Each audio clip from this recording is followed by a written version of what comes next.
Mothers Don't Lie. By Joe Crow. Chapter 1. My palms were clammy. Beneath them, the steering wheel felt cold and heavy. I was driving too fast. Every now and then, the car jittered and threatened to swerve into a dark crevice at the side of the road. And with it, my heart hammered hard against my ribcage. I wanted to stop, to turn around and slide back into the life I was living yesterday. Before I made the decision to run. Before I realized that everything was not okay. Yesterday, the promise of a happy future had still glimmered on the horizon. If I'd stayed, in just a few months, I'd have had the money to clear my debts and start fresh, scrub out all the mistakes from my past and focus on truly turning things around. But now, in the dead of the night, with the inky sky squeezing the sides of my battered old Civic as it hurtled down the freeway, I knew I couldn't go back. In the rearview mirror, headlights appeared in the distance. At first, they were just pinpricks, a good way behind me on the road, but as I watched, they drew closer. In the dark, I couldn't tell what kind of car they were attached to, but whoever was driving was moving quickly, catching up with me, closing the gap between us. I pressed my foot on the accelerator, but the Civic groaned and refused to go any faster. I shuffled in my seat, shaking my head so that my long red hair fell back from my face. I tried to keep looking ahead. On the passenger seat, my phone began to ring, and my body jolted as if it were a police siren cutting through the silence. The ringing filled the car. Behind me, the headlights were drawing nearer. I swiped the phone into the footwell, and it clattered hard, but whoever was trying to call me hadn't stopped. The glow of the incoming call was leaking out from its face-down screen. Finally, it went quiet. I looked up. The headlights were so close and bright that the reflection made me wince and narrow my eyes. I was holding my breath. The car behind me beeped its horn, and then it swung out of its lane. It was pulling up next to me, driving alongside me. Still beeping. I tried not to look at it. I didn't know whether to slow down and stop or keep going. It was still level with me, too close, trying to make me pull over. Finally, I turned my head, expecting to see Tracy's desperate and bruised face screaming at me not to leave. But it wasn't her. It was a middle-aged guy with thick shoulders and a long, wiry beard, and, even though I didn't know what Tracy's partner, Andy, looked like, I knew that this man was not him. "Speed up or get off the fucking road. Stupid bitch," he yelled through his open car window. Tears started to roll down my cheeks. Relieved tears, scared tears. He slammed his fist on his horn a few more times, raised his middle finger at me, then sped off, his tires screeching as he accelerated away. A hot wave of nausea flooded my limbs. My breath was coming quick and shallow, warning signs that a panic attack was about to take hold of me. "Calm down, Molly, it's not good for the baby. Think of the baby. Think of the baby." Eventually, I saw the exit I needed. As I pulled off the freeway, the wide empty road I'd been traveling on began to narrow. I was nearing the beach. By the time I stopped the car, my legs were trembling, and my arms felt like they were made of lead. I tried to slow my breathing. 5, 4, 3, 2, 1, the way Carol had taught me to when we were hiding beneath the stairs and praying our foster parents didn't find us. I closed my eyes and counted until my breath returned to normal. The spot I'd arrived at was somewhere I'd been many times before. It was the place I retreated to when I needed to be alone with my thoughts. The place I came to after my parents died, after Jack died, when I dropped out of college, and when I discovered that I was pregnant. That day, the day I saw those two fateful blue lines at the end of a white plastic stick, all I felt was panic. But all these months later, for the first time, I felt the way expectant mothers are supposed to feel, like the little person growing inside me was the most important thing in the world. Like I'd rather die than let anything happen to him. And that was how I knew I was doing the right thing, by getting him away from Tracy and Andy. Even if they hunted me down. Even if they found me, hired fancy lawyers, made me do what I'd promised. At least I'd know I'd tried to be a good mom. The best mom. The kind of mom who takes care of her kid. I breathed out slowly and turned off the engine. Pressing my palms against my stomach, I leaned down and whispered, "You have nothing to be afraid of. I'll never let anyone hurt you. I'm your mom. The words caught in my throat, and I blinked back my tears. I'm your mom, and no one will ever, ever, take you away from me. It's just you and me now, little buddy. You and me. Forever. As I spoke, I felt a tiny flutter beneath my hands. Oh, I said. There you are. I smiled a shaky smile and tried to tell myself that it would be hours before anyone noticed I was gone. It was the middle of the night. I wasn't due to see Tracy until the weekend, and, by the time she realized what had happened, I'd be miles away. My phone had stopped ringing. We were alone. Just me and my son. There were 2 dusky orange streetlights over towards the steps that led to the beach. But nothing else. No one else. I reached over to the glove compartment and flicked it open. I took out the handful of papers that I'd wedged in there weeks ago. Papers that promised my baby to another couple. Papers that would have given us both an entirely different life. I took the matches I'd shoved into my purse, got out of the car, and strode down to the water. Letting the cool waves bite my toes, I lit a match. Then I held it beneath the neatly typed contract and let the flame engulf it. When it was nothing but a fiery torch clenched in my fist with the heat scalding my skin, I dropped it into the water. And I let the ocean carry it away. Taking one last look at my faithful old car, I slung my bag over my shoulder and walked away. Away from the life I thought I'd be living. Away from Portland. Away from the promises I'd made. I took the unborn child I was never supposed to keep, and I left. Chapter 2. 4.5 years later. Brian was due home any minute, and I'd been fizzing with excitement all day. The letter had arrived just after he left for work, and I'd tried to catch him, but he'd already been halfway down the street. So, I decided to wait and make the announcement special. Beside me, Colin was standing on a small set of wooden steps, grinning excitedly at the cake on the kitchen countertop. "Can we do chocolate sprinkles, Mommy?" He grinned a gap-toothed smile at me, and I tousled his hair. Red, like mine, it had gotten too long lately and needed a trim. But Brian liked it longer. He said boys were supposed to be a little scruffy around the edges. After clapping my hands, I started rummaging through the cupboard where I kept the baking supplies. Of course, we can do sprinkles. They're Dad's favorite. I have some in here somewhere. I just dug some out from the back of the shelf when my phone rang. "Call, can you manage while Mommy answers the phone?" Colin nodded, thrilled to be trusted with the most important job. Wiping my hands on a dishcloth, I grabbed my cell and held it up to my ear. "Hello?" "Hey, it's me."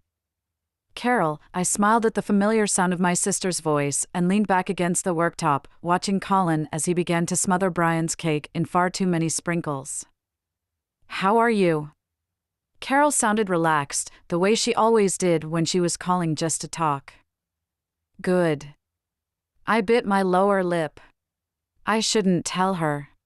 Brian should be the first to know. But then, before I could stop myself, I said, "The adoption papers came through. Brian is officially Colin's dad."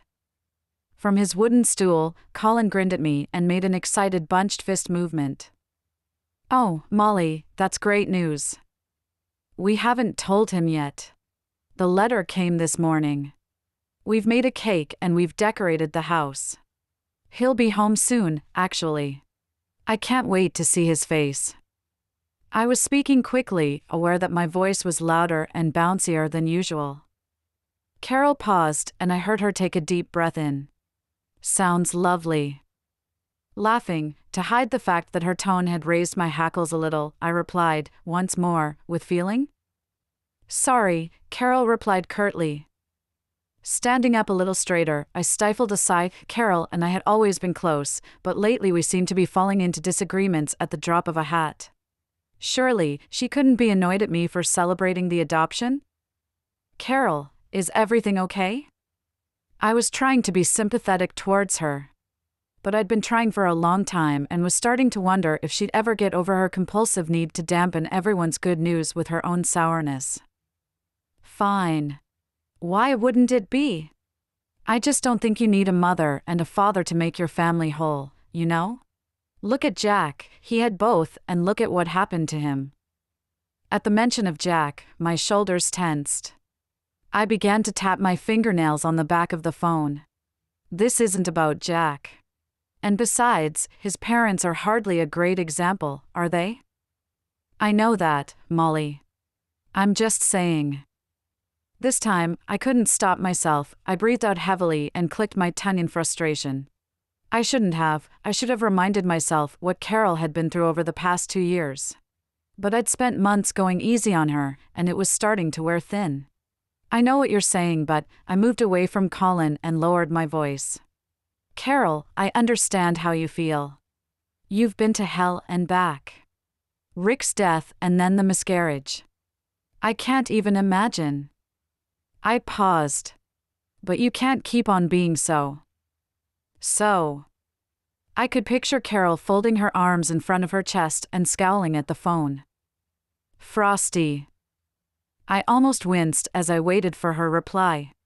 Brian was always telling me to just bite my tongue and keep the peace, like he did with his family, but Carol and I had been through too much together to play that game. Finally, she spoke. It's okay for you to say that, Molly. Your life turned out just perfect in the end, didn't it? Despite everything. Despite what you went through to keep Colin. You still ended up with a perfect kid, a perfect husband, a perfect job. With a sharp intake of breath, I turned my back to Colin as if somehow he'd hear what Carol was saying and put the pieces together. She was the only one who knew the truth about where he came from, and until now, she'd kept her promise not to make me talk about it. There was silence on the other end of the phone. She knew she'd gone too far. Trying desperately to listen to the voice in my head that was telling me it wasn't worth getting into an argument over, through gritted teeth I said calmly, "Come on, Carol, that's not fair. It hasn't always been easy for me. You know that." No reply. Things will get better. Trust me. I tried to lighten my voice to show her that I was smiling into the phone and hadn't taken what she said personally. Let's not fight. We're sisters. Foster sisters, Carol snapped back at me. But then her voice changed. It sounded shaky, like she was about to cry. Molly, I'm sorry. I didn't mean. It's fine. I know what you meant. Over by the cake, Colin was waving his sticky fingers at me. He'd finished decorating and was growing impatient. Listen, I've got to go. Colin's about to smear chocolate frosting all over himself. I'll talk to you later. Bye, Carol. After hanging up, I couldn't get Carol out of my mind. Even as I finished decorating the house and set the cake down on the dark wood table in the middle of the lounge, I felt like the stuffing had been knocked out of me. I hated arguing with her. We'd always looked out for one another. Since we were children, thrown together in the grimmest of circumstances, we'd been best friends. Sisters. She had never told me I wasn't her sister before, and she'd certainly never used my past against me, which meant she must really be hurting. For so long, Carol was the closest thing to family that I'd had. We were a matching pair, both just as dark and twisty as each other. Carol had her shit to deal with and I had mine, and somehow we got through it together. Then she met Rick, I met Brian, and everything looked like it was going to be okay for us both. Since Rick died, though, there had been an unspoken tension between us, as if she just couldn't stand the fact that I was still happy and she wasn't. Watching Colin run off to change into the new t-shirt I'd bought him, I shook my head at myself. My life could have been so different. It could have been full of sadness and grief, like Carol's. But somehow, I'd ended up with a beautiful family, a beautiful home, and a great job. Perhaps I should have invited Carol over to celebrate with us. Maybe that would have made her feel part of things. I thought about calling her back. But, selfishly, I wanted the evening to just be the three of us. The adoption process had taken so long. There had been moments when we thought it would never happen. And now, finally, Brian was officially Colin's father. We were a real family, and it felt right that we'd celebrate it together. The Three Musketeers. Just us. Brian's car pulled onto the drive just after 6. He was a little later than usual, so both Colin and I were almost beside ourselves with anticipation. As we watched him get out of the car and walk up to the front door, I held tight onto Colin's shoulders. But as soon as Brian entered, I let go and Colin flung himself forwards yelling, "Surprise!" while throwing his arms around his dad's legs and squeezing him tight. Brian frowned down at Colin with an amused smile on his face. "Hey, dude. What's going on?" Tugging at Colin's arm, I whispered, "Show him," and Colin stood back, proudly jutting out his chest so that Brian could see what he was wearing. For a moment, Brian's expression froze. His brow wrinkled as he stared at it and mouthed, "I love my dad," then he looked up at me. From behind my back, I took the letter and handed it to him. My hands were trembling. Tears were threatening to spill onto my cheeks and make them red and blotchy. Brian's eyes scanned the letter. "It's official," I said, grinning. Colin was grinning too. "You're my dad. It says so right there." He tugged at the letter. "Ha!"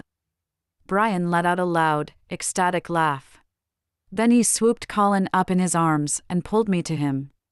As I tucked myself under his chin, I felt him breathe in the smell of my shampoo, the way he always did when he was about to say something that was guaranteed to make my heart ache. "I'm the luckiest man in the world," he shouted. "The very luckiest, and look at this." Brian let go of me and carried Colin through to the lounge, waving his hands at the decorations and the cake. "I did the sprinkles, Dad," said Colin proudly. He'd been calling Brian Dad for as long as I could remember. We got married when he was just a toddler, so he'd never known anything different. But suddenly, hearing him say it took on a whole new meaning. "Good on you, Colonel, great job." Brian set Colin down and took out his cell phone. "Molly, this is amazing. I've got to call my folks. They'll be thrilled." "Really?" "Sure, I'll open the champagne," I said, drifting over to the kitchen and taking 2 long-stemmed glasses from the cupboard above the wine fridge. As I poured, I watched Brian pacing up and down and waiting for his parents to answer. I loved our open-plan lounge diner for that exact reason. It was so family-friendly. Perfect for cooking together, eating together, entertaining. "Mom, you'll never believe it, the adoption papers came through. I am 100%, officially, legally, Colin's father." Brian was grinning into the phone. Even after 3 years of marriage, every time I looked at him, his piercing blue eyes and chiseled chin made me feel a little flutter in the pit of my stomach. He adjusted his glasses on his nose and nodded. "Aha. Great idea. Sure, come now. See you soon." As he hung up, I blinked twice and tried to stop my smile from faltering. "Mole," he called over. "Leave the champagne in the cooler for now. Mom and Dad are coming over to celebrate." Immediately, my heart sank. I wanted to say, "No, Brian, why?" But he looked so excited that I couldn't bring myself to ruin it. "I told them we can get takeout." Brian sat down on the couch and pulled Colin onto his lap. "A proper party, hey, little guy? What do you fancy? Pizza?" With wide eyes, Colin turned to me. It was almost his bedtime. "Can we, Mommy?" "Sure." My voice came out a little strained. "Sure. Of course." I sat down beside them and leaned in towards Brian. Although, I had kind of hoped it would just be the 3 of us this evening. Brian looked at me, then his eyes softened as if he'd just realized what he'd done. "Oh, Molly, I'm sorry, sweetheart. I can call them back, tell them." No. It's fine. I'm being silly. It'll be lovely to celebrate with your folks." Brian put his arm around me and squeezed. "You're the best. Best wife. Best mom. Best everything." I leaned onto his shoulder. "I know," I said, smiling. "I know." Chapter 3. Brian's parents, Kathy and Frank Burke, arrived so quickly that I barely had time to whiz around the lounge with a vacuum before escaping to the restroom to calm myself down. Ever since Brian and I had made the decision to leave Chicago and return to Portland, I'd tried my best to be the perfect daughter-in-law. Before we'd gotten married, Brian hadn't seen or spoken to his parents for years. He'd left Maine in his early 20s and had returned only a couple of times since to see his mother, not his father.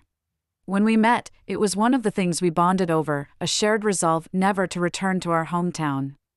But then something changed. Being with me, Brian said, and having Colin to think about, had made him want to reconnect with Kathy and Frank. To meet Carol. To give Colin a real family. And, eventually, I said yes.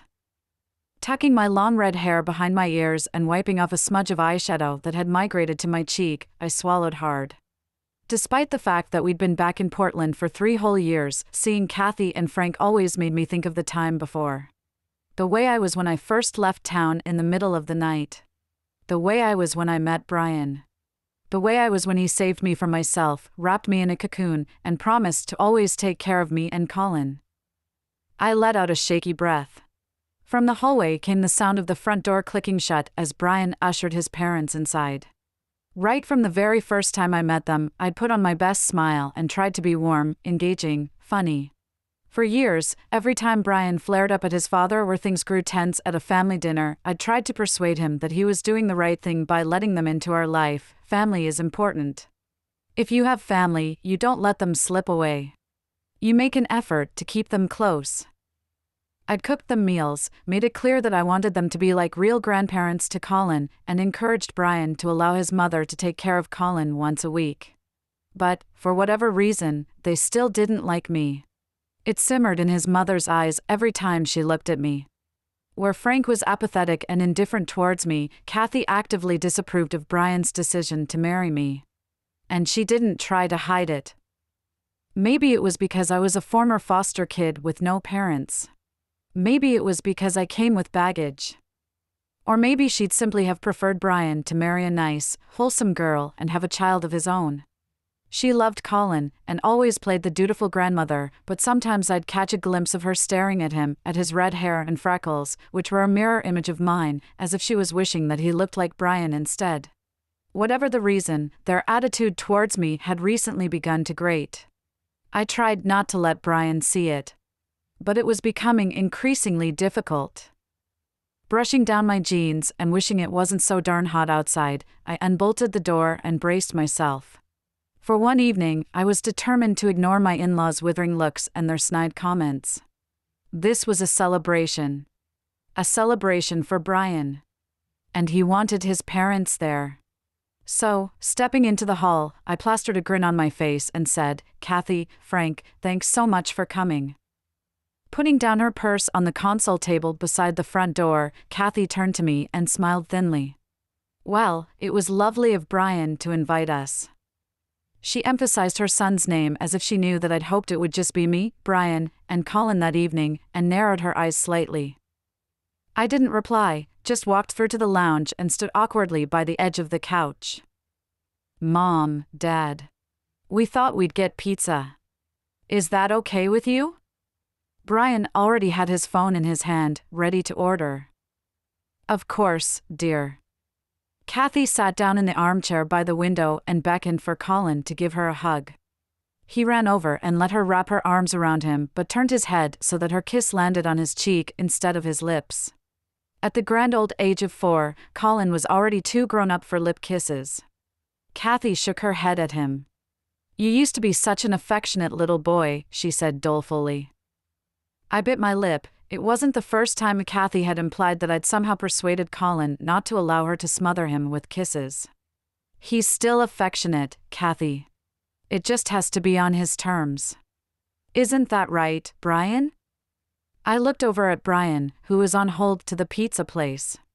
He frowned, clearly totally unaware of what we were talking about, then nodded and made an mm sound. Trying to change the subject, I unfolded my arms and waved towards the kitchen. Would everyone like champagne? Frank? Brian's dad was standing by the window, looking out at the street. He was a thin man, wiry, tall, and angular. Brian said that he remembered a time when his dad had been the life and soul of the party. But somehow, I couldn't picture it. The Frank I knew was sullen, quiet, and either watched me a little too closely or refused to acknowledge me at all. When I said his name, he turned and raised his eyebrows at me. "Champagne?"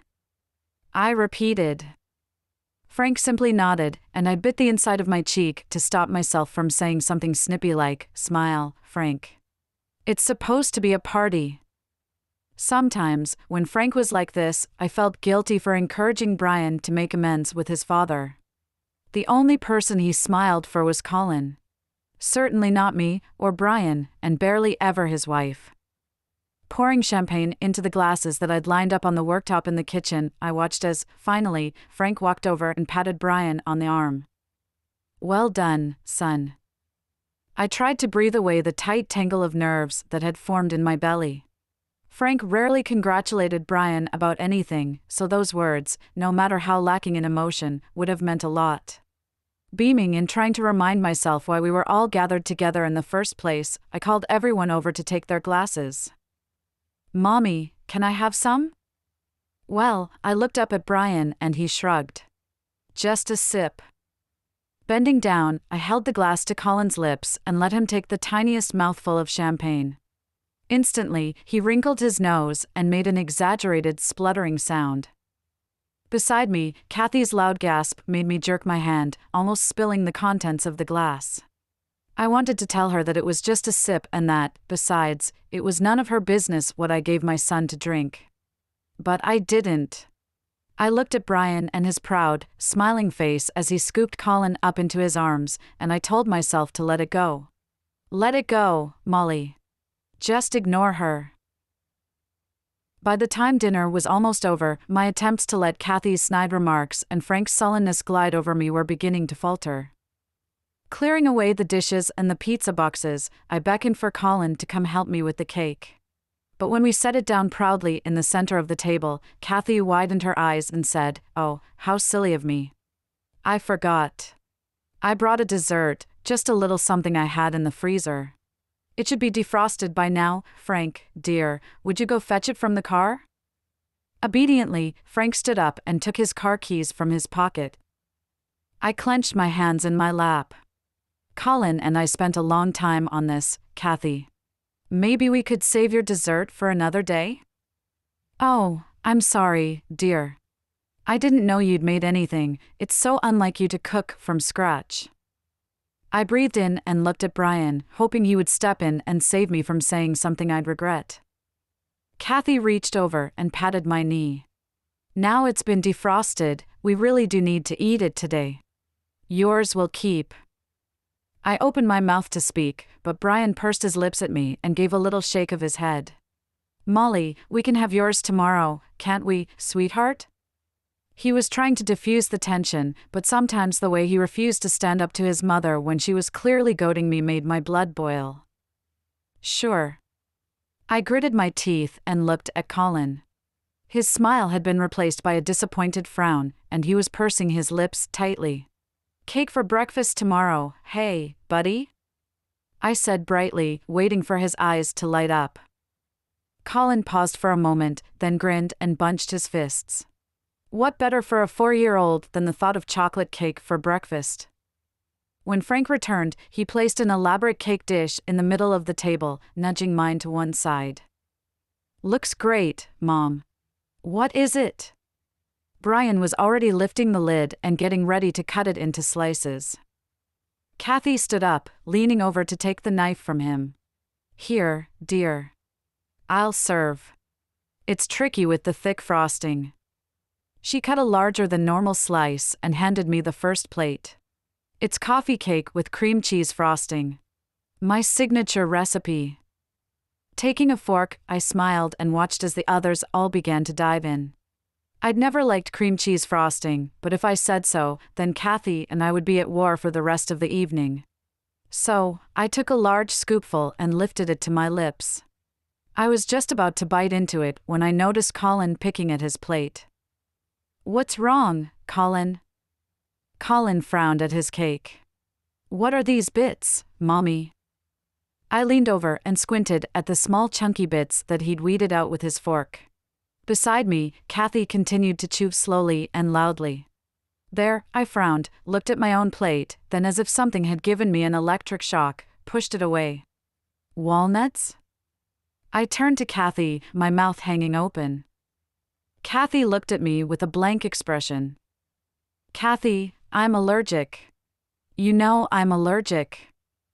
Are you? Kathy widened her eyes as if she'd genuinely forgotten. Opposite me, Brian's smile faltered. Mom. How could you forget? That could have been really dangerous. Kathy's cheeks began to redden.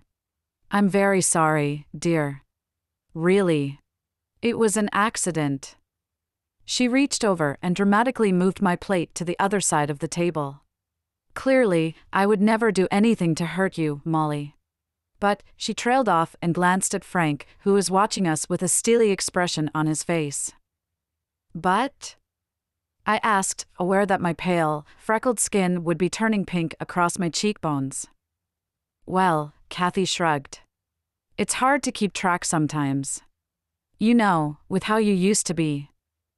I was about to stand up from the table and start yelling at her, but Brian interjected. Mom, Molly used to have a bit of a problem, we know that. But she's totally fine now. Are you sure? Kathy lowered her voice, as if whispering would prevent Colin from hearing what was going on. Exasperated, I sat back in my chair and shook my head.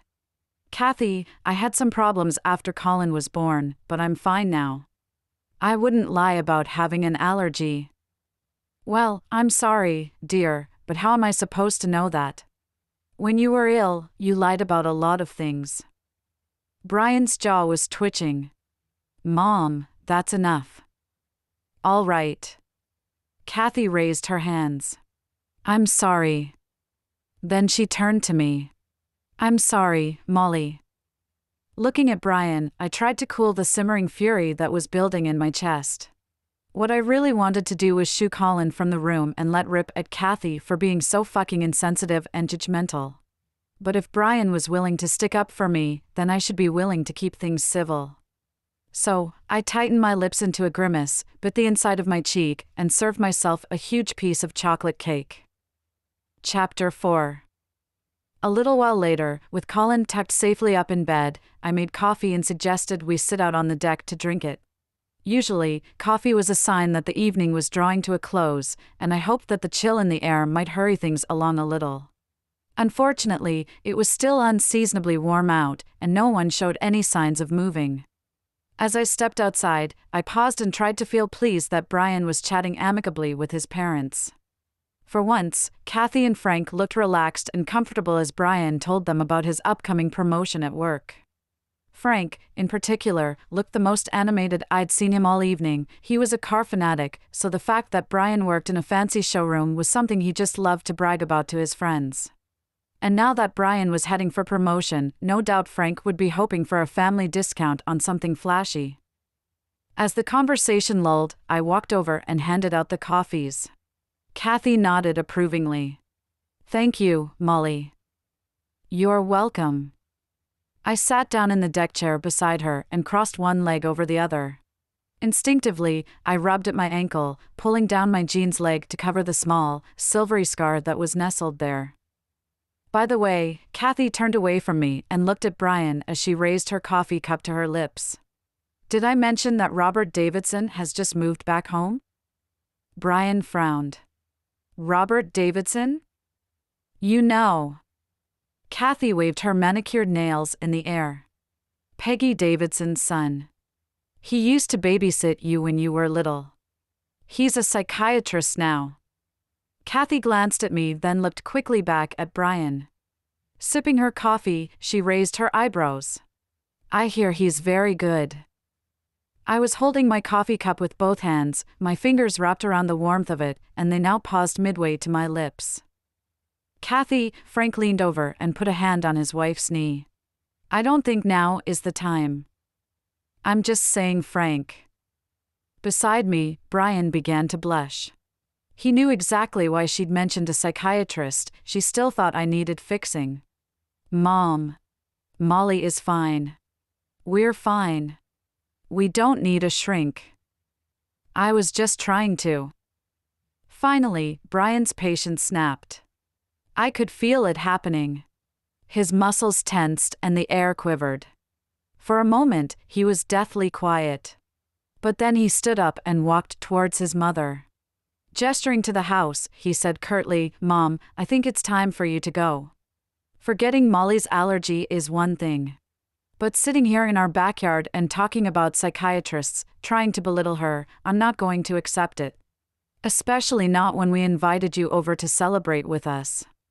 I don't want to argue. I just think it's time you left." Quickly, I looked down into my coffee and tried to bite back a triumphant smile. When I glanced up, Kathy's mouth was hanging open. Standing up, she shakily put her coffee cup down on the arm of her chair and straightened her shoulders. "All right," she said, her lower lip trembling. "I'll go." As she flounced back into the house, I saw Brian's steely gaze waver as he looked at his father. Slowly, Frank got up from his chair, shook his head at his son, then followed Kathy inside. As soon as they were gone, I put my hand on Brian's arm and pulled him close to me. I wrapped my arms around his waist and felt him lean into me. "I'm so sorry, Molly. They're impossible sometimes."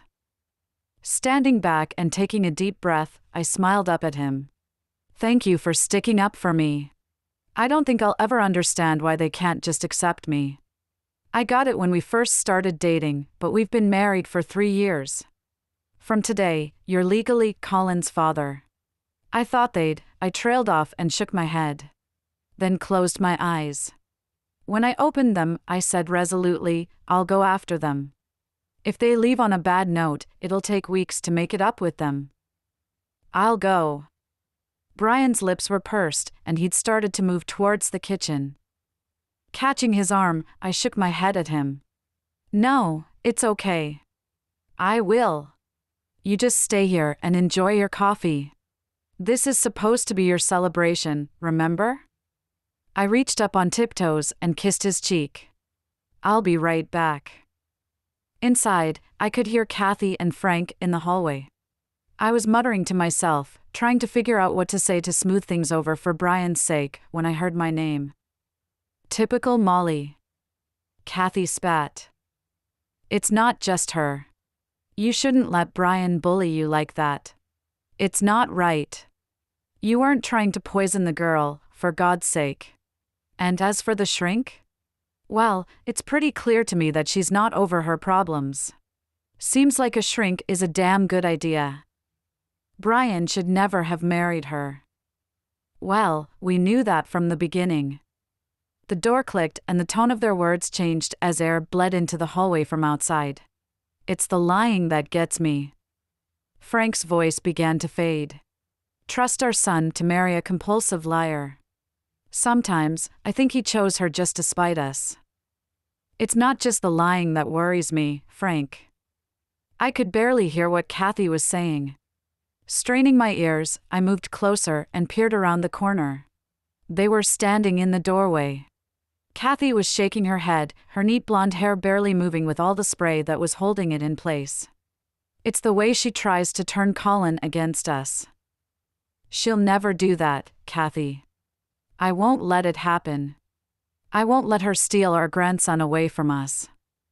Kathy nodded, swiped at an invisible tear on her cheek, then looped her arm through Frank's. Before Frank could turn to pull the door closed behind them, I ducked back into my hiding place. Another click. Silence. They were gone. Shaking, I pressed my palm to my chest. My heart was hammering, and a queasy seasick feeling gripped my stomach. Steal him away. Steal him away. I was fighting the urge to cry when Brian appeared behind me. "Did you talk to them?" Trying to blink away my feelings, I shook my head.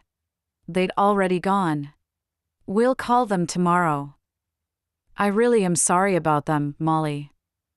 Still trying not to cry, in a small voice I said, "Do you think they'll ever accept me?" Brian frowned, then cupped my face in his hands and smiled. "They do accept you, of course they do."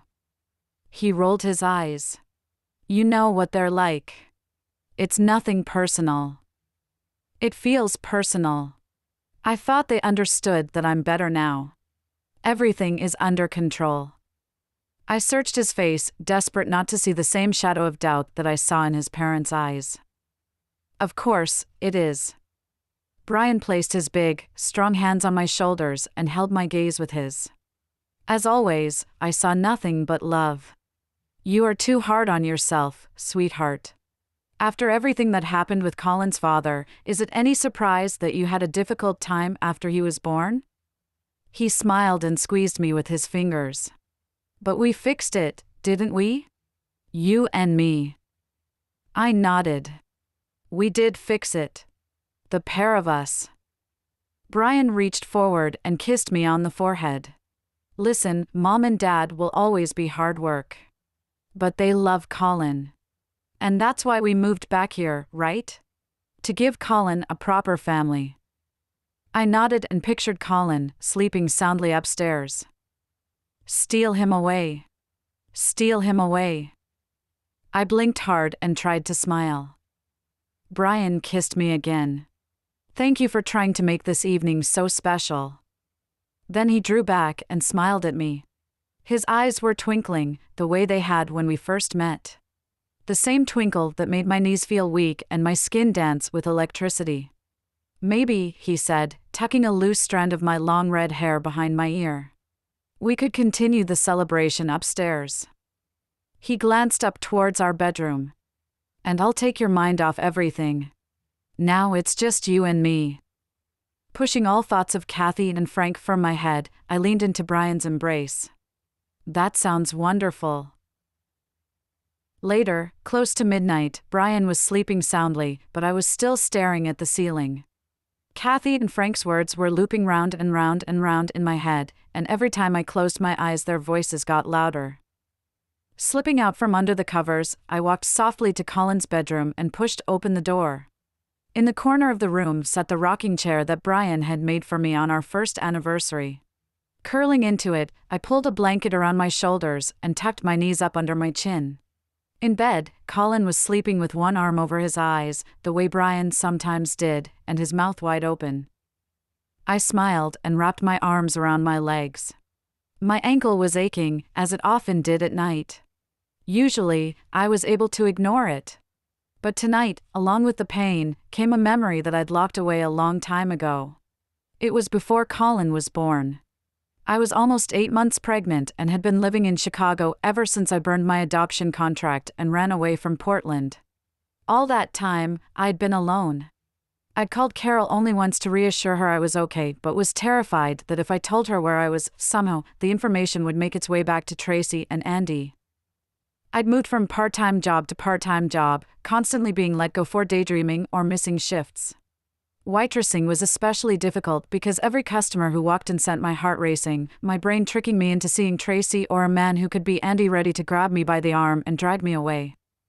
Finally, I found a job where I wasn't required to interact with anyone, washing pots at a roadside diner.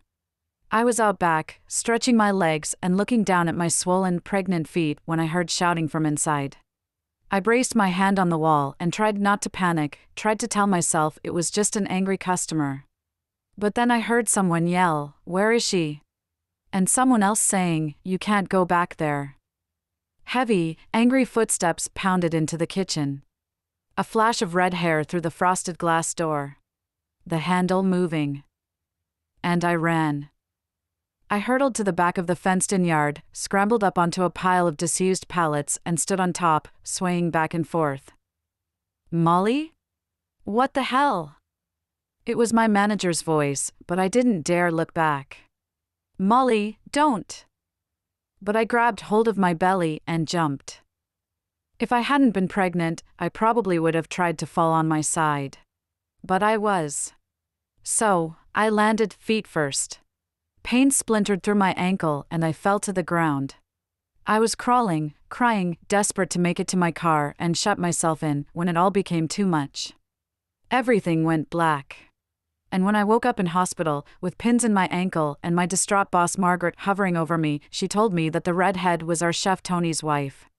Convinced he was having an affair, she'd barged in and demanded to see him, refusing to accept that he wasn't even on shift that day. As Margaret told me the truth, she watched me start to cry and put her hand softly on my shoulder. "Molly, perhaps you should talk to someone." But I grabbed hold of her hand and told her what I told everyone else, that I was scared because my ex was violent. That I just needed time. And then I'd be okay. Of course, I wasn't okay. After that, it got worse. I saw Tracy everywhere. And Andy too. Until I could no longer trust my own mind. Sitting in Colin's calm, beautiful bedroom, I reached down and massaged the scar on my foot. "You were worth it." I sighed, staring at him. "You're worth all of it." Chapter 5. 2 days later. Leaving the office, I tried to tell myself that I had no reason to feel nervous. Brian had made up with Kathy and Frank, and he had dropped Colin off with them early that morning. For the first half of the day, work had been full on. I'd never dreamed of being a realtor. In fact, when Brian and I got married, all I wanted was to be a homemaker. To take care of Brian and Colin and the house. But when Colin turned 2, Brian tentatively suggested that a part-time job might be good for me. He didn't say as much, but I knew it worried him that I didn't have many female friends to connect with. I spent all my time with Colin. And I didn't see anything wrong with that. But Brian knew someone who found me a small receptionist's job at Proctor Sons, one of the best realtors in town. Just a couple of hours a week. So, I said I'd give it a try. The first 2 weeks, leaving Colin was such a wrench that I spent every single day feeling sick to my stomach. But then I started to realize that, actually, the comings and goings of the office weren't as dull as I'd expected them to be. After a while, I approached the manager, Graham, about working my way up to become a qualified agent. He agreed, and it wasn't long before he was telling me that I was one of his best assets. But the past few months, my talent for securing clients had been slipping. My figures had been the lowest 6 weeks in a row. And Graham wasn't happy. Still being part-time, it was hard to compete with the others. So, I'd started to book back-to-back meetings on my days in the office in the hope of turning things around, proving to Graham that my prior successes hadn't just been beginner's luck. Up to lunchtime, I'd barely even had time to pee or drink a glass of water. But then 2 bookings cancelled, and the downturn gave me time to start overthinking things again. I'd been due to collect Colin at 2, but by 1:30 I was so wound up that I texted Kathy and asked if she'd have him a little longer. She'd said yes, but even as I asked, I knew it was probably a stupid thing to do, yet more ammunition for her Molly is unreliable theory.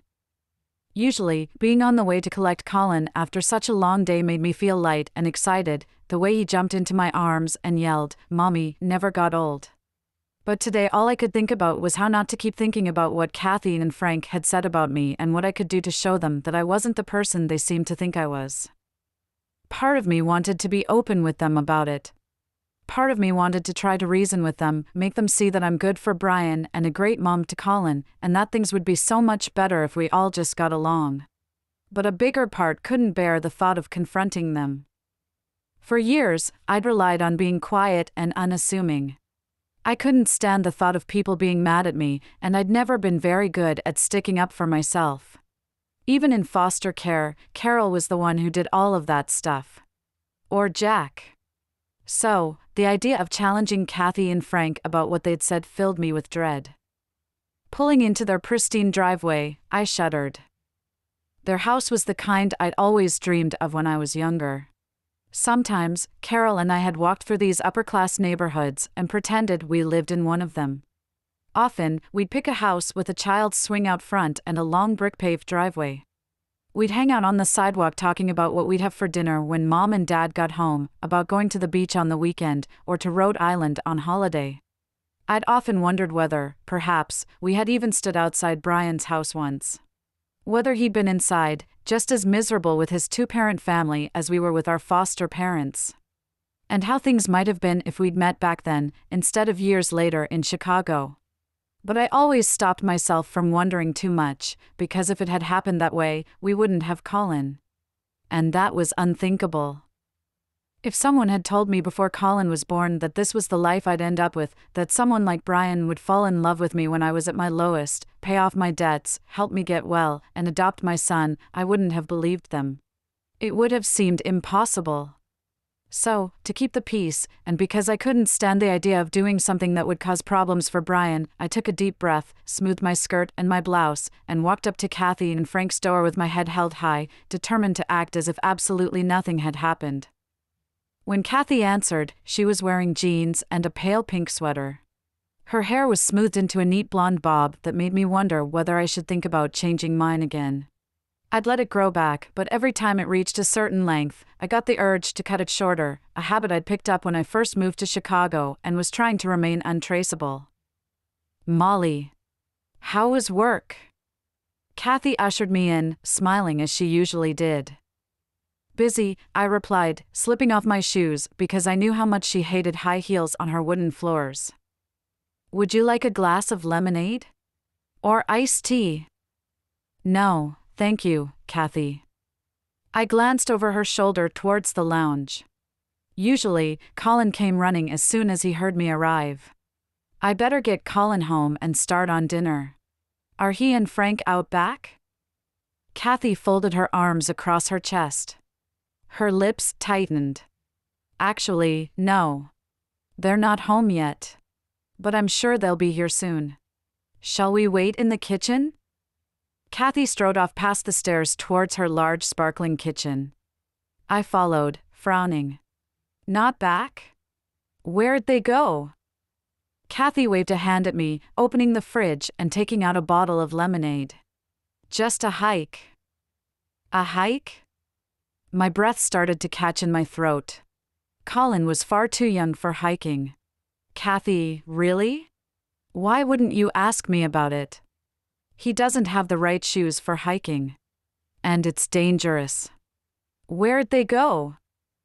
Kathy shrugged as if it was no big deal and handed me a glass of lemonade that I refused to accept. Putting it down on the countertop, she said smoothly, "It's fine, Molly. Frank knows this area like the back of his hand.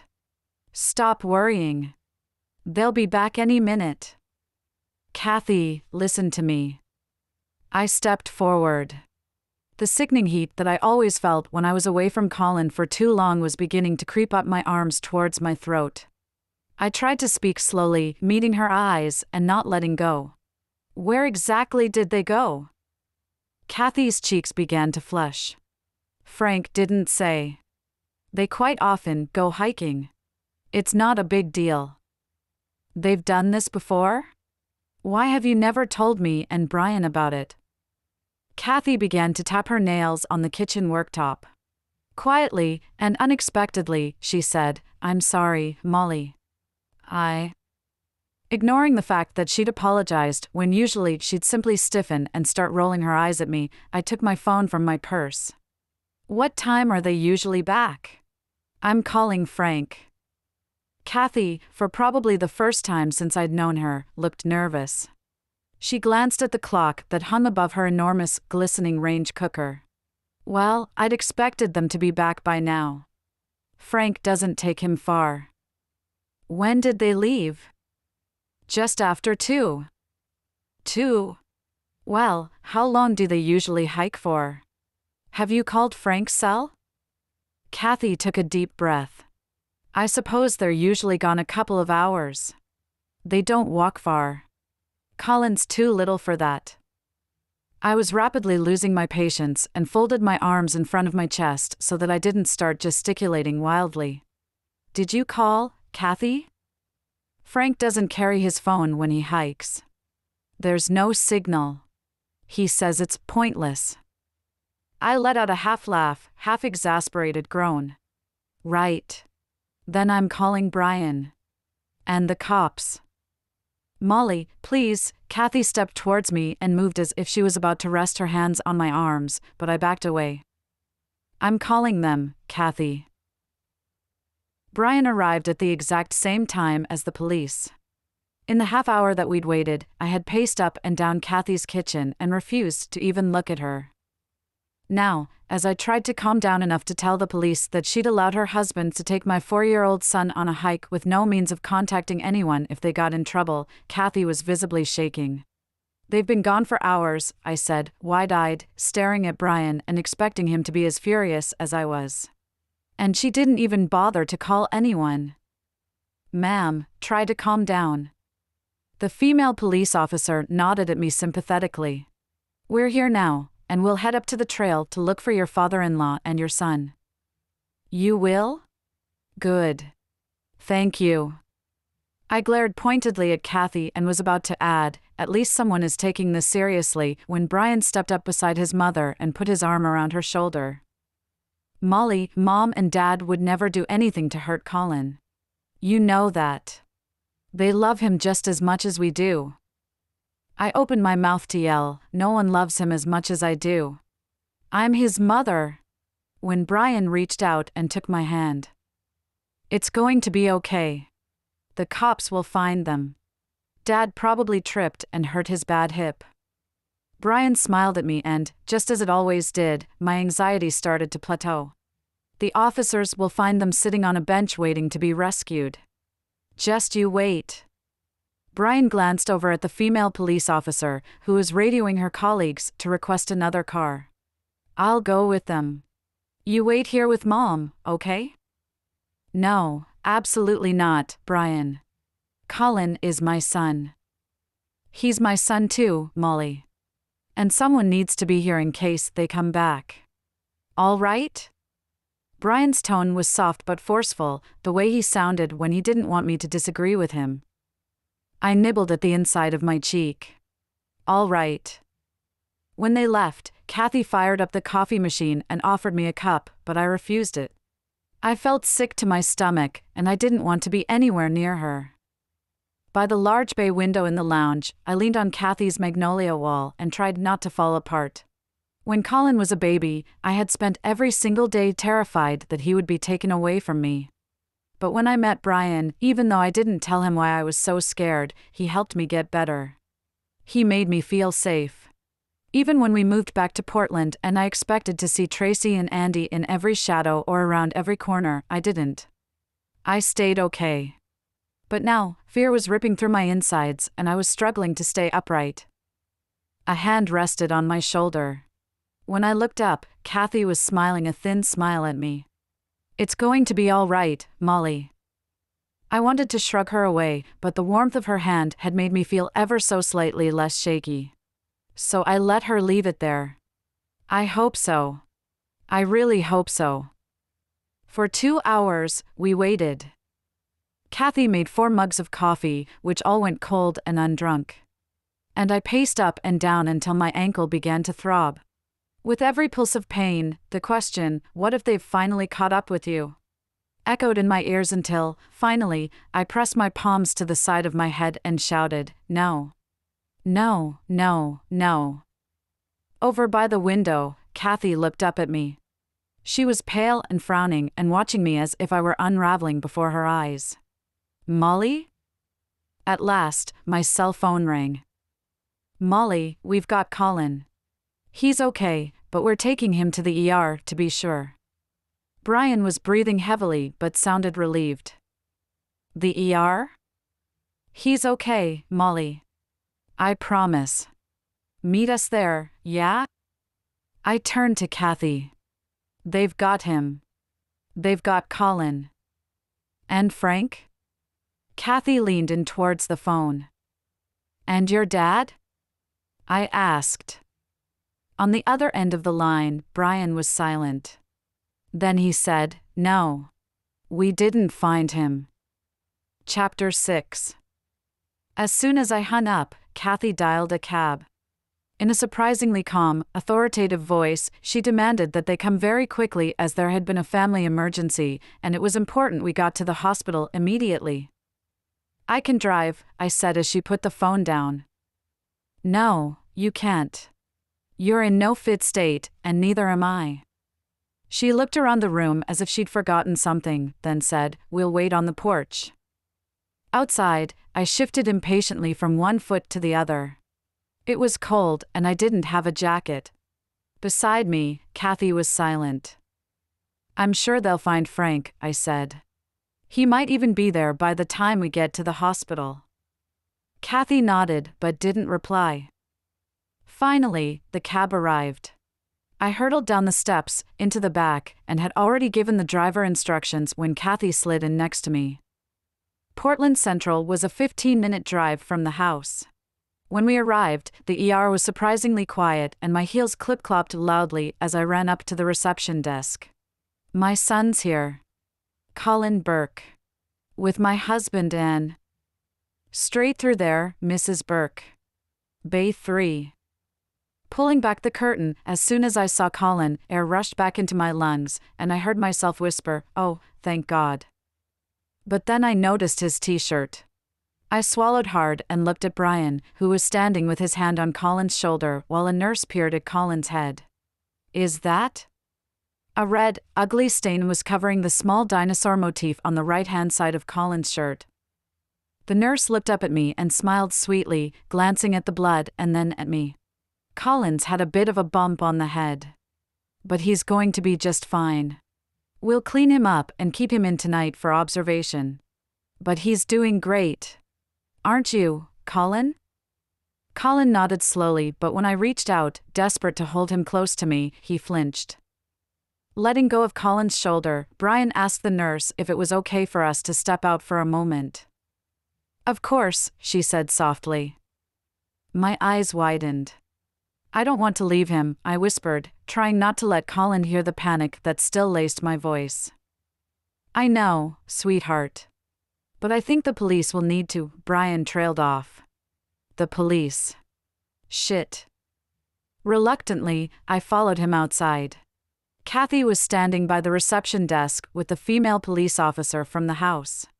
She was crying, but when she saw us, she wiped her eyes with the back of her hand and smiled shakily. Officer Daniels was just explaining to me that they're going to have to wait until morning to resume the search for your father, she said to Brian. Instinctively, I reached for Brian's hand and squeezed it. He squeezed back. I know, he said slowly. I'm sorry, Mom. There was no sign. Before he could say any more, Daniels raised her hand and interrupted. The hospital has a family room just over here, perhaps we could. Then started to lead us towards it before waiting for a reply. While Kathy and Brian sat down, I lingered by the door. Do we really need to do this now? I asked, picturing Colin alone in that cubicle, wincing as the nurse cleaned his wound. I don't mean to sound. I understand, Mrs. Burke. You want to be with your son, the police officer said gently. But my boss will be here in a moment, and he'd like to talk to you. It won't take long. I glanced at Brian. He was holding his mother's hand now, but she was staring blankly ahead as if what was happening was just a bad dream that she was about to wake up from. Finally, the door opened, and a smartly dressed man with a beard and a notebook walked in. Brusquely, he shook my hand, then Brian's, then Kathy's, introducing himself curtly as Detective Monroe. Then he stood in the middle of the room and flipped open his notepad. A detective? Kathy's voice was small. Do we really need? She looked from Brian to the policewoman, then let out a short, high-pitched laugh. Surely, you don't call a detective every time someone gets lost on a hike? Detective Monroe nodded. Ordinarily, no. But under these circumstances, your husband's disappearance has been handed over to me. Disappearance? A hint of Kathy's usual tenacity had returned to her voice. He's only been gone a few hours, Detective. Isn't it a little premature? Mrs. Burke, Monroe cut in. Your grandson was found with a head wound. He says someone attacked him and your husband, but he didn't see who. Kathy inhaled sharply. Attacked? My knees had begun to tremble. Screwing my eyes shut, I counted. 5, 4, 3, 2. Molly? Brian was standing in front of me, holding my upper arms tightly. Colin and Frank were attacked? The words felt thick and unnatural on my tongue. But why? How? Were they mugged? Who would possibly want to? I looked past Brian at the detective. I'm afraid we don't know why, or who, just yet. Right now, our priority is finding Frank. There was a lot of blood at the scene. Colin's wound is relatively minor, but at this point we're concerned that Frank could be injured and in need of medical assistance. I opened my mouth to speak, but nothing came out. In her chair, Kathy released a small mewing sound and began to fan her face with her hands. Brian stepped forward, his voice stern and deep. Perhaps, detective, you could be a little more sensitive with the details? For my mother's sake. Detective Monroe studied Brian's face for a moment, then smiled thinly. My apologies. I'll leave you all for now. I'm sure you want to be with Colin. He was at the door when he turned and added, but I'll need you to bring him down to the station when he's well enough so that we can take a statement. And, Mrs. Burke, if you could accompany Officer Daniels back to your home and provide an item of Frank's clothing that we can use in the search? At first light, we'll be sending the dogs out. That night, I insisted on sleeping on a cot in Colin's hospital room. At first, Brian tried to persuade me not to stay. But when he caught the wild, ready to yell, look in my eyes, he backed down and said he'd come back in the morning. Before Detective Monroe left, I asked him if he could station an officer outside Colin's room. But when he asked me, with an expression that gave away no hint of what he was thinking, if I had reason to believe someone that might want to hurt Colin, I said no. I couldn't think of anyone who would want to do that. I said it firmly, convincingly. And it was true, there was no one who would want to hurt him. But there were two people who I'd refused to think about for nearly 3 whole years, who might want to take him. To punish me. To put right what I did. By midnight, my eyes were starting to droop and my head was thick with exhaustion. But I refused to sleep. Every time my head started to drop or my eyelids began to close, I pinched my thigh hard and jolted myself awake. I stayed up all night, watching Colin, watching the door and the window and the nurse's station outside for anyone who looked out of place, who might be there to snatch him from me. Sometime before 3 a.m., a nurse came by to check on Colin and asked if I was okay. She put her hand gently on my arm and ducked her head to meet my eyes. Mrs. Burke, she said quietly, you really should try to rest. I'm not leaving my baby, I snapped, pulling my arm back. But then I saw her worried expression and the way she was looking at Colin, and I corrected myself. My son. I'm not leaving my son. Mrs. Burke? The nurse was older than me. Perhaps Kathy's age. She was short, with a rounded stomach and large cheeks. She gestured for me to sit down, and, for some reason, I did. Are you all right? She asked, perching on a chair beside me. Sighing, I buried my head in my hands. When I looked up, the nurse was still there, waiting for me to answer her. After my son was born, I had some mental health problems, I said. It came out of nowhere. A sudden and unexpected truth. The birth wasn't easy, and we were kept in hospital a while. I was about to continue, to tell this stranger something I'd never really discussed with anyone, even Brian, but she put her hand on my knee and said softly, I understand. All this has brought back some bad memories. Yes, I said weakly. The nurse glanced at the clock. Well, it'll be getting light soon.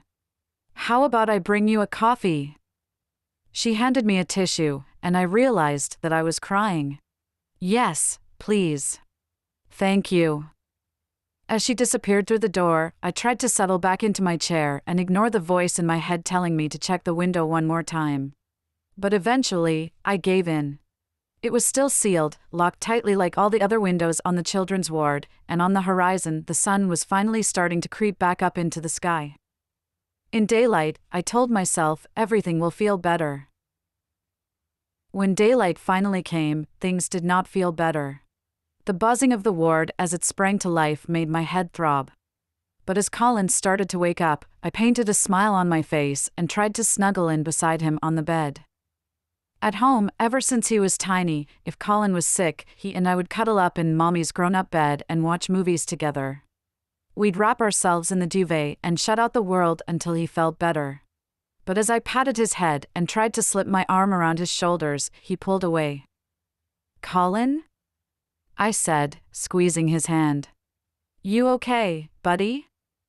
Before he could answer, someone appeared in the doorway, and when I looked up, Brian was standing there with a great big stuffed giraffe in his arms and a balloon that said "Get well soon." Colin grinned, and I stood up to make room for the giraffe.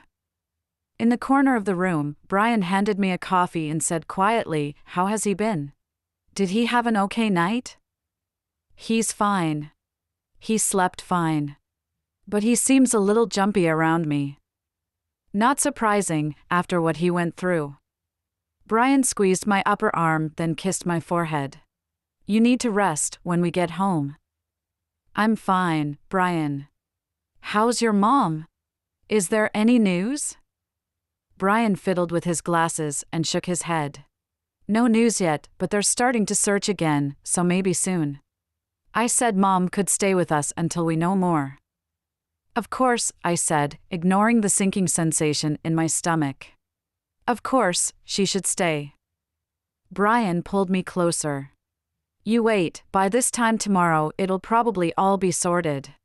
Dad'll be home and the whole thing will seem like nothing more than a bad dream."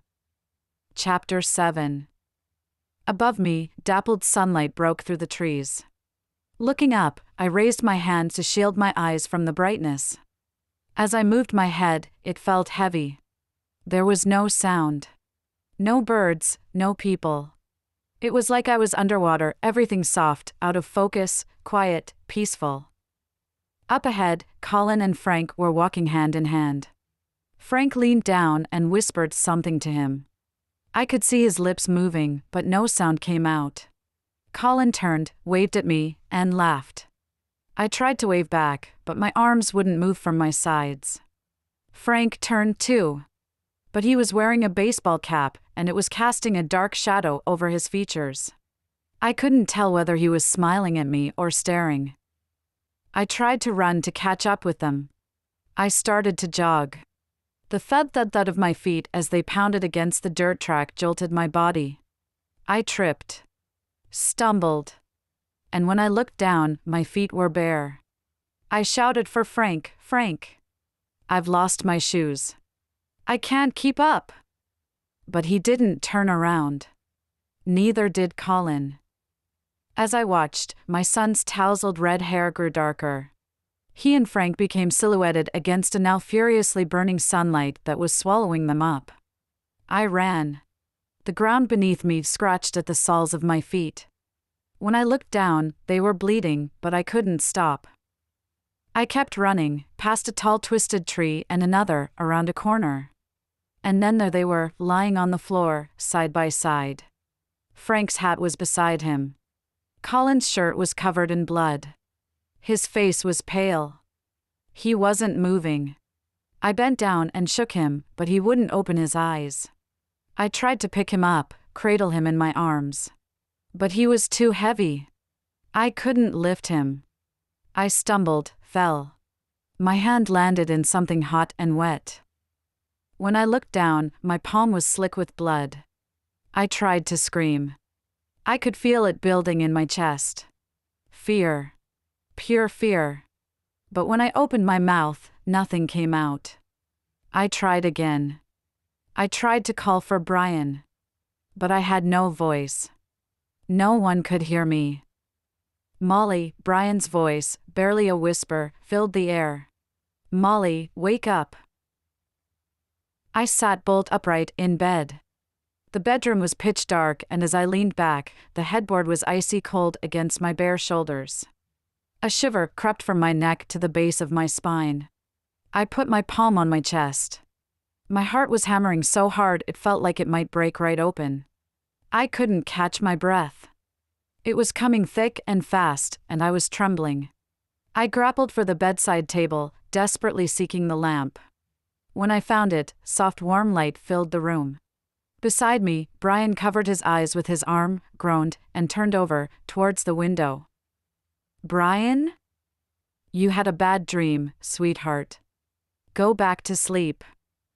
I opened my mouth to reply, but nothing came out. Mole? Turn out the light, yeah? Brian's voice was deep and laced with sleep. Beside him, his glasses, watch, and phone were neatly arranged side by side in the wooden organizer I'd bought him for Christmas. I grabbed my own phone and tapped it. 3 a.m. Mole, please. Brian pulled a pillow over his head and shrugged himself further under the sheets. Sorry, I said quickly, flicking off the light and holding my phone close to my chest. I lay down and closed my eyes, but fear was still lingering beneath the surface of my skin. I hadn't had a nightmare like that for years and had forgotten the pure terror that they left me with, a feeling that would stay with me the rest of the night and into the next day if I didn't do something to shift it. Gingerly, I sat back up and swung my feet onto the floor. I'm going to go downstairs for a while, I whispered. Brian let out a grumble that sounded like and waved his hand at me.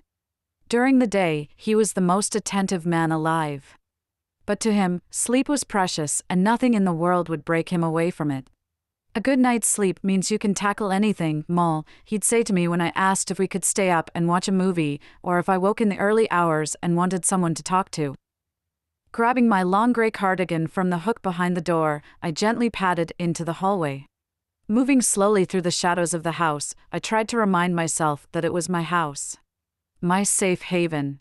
The first place that ever truly felt like home. But in the dark, and with my pulse still throbbing in my ears, it was foreign. Foreboding. Different. In the guest room, Kathy was snoring.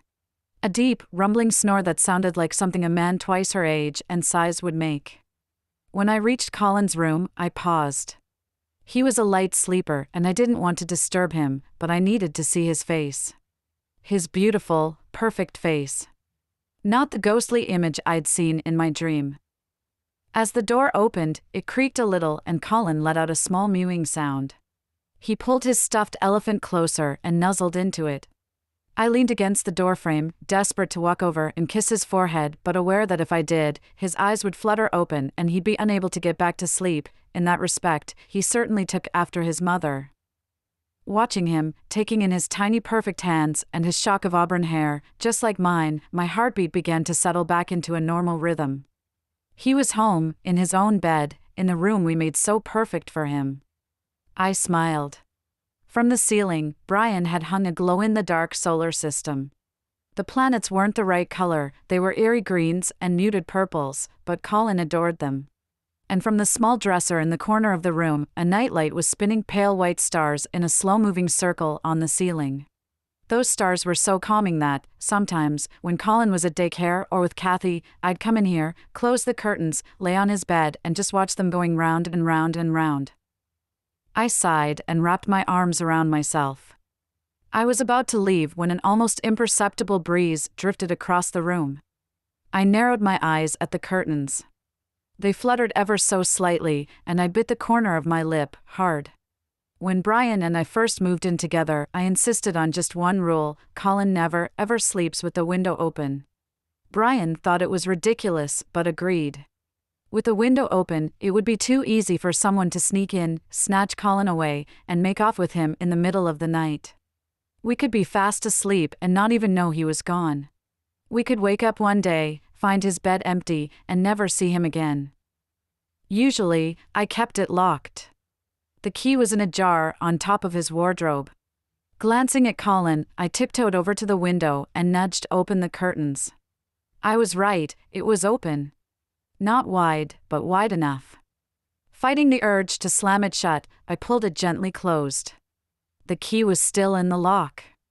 I turned it, checked it 3 times and, instead of returning it to its usual resting place, shoved it into my pocket. Downstairs, using the light from my phone to reach the kitchen, I found the trash can and threw the key into it. It landed with a thud on top of the remnants of last night's dinner. No one had eaten properly. It was late when we finally returned from the hospital and, while she waited, Kathy had raided our cupboards and thrown together a lasagna. Colin wouldn't eat it, so I'd given him a bowl of chocolate-covered cereal, which Kathy had to share her dismay at, and let him go straight up to his room. Brian made a good effort, but Kathy and I had both moved our food slowly around our plates until, finally, we gave up.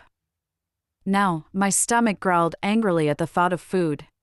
I could dampen the pangs with coffee, but then I wouldn't stand a chance of getting to sleep. Instead, I settled on what Carol had always done for me when we couldn't sleep as children, a cup of steaming hot milk with honey. Now, without anyone to yell at me the next morning for using too much of either ingredient, I was generous with both. I took the largest mug I could find from an overhead cupboard and set a pan on the stove, because the ritual wasn't quite the same if I used the microwave, and while the milk began to simmer, I added a huge glob of honey to the bottom of my mug. When we first moved to 44 Maple Drive, I would often find myself awake at night. While Colin and Brian slept soundly upstairs, I'd be completely unable to settle. I'd move from room to room, gently brushing my fingers against our brand new furniture, the shiny frames that proudly displayed our wedding pictures, the pillows on the couch, the drapes in the windows. It had all seemed too good to be true. 3 years later, I'd almost stopped noticing it. But with the memory of the first bad dream I'd had in years still pressing down on my shoulders, I forced myself to stop and take it all in. 5, 4, 3, 2, 1. Everything is okay. Your baby is safe. These were the words I used to utter to myself all day every day back in Chicago. For such a long time now, I'd had no need for them. But standing in Kathy's kitchen yesterday, not knowing where Colin was or what had happened to him, and in the hospital last night, it felt like the bottom was falling out of the world all over again. With my hands wrapped tightly around my mug of hot, sweet milk, I padded over to the large bay windows that looked out onto our beautiful street. Large houses, green lawns, brick driveways, and kindly neighbors were everything I'd ever wanted. 5, 4, 3, 2. I exhaled deeply and nudged the drapes to one side. Stepping back, I settled into the armchair beside the window and pulled a pillow onto my lap. Resting my mug on top of it, I let my eyes rest on the Davies' house opposite. It was just like ours, white timber, boxed hedges around the perimeter of the property, a large tree out front, and small sash windows at the top of the house. I smiled. I'd always loved looking at this mirror image of our life. The Davieses were about the same age as us with 2 small children, a girl Colin's age and a boy a little older. One day, I'd invite them for dinner. A little too soon, I took a sip of milk and winced as it scalded my top lip. Reaching forward, I set it down on the coffee table, and when I looked back to the window, something flickered in the distance. I narrowed my eyes. Someone was standing beneath the Davies' big, old maple tree. My fingers tightened on the arm of the chair. I looked at the clock. Almost midnight. No one should be about at this time. Standing up and stepping sideways, I pressed myself against the wall beside the window. Then, slowly, I nudged the drapes to the side and peered through the gap. The figure was still there.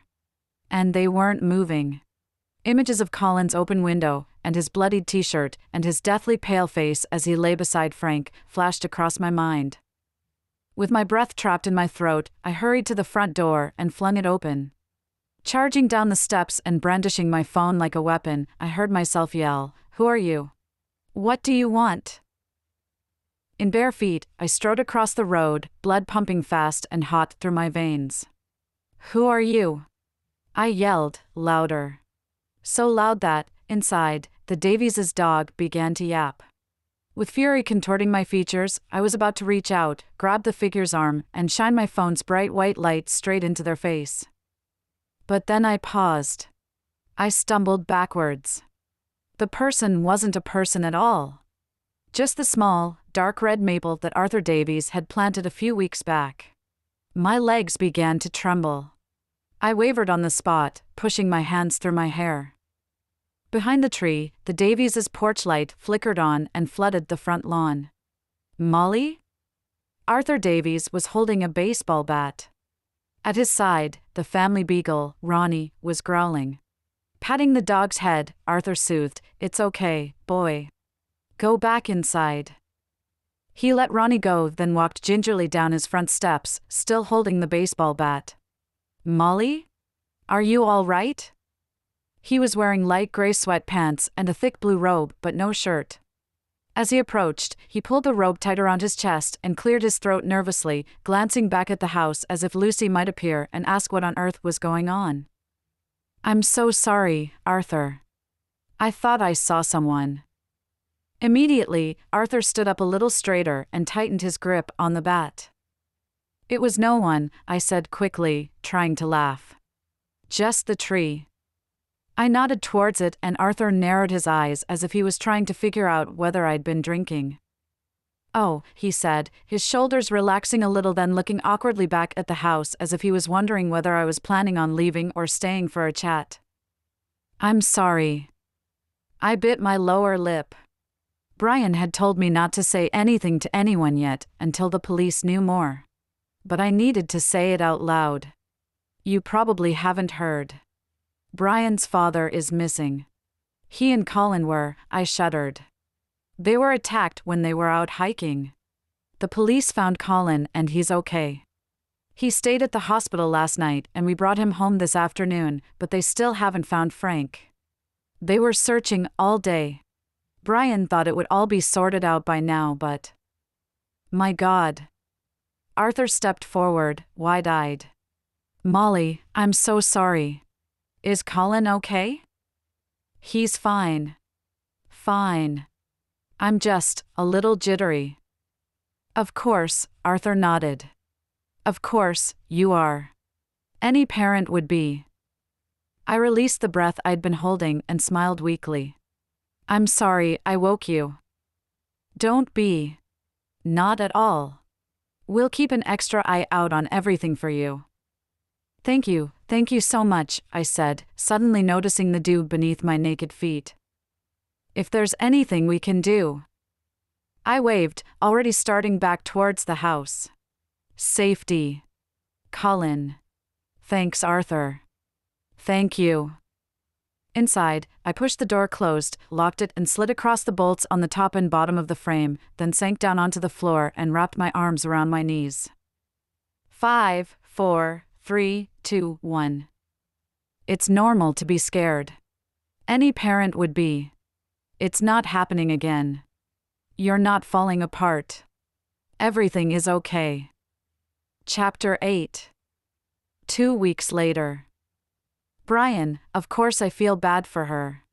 But it was supposed to be a couple of days, and I pushed the bedroom door shut and lowered my voice. And all I'm saying is that maybe she'd be better off back home? I'm worried about your dad too, and I know Kathy's nervous to be alone, but she doesn't exactly seem happy here with us. Brian was sitting at the foot of the bed. As always, he was dressed as if he was going to work, even though the showroom was closed on Sundays. She's my mother, Molly. And of course she's not happy. My father has been declared missing. It's all over the news. Reporters are swarming around her house. People are saying he could be. Brian shook his head at me, deliberately not repeating what the local news had been saying. What do you want me to do? Kick her out? Sighing, I knelt down in front of him and put my hands on his knees. Brian, honey. Of course, I don't want you to kick her out. I'm so sorry for what she's going through. What we're going through. But, I sighed and nibbled the corner of my lower lip. I'm not sure how much longer I can cope with her monopolizing you the way she does. The amount of attention she demands from you, it's like she's forgotten that I'm even here, let alone that I'm your wife. I was trying to keep my voice calm and reasonable, but it was becoming increasingly difficult. Brian had always found it hard to confront his mother. And while he would stick up for me if he was pushed into it, mostly he just couldn't see the things that I could. I haven't slept properly in days, Brian. Colin's still not himself. And the anxiety of having her here isn't helping. Brian rested his elbows on his thighs and rubbed his temples. Molly, you've got to understand. This whole thing, it's bringing back a lot of bad memories for my mom. Memories of my brother. He widened his beautiful blue eyes at me, and instantly, I felt a thud of guilt in the pit of my stomach.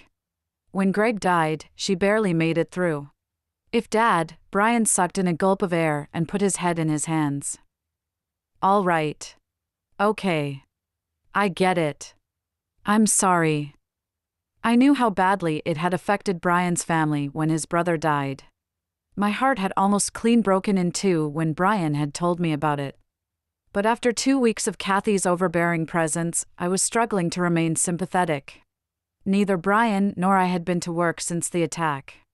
In fact, we'd barely left the house at all. And in those 14 long days, it had become a toxic melting pot of emotion.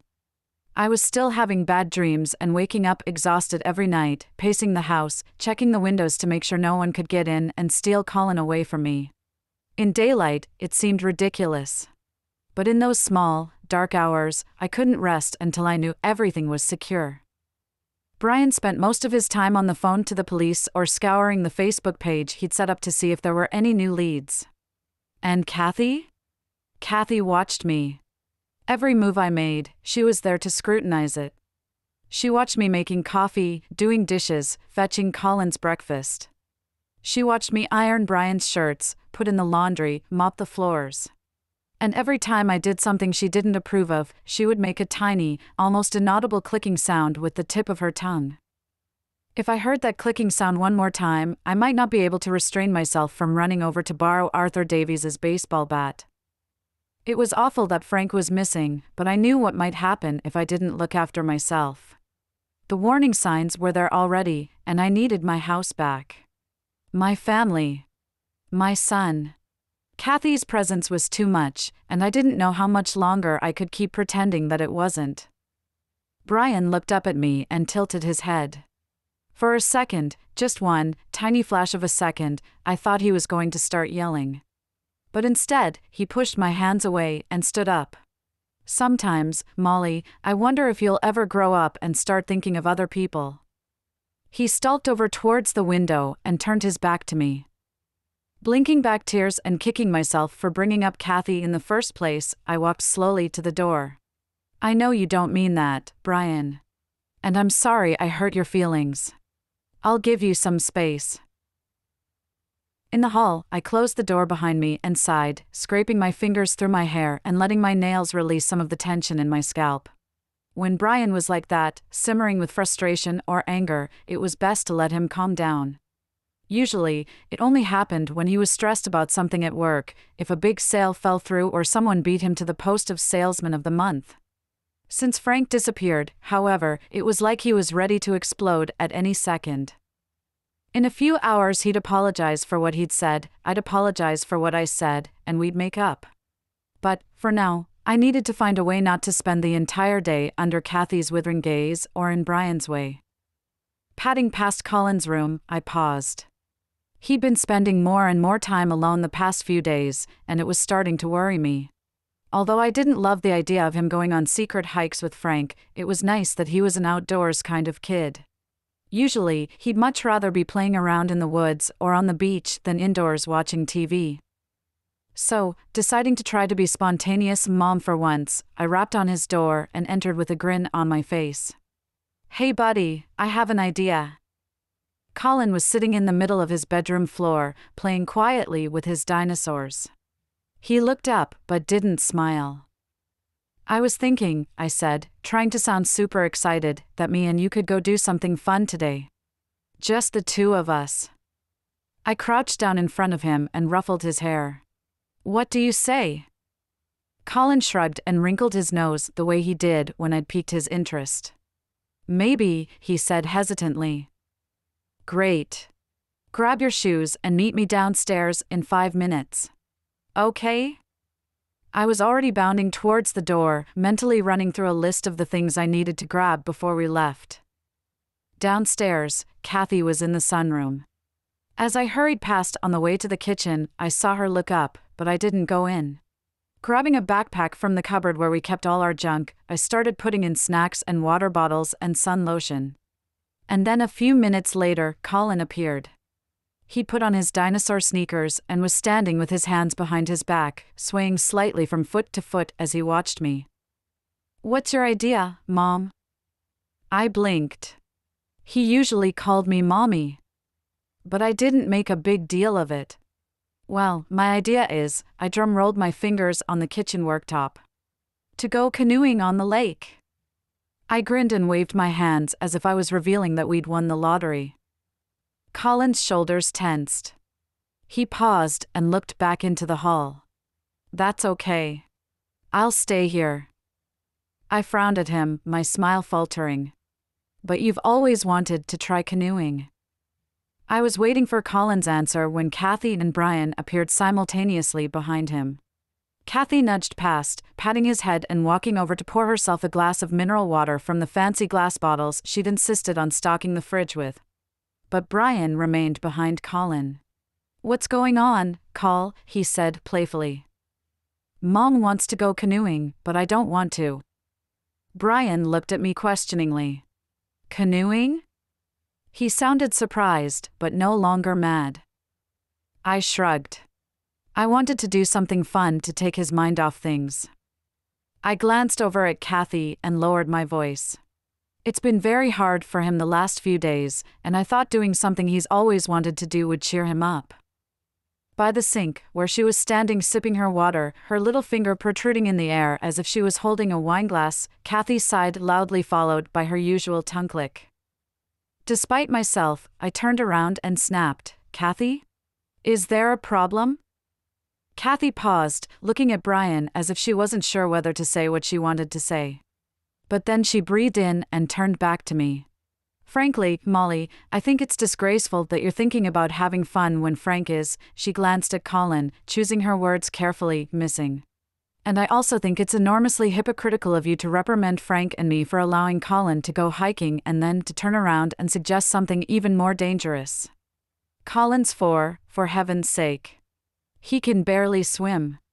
Do you really think canoeing is appropriate?" I looked at Brian, expecting him to back me up the way he had when Kathy had tried to poison me with walnuts, but, instead, he shrugged. "Mom does have a point, Molly. I'm not sure now is the time. And if Colin doesn't want to." "You're siding with her?" I was close to yelling. I knew I shouldn't. Not in front of Colin. But I couldn't help it. After 2 weeks of living with Kathy breathing down my neck, Colin avoiding me, and with dreams from my past haunting me every night, I felt like I was on the edge of losing my mind. Brian nudged past Colin and pulled me to one side, gripping my elbow tightly. "Molly. Come on. He doesn't want to go. Just leave it." Pulling away from him, I grabbed my backpack from the counter and shook my head at the pair of them. "You're both being ridiculous. He'll love it when we're there. Come on, sweetheart." I reached for Colin's arm and started to lead him down the hallway. "Mom, I don't like being outside anymore. I want to stay here." I stopped and sucked in a deep breath, trying to make my face lighter and my voice more sing-song. "Colin. You love being outdoors. What happened with Grandpa scared you, and that's fine, but you can't stay cooped up forever. Now, come on." I continued towards the door, but Colin started to drag his feet. As I snatched the car keys from the hook, Kathy and Brian appeared behind me. Colin was struggling against me, but I didn't want to let him go. He was starting to cry. "Colin, come on. Don't be so silly." I was tugging at him, trying to inch him towards the door when Kathy suddenly erupted. Storming forwards, she wrapped both arms around Colin and pulled him into her chest as if she were protecting him from a kidnapper. "Molly, get a grip on yourself. Colin is scared." Surely, a mother should recognize when her child needs love and protection, not forcing him into situations that he clearly doesn't want to be in. Whatever happened to Frank traumatized the poor child. And you expect him to be okay after just a couple of weeks? Kathy's eyes were wide and furious. "You might not care about what's happened to my husband, but the rest of us do." My hands were shaking. Colin was crying. But Brian wasn't moving. As I looked at him pleadingly, willing him to come to my aid, he simply shook his head at me. When Colin finally looked up from his grandmother's arms, Brian bobbed down and Colin ran towards him. "It's okay, buddy. Mom was just trying to help you, that's all. But, hey, I tell you what. Why don't you go on into the lounge, and I'll download that new movie you wanted to watch. Grandma can make us popcorn. What do you say?" Through teary eyes, Colin nodded, and Brian swiped the moisture from his cheeks. "Okay, bud. Go on in." He stood up. Mom? Kathy had been standing between us and now turned her back to me, flicking her hair and patting Brian's arm as she followed Colin into the lounge. Watching them, I felt like someone had kicked the air from my stomach. Like I was a stranger in my own house. Brian? I shook my head, leaning back against the wall and fighting the urge to cry. Slowly, Brian walked over and stood in front of me. Molly. What's going on with you? You sided with her again. I looked up at him, searching his face for a clue, any clue, as to why in the world he would stand there and let his mother speak to me like that. Colin didn't want to go. I wasn't siding with her. I was siding with him. She called me a bad mother, Brian. As I said the words, my voice cracked. Brian reached out to gently rub my upper arm. No, she didn't, Molly. Look. Emotions are high. Don't take things so personally. Feeling my lips start to tremble, I blinked furiously and looked up at the ceiling, willing myself not to cry. I sniffed and slipped my hands into Brian's. You don't think I'm a bad mom, do you? Because you know that Colin is my world, Brian. You know that I'd do anything for him. I trailed off. Brian breathed in slowly. He was looking at me in a way that I didn't recognize, and it made my skin begin to prickle. But then he pulled me closer and wrapped his arms around me. Of course not, he said. I could never think that. Chapter 9. Less than 48 hours after coming to blows with Kathy, I found myself piling into the office of Brian's old babysitter, now psychiatrist, Dr. Robert Davidson, along with Brian, Kathy, and Colin. The room was almost exactly how I'd pictured it: white walls, a few abstract paintings, a big leafy houseplant, a couch, 2 armchairs, and a coffee table. But as he smiled and ushered us inside, I still couldn't quite believe that I'd agreed to it. Good morning, everyone. He motioned towards the couch. Take a seat, take a seat. Brian, Colin, and I squeezed onto the couch. But before sitting in the armchair beside us, Kathy gripped the doctor's hands between hers and said effusively, Robert, it is so wonderful to see you. Haven't you done well? I winced. Robert Davidson was a grown man, a professional, 40-something-year-old with broad shoulders and a small, neat beard, no longer the scrawny teen who'd babysat for Brian all those years ago. Mom. I think it's doctor now, not Robert, Brian chided softly. But Dr. Davidson shook his head and smiled. It's fine, he said politely. But we do need to remember, Kathy, that I'm seeing you as a doctor, not a friend in these sessions. It's important I remain, he paused, searching for the word. Impartial. Kathy smiled and nodded. Of course, doctor.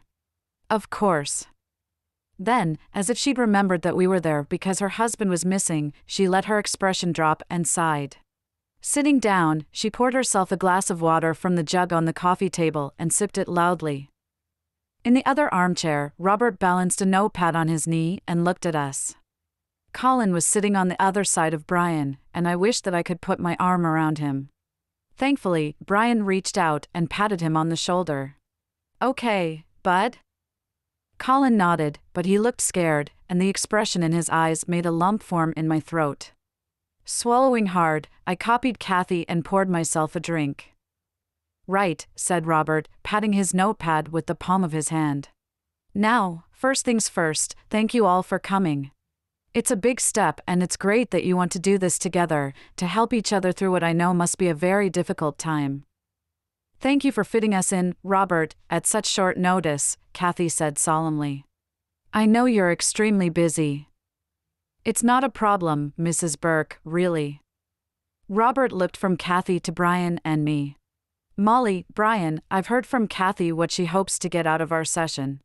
But could I ask what this means for you? How are you hoping I can help you today?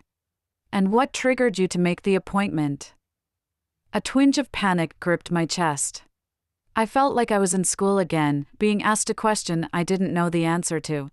I looked at Brian with wide eyes. He squeezed my hand. Well, I guess we'd like some advice about how to cope with things going forward. Brian lowered his gaze and cleared his throat. He'd never seen a psychiatrist in his life, and talking about his feelings didn't come easy at the best of times.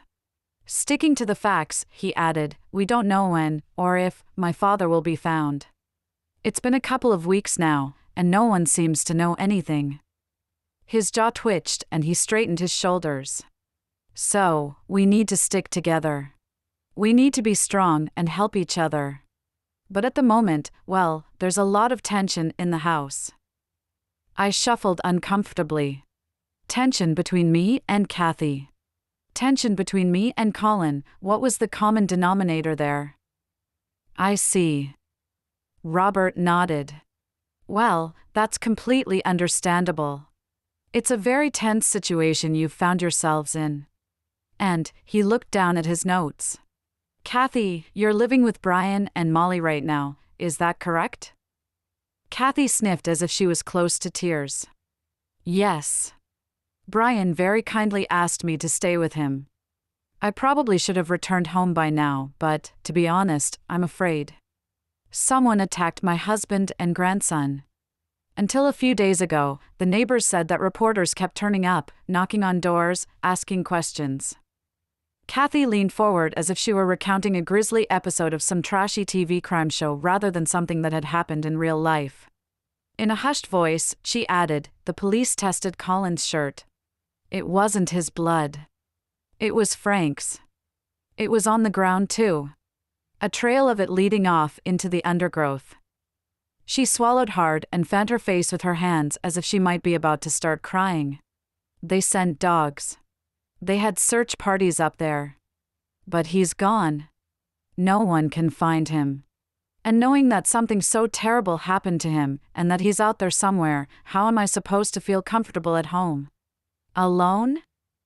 Dr. Davidson nodded sympathetically. It's completely normal to feel afraid in this kind of situation, Kathy. You're going through something very traumatic. And I think it might be worth making an appointment to discuss how you're coping individually with all of this. Kathy swallowed hard but didn't reply. On a daily basis, she swung wildly from being calm and stoic to being a quivering wreck, but clearly, while a whole family session with Dr. Davidson was fine, she didn't appreciate the implication that she might need more help than anyone else.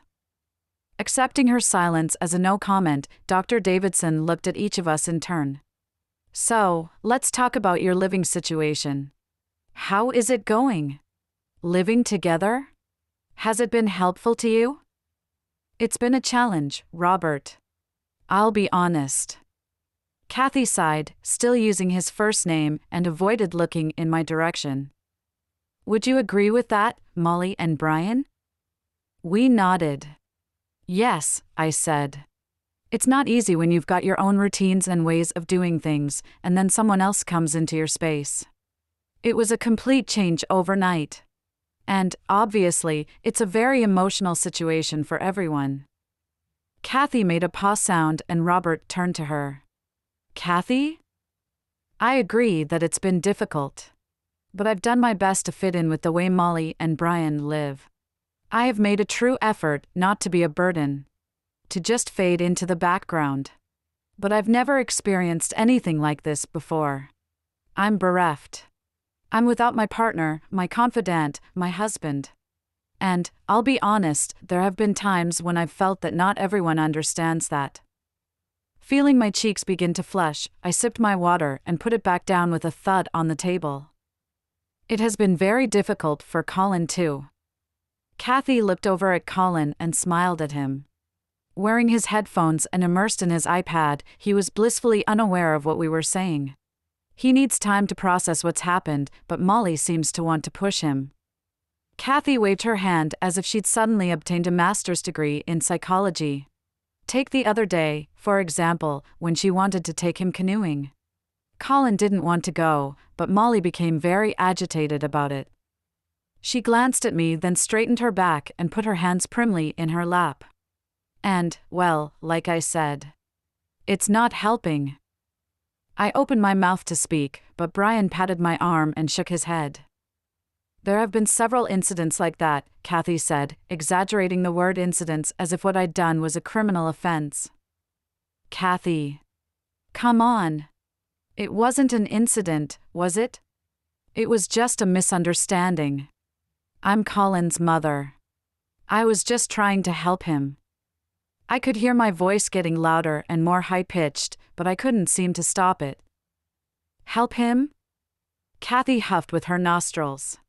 Molly, dear, you manhandled Colin in the hallway. You practically dragged the poor child out of the house when he begged you not to. When he told you he didn't want to go. All to prove a point to me, I suspect. A point? Well. She glanced at Robert again in a way that said he really should only be listening to her because her version was the credible one. Since Frank disappeared, Colin has gravitated towards me and his father. He seems upset around his mother. But Molly was determined to win him back, so she concocted some elaborate idea about going canoeing. Kathy laughed a little. Ironic, really, considering the way she reacted when I told her Frank had taken him for a simple little hike. Kathy, I was mad about that because you didn't tell us about it. I looked at Brian, expecting him to step in and back me up. But he didn't. You let them go off without a cell phone. You didn't even know precisely where they'd gone.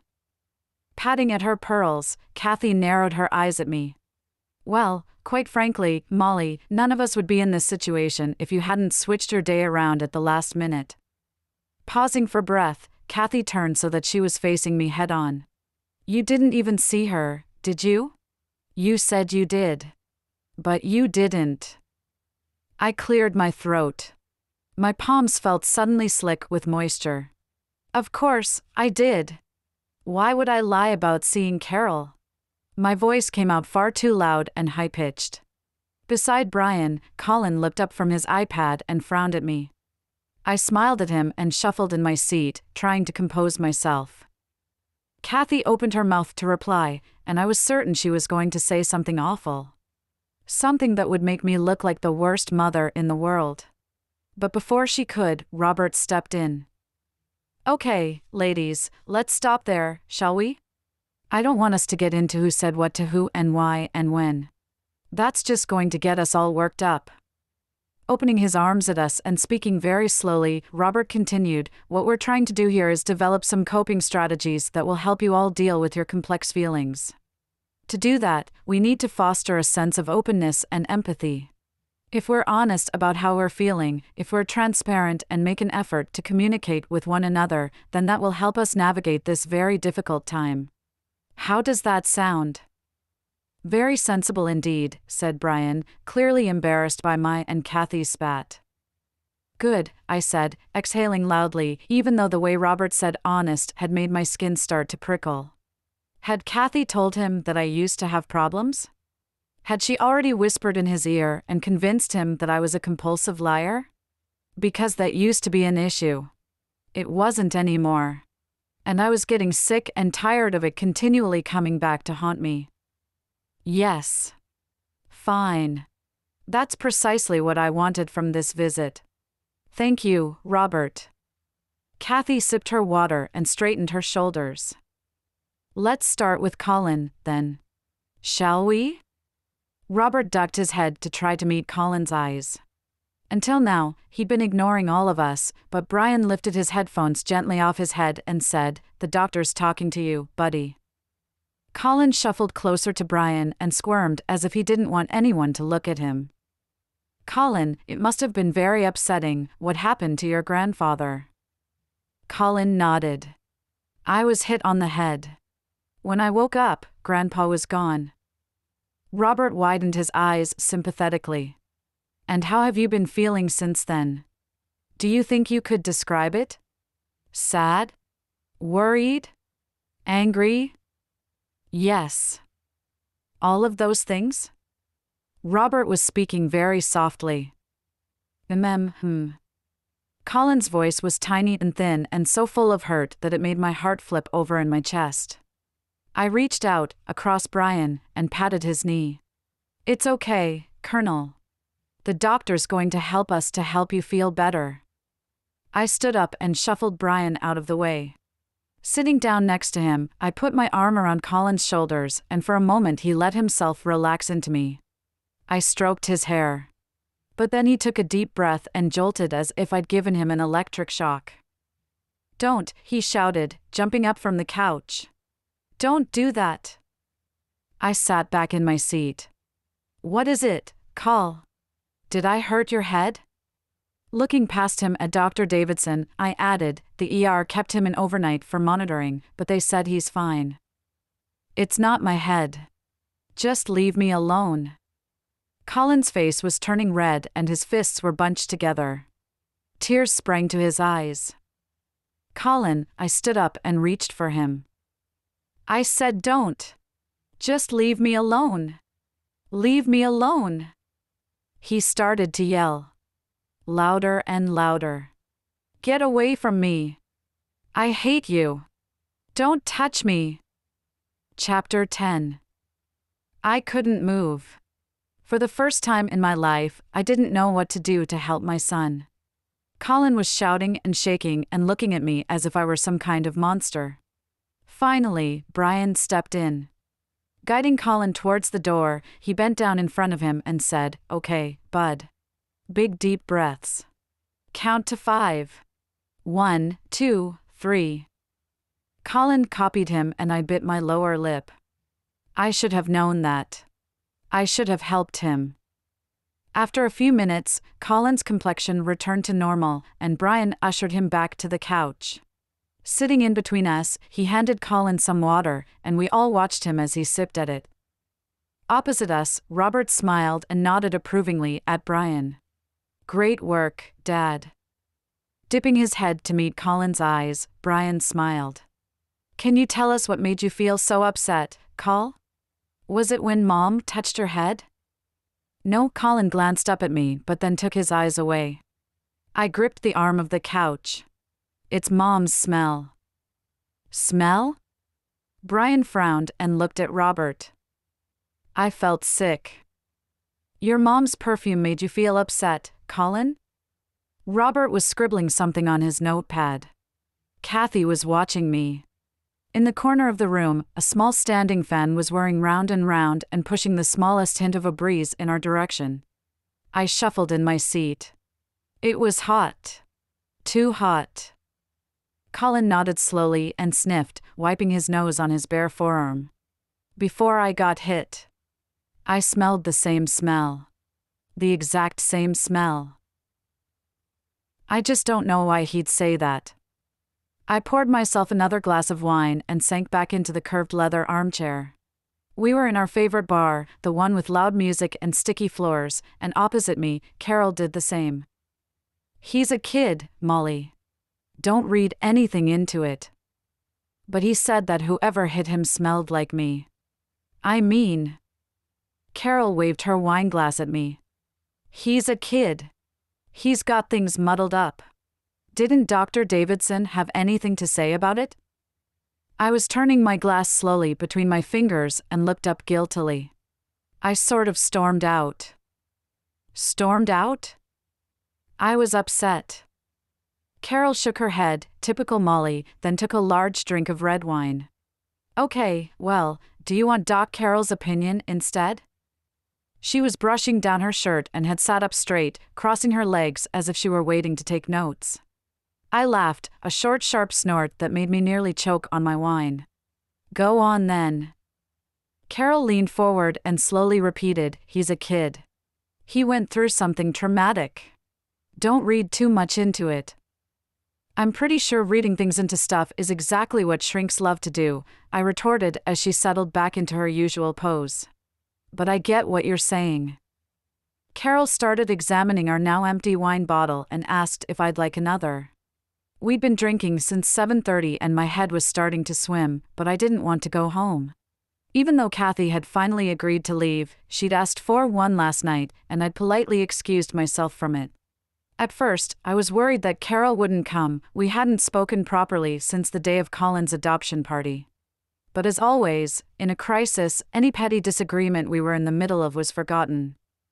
Despite knowing I should go home, I nodded. "Sure. Why not?" Carol started to stand, but then sat back down and cleared her throat awkwardly. "Listen, Molly. I know we're over it, but I just wanted to say that I'm sorry for what I said the other day. I was out of order. In a lot of ways. Anne. Putting my glass down, I reached out and took her hand between mine. Stop it. You don't ever have to apologize to me. You know that. I know.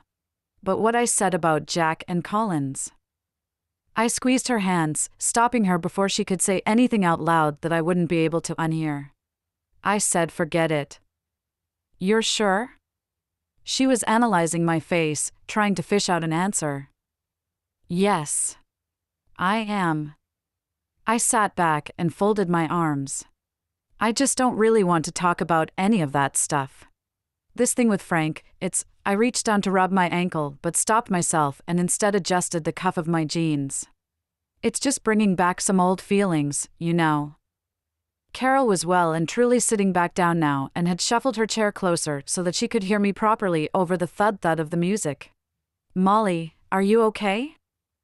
I'm fine. Can we please talk about something else? Carol bit her lower lip. She was older than me but didn't look it. Her face was plump and smooth and she had only the smallest of worry lines at the corners of her eyes.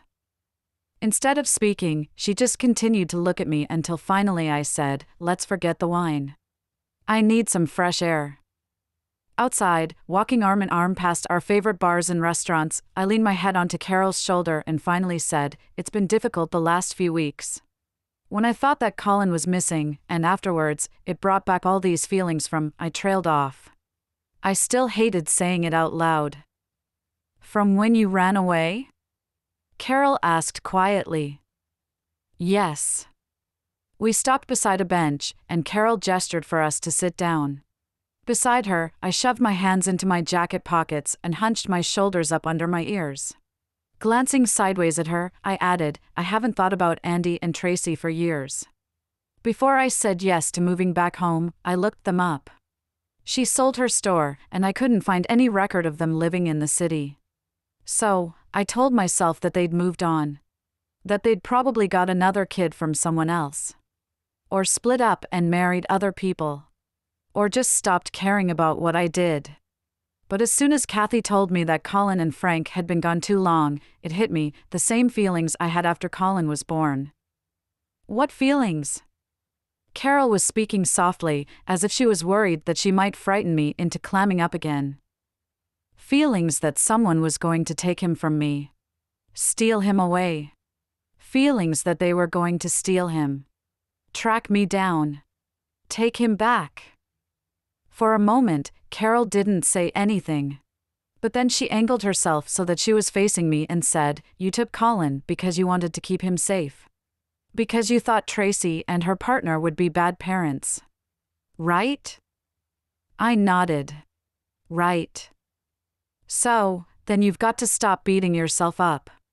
Andy might be Colin's biological dad, but you're Colin's mother.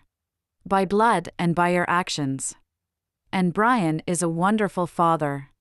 Colin is happy. He's safe. What happened with Frank is awful, but it's not related. You did the right thing, Molly. And there is no reason to think that anyone is after you. I was starting to cry and blinked up at the starry sky above us. Thank you.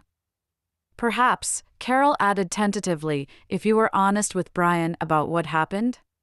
If you finally told him the truth about Tracy and Andy, it would take away this paranoia that eats away at you sometimes? A moment ago, I'd been relaxed, soothed by Carol's kind words. But suddenly every muscle in my body was tense. No, I said firmly. Brian can't ever know. I grabbed Carol's hands between mine and squeezed them tightly. Promise me. You'll never tell him. Of course, I won't. I just thought. No, I let go of her hands and tried to smile. No, I can't. But you're right. Everything is fine. I'm fine. After changing the subject and talking mindlessly about work for a few minutes, Carol and I parted ways. She hailed a cab, but I said I wanted to take a walk first to clear my head. I was nearing the more affluent range of bars near the movie theater where Brian and I used to go on occasional date nights, in the middle of texting Brian to tell him that I would be back soon, when a firm hand thudded onto my shoulder. "Molly Brown?" It was a man's voice. Deep and gruff, and the hand was heavy. I froze. Brown. Molly Brown. I'd been a Burke for 3 years. No one called me by that name anymore. I turned around slowly, reaching my right hand into my pocket for the pepper spray that I religiously kept on me. A tall, slim man with dark-rimmed glasses was smiling at me. "It is you," he said, extending his hand to shake mine. As he spoke, the thick stale odor of cigarette smoke wafted out from between his teeth. When I didn't return the gesture, and noticing me flinch at the cigarette he was holding, he stubbed it out on the ground and laughed nervously. "Sorry, it's been a while." "You probably don't." "Who are you?" I stepped back, whirling through my memory. Tracy had described Andy as tall, broad, and traditionally handsome.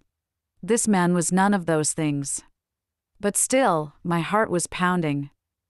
Greg Garcia? We were in college together.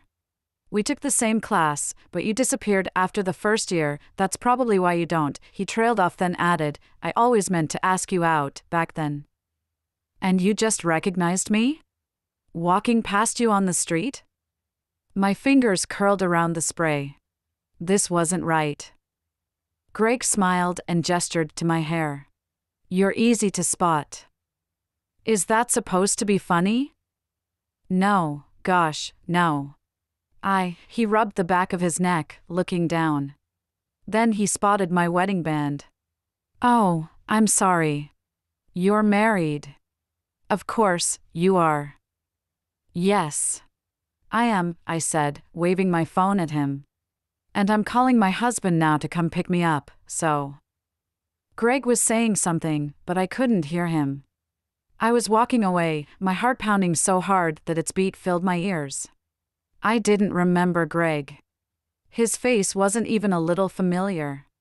But then, a lot of my short time at college was unfamiliar. I looked back. Greg was still watching me. And he was lighting another cigarette. Turning the corner, finally out of sight, I pressed myself against the side of the building behind me and tried to catch my breath. I could still smell the smoke. It was on my clothes, and it made me want to rip them off and burn them. 20 minutes later, as the cab that had driven me home disappeared at the end of our street, I let myself back into the house, and before I'd even left the doormat, I began peeling off my shirt. Brian staggered into the hallway, blinking at the light. His hair was sticking up in tufts that told me he'd fallen asleep on the couch. When he realized I was taking my clothes off, his eyes widened, and he started to smile. "Good night," he said, sidling over to me and slipping his hand around my waist. "Brian, don't," I said, ducking away. "I stink of smoke." "Smoke?" Brian's nostrils twitched. "No, you don't." "Yes, I do. Some asshole was puffing it in my face for at least 10 minutes. An exaggeration. But it had felt like 10 minutes. Brian raised an eyebrow, then followed me through to the kitchen and watched me shoving my things into the washer. "Molly," Brian took my hand and pulled me away from the laundry. Rubbing my shoulders, he said, "You're freezing. Are you okay?" Leaning into his chest, I closed my eyes.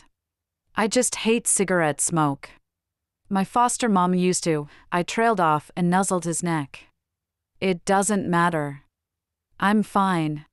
I'll be fine." Chapter 11. 3 days later. "I think she's trying to make it up to us, Molly. Give her a chance, yeah?"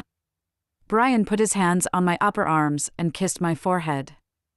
After our disastrous appointment with Dr. Davidson, Kathy had finally agreed to return home. Much to her disapproval, Robert had suggested that perhaps some space was what we all needed. He didn't offer an explanation for Colin's reaction to my perfume.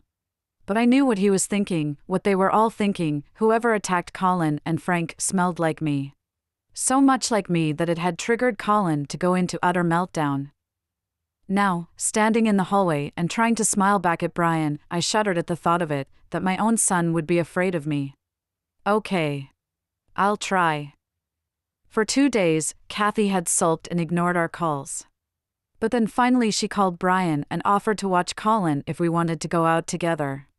I was reluctant, not just because I didn't want Kathy in the house again so soon after getting her to leave, but because Colin still seemed so fragile. I didn't want him to see his dad and I going off for a date night when he was still feeling anxious and sad about his grandfather. But Brian persuaded me.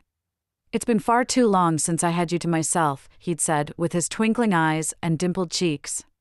So, I'd agreed. Kathy arrived at 7 p.m. Colin was already in his pajamas, settled on the couch with a new movie and a bucket of popcorn. "Ooh, movie night?" Kathy said, shuffling up beside him. Colin rested his head on her shoulder and snuggled in close. Usually, the closeness between Colin and his grandparents was the only thing that softened my attitude towards them. Whenever they did something to annoy or upset me, I reasoned that I needed to keep the peace for Brian, and that they couldn't be such terrible people really if Colin loved them so much. But now, seeing them cuddled up like that, I felt overwhelmingly jealous. Colin and I had always been so close. A team. Him and me. We'd let Brian into our club and become the Three Musketeers. But I'd always felt that the bond between a mother and her son was the strongest that there was. Since Frank's disappearance, that bond was strained to breaking point. Returning from Robert Davidson's office, I'd immediately showered and scrubbed my skin until it was sore to get rid of even the smallest hint of my lilac perfume.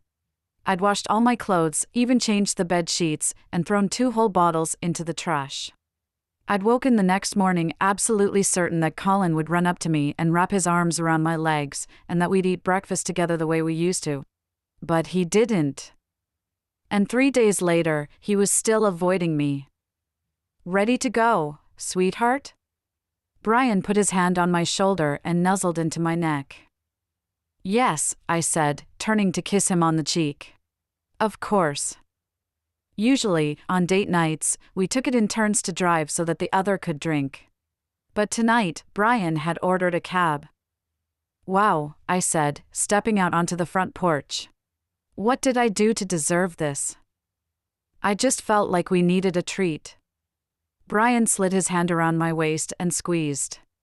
I was wearing the black tight-fitting dress that he liked so much, my red heels, and my silver locket. I felt a little odd without any perfume but hadn't had a chance to replace what I'd thrown away. As we slid into the cab, however, Brian smiled at me and said, "Have I told you lately how ridiculously beautiful you are, Molly Burke?" Trying not to glance up at the cab driver's rearview mirror to see if he was watching us, I blushed and tucked my hair coyly behind my ear. "You haven't, actually." Brian reached over and took my hand in his. Despite everything, he knew how upset I was about Colin, and he was trying to make me forget it all for the night. "Well, then I'll make sure to tell you several times this evening to make up for it." At the restaurant, a little Italian place with soft lighting and incredible pasta, Brian pulled up my chair and ordered us a bottle of wine. When it arrived, he told the waiter he'd pour it himself and offered me a large glass. Taking my first sip, I sighed and leaned back. "It feels good to be out of the house," I said, noticing the tension drop from my shoulders. "It really does." "Are you doing okay?" I asked him gingerly. Brian and I had spoken very little about his feelings over what had happened. Finding Colin like that, covered in blood, and not knowing when or if he'd see his father again must be eating him up inside. But he was refusing to let me see it. Whenever I asked, he shrugged it off and insisted he was fine and just focusing on helping me, and Kathy, and Colin. But I knew what happened to people if they kept their emotions bottled up inside. I knew that Brian needed to talk, whether he wanted to or not. "Yeah. I love this place, don't you?" Brian looked at our surroundings and nodded approvingly. "I'm talking about your dad, Brian." I spoke softly and reached out to put my hand on top of his. Brian took his hand back and picked up his wine glass. "I'm okay, Molly, really. Nothing sinister going on in here." He tapped his forehead and then repositioned his glasses on the bridge of his nose. I'm fine. Reaching for my locket, I shook my head. Sweetheart, I don't see how you can be fine. Your dad. Brian waved his hand to cut me off. To be honest, Molly, I'm more worried about you than I am about me. I can deal with my feelings. I flinched, trying to ignore the sharp twist in my belly. And I'm not? I didn't mean it like that. But things with you and Colin. I know how much you adore him. I know it's killing you that he doesn't want to be near you. I swallowed hard and reached up to pull on the end of the French braid that I'd spent half an hour getting just right before we left the house. Quietly, I said, it's like he thinks I caused this somehow. It's like he thinks. I could barely bring myself to say it. I couldn't look up. It's like he thinks I did it. When I raised my eyes, for a moment, Brian just looked at me, taking in my features and blinking slowly. But then he said, of course he doesn't. He's a little kid, Molly. He's just taking out his feelings on the person closest to him, his mom. I was about to say, really? Do you think so? When the sound of a familiar laugh caught my attention. Turning, I spotted Carol and, relieved to have an excuse to bring a stop to our melancholy conversation, I got up out of my seat. Brian, sorry, it's Carol. Just let me go say hi. It wasn't until I was standing in front of her table that I noticed who she was with, a slim, younger-looking guy with glasses and a thin layer of stubble. As soon as she saw me, Carol began to blush. She was dressed up, in an uncharacteristically floral blouse and heavy makeup. Her hair looked like it had been professionally styled, still short, but smooth and neat, and I tried to keep my expression neutral as I noticed she'd removed her wedding ring. Molly, she said, looking nervously from me to her dining companion. What are you doing here? I gestured towards our table. Brian and I are on a date. What are you doing here? Oh, us too, the guy with glasses cut in, standing up and reaching out to shake my hand. I'm Steve. Carol and I have been chatting online for a while. This is our first date. I raised my eyebrows. Steve was very chatty. Not at all Carol's type. Carol looked like she wanted the ground to swallow her up. But eventually, as Steve sat back down, she said, Steve, this is my foster sister Molly. Wow, Molly. How amazing to meet you. Carol has told me so much. Has she? Good things, I hope. I met Carol's eyes and smiled at her softly, hoping she would see I was genuinely pleased that she was out on a date, even though she hadn't ever mentioned Steve to me before. Listen, I added, why don't you guys join us? A double date? Carol shuffled awkwardly in her chair. Maybe another time, she said stiffly. Okay, sure. I smiled at Steve, trying not to mind that I'd poured my heart out to Carol a few days ago and she hadn't thought to bring up her new love interest. Have a good night, you guys. When I sat back down opposite Brian, I glanced over my shoulder then whispered, okay, so first of all, Carol's on a date and apparently she's been talking to that guy online for ages and hasn't told me. Brian smiled wryly at me. And second of all? I invited them to come sit with us, and she didn't want to. It's like she's embarrassed of me or something. Embarrassed? Molly, come on. She's your sister. That's ridiculous. Would you want to share a date with another couple? Bristling at the implication that I was overreacting, I folded my arms in front of my chest. It's not ridiculous, Brian. We're nice people to hang out with. Why wouldn't she want Steve to meet us? Her husband died, Molly. Be a little more sympathetic, can't you? Brian almost sounded annoyed with me, which made me sigh and suck in my cheeks. Maybe she doesn't want to put pressure on something that may or may not go somewhere. I am sympathetic. Are you? Brian was looking at me the way he did when he was behaving more like a ticked-off professor than a husband. It made me feel silly and flustered, and like I didn't quite trust my own instincts. Brian shook his head. Listen, can we forget Carol? Call her tomorrow, have coffee, and you'll realize everything's absolutely fine. But for now, Brian reached out and took both of my hands between his. I'd very much like to enjoy dinner with my wife. Is that okay? Tucking my hair behind my ear, I wrinkled my nose at him. Yes. I think it is. Chapter 12. After dinner, instead of going straight home, Brian suggested we take a stroll. Outside, the air was cool. As the evening wore on, the restaurant had become stuffy and full of noise. But now, in the stillness of the street, I finally felt relaxed.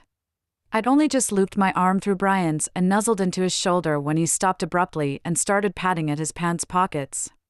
Shit. Sorry, Mole. I left my cell. Turning back towards the restaurant, I waved my hand and said, "Go get it. I'll wait here."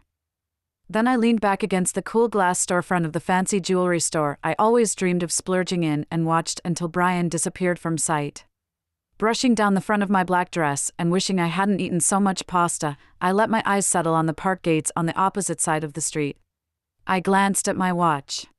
They'd be locked by now. But with several glasses of white wine swilling through my system, I wondered whether Brian would agree to sneaking in and taking a late-night forbidden walk. It was the sort of thing we did when we first moved back to the city. It was the sort of thing that had helped me forget who I was when I ran away in the middle of the night to start a new life, when I broke my promise to Tracy and Andy, when I first started to fall apart. At first, when Brian had suggested we leave Chicago and move home to Maine, I'd said no. Absolutely not. Never. I couldn't risk returning to a place where people could be looking for me, waiting to jump out of the shadows and snatch my child. But Brian kept on asking. As far as he knew, Colin's father was a tourist who'd visited the restaurant I worked at, stuck around long enough to sleep with me and beat me up a few times, and who left town as soon as I got pregnant. He didn't know that Colin's biological father was actually a respectable guy called Andy whose partner Tracy had a hysterectomy in her mid-20s and couldn't have children. He didn't know that Andy and Tracy had promised to clear all my debts in return for me carrying their child, using my egg and Andy's sperm to create a perfect baby boy. And he didn't know that I stole the baby I was supposed to give up and ran away when it was still inside me. Took away their happy ending.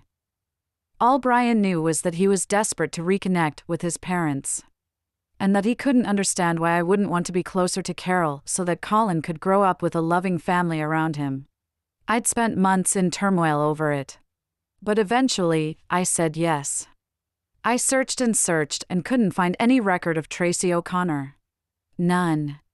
The bookstore she'd owned and had returned to Portland from Rhode Island each weekend to manage now belonged to someone else. So, we had packed up our things and returned to a place that, for both of us, held so many memories. I exhaled slowly and closed my eyes.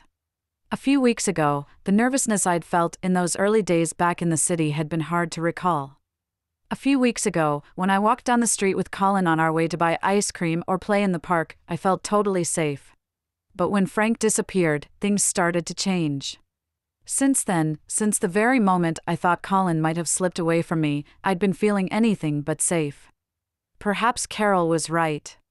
Perhaps if I told Brian, he'd take me in his arms and make me feel better. Perhaps he'd understand. But that wasn't a risk I was willing to take. I looked at my watch. Brian was taking a long time. A slight breeze whipped around the corner of the jewelry store, and I rubbed my upper arms against the sudden chill. I turned to look at the window display. Gold and silver and platinum sparkled back at me. But then I felt something. A sensation I hadn't felt for a very long time, like someone was watching me. I chewed my lower lip. It was my mind playing tricks. Memories wriggling their way to the surface. Not real. But as I let my eyes drift over trinkets that I'd never be able to afford, I still couldn't shift it. In the window, the park gates were dimly reflected. I narrowed my eyes. There was someone there. I swallowed hard and braced my palm on the glass as my legs started to tremble. It was a woman. A tall, slim woman with fire-red hair. Just like mine. Just like Tracy's. I whirled around, clutching my purse to my chest as though somehow it would protect me. Ready to run back to the restaurant, screaming for Brian and for help. Molly? Wide-eyed, I turned to see Brian looking at me with a perplexed expression on his face. There was someone there. Did you see? I pointed towards the park and looked frantically up and down the street. But the woman was gone. Brian frowned and laughed a little. Ah. Maybe. Can't say I was paying any attention, Mole. I was watching you and thinking about how beautiful you look. Brian leaned in, slipping his hands around my waist and pressing his lips against mine. For a moment, I resisted. But then I gave in. I let myself melt into him. And by the time we got home, I'd almost managed to convince myself that the woman I'd seen was nothing more than a figment of my imagination. The next morning, I woke early and scurried downstairs to fix breakfast for Brian and Colin. Kathy was back home, where she belonged, and I had the boys to myself again. The specter of Frank's disappearance was still lingering in the background. It was there when I turned on the TV or looked at Facebook or saw the posters plastered all over town. But at least now I could start trying to reconnect with my family. And, although I felt guilty for waking with a smile on my face, I also felt optimistic. Things would sort themselves out. Frank would turn up. Carol and I would get back on speaking terms, and Kathy would remain a respectable distance away from my house. Whatever I saw, or thought I saw, last night was simply the culmination of all the stress and tension from the past 2 weeks. Nothing more. Humming to myself, I made Colin's favorite, dinosaur-shaped pancakes with maple syrup, and Brian's too, an elaborate breakfast sandwich with bacon, sausage, egg, and tomato. I poured orange juice into the luscious glass jug we'd been given as a wedding gift, made a fresh pot of coffee, then called them both down. When Brian appeared holding Colin's hand, he was dressed smartly despite the fact it was Saturday. Colin was still in his pajamas, and I grinned as he wiped his eyes sleepily and noticed the pancakes on the table. I loved the way he looked in the mornings, ruffled hair, sleep-filled eyes, and flushed cheeks, and I longed to scoop him up and snuggle into him. But I didn't. Reminding myself to give him space, I stepped back and waved at the table. A special Saturday breakfast for my 2 favorite fellas. Brian licked his lower lip and went straight for the coffee. When he noticed the breakfast sandwiches, he grinned. Molly, you are officially the best wife in the world. You know that? I blushed, his compliments still somehow making me feel like a schoolgirl with a crush. And the best mom too, right, Colin? Brian patted Colin's shoulder and pulled out a chair for him. Colin looked up at me and smiled. A little warmer than yesterday. Not a grin. But not a grimace either. I slid into the chair opposite him and poured him some juice. Eat up, honey, before they get cold. Colin tucked in, the way he always did, leaving the dinosaurs' heads until last and eating their limbs and tails first. Beside me, Brian squeezed my thigh and nodded. This is great, Molly. I winced a little at his touch and rubbed at my leg. For some reason, it was sore, but I shrugged it off and kissed Brian's cheek. I wanted to say thank you for last night. And that I'm sorry things were so tough while your mom was here. I'll make an effort to check in on her and smooth things over. I really think it'll be so much easier now we're not under the same roof. Brian took a bite of his sandwich. Tomato juice dribbled down his chin and he nodded. And then the phone rang. I'll get it, I told him. It's probably Carol. Hurrying over to pick up the landline, I smiled as I said, "Hello, Molly Burke speaking." Mrs. Burke. Good morning. A stern voice that was not Carol's replied. This is Detective Monroe. Oh, I said, my face falling. You'll want my husband, Brian. Do you have news about his father? At the table, both Brian and Colin looked up at me. Brian was pushing his plate away, ready to stand up. No, Mrs. Burke. Actually, I'm calling to talk to you. Are you able to make it down to the station today? Me? The station? A prickly heat started to build in my belly. I tried to lighten my voice, as if it was no big deal, but it came out forced and too close to laughter. What do you want to talk to me about? It's easier if we discuss it here at the station. Can you make it for 10:30? The detective paused, then added, I can send a car to collect you if that's easier. No, there's no need for that. 10:30 is fine. I looked up at the clock in the kitchen. It was already 9:15. I'll see you then. Sitting back down, I swallowed hard and tried to smile. The police want to talk to you? Brian lowered his voice, as if this would stop Colin from hearing what he'd said. Nudging my sandwich around my plate, I poured myself some coffee and drank without waiting for it to cool down. I winced as it stung the roof of my mouth, but kept drinking. What about? Brian had stopped eating. I'm not sure. It didn't sound like a big deal. Pushing my chair back, I swigged the last of my coffee and looked down at my clothes. I better get changed. It'll be busy downtown at this time, might take a while to park. Leaning down, I kissed Colin's forehead and said, Dad's going to take care of you this morning, Colonel. I'll be back soon, though. Maybe this afternoon we could all do something. A picnic? Or go for pizza? Colin shrugged. I thought Brian might step in and say, sounds great. But he didn't. And he was watching me in a way that made my skin feel too tight and too hot. Upstairs, I opened up my wardrobe. What does one wear to a police station? I decided on the same outfit I'd worn to Dr. Davidson's, then jumped quickly into the shower. As the warm water touched my skin and began to splash down my legs, I winced. I looked down and stumbled backwards, jutting up against the cold glass door of the shower cubicle. Blood was swirling around the shower tray. I could barely breathe. I followed it up. It was coming from my thighs. Deep, raw, scratch marks. The kind I used to leave on myself when my illness was at its worst. After Jack died. After Colin was born. But they couldn't have been there last night. Brian would have seen. He would have mentioned them. Turning off the water, I stepped out and grabbed a wad of toilet paper, pressing it against the scratches. I reached for my phone. 9:45, I was running out of time. So, forcing myself not to think about why I'd started scratching again and why I didn't remember doing it to myself, I pulled my jeans over the toilet paper and left for the police station. Leaving our street, I patted my hair, calmed my breathing, and told myself it was no big deal. They probably just wanted to check some details about Colin. When I'd dropped him off. What time I'd arranged to collect him. That sort of thing. Yes. That would be it. Just clarifying details. That's all. Chapter 13. Detective Monroe was wearing a crisp pinstriped shirt and navy jacket, but was no more amenable than he had been when we met at the hospital. As I entered the room, I expected him to smile and tell me there was nothing to worry about. But he didn't. He simply ushered me into the chair opposite and sat drumming his fingers on the table.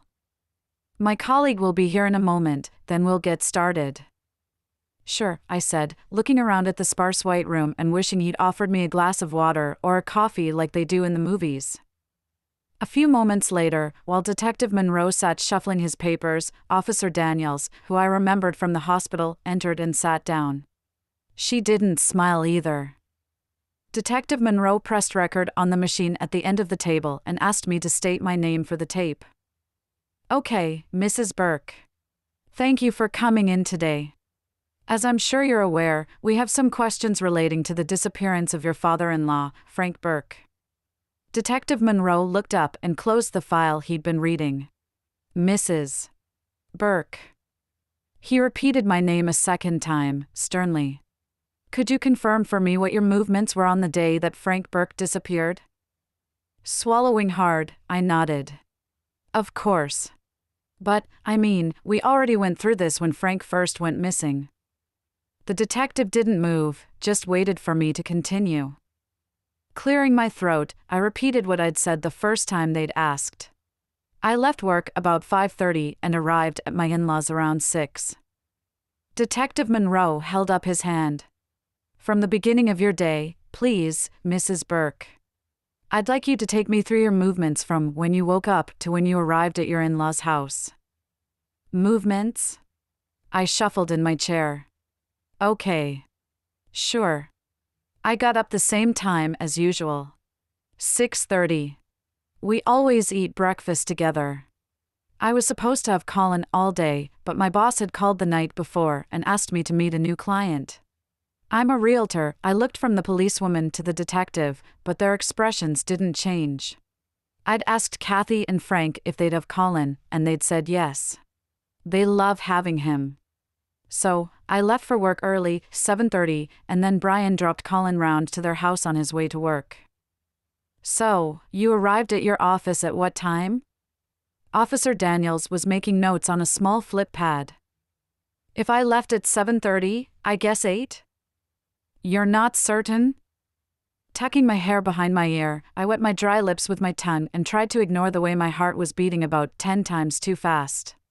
I know I left home at 7:30 because the Jeremy Ray show was on the radio. Just starting.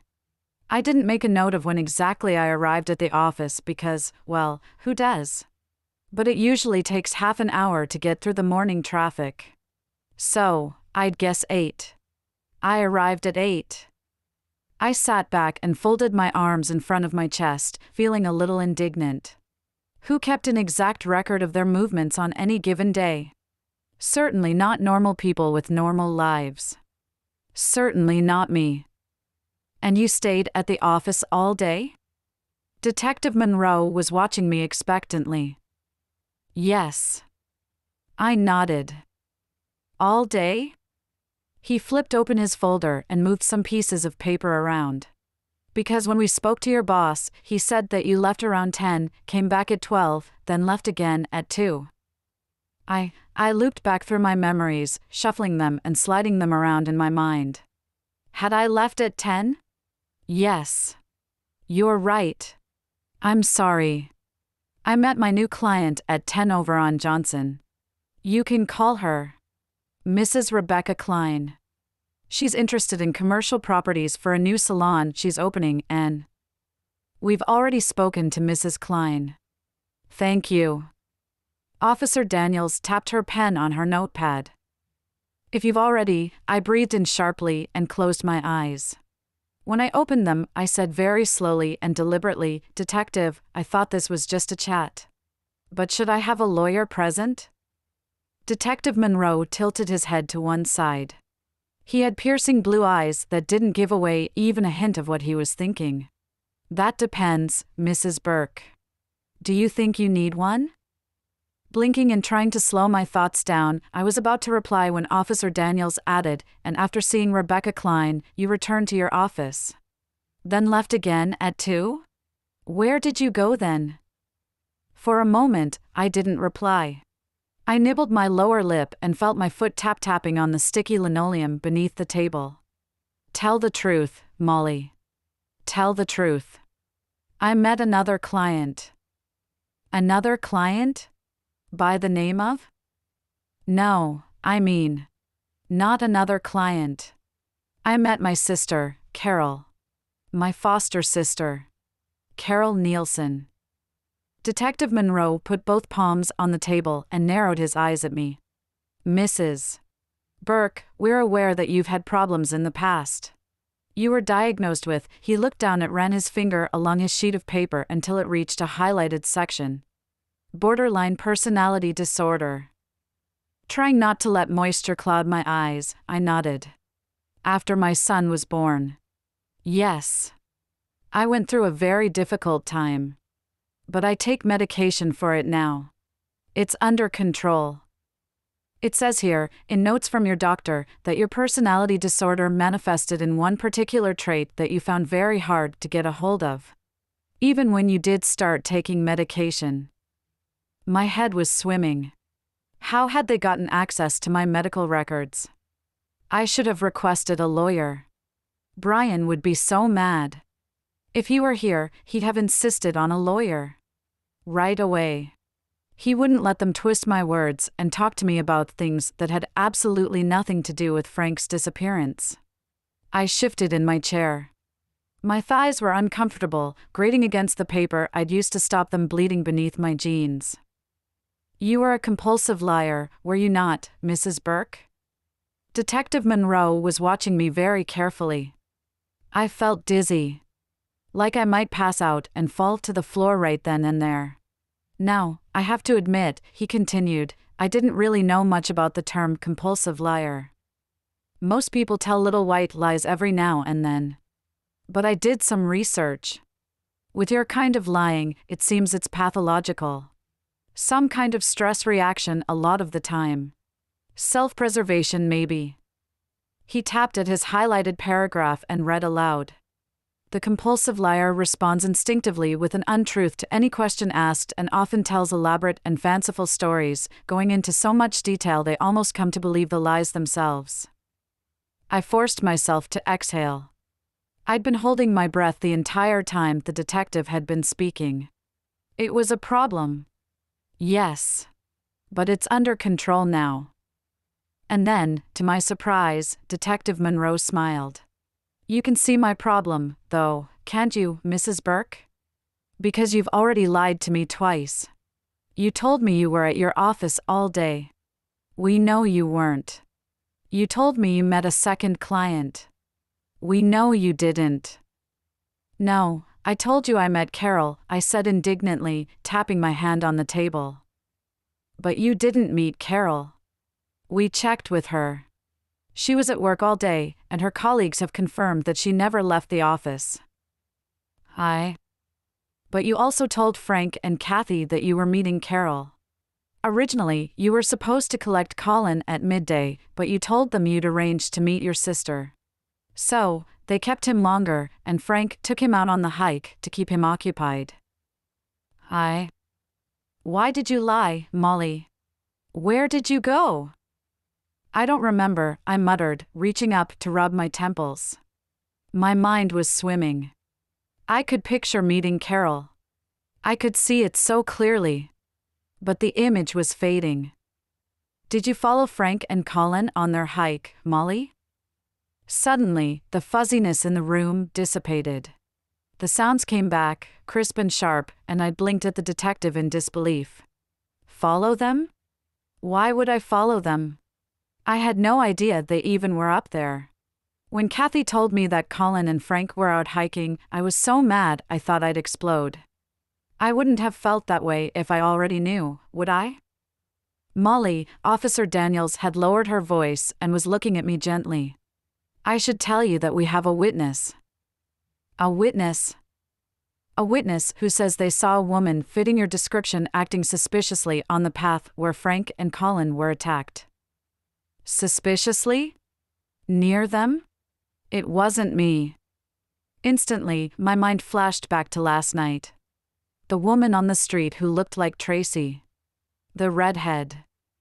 So, then, where were you? Okay, let me ask you another question. The night your son Colin was kept in for observation at the hospital, the night of the incident, you asked me to station a police officer outside his door. Why is that? I'm sorry? I leaned forward, as if I hadn't heard what he'd said. Why did you feel unsafe? I frowned, then tried not to laugh. Because my son had just been attacked, Detective. That's why I felt unsafe. But when I asked if you could think of anyone who might have a reason to hurt your son, you said no. If it was a random attack, why would you be afraid that someone would come to the hospital and hurt Colin? Monroe was tapping his pen on the table and Daniels was watching me closely. I didn't think. I was just a little scared. Which I think is completely normal under the circumstances. Isn't it? Yes, I suppose it is. Folding my arms, I let a steely expression settle on my face. Why don't you just say whatever it is that you're trying to say, Detective? And stop playing games. Monroe blinked at me, then laced his fingers together and leaned forward onto his elbows. All right. I have a theory. I blinked back. The theory is this: we have a mother with known mental health problems. Life has been good for a while, but she's not been performing well at work. Perhaps she's not getting the attention she had in the past from her husband. She used to have people fawning all over her when she was sick. But now she's better, all that has gone away. So, she needs to do something. She needs that feeling back. The feeling of being looked after. Of having people worry about her and wrap her up in cotton wool. Monroe cleared his throat and flipped back through his notes. Perhaps this mother came up with a plan. Perhaps it was a spur-of-the-moment thing, I don't know. But what I think is that she followed her son and his grandfather, knocked them over the head, and ran away, knowing that they'd be okay, but that when they were found, she'd have the sympathy of all her friends and family, the police, the doctors.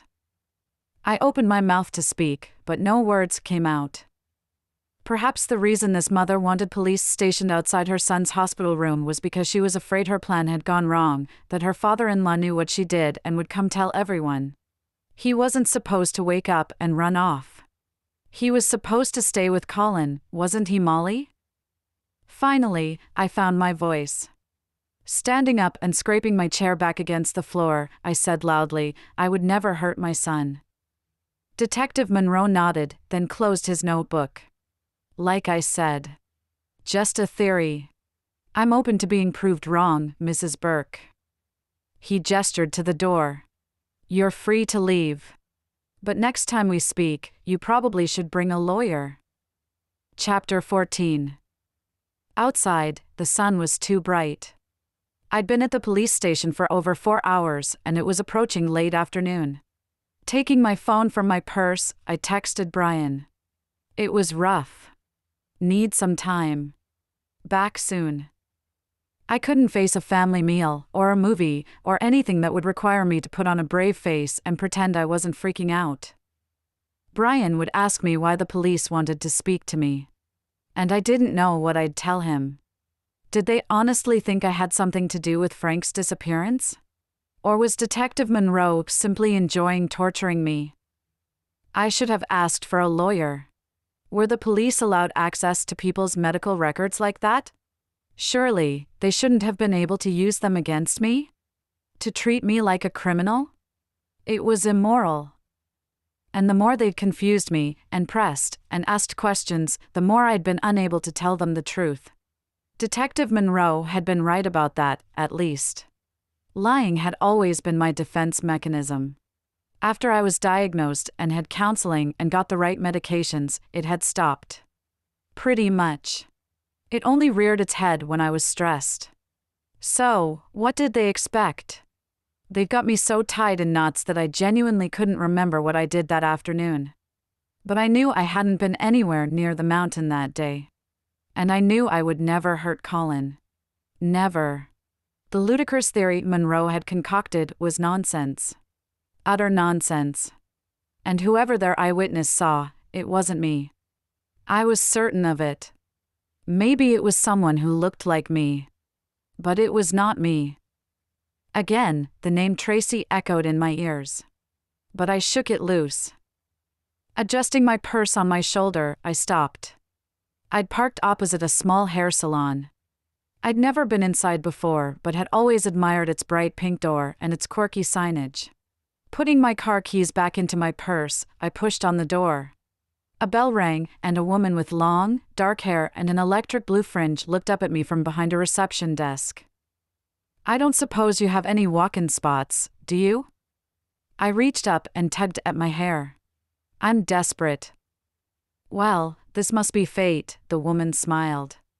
I just had a cancellation. Come on in. Sky, the salon owner, sat me down in a white leather chair and brought me a cup of coffee. It had been months since I'd been to a salon. Wow, said Sky. What beautiful hair. I'd die for this shade of red. I'm getting kind of sick of it, to be honest.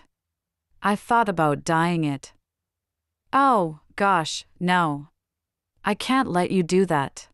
But if you want to change, we could definitely spice up your style. You have amazing cheekbones. A pixie cut would look incredible on you. Sky stood back and grinned at me. Here, I'll show you.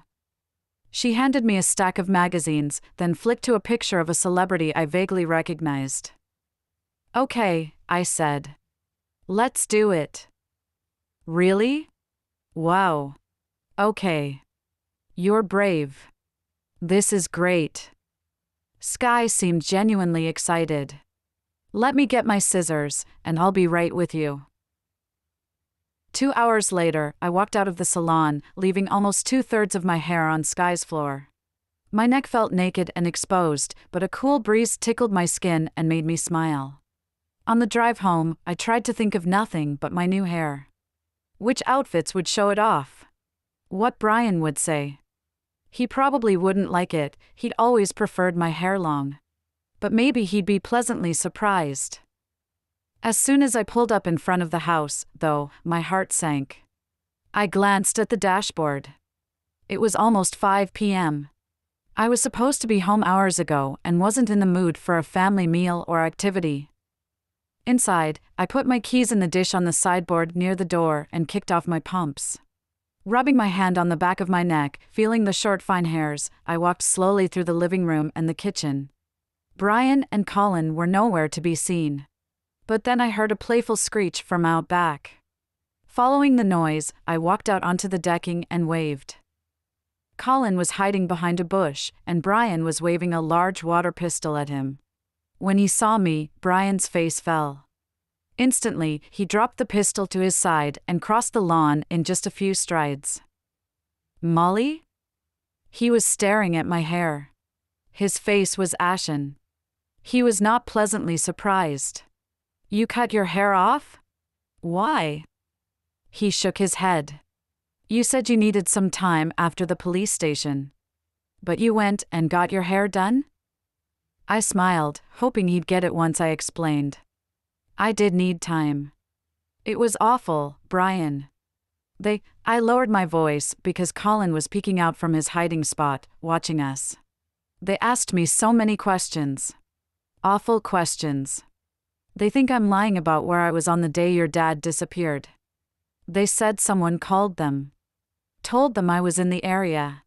But I wasn't. I waved my hands in the air and shook my head fervently. It's madness. Of course, I wasn't.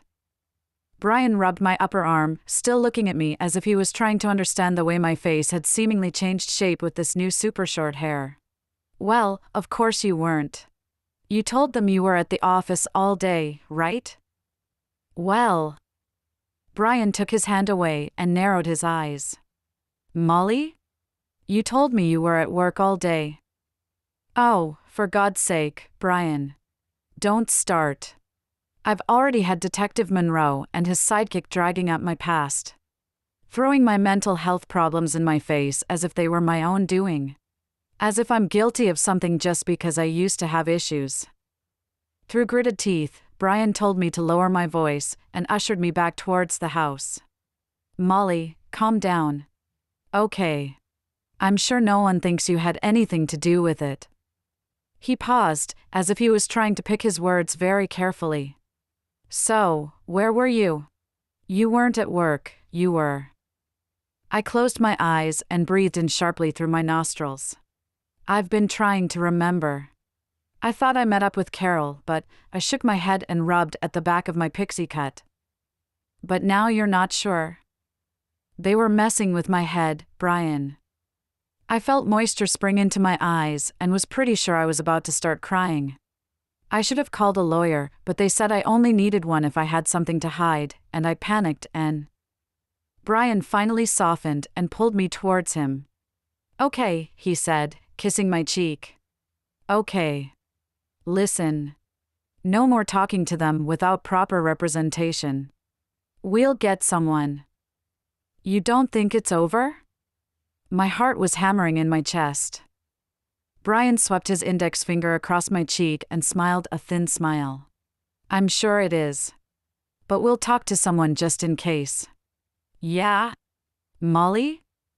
Suddenly, I felt lightheaded. As if I might pass out.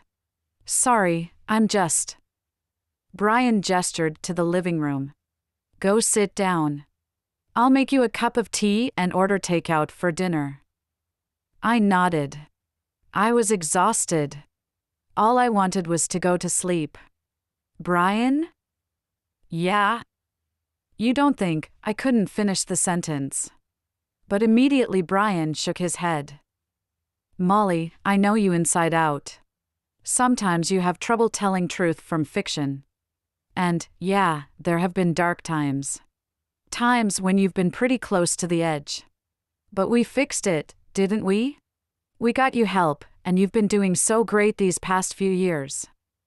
Brian cupped my face in his hands and pressed his forehead against mine. I know my wife. And I know she would never hurt another person, let alone her own family.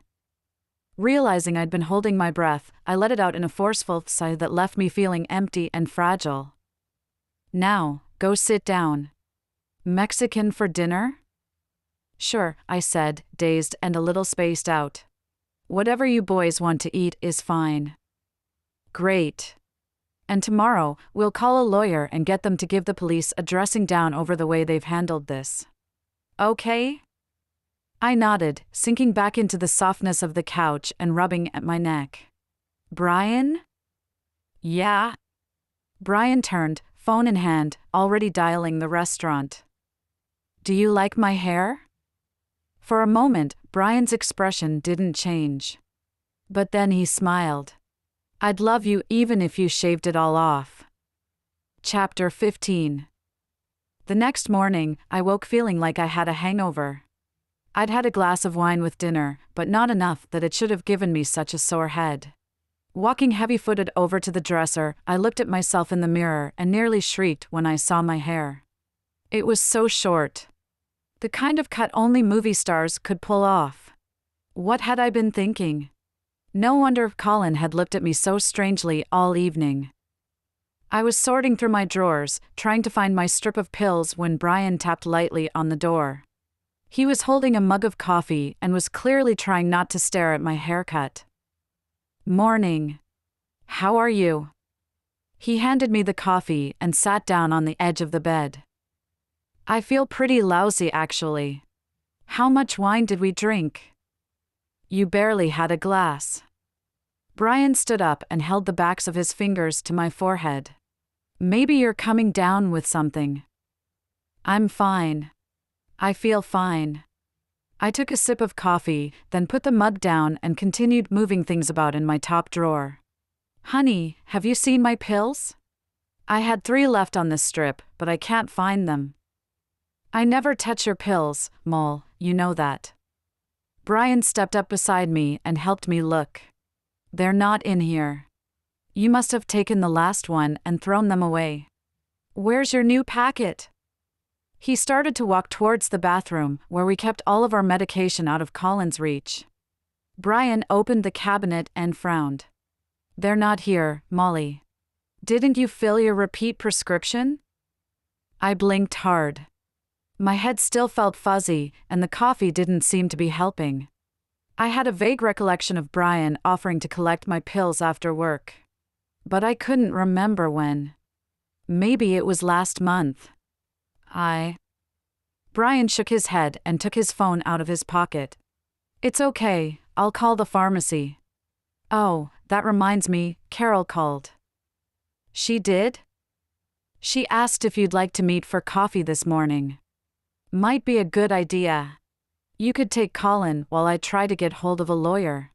We need to figure out what the hell that detective was playing at. Brian sounded annoyed. Very annoyed. I had been surprised, actually, that he was so calm when I told him how the detective had treated me. Usually, he'd have blown his top. He hated injustice of any kind and rarely stood for it. But maybe he was just waiting until Colin and I were out of the house before he let his feelings show. Sure. I'll text her now. Thanks, Brian. You don't need to thank me.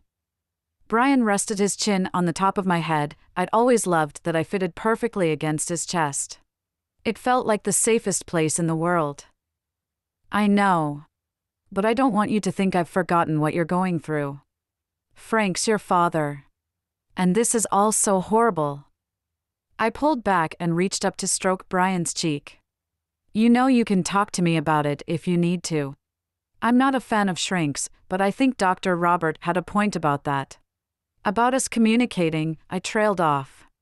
It took a lot for Brian to share his emotions, and the last thing I wanted was to instigate a fight because I was being pushy.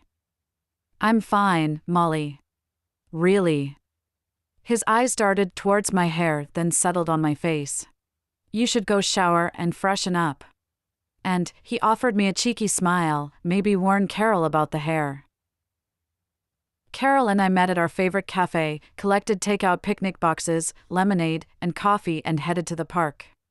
I'd packed 2 big blankets, and we spread them out under a tree near the lake. It was a beautiful day. Warm but with a cool breeze that drifted by every now and then to ensure we didn't get too hot. The park was full of flowers, and the trees were lusciously green. It was perfect. But, deep down, I still felt woozy. Carol and Colin had always got along great, and they sat beside one another chatting about dinosaurs and Colin's current favorite cartoons. They seemed to change every week, but Carol always managed to keep up and made him feel like she was genuinely fascinated by what he wanted to tell her. As I nibbled my sandwiches, I tried not to let my mind keep drifting back to the police station. Outside in the fresh air, it seemed like maybe it had all been a bad dream.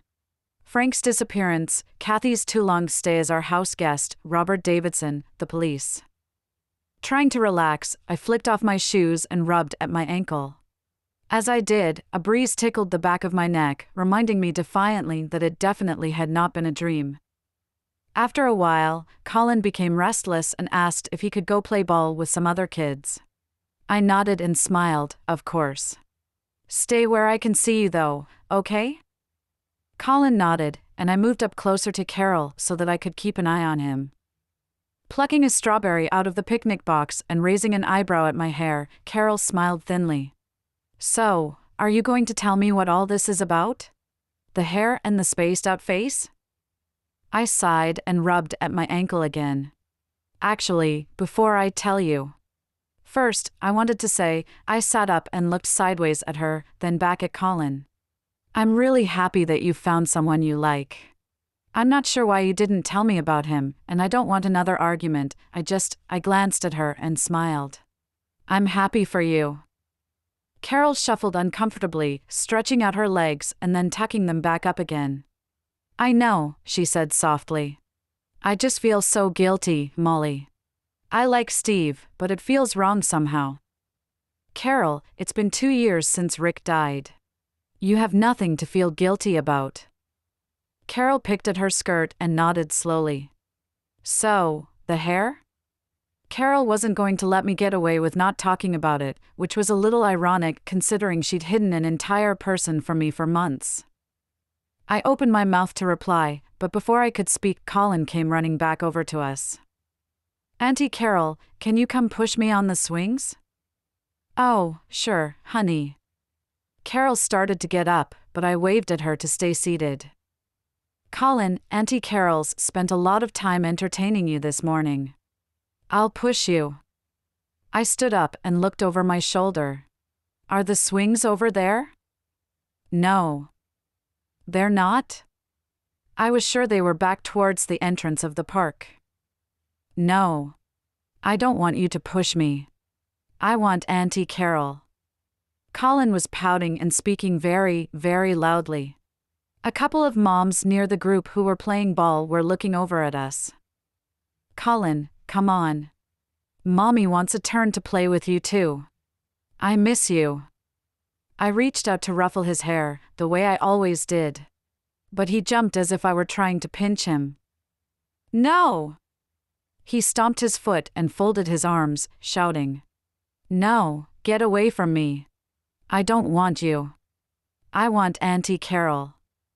Utterly shocked, and crimson with embarrassment, I bent down, took hold of his arm, and through gritted teeth said, Now, listen here, young man.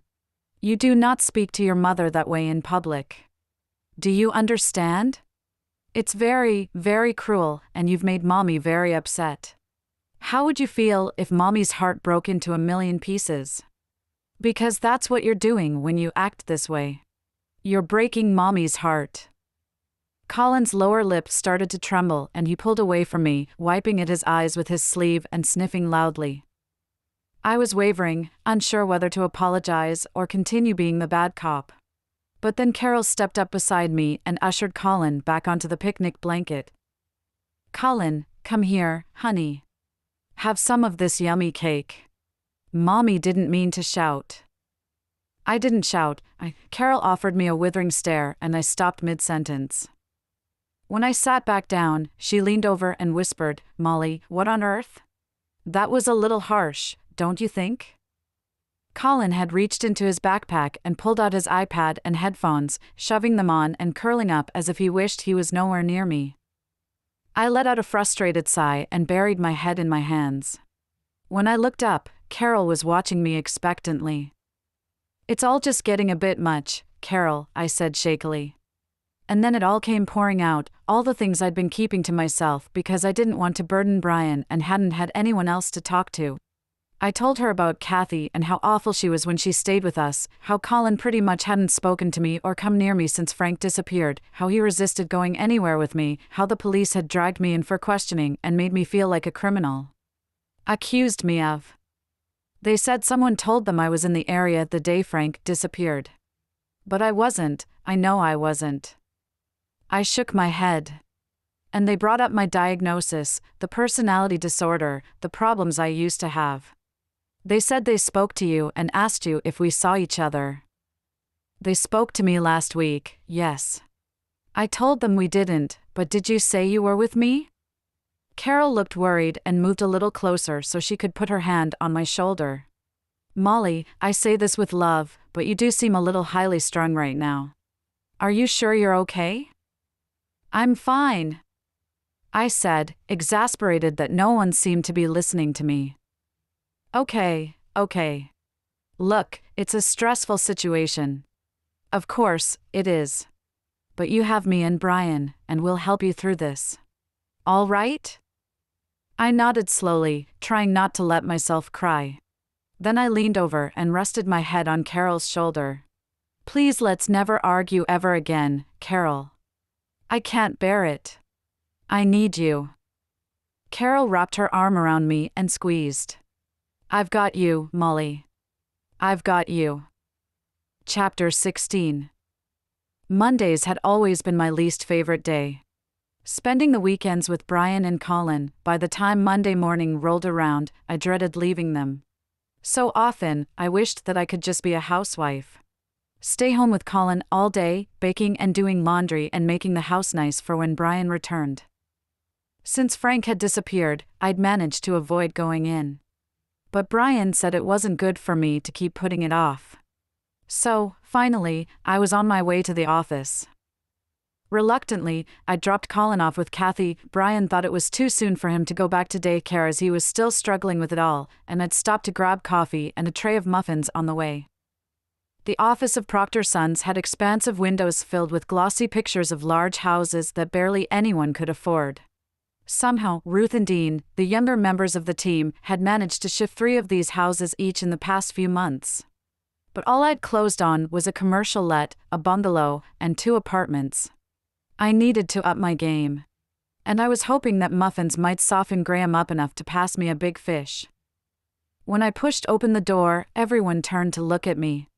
I'd been expecting it, but I hadn't expected them to look quite so pitying. Self-consciously, I rubbed the short bristly hairs at the base of my skull, then waved. Catching my eye, Ruth scurried over, taking my arm and guiding me towards my desk as if I were recovering from an operation. Following her, Dean swiftly brought over plates for the muffins. You shouldn't have done this, Ruth said smoothly as she took a coffee and slurped noisily at it while trying not to stare at my hair. We've missed you. We should be bringing you treats. I'm sorry for leaving you guys short. Oh, it's not a problem, Dean said, shaking his head and talking through a mouthful of muffin. We've managed just fine. Ruth even closed on that huge place on 5th yesterday. Didn't you, Ruth? Ruth nodded, her eyes twinkling. She flicked her hair over her shoulder and smiled. Well, she said, I don't like to brag. Smiling thinly and trying to ignore the way my thighs itched from where the scratches were starting to heal over, I switched on my computer and braced myself for the barrage of emails that would be waiting for me. "Oh, no need to bother with that," Dean said, dashing over to the printer and returning with a wedge of paperwork. "Graham's out, but he said someone had called and requested you specifically. Not sure who they were referred by." He frowned as he flicked through the papers, then handed them to me. "But anyway, she'll be here at 9:30. I glanced at the clock, only 20 minutes to get my head back in the game. "Oh, great. Thanks, guys." "No problem." Ruth reached out and patted my hand. "And you just shout if you need anything, okay?" "I will." "Thanks, Ruth." Just before 9:30, I leafed through the prospective property details that I'd printed out and counted to 5. I felt nervous, which was ridiculous because I was good at my job.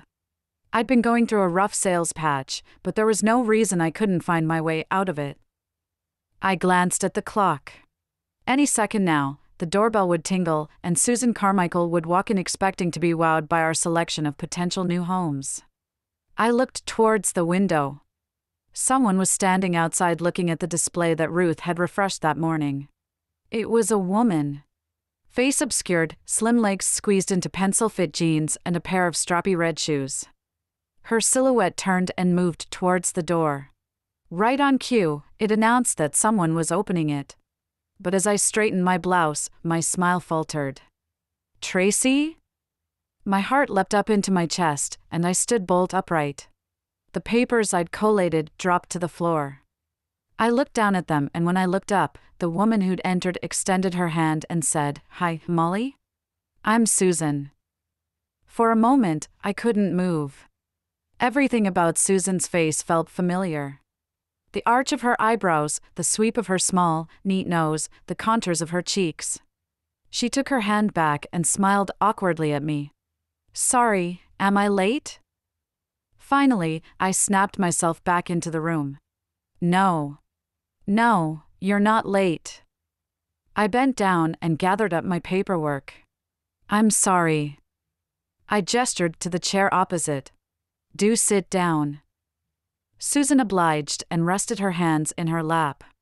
If she could tell that I was shaking, she didn't let it show on her face. Reaching for my coffee, I took a large sip, then shook my head. "I'm sorry. You just remind me of someone." "Oh, really?" Susan smiled. I waved my hand at her and, again, shuffled the papers in front of me. "Apart from the hair," I said quietly. "Your hair's much darker." Susan's eyebrows tweaked upwards. She patted her smooth, almost black hair, then gestured to my hands. "Are those for me?"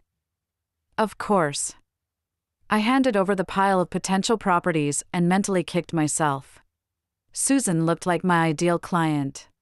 While Ruth knew how to flatter the older, wealthier, male clientele, and Dean was great with commercial properties, my forte was women like me. And on paper, Susan fit the bill. If I played this right, I'd break my spell of bad luck. I couldn't afford to fall apart and let a sure thing slip through my fingers. "Miss Carmichael." "Susan," I extended my hand and smiled. "Let's start again, shall we? It's lovely to meet you. Can I get you a coffee?" "Oh, gosh. Yes, please." Susan crossed one leg over the other. She had shoulder-length hair, a splash of freckles on her nose, and was wearing a powder blue crew neck that made her eyes pop. Thank God she was friendly and hadn't decided to simply give up and walk out. Handing her a tall white mug and settling in my leather chair, I slotted my brain back into work mode and smiled brightly. "So, Susan, you're new to the area, but your parents live here, is that right?" Susan nodded and took a sip of coffee. Yes. I moved away after college, 15 years ago now. But I just got a job back here, so I'd like to be closer to them." Susan paused and chuckled. "Not too close, though."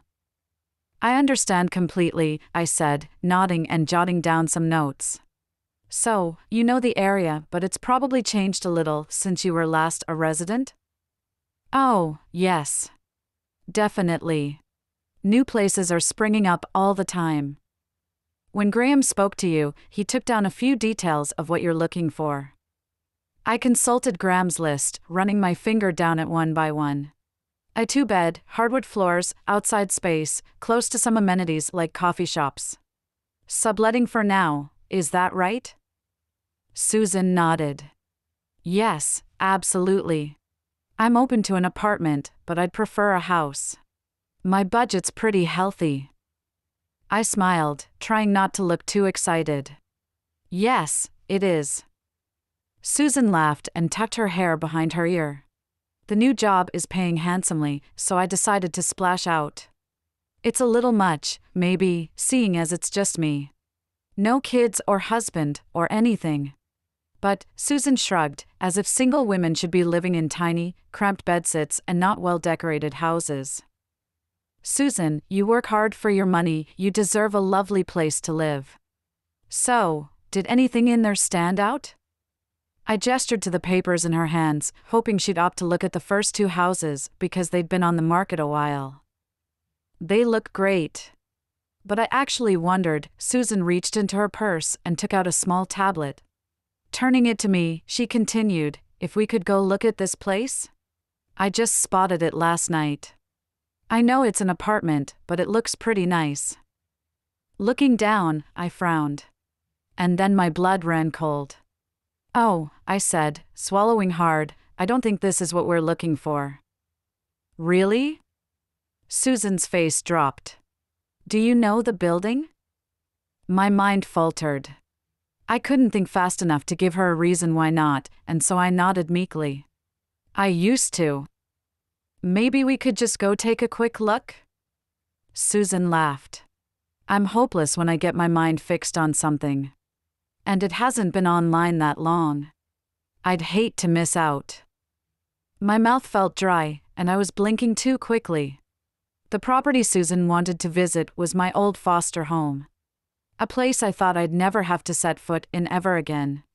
But now it seemed it had been renovated. And Susan was right, it was precisely what she was looking for. Just 4 apartments in the building, spacious, on the right side of town, a stroll away from a trendy new area with coffee shops and boutiques, hardwood floors. Listed only a week ago. Sure, I said, trying to ignore the queasy feeling that had settled in the pit of my stomach. Sure. Chapter 17. Susan slipped into the passenger seat and ran her hands along the dash. Wow, your car is clean. She looked into the back and spotted Colin's booster seat. And you have a kid? Then I'm extra impressed. She sat back and smiled at me. I tried to smile back, but my mind was still racing, trying to think of a reason, any reason to call off the visit to 95 Fitzroy Street and take Susan to any one of the other perfectly good properties I'd found for her. Fitzroy had memories. Too many memories and, right now, I wasn't sure I could handle them. But Susan was still holding the iPad, swiping through the pictures and the floor plans, pinching in the screen to examine the hardwood floors. It would be great to see some before pictures of this place, she mused as I pulled out of my parking spot and into the throng of traffic. You think you could request some from the owners? Looks like they've done a heck of a remodeling job. Sure. I can ask. Do you know why they're subletting it? Susan finally closed the lid on the iPad and set it down on her lap, placing her hands primly on top of it. She reminded me of someone. Not in the way she looked, just her mannerisms. But then, most single women in their mid-30s had a similar vibe. You don't have kids?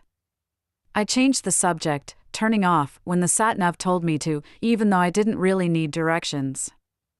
No, never met the right guy. Plenty of people have kids with the wrong guy, I said quickly, trying to be funny but coming off a little too sarcastic. True. Susan laughed, clearly not offended. I'm an aunt, though. My sister has a little boy. Oh, really? He's adorable. The light of her life. She paused and looked at me. You must feel that way about your son? I smiled, immediately picturing Colin's cheeky grin and shock of auburn hair. the freckles that graced his neck, the same as mine. Yes. I do. We were almost there. Another 10 minutes and we'd be pulling up in front of the place Carol and I had called home for far too long. I was starting to feel a little shaky. My palms were moist. I gripped the steering wheel tightly and licked my lower lip to try to moisten it. Reaching over, I flicked on the radio. I tried 3 different stations, but all of the music was too loud. Too heavy. Too upbeat. And it was making my temples throb. My purse was sitting on the back seat. Glancing at it in the rearview mirror, I heard myself say, "Oh gosh. Sorry, Susan. I think I hear my phone." Swiftly, I pulled over into a lay-by, jumped out, grabbed my cell phone and began to pace up and down, holding it to my ear. Oh, dear. Of course. Yes. I'll come right away, I said to no one.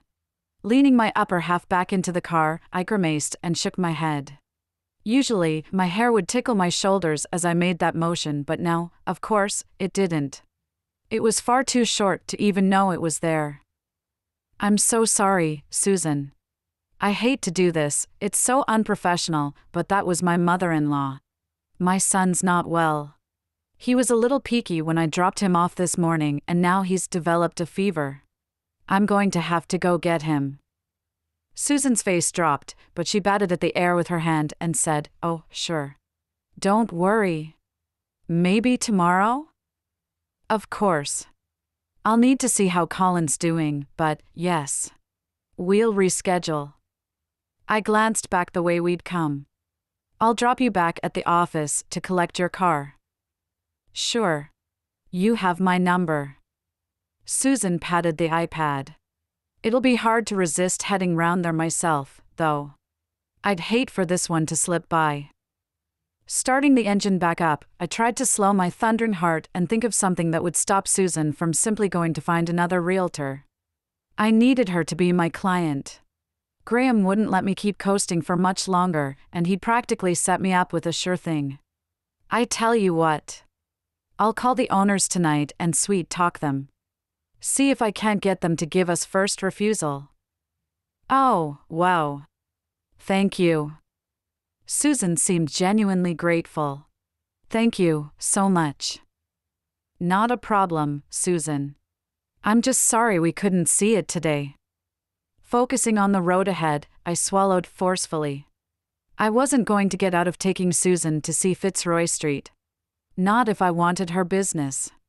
But at least I didn't have to face it today. Maybe tomorrow I'd feel stronger. Maybe tomorrow I'd be able to shut off from the place I knew and look at that big old house as if it held someone else's memories. Maybe. The next morning, despite promising I'd meet Susan at Fitzroy Street at 10 a.m., I texted and told her that Colin was still sick but that she could call the office and ask for someone else to take her there. I'd spent the whole of the previous evening working up the courage to shrug off my discomfort and take her to see it. But overnight, my bravado had vanished, and I'd woken feeling nauseous and lightheaded. No matter how badly I wanted the commission and Graham's approval, I couldn't go back there. I just couldn't. It was Brian's day off, and he'd agreed to look after Colin rather than send him to Kathy's again. So, after texting Susan, I went downstairs and made Brian a coffee, grabbed the newspaper from the porch, and took them up to him. Colin was still sleeping. He'd had a late night after staying up to watch his favorite superhero movie 3 times in a row with Brian. It annoyed me a little, because I was pretty sure if I kept Colin up till 9:30, Brian would remind me about the importance of a good night's sleep. But I liked that they enjoyed spending time together, so I didn't chide them for it. Brian smiled and sat up on his elbows when I walked in. "You look nice. Busy day ahead?" He offered me his classic Brian smile and reached out to take his coffee from me. "Oh, packed. Yeah. Lots to catch up on." I straightened my skirt and reached for my large leather shoulder bag. "What VE you got in there? The kitchen sink?" Brian laughed and spread out his newspaper. Shuffling the bag on my shoulder, I laughed back and rubbed the bristly bits at the bottom of my pixie cut. "Paperwork. I rolled my eyes. Too much paperwork. Well, have a good day. Brian reached out to grab my hand and pulled me towards him. I landed a little awkwardly on the edge of the bed and almost dropped my bag. Brian slipped his hand around my waist and kissed my cheek. That lawyer is calling me back today, he said brightly. Although, as we haven't heard from the police since Saturday, I'm thinking they've moved on to some actual policing. Brian sounded proud of himself, as though by simply contacting a lawyer, he'd managed to stop Detective Monroe from harassing me. That's great, honey. Thank you. Oh, did you pick up my pills yesterday? Darn. Brian's eyes widened and he looked horribly guilty. I forgot. That's okay. I'll get them. You sure? Brian squeezed my hand. You skipped yesterday, remember? It's not good for you to do that. If you can't go get them this morning, I'll go. I can drop them by your office. No. Don't be silly. I got up and rolled my eyes at him. I'm capable of doing my own errands, Brian. I'll go on the way to work. I promise. I walked towards the door, then turned and said, Would you mind cooking dinner tonight? I'll probably be late. Sure. Colin and I will go grocery shopping. Just text if there's something specific you want. Pausing in the doorway, I blew him a kiss. See you later. See you. At the end of the street, I stopped the car. I'd parked in front of the Joneses, but they both worked at the high school and left super early in the morning. Taking a deep breath in, I took out my phone and dialed the office. Hey, Dean? It's Molly. I'm so sorry. Colin's not well. I won't make it in today, but I've let my clients know. Dean clucked sympathetically, said he'd pass the message to Ruth and Graham, then hung up. My heart was beating 10 to the dozen. My skin felt hot and cold and prickly. But at the same time, I wanted to smile. I hadn't had any real alone time since before Frank's disappearance. And I knew I needed to start taking care of myself. Usually, I'd have confided in Brian. But he was going through so much already. I didn't want him to think I couldn't cope. Swiping open my emails, I checked my reservation, Timpson's Day Spa, Indulgence Day for 1, 9 till 6. Peeking into my shoulder bag, I nudged my bathing suit out of the way and checked that I'd remembered my headphones and a stack of magazines. And then, instead of heading to work, I drove in the complete opposite direction. Carol and I had been to Timpson's once before. A birthday treat from Carol's husband when he was sick. A lovely gesture because he was worried about her and wanted her to relax. But not one that had been particularly welcome. It wasn't the kind of place Carol and I usually hung out. It was far too fancy. And we'd spent most of the day making fun of the uptight clientele and the smooth-skinned spa attendants who waltzed around offering tonic water, fresh green apples, and free samples of moisturizer that they knew we could never afford to buy. Today, though, I decided to pretend I was one of those people. The people who booked in once a month and pampered themselves. The moms who prioritized self-care instead of laundry. The women who always looked glossy and glamorous, not run down and gray around the edges. Waiting at the reception desk, I bobbed up and down on the balls of my feet. I could smell the aromatherapy oils drifting in from the pool area. Inside, there were 3 different steam rooms, a large sauna, and cushioned day beds for lounging on. There were miniature foot spas, hot tubs, and outdoor balconies that looked out on a Japanese garden. A day inside Timpson's was sure to dislodge all of the stress and tension that had built up over the past 2 weeks. I'll just go and fetch you a robe and a wristband. The receptionist smiled at me. Help yourself to an apple or a glass of water while you wait. I smiled and looked over at the pyramid of almost 2 green apples positioned in the window for passers-by to marvel at. I walked over, picking an apple from the top, moved it from one hand to the other, then sniffed its shiny skin. But as I looked up, I frowned. A silver Audi had pulled up out front and, from where I was standing, the driver looked awfully familiar. The driver looked like Frank? I looked down as my apple thudded on the floor at my feet and rolled away. I moved closer to the window, so that I was almost pressed up against it. The Audi's windows were tinted, but the driver's silhouette oozed the essence of Brian's father, slim, tall, and his characteristic hooked nose. Behind me, the receptionist was back and offering me a robe. Shaking my head at her, I rushed outside. And I was about to run right up to the car and yell, "What the hell are you doing here? Do you know how worried we've all been?" when someone climbed out of the passenger side and walked around the front of the car. "Shit. Kathy?" The driver rolled down the window and Brian's mother leaned in, obscuring whoever was inside from view. I looked back at the spa and then at Kathy, trying desperately to see beyond her and confirm what I was sure that I'd seen: Frank. Alive and well and dropping his wife in town for a spa day. But I'd told Brian I was working. If Kathy saw me, she'd tell him. He'd ask why I'd lied to him, and he wouldn't understand that it was a simple matter of needing some alone time, needing to feel free and unbeholden to anyone. He'd say that if I lied about that, I'd lie about anything. That I couldn't possibly have seen his father. And then he'd never believe another word I said. Ever again. So, feeling sick to my stomach, I fled. I ran around the back of the building, jumped in my car, and drove. Chapter 18. I spent the rest of the afternoon in my car. I couldn't go to work, and I couldn't go home, so I stopped and got a takeout salad and iced coffee, then sat in the Walmart parking lot, trying to make some kind of sense of what I'd seen. I'd seen Kathy. I'd definitely seen Kathy. And I'd seen a man who looked like Frank. But it couldn't have been, surely? If Frank was back, I'd have heard about it.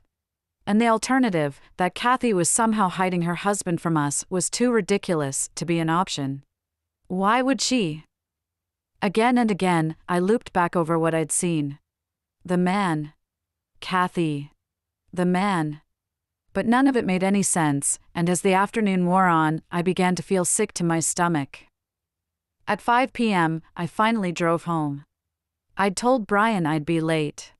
But when I pushed the front door open at 5:15, which was actually pretty early for me, he simply seemed pleased to see me. "Hey," he said, offering me a glass of wine. "Rough day?" I shook my head and shrugged. "Kinda. Well, Colin and I took care of everything today. We've got a fully stocked fridge, and I'm making risotto." "Risotto?" I leaned back against the countertop and took a large sip of wine, kicking off my shoes and reaching down to rub my ankle. From the stove, Brian glanced at my feet, and I thought he was going to ask why my ankle was playing up again. But instead, he wiggled his eyebrows at my shoes and gestured to the hall. He hated it when I forgot to leave them on the shoe rack. "Sorry," I said, scooping them up. Usually, Brian and I would talk shop for a while when I got home from work. He often said he thought it was pretty neat that we were both in the selling trade. Even though he sold cars and I sold houses. We understood the pressures, he said. We got each other. But tonight, I couldn't do it. I couldn't stand there and make up drama that hadn't happened and clients I hadn't seen. And I was afraid that at any moment I was going to yell, "Brian, I saw your father. Right here in town. With your mother." So, I asked if I had time for a shower, dropped my shoes into their proper place by the door, and headed upstairs. Under the hot water, I closed my eyes and tried to think of something else. Anything else. Apart from the question that was whirling round and round in my brain. Should you tell? Would anyone believe you if you did? I stood in the shower for 20 minutes, and when I emerged, Brian was calling me for dinner. Colin sniffed at the risotto, the way he did when he'd been given a food he wasn't used to, but then decided, by some miracle, to dig in. I tried to smile, but the smell of the Parmesan was making my stomach whirl.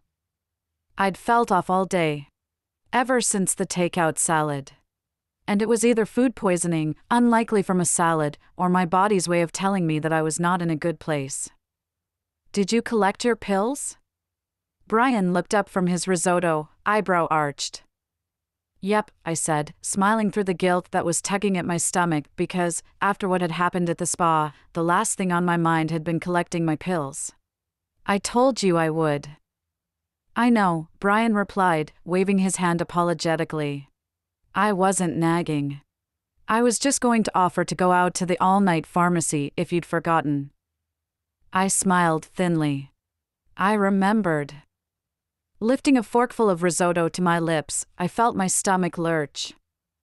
You're not hungry? Brian put his fork down. Does it need more salt? No. Sorry. I reached for the water jug and poured myself a large glass. I just feel a bit off, that's all. What did you have for lunch? A sandwich. Tuna on rye.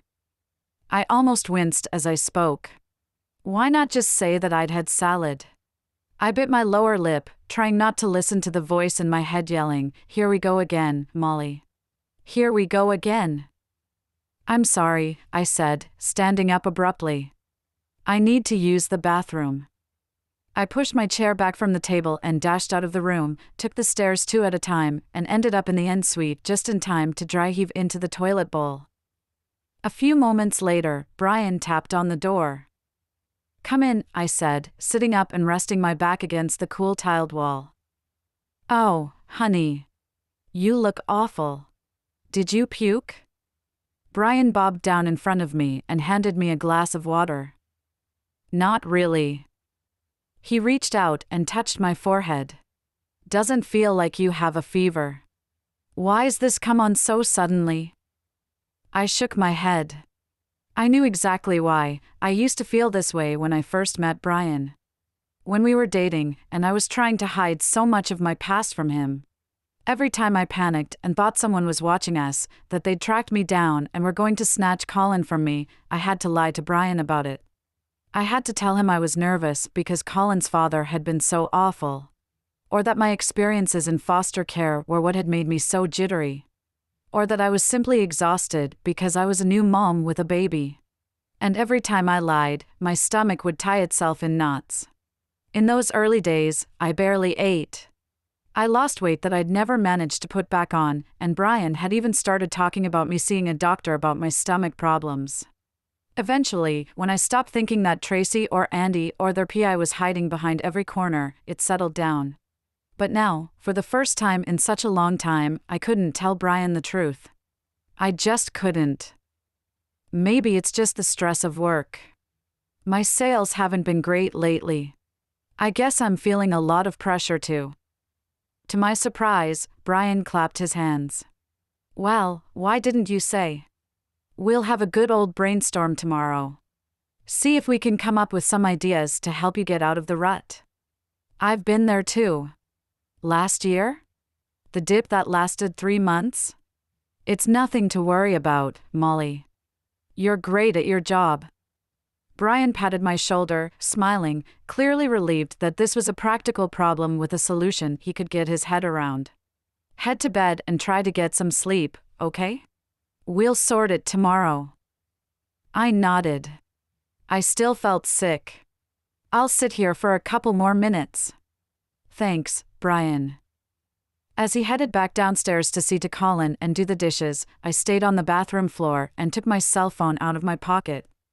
If Kathy and I had a different kind of relationship, I could have texted her and casually asked what she'd been up to see if she'd tell the truth. But we didn't. I had only ever texted her about Colin. So, putting my phone back in my pocket, I stood up, took my jar of sleeping pills from the medicine cabinet, and went to bed to drown my thoughts in sleep. Before taking them, I studied the pills in the palm of my hand. I'd first been prescribed them after Jack died. Our foster parents, his real parents, had become tired of finding me wandering the hallway crying out for him and so called a doctor who, despite my age, readily provided a prescription. For them, my grief had been an annoyance. But for Carol, it was deeply worrying. And what worried her most was the night I woke her up, shaking her shoulders, grinning, and told her that Jack had come home. "What are you talking about?" she said, pushing herself up onto her elbows. "I saw him, Carol. I saw him from the window." by the tree. Come with me. And with that, I dragged her down, barefoot, out onto the lawn. Of course, Jack wasn't there. Carol tried to quietly encourage me back inside before we were discovered. But I refused. I searched the entire garden, cutting my feet to pieces scrambling through the brambles. It had started to rain. My nightdress had become sodden with mud and damp. And Carol had stayed, watching me, waiting for me to give up. Until finally I collapsed into her arms and she guided me back to bed. Closing my eyes, I threw the pills into my mouth and swallowed them down without water. And the last thing I saw before I drifted away was my foster mother's jagged smile as she blew smoke into my face. Chapter 19. A few days later, having spent endless moments trying to convince myself that while I'd seen Kathy, I couldn't possibly have seen Frank, I agreed to meet her for coffee. Colin had a follow-up appointment with Robert Davidson that morning, and even though I didn't think he really needed one, Brian was worried about him still being quiet and out of sorts, so eventually I had agreed. Kathy, of course, loved the idea. She was Dr. Robert's biggest fan. She'd even suggested trying another family session, but thankfully, Brian had agreed with me that it wasn't necessary.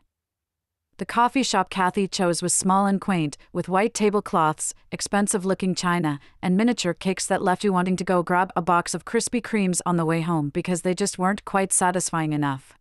She'd taken me there several times before, usually when she wanted to discuss something she thought I wouldn't be happy about. But today, I had my own plan up my sleeve. I was going to ask her about the spa and, depending how she answered, I'd find a way to bring up Frank too. We hadn't heard back from the police since they'd first questioned me, but their suspicion was hanging over me. Brian had been in touch with an attorney who was ready to come with me if I was called in again. And I was determined that if I was, I'd have something to bring to the table. Something that would direct their investigation away from wild theories and towards something tangible, the idea that Frank and Kathy could somehow have been involved in what had happened.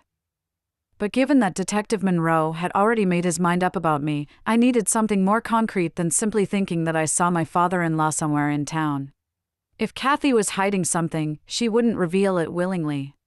But I was pretty good at reading people. If she knew something, I'd be able to tell. I was sure of it. So, how are you, Kathy?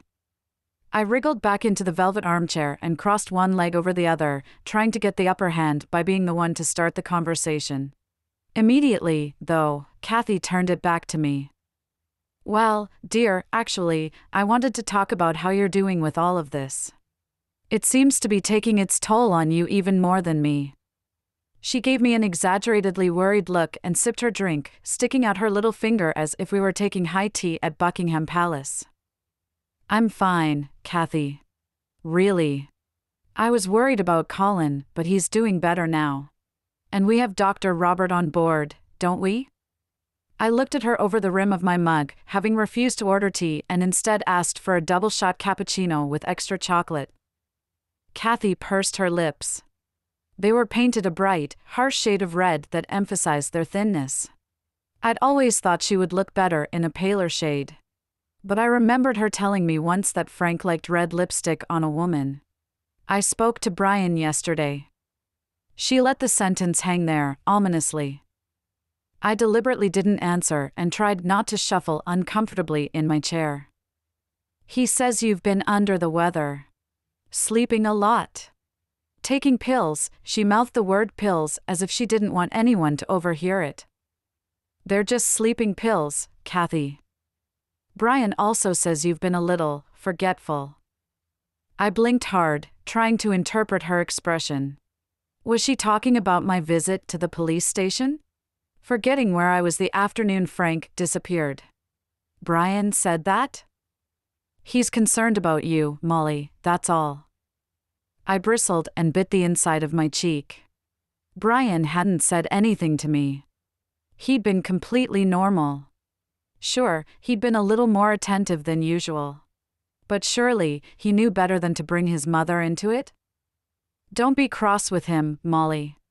He was reaching out to his mother for support, that's all. Sons rely on their mothers to be there for them in these kinds of situations. I bit my cheek harder and winced. Molly, Brian is trying to look after you, the way any good father or husband would. Before I could stop myself, I muttered, right, like you'd know what a good father looks like. For a moment, Kathy didn't move. Her expression didn't change, she just stared at me. I was holding my breath, wondering if, by some miracle, she hadn't heard me. But then she very slowly put her teacup down and leaned forwards. Narrowing her eyes at me, she whispered tightly, "What precisely do you mean by that remark, young lady?" I was clutching my coffee, trying to find a way to backtrack or smooth over what I'd said. The last thing I wanted was to cause problems for Brian. His relationship with his father had improved immeasurably over the years, and now wasn't the time to be dragging up the past. But I'd said it, it was out there now, and I couldn't take it back. Trying to maintain my sense of bravado, I held Kathy's gaze and said softly, "Look, Kathy, you and I both know that Frank hasn't been the perfect father. I know what he said to Brian after Greg died. I know he told him that it was his fault his brother got into the accident. Why do you think Brian refused to speak to him for so long? Barely saw the pair of you for years? Didn't even tell you about me until we were married and moving back to Portland?" For a moment, Kathy's mouth hung open. Then she folded her arms, sucked in her cheeks, and glared at me. "I hardly think now is the time to bring all of that up, Molly. And, frankly, I can't believe that even you would be so insensitive." I was going to let it go. If Kathy had conceded that, yes, Frank's behavior towards Brian had been less than fatherly at times, then I would have done my best to bite my tongue and change the subject. But she couldn't do it, she couldn't admit that her family was anything other than perfect. Sitting back and continuing to sip my drink, I wiggled my crossed-over foot and tilted my head at her. "Speaking of what's been going on," I said slowly, "I've been meaning to ask you, Kathy, if there's anything you're not telling us about Frank? Anything that could help the police with their investigation?" Under different circumstances, this might have seemed like an innocent enough question, but I made sure that my tone remained unsympathetic. If there was something that Kathy was hiding, I wanted her to know that I was on to her. Looking around the room, as if she was worried that someone might overhear us, Kathy picked up her tea and folded her features into a crumpled, hard-done-by expression. "What on earth do you mean, Molly? Of course, I don't know anything." She was clearly trying to keep her voice low and quiet, but wasn't doing a very good job. "Come on, Kathy." I was waving my hand at her, gesticulating to hammer home my point. In a purposefully loud voice, I added, "I saw you." Kathy frowned at me, then widened her eyes and shook her head. "I don't know what you're talking about, Molly, I really don't." Despite the promise I'd made to myself to remain calm, anger and frustration had begun to bubble away inside me. I knew, just knew, from the way she was looking at me that I was right. Kathy was hiding something. "Don't play innocent with me, Kathy." Slowly and in an even louder voice, I added, "I saw you." With a flick of the wrist, as if she was batting away an annoying mosquito, Kathy rolled her eyes at me. Behind us, people were glancing furtively in our direction, clearly intrigued by our raised voices. Kathy reached out and tried to gently pat my arm, smiling sweetly, but I sat further back in my chair and simply waited for her to speak. "It's all right, dear. I know it's hard to keep things straight when you're not feeling well." As she spoke, our eyes met. She was waiting for me to lose my temper. She expected me to get up, make a scene, yell, make her look like the reasonable one. But a steely resolve had settled in my stomach. I put my coffee cup down and reached into my purse. Leaving a $10 bill down on the table, I stood up. "I feel perfectly fine, Kathy. Thank you." I shrugged my purse onto my shoulder and started to walk towards the door. Just before I reached it, I turned around and waved. "If you change your mind and want to talk," I called, "I'm always here for you, Kathy. Always." After leaving the coffee shop, I noticed that I was walking with a little more bounce in my step. Kathy was hiding something. I was sure of it now, and I had rattled her. Whatever was going on, she was part of it. I just needed to figure out how it all tied together. From the coffee shop, I walked slowly towards the park. At the gates, I paused and looked over towards the jewelry store. My reflection was hazy. From this distance, my red hair looked unremarkable and my features could have been anyone's. Smiling a little, I exhaled sharply and nodded my head. Of course, I didn't see Tracy that night. It was absurd. It could have been anyone.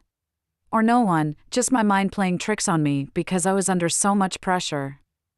Checking my phone, I noticed 3 missed calls from Susan. She was still desperate to see the property on Fitzroy and, for some reason, didn't want Ruth or Dean to take her round there. Only me.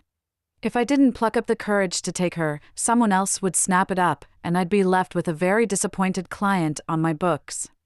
I was supposed to return to work and see to it, but I needed to sit and think. So, I slipped my cell back into my purse, turned my back on the jewelry store, and pushed open the park gates. It was a warm day, but not too warm, and the sky was dotted with puffy white clouds, providing the perfect amount of shade. As I followed the longer route that wound around the outside of the park, through trees and between beds of perfectly planted flowers, I tried to sift through my brain and put my thoughts in order. It still didn't make sense, none of it did. Why would someone claim they'd seen me near the hiking trail? Why would Frank collude with Kathy to fake a disappearance? They disliked me. I'd always known that. But did they dislike me enough to put Colin at risk by involving him? I let my fingers trail softly through the tall purple flowers at the side of the path, and I bit my lower lip. Something was going on. Something I couldn't see. But I was going to figure it out. No matter what it took, I'd figure it out. After half an hour of wandering, I arrived at the fountain in the center of the park. It was large, with statues of giant fish spurting water from their mouths. I sat down on a bench nearby and turned my face up to the sun. When I looked back, 2 small children had started to splash in the water. I watched them for a while, smiling. Colin used to love doing that. When he was little, I'd balance him on the side of the fountain and dip his chubby toes into the water. He'd kick and giggle and laugh as it sprayed him. I looked down at my watch, wondering whether it was too early in the day to go grab an ice cream. 11:30. I frowned. Something was niggling at me. 11:30. Shit. Colin. Springing from the bench so quickly I almost left my purse behind, I raced back towards the big black gates on the south side of the path. I was late. 40 minutes late. How could I have forgotten? How could I just have forgotten to go get him? Tearing back past the coffee shop and praying that Kathy wasn't still there to catch a glimpse of me through the window, I rounded the corner. I looked at my phone, checking for a missed call from Dr. Davidson's office, and then smack, ran straight into someone. Whoever it was yelped angrily, and hot liquid sloshed violently onto my chest.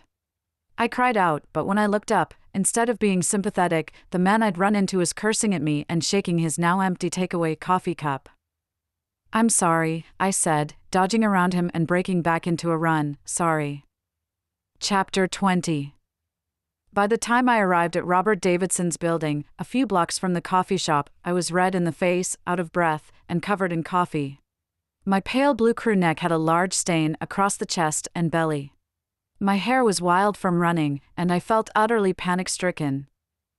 I paused, trying to regain a modicum of composure, but as I worked on steadying my breath, I heard a small, high-pitched wailing noise from inside.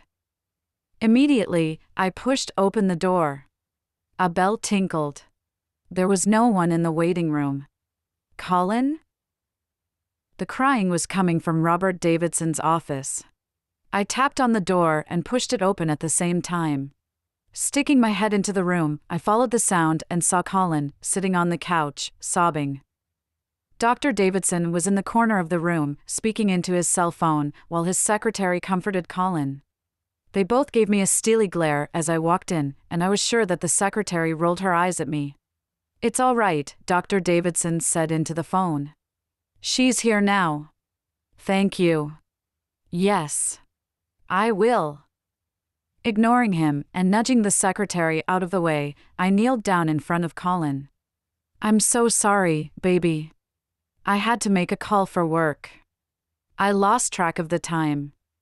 I reached out and stroked his tear-stained cheeks. "It's okay, Colonel, it's okay. I'm here now. Colin was still crying. Usually, if he was upset, he would fall into me and let me wrap my arms around him. But this time, he pulled away and buried his face in the secretary's shoulder. Standing up, I folded my arms and rounded on Dr. Davidson. Why is he so upset? I'm only 40 minutes late. You're a psychiatrist. You could have kept him calm for 40 minutes, couldn't you?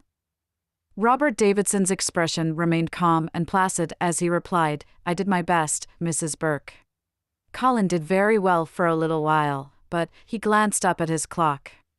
It's nearly an hour now since you were due to pick him up. We were getting concerned. I tried your cell phone and got no reply. I shook my head and reached for my phone. I don't have any missed calls. I waved it at him as if I needed to present evidence. What number do you have for me? Let me check it. Molly. Let me check it, I repeated, folding my arms. Robert walked over to his desk and checked his computer screen. When he read the number, I waved my hand in the air. Well, there you go. It's wrong. You've written it down wrong. Molly, this is the number you. Here, I cut in, leaning forward to scribble on the pad beside his keyboard. This is the correct number. Standing up and moving back around to my side of the desk, Robert lowered his voice and beckoned me towards him. I also called your office, he said slowly. They haven't heard from you. They were expecting you at work after you collected Colin and dropped him back home with your husband. My heart was beating quickly, too quickly. I felt my breath start to shake in my chest. I'm sorry. I had a difficult morning, I just went for a walk. Robert Davidson was watching me very carefully. Gently, as if I were a frightened animal that might bolt, he put his hand on my arm and whispered, Molly, do you need someone to talk to? I'm worried that some of the issues from your past might be resurfacing. I opened my mouth to speak, but couldn't find the words to reply with. Behind me, I could hear Colin sniffing loudly and wanted desperately to just leave and take him home and make him see I was sorry. I spoke to Kathy. She said you had some worrying things to say when she saw you this morning. If you need to talk to someone, Molly, I can help. I pulled my arm back and shook my head. No. I don't need to talk. I stopped and frowned at him. How do you even know about my past? Have you been looking at my medical records? I lowered my voice, but could hear the venom in it as I spoke. Because you have no right. Dr. Davidson held up his hand and looked towards his desk. Molly, you signed papers before the family's first session that gave me permission to access your medical history. It's important I have a full picture in order to properly treat your son. He dipped his head to meet my eyes. Don't you remember signing the papers? I felt my cheeks reddening. A hot, pink flush was creeping from my chest to my face, and my skin felt like it was on fire. No. I don't remember. And I would very much like to see a copy of those papers the next time I'm here. I straightened my shoulders and tried to keep my voice steady. Now, if you don't mind, I'm going to take my son home. Of course. Robert Davidson gestured for his secretary, and she nudged Colin off the couch and brought him over to me. Putting my hands on his shoulders, I steered him away from her and towards the door. When we were safely outside, on the sidewalk, I bobbed down and turned him to face me. Colin, Mommy is so sorry for being late. I stroked his cheek and brushed his hair from his face, his beautiful, perfect face. Colin still looked pale and worried. I'll make it up to you, I promise. He nodded, clearly not convinced. Come on, I said, taking hold of his hand. Let's go. As we walked, I tried to think of something to say that would make him feel better and nudge him out of his tearful mood. But all that was going round in my brain was Robert Davidson's papers. Papers I didn't remember signing. Was he lying? Or had I really forgotten them? My eyes were closed. I'd been dreaming. A strange dream. Dr. Robert Davidson and Kathy and Brian and Frank all speaking to me in loud, angry voices. Too loud for me to focus on what they were saying. As the dream faded, I tried to ignore the thud-thud-thud of my heartbeat and ground myself. I was home, in my bed, mine and Brian's bed, and everything was okay. I yawned. My head was too heavy on the pillow. I pulled a blanket over my legs, but my arms, exposed to the air, felt chilled. Finally forcing myself to wake up, I blinked slowly. I was lying on my side, facing the bedroom window. It was open, letting in the cool breeze that had made the skin on my arms prickle. I yawned again, but didn't move. It was dark outside. I squinted at the clock on Brian's side of the bed. 8 p.m. rolling onto my back, I stared up at the ceiling, trying to remember when I'd come upstairs. But the last thing I could clearly picture was leaving Robert Davidson's office with Colin.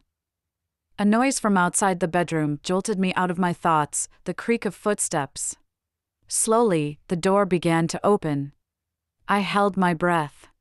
Then Brian's handsome face appeared, and I smiled. "Molly?" His forehead was creased into a worried frown. "What's going on?" Pushing myself up onto my elbows, I tried to smile but couldn't shift the sensation that something was wrong.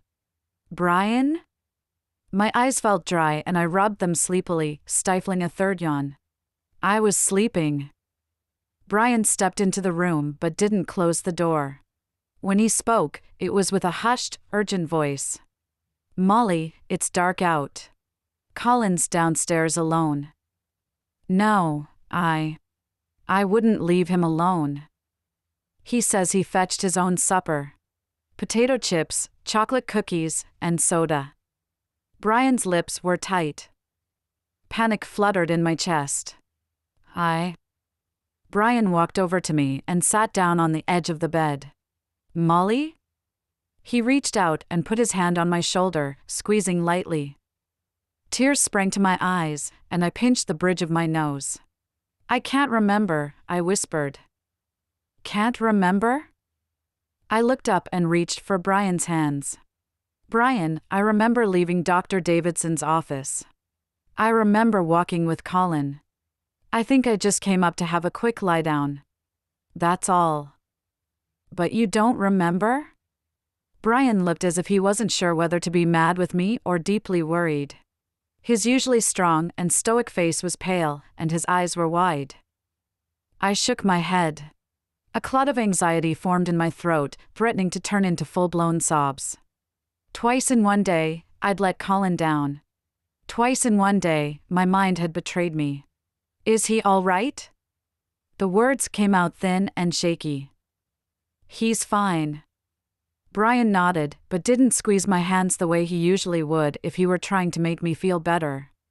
"I better go and get him ready for bed." I nodded, folding my arms across my chest. "Brian, I'm so sorry." Standing up, Brian looked down at me. "Just rest, Molly. I'll read Colin a story, then I'll order food and bring you up some tea." My muscles started to relax, and I breathed out a sigh of relief. "You're not mad at me?" At the door, Brian paused and I noticed him bite his lower lip, the way he did when he was trying to figure out what to say. "No," he said slowly. "I'm not mad. But I do need to voice my concerns, Molly." He put his hand on the door handle. "We'll talk it through later. For now, just rest." After Brian left, I stayed propped up on my pillows, listening to him downstairs with Colin and looping back through my memory. I remembered coffee with Kathy, the park, rushing to get Colin. I looked down at my clothes. There was the coffee stain from the man who I careered into as I sped around the corner. I remembered talking to Colin on the way home, telling him that I'd make it up to him with a special day tomorrow, that I'd never, ever forget him again. I remembered walking in the front door, and then it went hazy. Just snippets. As if someone had clipped time into small disjointed scenes in my head. I saw Colin watching TV, saw myself pouring a glass of water, wandering upstairs, looking at the bed and thinking just a quick lie down. This was the kind of thing that used to happen. When things were really bad. just before I was diagnosed. Looking back, it was hard to believe that Brian had ever really wanted to marry me. Right from the beginning, I'd been a mess. In foster care, after Jack died, I struggled. But Carol was always there, and we got through it together. But after I ran away to Chicago with Colin, I had no one. I was utterly alone with my thoughts. Paranoia haunted me every waking minute. And when he was born, it got worse. So much worse.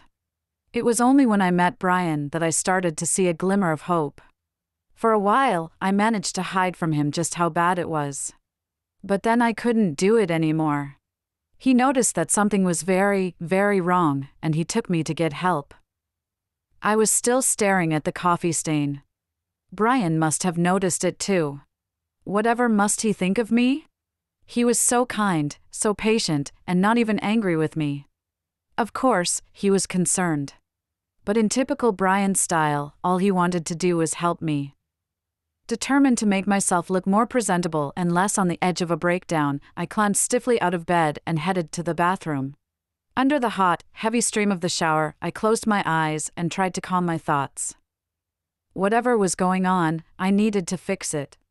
The stress of it all, Frank's disappearance, Colin's reluctance to be near me, Kathy's accusations, the police questioning, the spa, it was getting on top of me. But if I wanted to sort through it and figure out what was going on, I needed to stay strong. I couldn't afford to let it overwhelm me. I couldn't allow my mind to let me down. Not again. Not like last time. After a good few minutes, allowing the hot water to wash away the worry that had lodged itself in my skin, I climbed out of the shower, wrapped myself in a large fluffy towel, and padded back through to the bedroom. Fresh clothes, tea, food, and a conversation with Brian would put things right. He always knew what to say. Opening the top drawer of the dresser, I put my hands in and started to move things around, looking for my sweatpants and a clean white t-shirt, because Brian always said that white brought out the green of my eyes. I was about to give up and try the laundry basket when my fingers landed on something unfamiliar. Shifting some pajamas out of the way, I narrowed my eyes. It was rough and navy, probably something of Brian's mixed up with mine. I pulled it out, ready to go put it away with the rest of his things.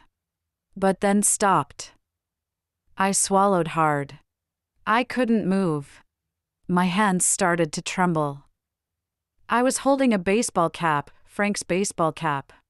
It had Grandpa stitched on the front in big white letters, a gift from Colin on Frank's last birthday. Slowly, I traced the G with my fingers.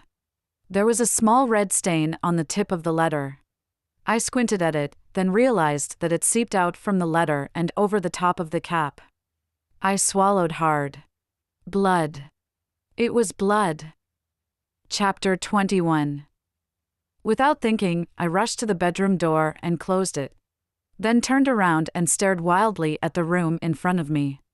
I was holding the cap away from me, as if it might burn me if it got too close, and the question, "How did it get here, Molly?" was reverberating around and around and around in my head. From the hallway, I heard a creak. Brian was on the stairs.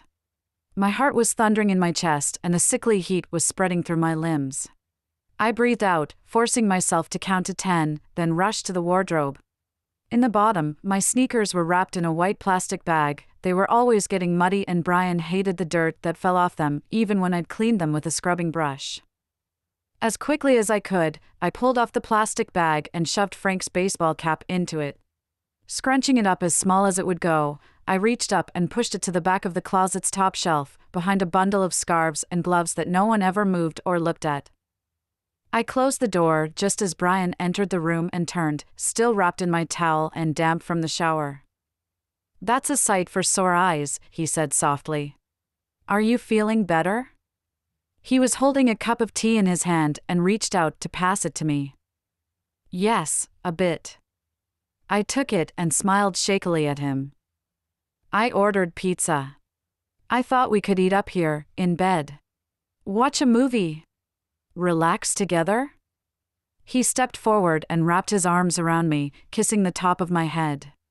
"You can talk to me, you know, Molly. Whatever's going on, we can get through it if you just talk to me." He leaned back and gently met my eyes. We've got to think of Colin, too. If you're struggling. I nodded quickly and took hold of his hand. I know.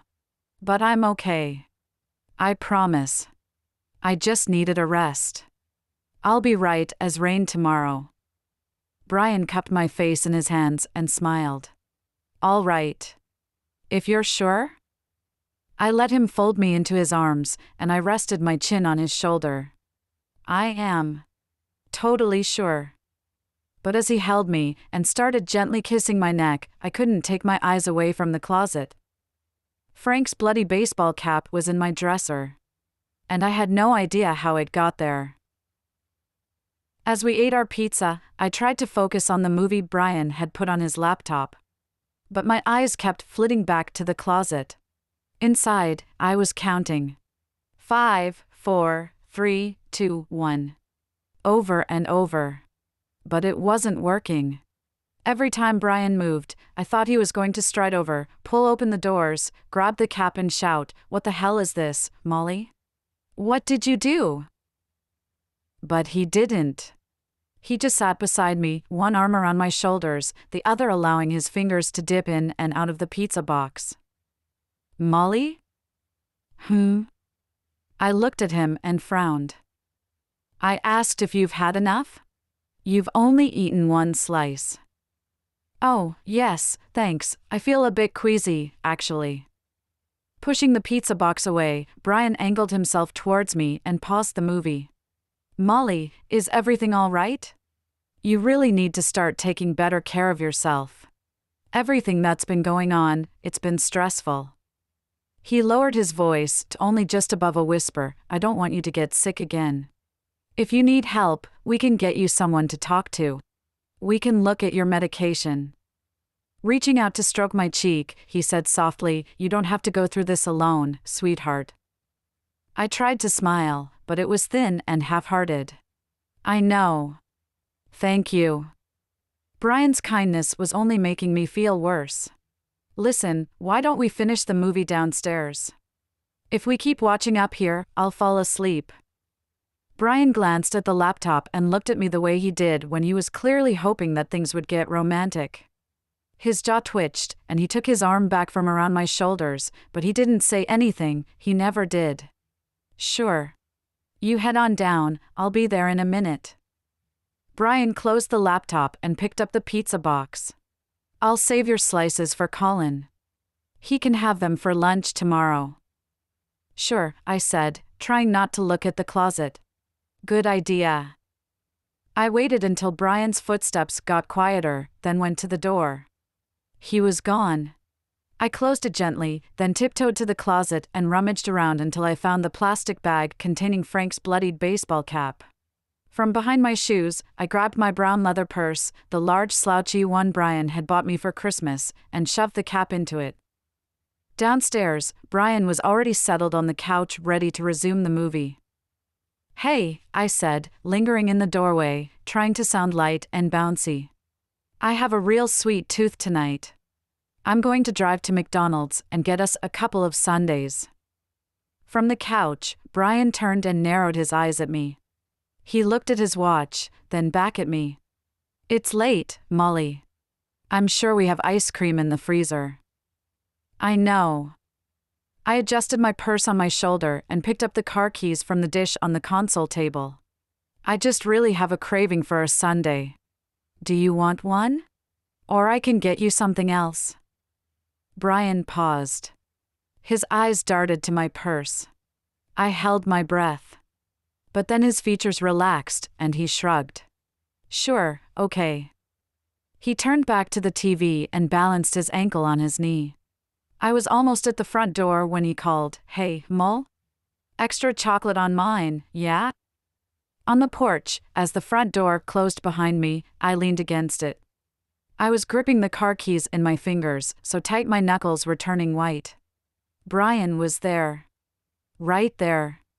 And I was lying to him, again. What would he say if I told him I'd found his father's bloodied baseball cap in my drawer? Would he accuse me, like the police did? Or would he believe that I had nothing to do with it?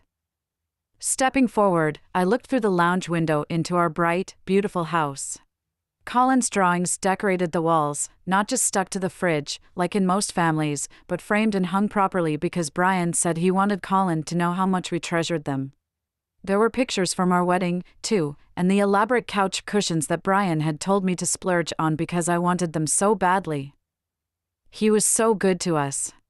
But how could I expect him to believe that I hadn't had anything to do with his father's disappearance when I was starting to doubt it myself? I turned away from the house and jogged down the front steps. In the car, I placed my purse on the front passenger seat and started the engine. At least until I figured out what was going on and got my head straight, I needed that cap out of the house. Far away. Somewhere no one would look for it. As I drove, I could almost feel my purse pulsating on the seat beside me, and I felt sure that if someone stopped me and looked at it, they'd know there was something bad inside. I had no idea where I was going. I'd told Brian I was going to McDonald's and promised him a sundae, so I headed towards the drive-thru. It was dark. Pitch dark.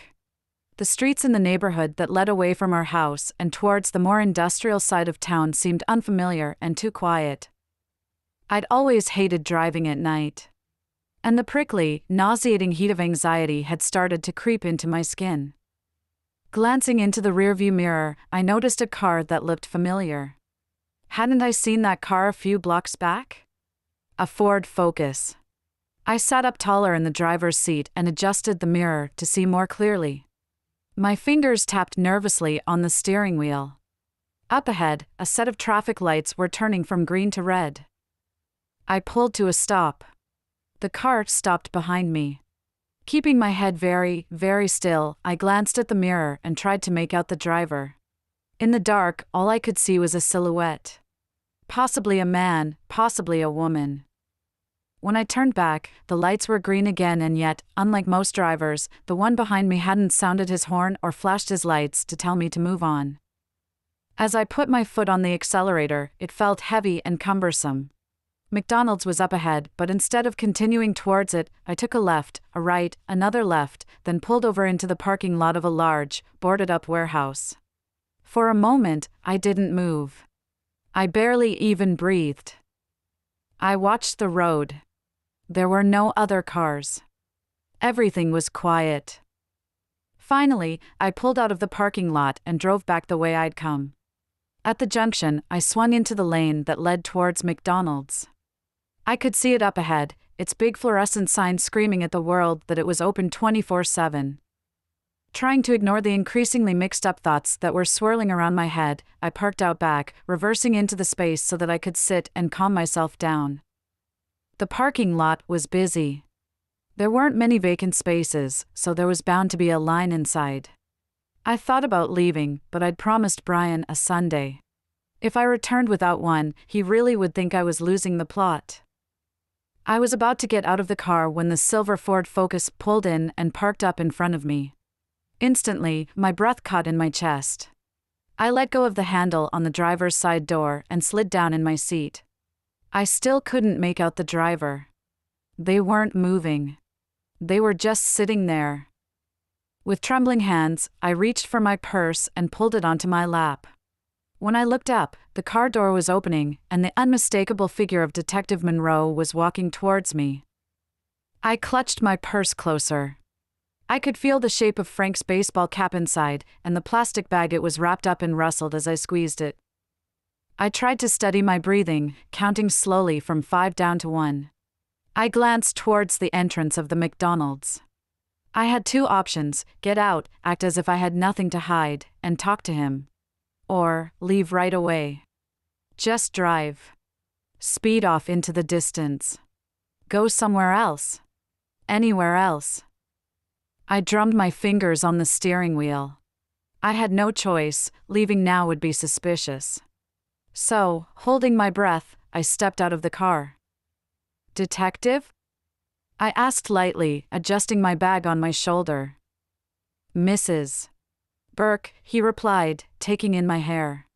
"Shorter now. Much shorter." I looked back at the restaurant. "Late night takeout?" I tucked my hair behind my ear and smiled, but instead of being a small, polite, normal smile, it came out as too big and too forced. "Actually, I noticed you have a tail light out," he said, gesturing to my car. "I do?" Was he lying? Was it a coincidence that he was in the exact same place as me at the exact same time? I swallowed hard. My bag felt too conspicuous, as if there were a great big flashing neon sign above it saying, "Ask her what's in the bag." Ask her. And Monroe was still just staring at me. "Yes. You do. I'll get it seen to." Monroe nodded curtly, then started to walk inside. "My wife's pregnant," he said. "Sent me out for a hamburger and fries, even though she's vegetarian." I was rooted to the spot. I tried to laugh. "Very chivalrous of you," I replied. Then, realizing that he was waiting for me, I followed him inside. The line was long. There were 6 people in front of us, and as we waited to be called up, I bounced impatiently on the balls of my feet. Every now and then, I glanced back towards the door. But Monroe just stared ahead at the big lit-up menu. "Still no news about Frank?" I asked finally. "No." "Will you?" I paused and scuffed my foot against the floor. "Will you want to speak to me again?" "Perhaps," he replied, still not looking at me. Finally, we were called forward to order, but Monroe stepped aside and let me go first. In a hushed and hurried voice, I asked for 2 chocolate sundaes. Opening my bag, my fingers stiffened. The plastic bag was right there. Frank's baseball cap was right there. And I could feel Monroe watching me. Glancing up at the server, I laughed. "Wallet's in here somewhere," I said, gingerly moving the bag aside and fishing out my bank card. The server nudged my sundaes forward and told me to have a nice evening. I grabbed them, muttered a thank you, then called, "Good night, detective," and hurried back outside. In the shadow of the building, I stopped to catch my breath. Beside me, a large metal dumpster was almost overflowing with trash. I tried to steady my breath. If it was super full, it wouldn't be long before it was emptied, and the contents were taken away to landfill or to be incinerated. I could leave the hat, bury it inside, and be rid of it forever. But Monroe wouldn't be far behind me. Any second now, he'd emerge with his paper bag full of food. So, I couldn't risk it. Like a drunk falling out of a nightclub, dizzy with panic, I stumbled back to my car and climbed inside. 5, 4, 3, 2, 1. Glancing into the rearview mirror, I saw Monroe exit the sliding double doors. As he passed me, he nodded, and I quickly reached up to tilt the mirror so that it looked like I was checking my makeup, not sitting there trying not to have a panic attack. Finally, when Monroe's car pulled out of the parking lot and turned left, I sat back and ran my hands through my hair. I shook my arms, trying to release the prickling anxiety in my skin. But when I looked up, my body jolted with surprise. I leaned in, peering at the reflection in the mirror. Staring back at me was a woman I barely recognized, gaunt, with gray circles under the eyes and a pale, washed-out complexion. Acne had started to break out across the bridge of my nose. My hair was scruffy and sticking up in tufts. I looked half-starved and severely sleep-deprived. I reached into my purse and began to shift things around, ignoring the hat. The pills I'd collected were in there. I'd taken one earlier, but when things were at their worst, I was on double the dose. Another might help. Another might stop me from feeling like I was losing my mind. But they weren't there. I closed my eyes. I could picture walking into the pharmacy and leaving with a white paper bag containing my medication. I took one straight away, because I'd missed my dose, put them into my purse and I hadn't taken them out. I knew I hadn't. Scraping my fingers through the hair I was beginning to hate, I let out a small feeble growl. 5, 4, 3, 2, 1. 5, 4, 3, 2, 1. Why wasn't it working? Chapter 22. With the chocolate sundaes balanced in the footwell of the passenger seat and still shaking, I sped out of the McDonald's parking lot and towards the outskirts of town. It was 9:30. Brian would be getting worried, but I couldn't go back. Not yet. I needed to calm down, get rid of Frank's hat, and get my thoughts straight. I couldn't go on like this, spiraling into a whirlpool of confusion and panic and hazy memories. I stopped near the hiking trail that Brian and I used to take when we first moved back to town, and exercise was a key part of my wellness routine. There was a small lookout point with views over the city. Usually, a couple of cars would be parked up. Teenagers kissing on the backseat. Newlyweds out on dates. Tonight, there were none. Pulling up, I turned off the engine and reached for the sundaes. Balancing the gray cardboard holder on my lap, I took the long plastic spoon and started scooping chocolate sauce into my mouth. It tasted bland, as if someone had sucked the niceness out of it, but I ate it anyway. I thought back to that morning, before I dropped Colin at Robert Davidson's office and went to meet Kathy. I didn't remember eating breakfast, but then I couldn't remember the entire drive home either, or leaving Colin alone downstairs, or where I was when Frank disappeared. The woman who'd stared back at me from the rearview mirror was not the woman I was a few weeks ago. She was like a ghost from my past, reminding me that I could very easily slide back to a place I did not want to revisit. I closed my eyes, memories swarming back into my brain. Memories of running away in the dead of the night, clutching at my 24-week pregnancy bump and promising to take care of Colin, no matter what. Memories of arriving in Chicago lost, alone, and terrified. Staying in dirty motels, washing dishes for cash, reality slipping further and further away from me as my lies escalated. Back then, it was Brian who fixed me. He caught me in a lie, several lies, too many lies. But instead of turning away from me, instead of walking away from me and Colin, he stayed. He found a doctor who diagnosed me with borderline personality disorder. I got started on my medication and, after not too long, I got better. For years, I'd been in such a good place. Everything was perfect. And I knew I didn't ever want to go back to being that terrified, messed up girl who burned her surrogacy papers and threw them into the ocean. But now, in just the few short weeks since Frank disappeared, it was all unraveling. Brian stuck around the first time. But would he do it again? Would he do it if it turned out that I had something to do with his father going missing? Would he do it if I drove home, showed him his father's bloodied hat, came clean, and told him the truth about my past? Told him I wasn't even sure if I believed myself anymore? A hot, sticky wave of nausea rushed through me, and I flung open the car door. I stumbled towards the edge of the lookout point, where the dusty ground gave way to shrubs and grass, leaned over, and put my hands on my thighs. And then I threw up. Wiping my mouth with the back of my hand, I stood up and tried to stop my head from spinning. Beyond the greenery in front of me, the city lights were twinkling brightly against the calm night sky.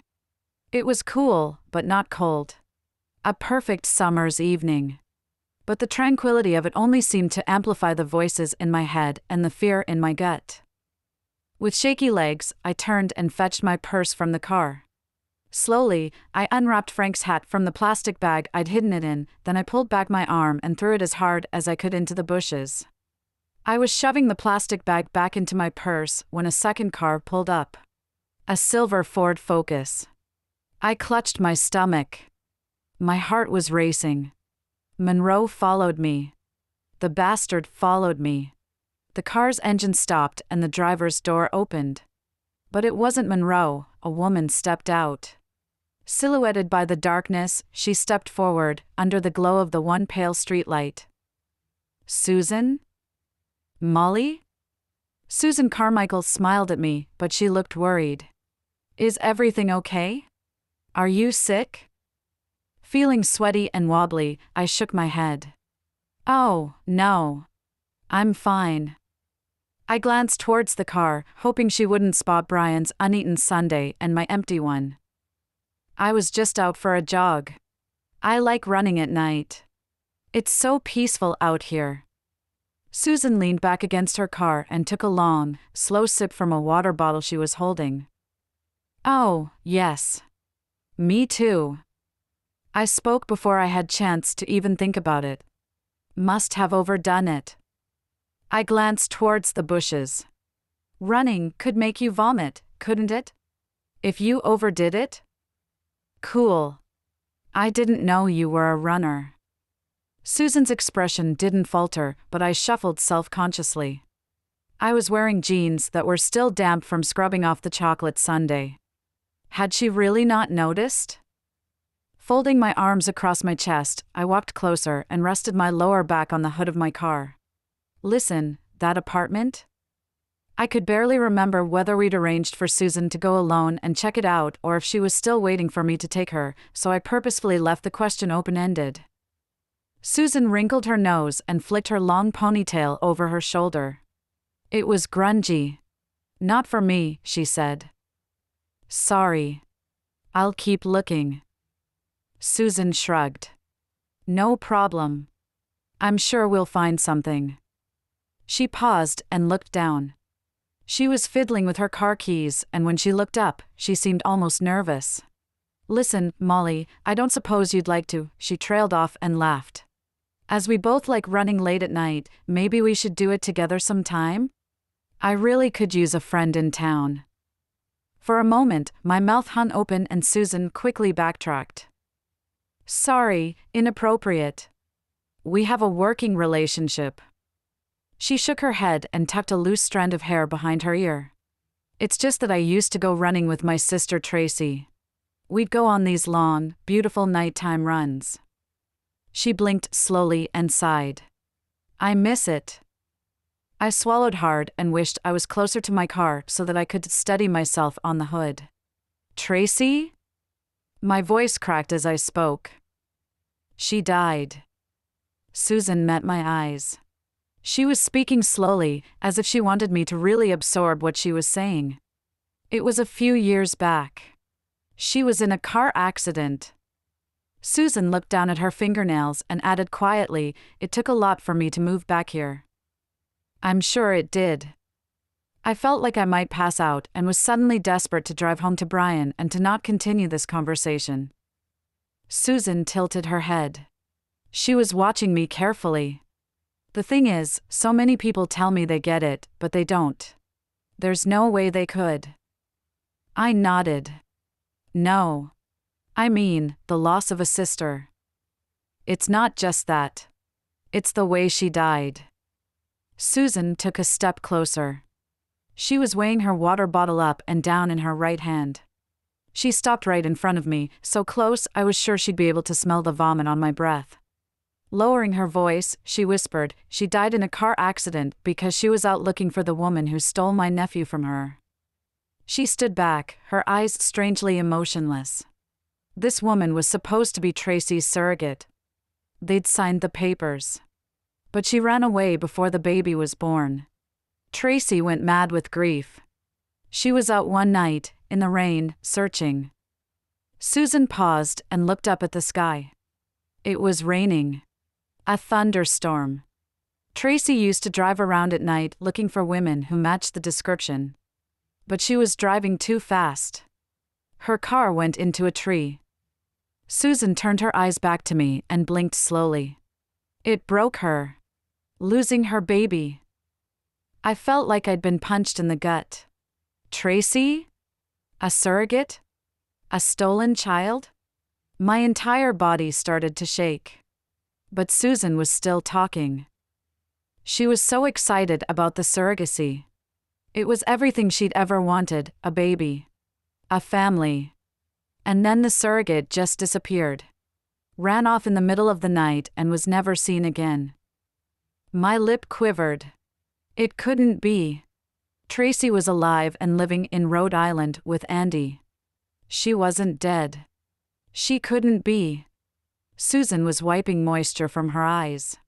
What an awful thing for you all to go through. My words came out flat and lifeless. Yes, Susan said curtly, folding her arms in front of her. It was. Listen, Susan, I'm sorry, but I have to go. Early start tomorrow. But we'll talk soon? I'll keep an eye out for an apartment for you. Sure. Susan didn't take her eyes away from me as I climbed back into the car. As I drove away, I looked in the rearview mirror. She was still standing there, watching me. and as her shadowy figure grew smaller, I began to cry. From the lookout point, I drove straight home. Susan's Tracy had to be my Tracy, didn't she? The very first time I met Susan, I almost choked on her resemblance to the Tracy I knew. And there couldn't possibly have been two women, with the same name, whose surrogates ran away with their unborn child. But if Susan was Tracy's sister, then how in the world was it possible that she had turned up on my doorstep and tried to befriend me? It was too much of a coincidence. And the way Susan looked at me when she spoke about Tracy, it wasn't normal. It was like she was studying every word out of my mouth, every micro-expression, every movement. Back at the house, I walked heavily up the front steps and put my key into the lock. I paused, summoning both strength and energy, and stepped inside. "Molly?" Brian rushed into the hallway and grabbed me by the arms. His eyes were wide, and he was holding his cell phone in one hand. "Where the hell have you been?" I tried calling. "You didn't answer." I frowned. I hadn't heard my phone ring. It's 11 p.m., Molly. You've been gone 2 hours. He stood back and let go of me, then waved his arms incredulously. "And where are the Sundays?" Suddenly, I felt exhausted. Tiredness rushed over me and I grimaced as I brushed my hair from my face. I bumped into a client. We talked. The Sundays melted. Brian shook his head at me. I could see his jaw twitching. "Molly." His voice was deep and measured. "This can't go on. We need to talk about your behavior." "Brian, please, not now." I waved him away and pushed past him towards the stairs. "I can't do this now." I was on the verge of tears and needed to be alone. "Seriously?" Brian sidestepped in front of me and put his hands on my shoulders. He gave me a little shake. "What is happening here, Molly? You're scaring me." "It's nothing. I'm fine. I told you what happened. If you don't believe me, go check the car. You can scrape the remnants of your Sunday out of the footwell if you're that desperate for a sugar hit." My voice was so sharp that I barely recognized it. Brian stepped back. He was shaking his head and looking at me as if he barely recognized who I was. "We'll talk in the morning," he said darkly. "Go to bed. I'll sleep in the guest room." I paused at the foot of the stairs. I wanted to turn back, fold myself into his arms, and let him take care of me like he did before. But I couldn't. Not this time. I had to figure this out alone. Chapter 23. At 5:30 a.m., my alarm rang. Brian always got up at 6:45, so I'd set it to give myself enough time to shower and sneak out of the house. I hated deceiving him like that. But I couldn't talk to him about what was going on, not until I'd figured it out for myself. Having barely slept all night, the alarm was completely unnecessary. But it forced me to stick to my plan. I got out of bed, showered, dressed, then folded the sheets and the quilt back, plumped the pillows, and left a note for Brian. "Sorry. Need to be in the office early. Lots on today. We'll talk tonight. Love, Molly XXX." On the landing, I tiptoed past the guest room where Brian was sleeping and peeped in on Colin. He was fast asleep, mouth open, making the small eep sound that he often made when he was dreaming. I let his door close softly behind me, then took the car keys from the hook and left the house. I had no idea where I was going, or what I was going to do. I just knew I needed to get away from home, and work, and Kathy, and Frank, and breathe. Find a space where I could sit and calm my thoughts, try to make sense of what was happening. As I drove, the sun started to creep up over the horizon. At first, it was a glorious soft orange and, as it grew brighter, the glare made me reach for my sunglasses. On the outskirts of town, I wound down the windows and let my arm dangle out of the car. The breeze and the sun on my skin made me smile. For a moment, it was as if I was just out for a drive. Nowhere to be. Not a care in the world. I remembered, briefly, feeling like this when Colin was a baby. In between bouts of confusion and paranoia, I found time to go out in the car with him and drive around. In the car, it was safe. Just the two of us. But now, for the first time, he was pulling away from me. We were always so close. Even when he started to develop a deeper bond with Brian, when the two of them became this funny little duo, a boys' club I wasn't allowed to be a part of, there was still time for us, mother and son. Lately, though, ever since Frank disappeared, there had been no us. Remembering how tiny he was when he used to ride beside me in his car seat, I sighed and pulled my arm back inside the car. I'd blamed his reaction to my perfume and his reluctance to be near me on the trauma of the attack. But what if it was more than that? What if Colin knew something that I didn't? What if he saw me? I shook my head and blinked at the road ahead. For a moment, my eyes had glazed over, and I realized I was drifting into the center of the road. Behind me, a car beeped its horn then, as I pulled back into my lane, overtook. As it sped past, I kept my eyes fixed up ahead. I didn't want to see the driver waving their fist at me or red-faced and swearing. I drove for over an hour and eventually reached the park where I'd suggested taking Colin canoeing. I pulled up, grabbed my purse, and walked over to the coffee cart. It was always there, come rain or shine, and served pretty terrible coffee. But I purchased a large cappuccino, a blueberry muffin, and a bottle of water. Then I made my way down to the river. A group of teenagers and an older woman, who looked like she might be their school teacher, were lined up on the shore. An instructor was pointing towards a cluster of canoes, explaining the importance of life jackets and what to do if their boat capsized. I sat down on a rock nearby and took the lid off my coffee. It was still early, and the air wasn't yet warm. Wisps of steam wound up into the air, and I blew across the drink's frothy surface, then took a large sip. As the caffeine made its way through my veins and I started to feel more awake, I carefully unfolded the paper around the muffin. After a few bites, however, my stomach grumbled, and I returned it to my purse. I was about to zip it back up when I noticed my phone light up. I swallowed hard and cleared my throat. Up ahead, the teenagers were clambering into the water and screeching at the cold as it came into contact with their flesh. Gingerly, without taking it out, I angled the phone so that I could see who'd texted me. Brian. I almost swiped open the message, but it was nearly 8. Ruth and Dean would be in the office at 8:30. So, ignoring Brian's text, I dialed the office and told the voicemail machine that I was taking a personal day and would be back in tomorrow. I expected to feel guilty about it, but I didn't. I needed this. I needed space. I was doing it for my family, so I could get my head straight. I stayed by the river all day. I walked a little. Watched the teenagers and their teacher canoe up and down and play games in the water. I watched a couple playing fetch with their dog. I drank another cup of bad coffee and finished the leftover half of the blueberry muffin. And I thought about Frank.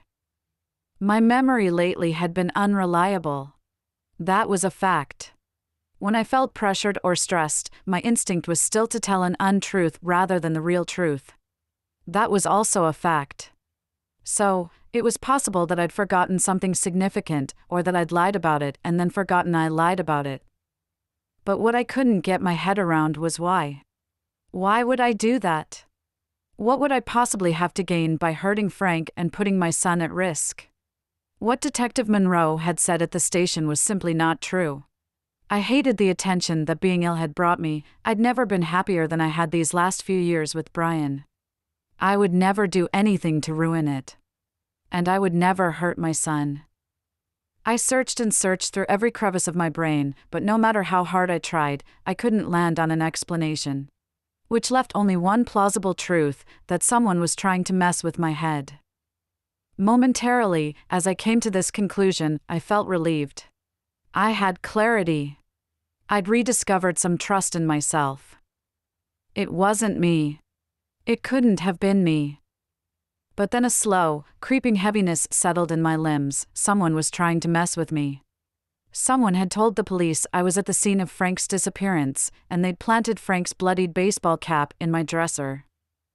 I swallowed hard and wrapped my arms around my torso. My back was starting to ache from sitting on the hard surface of the rocks by the river, and the sun wasn't as warm as I'd expected it to be.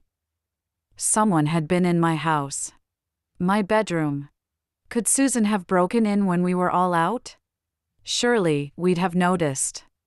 There'd have been a broken window or things out of place. But if it wasn't Susan, the only other person with easy access to our house was Kathy. Kathy who, I was now certain, had been at the spa with Frank that day. A few days ago, I was convinced Kathy had something to hide. That she and Frank had colluded to make me look like a crazy person, to persuade Brian away from me, to get Colin and Brian all to themselves and be rid of me once and for all. But then there was Susan. Susan, who had shown up out of the blue and confessed to me that her sister Tracy died while she was trying to track down the surrogate mother who ran off with her unborn baby. Surely, it had to be my Tracy? And if it was, then Susan's appearance right around the time I was starting to slowly lose my mind seemed like an awfully big coincidence. Could they be in it together? Colluding to make me look bad because it suited the pair of them? Susan would get revenge for her sister, and Kathy would finally get what she wanted, Colin and Brian all to herself. I sighed and reached for my phone. It was getting late, and it was a long drive back to town. Looking down at the screen, I had 5 missed calls from Brian and 3 text message notifications stared back at me. I thought about opening them or calling him, but I decided that the only way through this was to talk to him. Carol was right, Brian was my rock, the one who'd seen me at my lowest and pulled me through. And I owed it to him to confide in him now. It might break us. Telling Brian the truth about Tracy and Andy and what I did to them might make him hate me so much that he walked out and never came back. But he'd stuck with me so far. He'd loved me no matter how bad things got.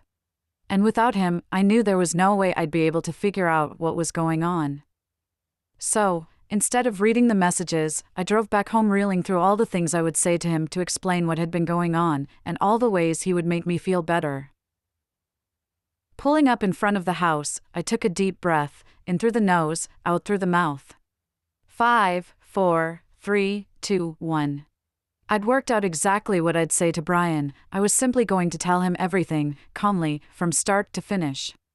I was going to tell him that I took Colin away because I was afraid Tracy and Andy wouldn't be good parents. I'd tell him that Tracy had appeared with bruises and that they'd argued all the time and that I did it for Colin. To keep him safe. And then I'd tell him that I was worried I was losing my mind about Susan and seeing Frank at the spa. And he would listen tentatively, as he always did. He might be mad at first, because I'd kept it from him. But then he'd wrap me in his big strong arms, kiss my forehead, and tell me that we'd fix it together, the way we always did. With a spring in my step, I walked up to the front door and, under my breath, muttered, "You can do this, Molly." Inside, the house was quiet. The door clicked shut behind me and I strained my ears for sounds from within. Usually, Colin would have the TV blaring by this time, and Brian would be clattering around in the kitchen preparing supper. Setting my purse and keys down in the hall, I kicked off my sneakers and padded through to the lounge, the dining room, the kitchen. Then I heard voices out in the backyard. It was still light outside. Maybe Brian had invited friends over and forgotten to tell me. Brushing down my slightly dusty, day-worn clothes, I headed to the French doors and pushed them open. First, my eyes landed on Colin. He was sitting in his sandbox, using one of his bright yellow dump trucks to pile sand into one corner. It had been months since he'd played with it, and I'd been starting to think he'd outgrown it, so seeing him crouch down and concentrating hard on the task at hand made me smile. I was still smiling at him, lost in the memory of the day we bought him the sandbox, when I got the feeling I was being watched. I turned, slowly, as if whoever it was might jump out at me if I moved too quickly. "Brian? Kathy?" I put my hand on my chest and laughed a little. "You made me jump. Why are you standing there so quietly?" The pair of them were staring at me. Kathy's long fingers were resting lightly on Brian's forearm. "Where have you been, Molly?" Brian's face was hard to read. I knew he'd be annoyed that I hadn't called him back, but this was different. There was no way I was going to tell him the truth with his mother standing there, so, cheerfully, I said, "I've been at work." "Didn't you get my note?" "I had to go into the office early this morning." "I saw your note."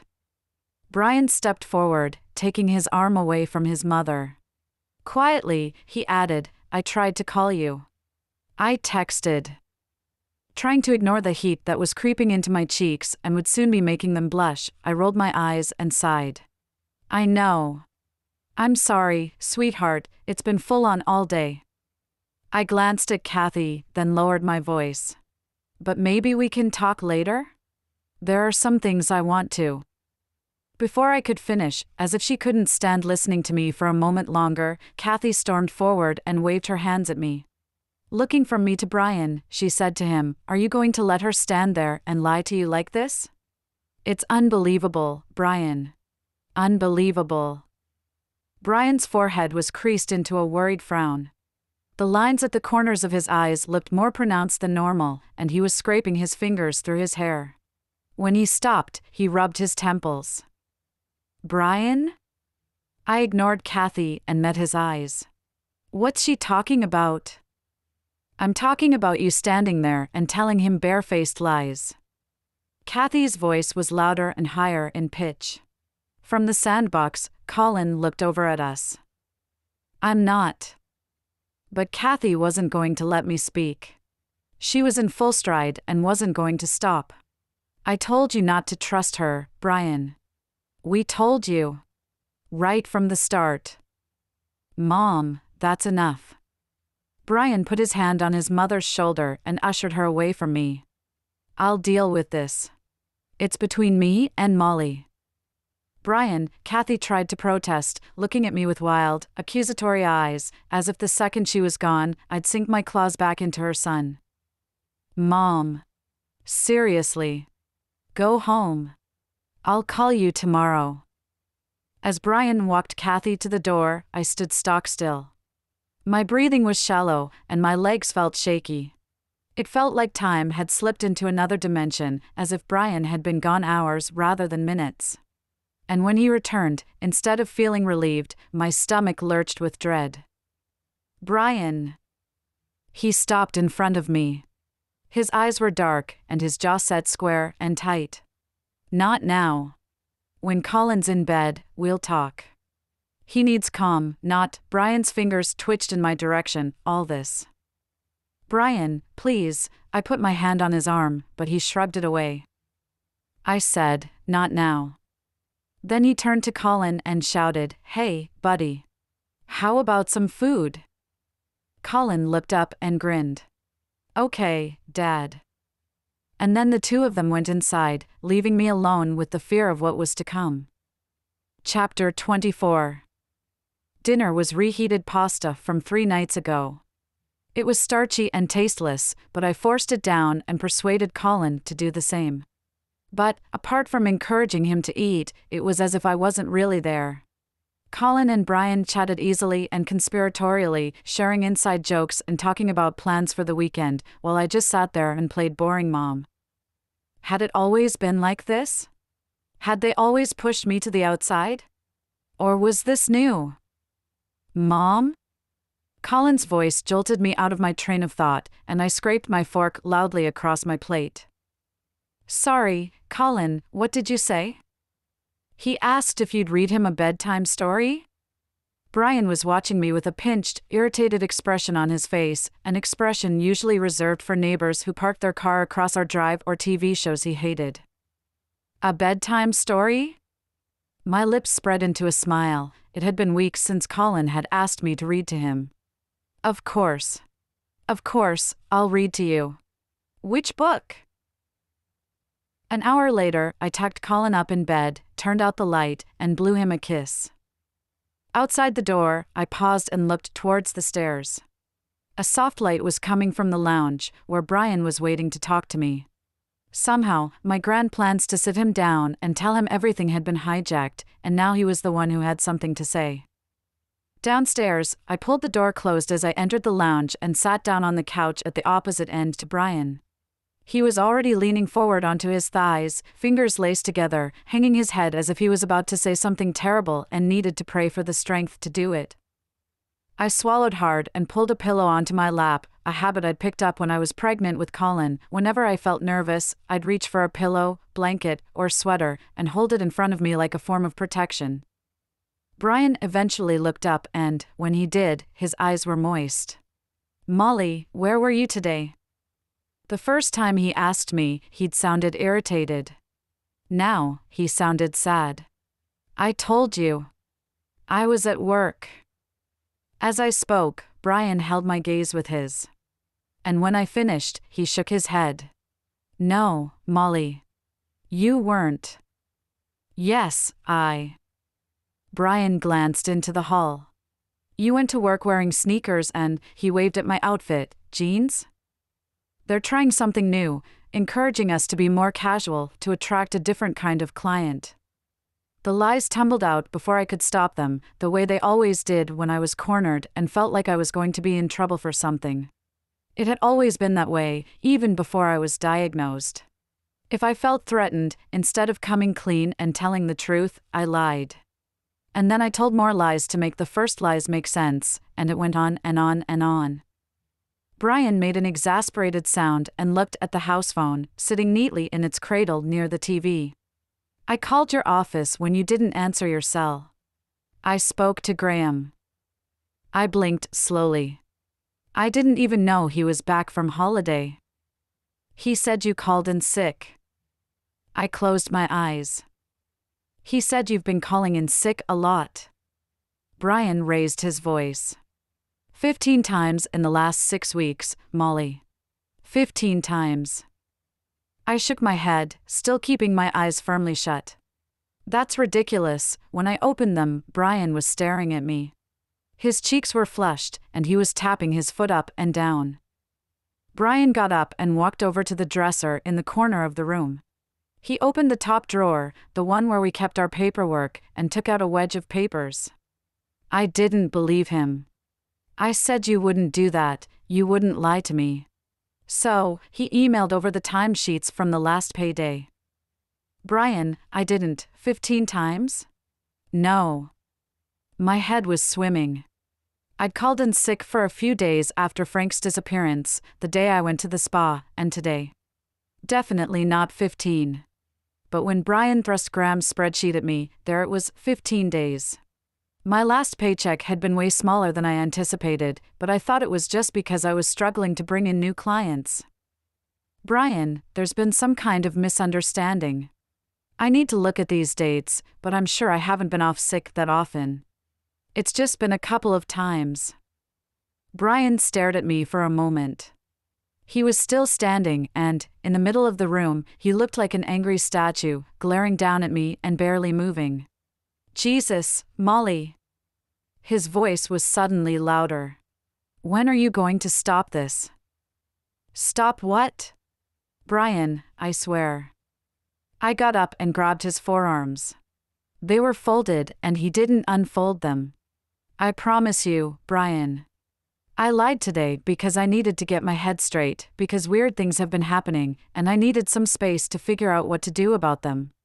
I was going to talk to you about it all. That's what I've been doing all day, thinking about how to tell you." "Weird things?" Brian was still scowling. "What kind of weird things?"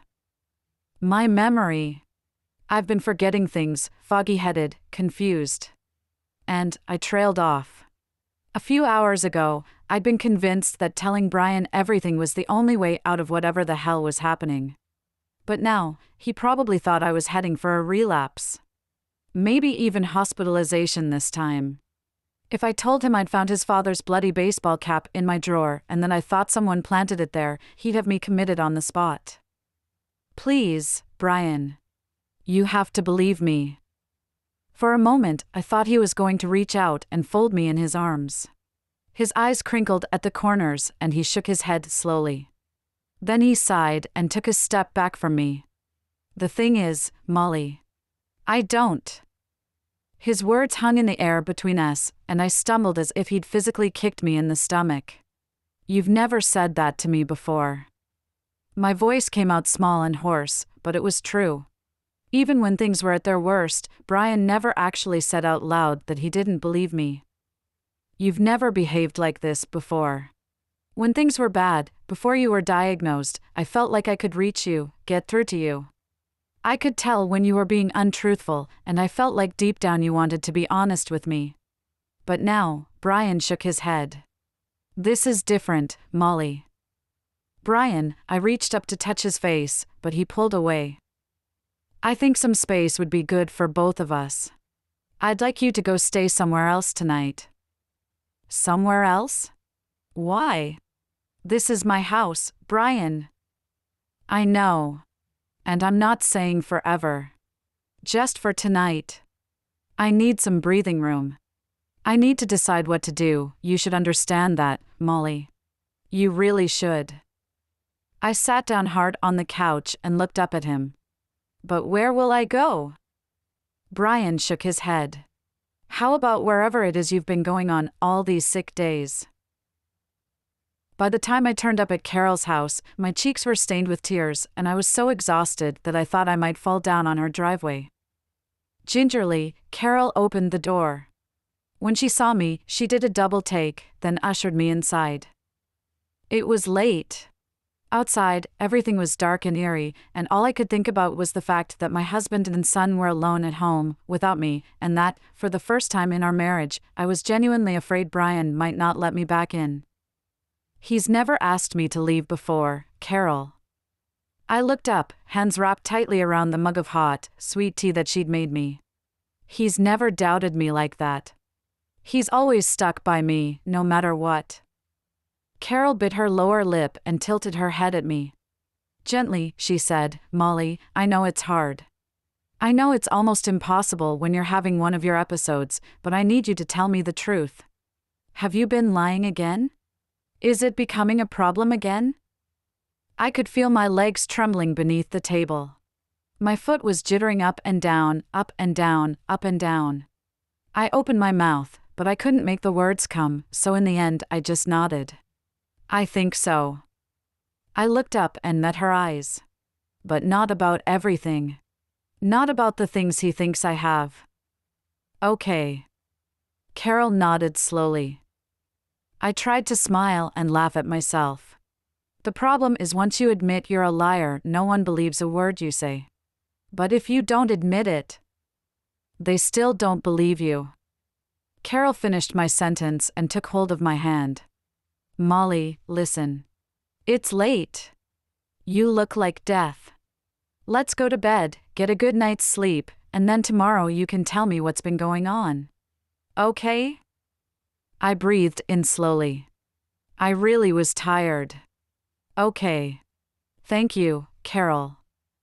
Come on then, I'll get you settled in the guest room. Chapter 25. The next morning, despite promising we'd talk everything through, Carol was halfway out of the door by the time I came downstairs. Sorry, she said, wafting a piece of toast at me. Got to go. Emergency at work. We'll talk tonight, if you're still here. She leaned in and kissed my cheek. But I hope you're not. Talk to Brian. She squeezed my shoulder. Be honest with him. Sitting down at the breakfast table, I nodded. I will. I promise. Help yourself to anything. Don't forget to lock up when you go to work. Carol paused at the front door and turned back to me. You are going to work today, aren't you, Molly? I looked up at the clock. 7:30. Plenty of time. Yes. Work. Talk to Brian. Pinky swear. I waved my little finger at her and smiled. Good. And then Carol was gone. In her small, sparse kitchen, I made fresh coffee, fetched a bowl of cereal, then sat down and turned on my phone. This time, there were no messages or missed calls from Brian, just the screensaver of me and Colin, and about 1,000,000 unread emails.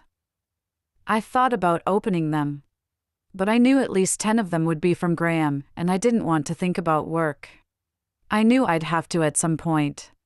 But not today. Not now, There were more important things going on.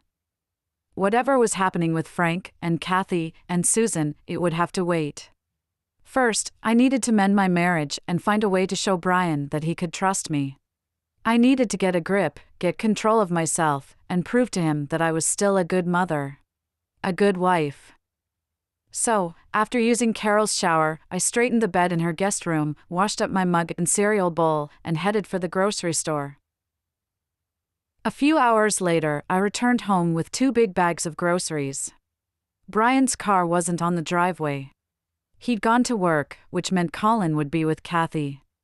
As I pictured her fussing over him, kissing him with her thin red lips and stroking his hair with her talon-like fingers, I gritted my teeth and tried to ignore the voice inside me that was whispering, if she wasn't so involved in Brian's life, none of this would be happening.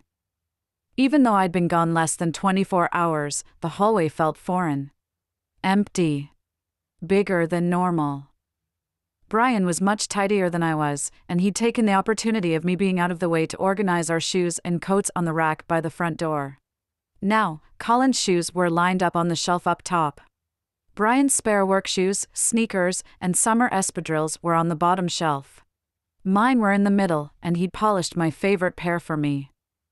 I smiled and let out a small sigh. A man who polishes his wife's shoes, surely, wasn't preparing to kick her out of the house permanently. Probably, when he got home, he'd be full of remorse. He'd kiss my forehead, and we'd both apologize, and everything would go back to normal. Especially when he saw that I truly was making an effort. In the kitchen, I unloaded the grocery bags. I'd bought ingredients for Brian's favorite muffins, the chili that both he and Colin loved, and the DVD that Colin had been pestering me for. It was going to be a family evening, just like the ones we used to have. I tapped the countertop and brushed my hands on my jeans. It was nearly midday. They'd be home at 5, plenty of time. I started with the chili, chopped the ingredients, fried them a little, then put them into the slow cooker so that by the time the boys arrived home, the house would be full of the heavenly smell of their favorite food. Then, the muffins. Cherry and dark chocolate. I'd made them almost every day for Brian when we first got married.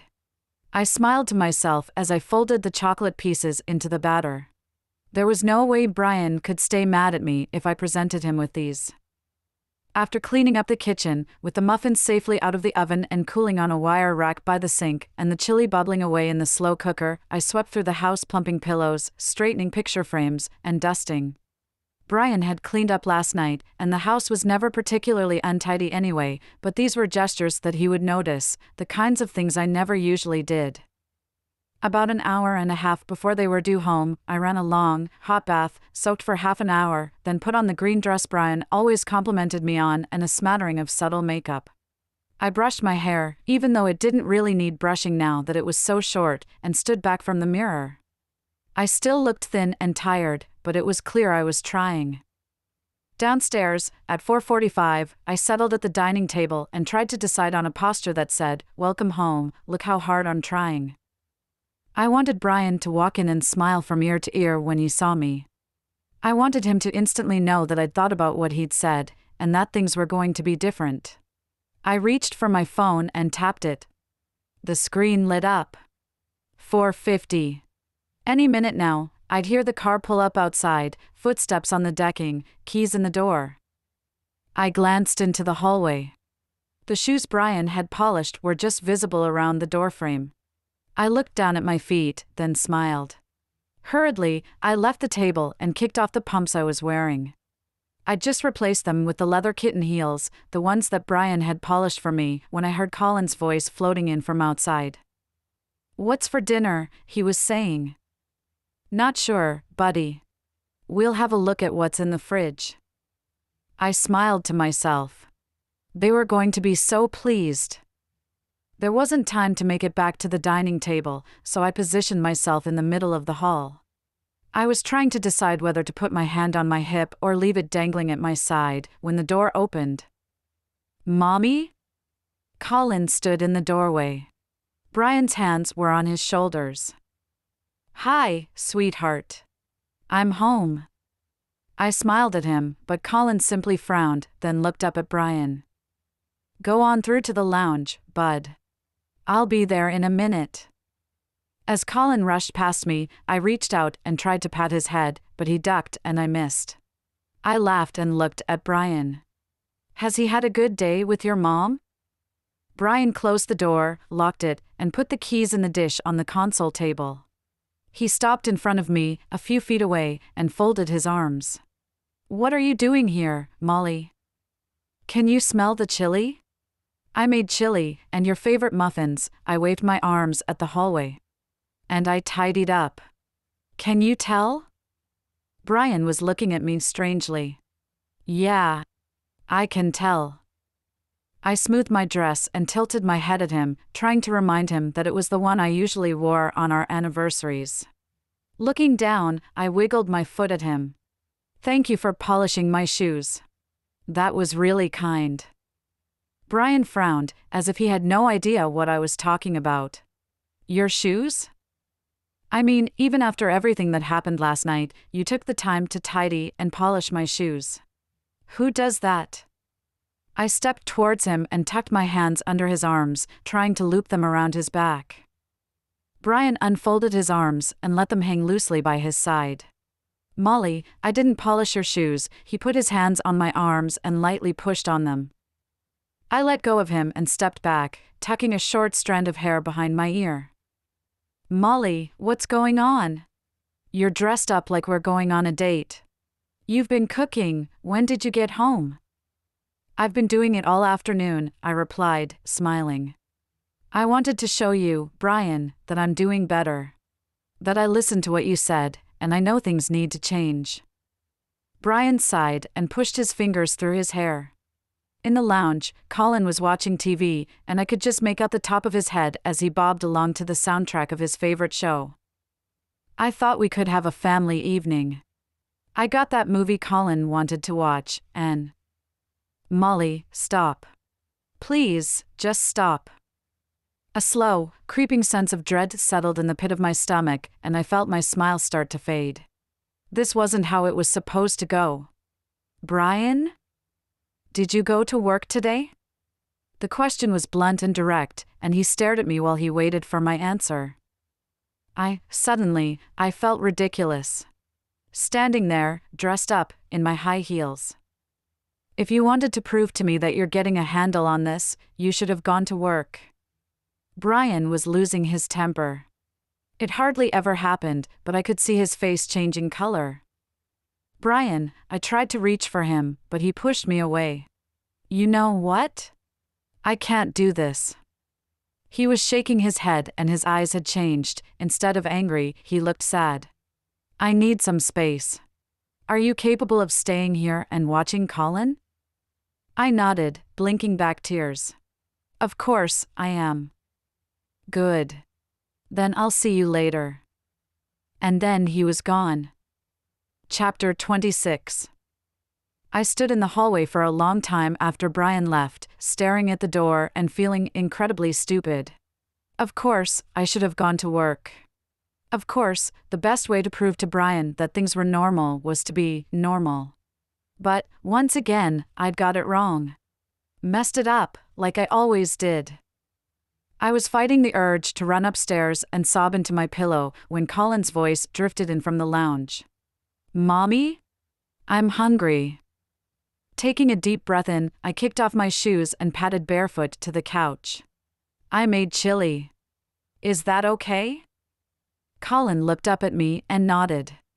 A flicker of a smile danced on his lips. At least someone was pleased with me. I also got that movie you wanted. I smiled, trying to shake myself out of the Brian-induced daze I was in. Colin bunched up his fists and grinned. Really? Aha. I handed it to him. How about we have a TV dinner? We'll put the movie on and eat in our pajamas. Colin nodded slowly, then a little quicker. I'll go change, he said, jumping up from the couch. As he ran up the stairs, I leaned back onto the arm of the couch and sighed. I might have messed things up with Brian, but at least I could still try to fix them with my son. When Colin came back, he looked me up and down and said sternly, You said pajamas, Mom. I glanced down at my outfit. Right. Sorry. Okay, you put in the DVD, I'll be back in a minute. Upstairs, I grabbed my gray sweatpants and matching sweater, wriggled my feet into a pair of fluffy pink slipper socks, then ducked into Colin's room and took the quilt from his bed. When he saw me return, he grinned. A genuine, pleased to see me grin that made the anxious twittering in my chest start to fade. I tossed the quilt at him and smiled. Get settled, bud. I'll grab our food. And when I presented him with a large bowl of steaming hot chili, with tortilla chips to dip into it, and guacamole on the side, I saw him sigh. He wriggled down beside me and, for the first time in weeks, didn't flinch when I cuddled up to him. This is nice, I whispered. Shoo, he replied. The movie's starting. A couple of hours later, after making our way through 2 bowls of chili and a muffin each, Colin yawned and said he was ready for bed. It was late, almost 8, and way past the time when I usually started getting him bathed and into his pajamas. No bath tonight, Colonel, you're already in your PJs, so let's go straight to bed, yeah? Colin nodded and tried to fight an enormous yawn. Okay. Together, we dragged his quilt back upstairs, straightened it out on his bed, and read 3 bedtime stories. By the time I reached the end of the 3rd, his eyes were heavy, and he looked like he was about to fall asleep on my shoulder. I kissed the top of his head and wriggled down on the bed. I love you, Colonel. Love you too, Mommy. I wanted to ask him if he was still scared of me, if getting rid of the perfume had helped, if he was ready for us to be friends again. But I didn't want to ruin it. He was there, and he was all mine, and he was perfect. I kissed him again, then slid out of the bed and tucked him in. I'll always protect you, you know that? But Colin was already asleep. Back downstairs, I tidied away the dishes and straightened the couch cushions. It was 8:30. Brian had been gone for hours and hadn't told me where he was going. My chest fluttered. What if he'd left? What if he wasn't going to come back? I picked up my phone and scrolled to my messages. Brian, when will you be back? I'd really like the chance to talk to you. No reply. I called 3 times. No reply. I tried to watch TV, swiped through social media feeds on my phone, drank 2 strong cups of coffee. But by 10 o'clock, I was becoming frantic. Convinced that Brian had run away and that I'd never see him again, I did what I swore I'd never do. I opened up the Locate My Phone app on my iPad. I knew Brian's password, it was always the same one, my birthday, Colin's, and his. As I waited for the page to load, I held my breath. Then there it was, a little blinking dot. I squinted at the screen. Brian was at a restaurant. Our restaurant. The one we always visited on special occasions. It was usually a 15-minute drive to Arancini's, but I made it in 10. I was pretty sure that I ran a red light but didn't care. A few paces away, I stopped and pulled over into a vacant space at the side of the road. I gripped the steering wheel and took a deep breath. All the way over, I'd been trying to convince myself that Brian was eating alone. That he'd simply wanted some time to himself and had gone somewhere familiar. But, suddenly, my stomach was twisting with doubt. What if Brian had finally had enough of me? What if he'd found someone else? Someone reliable, normal, undamaged. Finally, I forced myself to get out of the car. I walked past 3 other restaurants and a late-night coffee bar, then there it was. Our place. Mine and Brian's. I stopped outside the window and looked past my reflection into the main dining room. There were smaller spaces out back, but Brian and I always chose a booth over by the windows on the right-hand side. My breath caught in my chest and I reached out to steady myself. Brian was in our booth. And he wasn't alone. My palm had landed flat against the glass window. It was cool to the touch, and I couldn't seem to make myself take it away. A couple sitting on the other side of the glass were staring at me. They called a waiter over. The waiter stuck his head out of the door and in a hushed voice asked, "Ma'am? Is everything all right?" Blinking quickly, shaking my head to bring myself back to reality, I turned around slowly. My husband is inside. Okay. The waiter glanced back into the restaurant. Would you like to come in and talk to him? I looked back down the street. I could just get back in the car and go home and pretend I hadn't seen the back of a dark-haired woman's head sitting opposite my husband. But then I sucked my breath in forcefully, straightened my shoulders, and said, yes. I would. Inside, the waiter and the couple from behind the window watched me as I walked purposefully over to Brian's booth. His hand was outstretched, his index finger gently stroking the hand of the woman he was sitting opposite. He left it there for a moment, then he reached up and touched her cheek. He said something and smiled. She started to laugh. Then he did too. She tossed her shiny dark hair back over her shoulder and reached for her wineglass. Susan? I was standing beside the table. They both looked up at me, smiles frozen on their faces. Susan paused with her wineglass halfway to her lips. Molly? She wrinkled her forehead at me, then looked at Brian. Molly, what are you doing here? Brian stood up and ushered me into the booth beside him, trapping me in the corner as if it might prevent me from making a scene. Me? I looked from Brian to Susan. What am I doing here? What are you doing here? With her? Susan had put her wineglass down and folded her hands neatly into her lap. She looked confused, but not alarmed, as she said, Brian? How do you know Molly? It was taking every ounce of willpower in my body to stay calm, but as she spoke to Brian as if I was the intruder, anger bubbled over.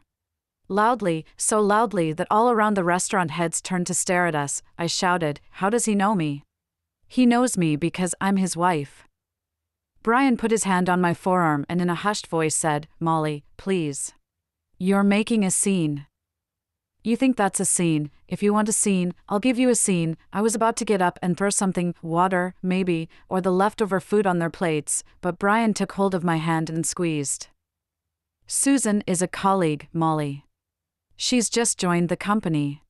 I offered to talk her through how it all works, who's who, she's new in town. She doesn't know anyone just yet. He softened his voice and met my eyes. I would have told you. She was going to come to the house, but when I got home, you were. He stopped and glanced at Susan, then shook his head and sat back in his seat. We're colleagues. That's all. Susan, who, until now, had been quiet, reached her hand out across the table. Resting it just in front of me, she patted the white cloth with her neatly manicured fingers. He's telling the truth, Molly. I shook my head. I felt like I was underwater. All around the room, I could feel people staring at me. I looked down at my clothes and shuddered. I was still wearing my gray sweatpants and sweatshirt. There was a chili stain on the front of the pants, and the cuffs of the sweatshirt were wet from where I'd let them get soaked in the washing-up bowl. Oh God, I muttered. When I looked up, Brian was exchanging a look with Susan that said, I'm so sorry, I'm so embarrassed of my wife. Feeling like I might vomit, I flapped my hands and started nudging him along the bench. Brian, can you move? I'm so sorry. I need to go. Susan, I'm sorry. Brian did as I'd asked and stood up to let me out. I'll walk Molly back to her car. When we reached it, I leaned against the driver's side door and hung my head. Brian, Molly, where's Colin? Brian was looking into the car as if he'd expected him to be there. Colin. I sucked in my cheeks. My knees were threatening to buckle. He's at home, I said defiantly, trying to force down the nausea that was almost choking me. You forgot your own son. You left him alone. What kind of mother are you? Vicious taunts started to circle in my head. Brian's eyes widened. Home? He's at home? With Carol. The words came out all on their own, but as soon as I'd said them, I nodded. I called Carol to sit with him. I reached for my phone. You can call her and check if you'd like. Brian held out his hand. He was about to take it, then he shook his head and put his hand into his pocket instead. I wouldn't do anything to put him at risk, Brian, you know that. I was just scared. I needed to see you. Brian sighed and pursed his lips. Then, as if it was taking a great deal of effort to be nice to me, he pulled me in to lean on his chest and wrapped his arms around me. Kissing the top of my head, he said, "Go home, Molly. I'll say goodbye to Susan, and we'll talk when I get home." Chapter 27. I waited for Brian for what felt like forever. When he finally arrived home, I stood up from the couch, then sat down again, then stood up and lingered beside it. As he walked in, I smiled. "Would you like a cup of tea?" Brian breathed in slowly and walked over to the couch. He sat down and gestured for me to join him. "Brian," I sighed and shook my head. "I'm so sorry. All of this. The whole day, it's been a mess. I was so desperate to show you that everything could go back to normal, but I've just messed it up." I paused, waiting for him to smile and tell me I hadn't, that it was okay. That he understood. "Molly." Brian looked at me. His eyes were scanning my face, and his jaw was set into a pained expression. "I called Carol." I swallowed hard. I looked up to the ceiling. Colin was okay. I checked on him as soon as I got home, and he was sleeping like an angel, in the exact position he'd been in when I tucked him up. She couldn't hear me because she was at a gig with her new boyfriend. Brian let his words sink in and watched me carefully, as if he was waiting for the slightest twitch in my features to give away what I was thinking. I bit the inside of my cheek. A tumble of fresh explanations were threatening to pile out of my mouth. "I'm going to ask you a very simple question, and I want a yes or no answer." Brian put his hands in his lap and looped his fingers together. "Did you leave our son alone here tonight, Molly?" I stood up. I couldn't sit still. Nervous energy was coursing through my veins, and I began pacing up and down. I let out a small, weak, grunting sound, as if the effort of telling the truth was a physical test rather than a mental one. "Yes." Finally, I said it. Yes, I did. I'd been staring out of the window and turned back to Brian. But Brian put his hand up to stop me from speaking. That's all I needed to know. He got up and walked to the kitchen, took a glass from the cupboard above the sink and poured himself a large whiskey. No ice. When he returned, he looked at me as if I were a stranger. He stood in front of me and took a large sip from his glass. "I can't do this." "Brian." He shook his head and took another sip. "I can't do it, Molly. I stood by you before, the first time, but this is different. I never thought you'd put Colin at risk." But he breathed in shakily and blinked as if he was in danger of starting to cry.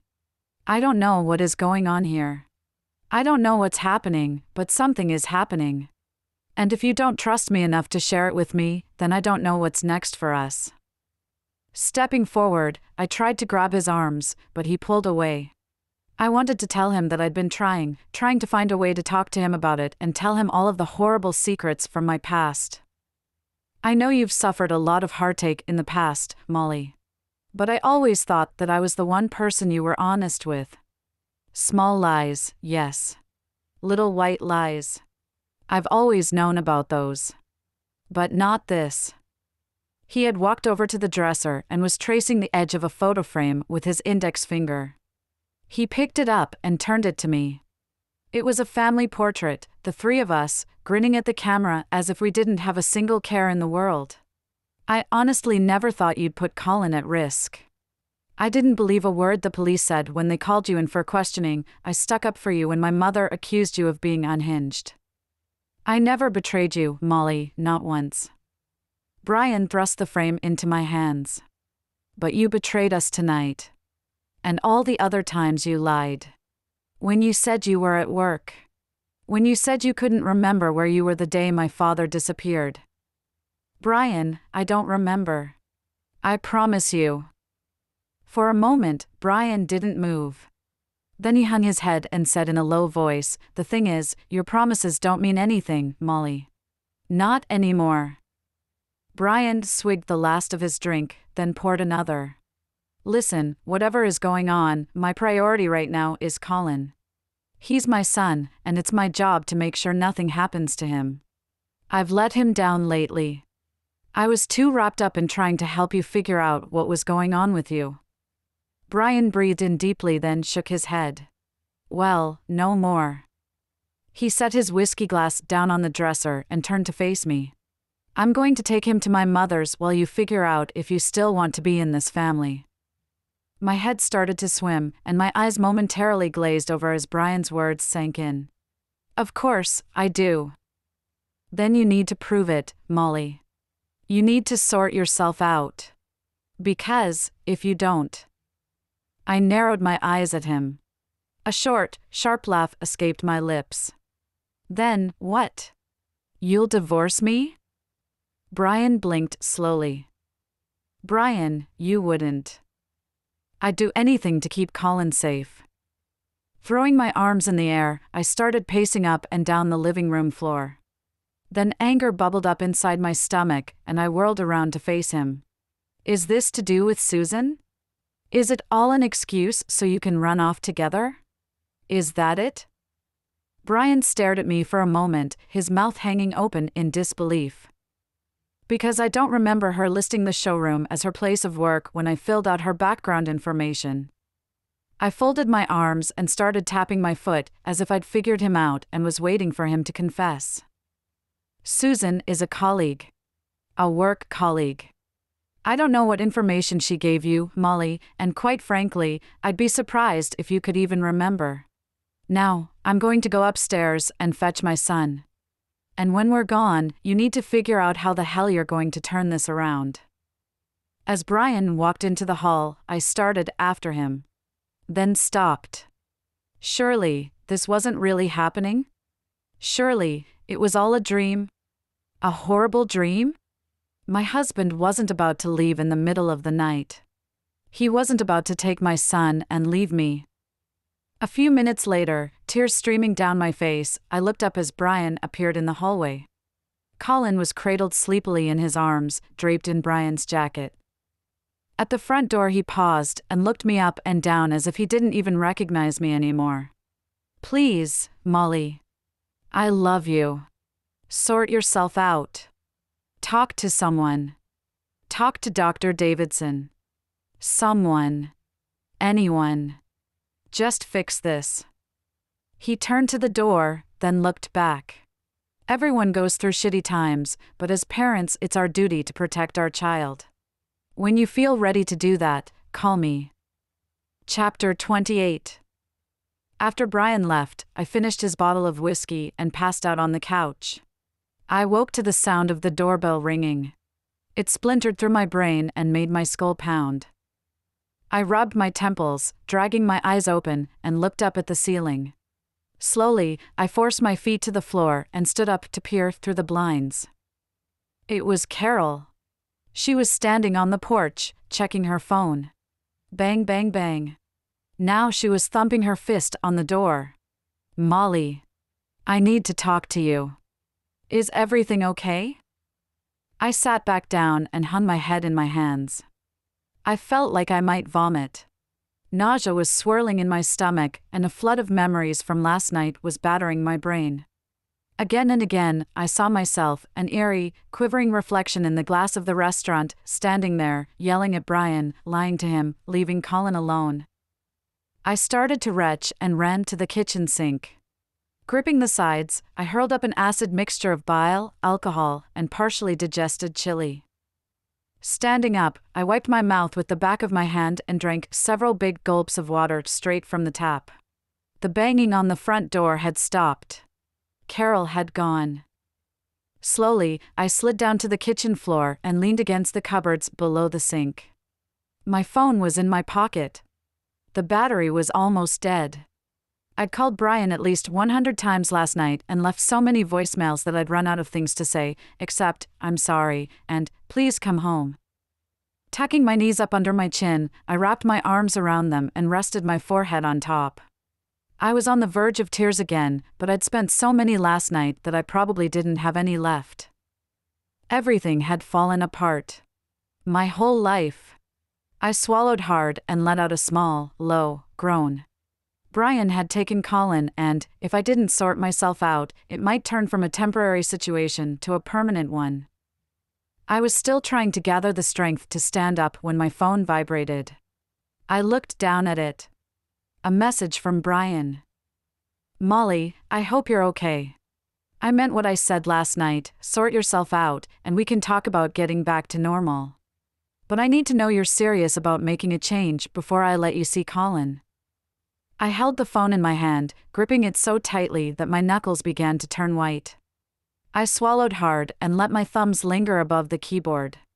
Then, I took a deep breath, turned the phone off, and pulled myself to my feet.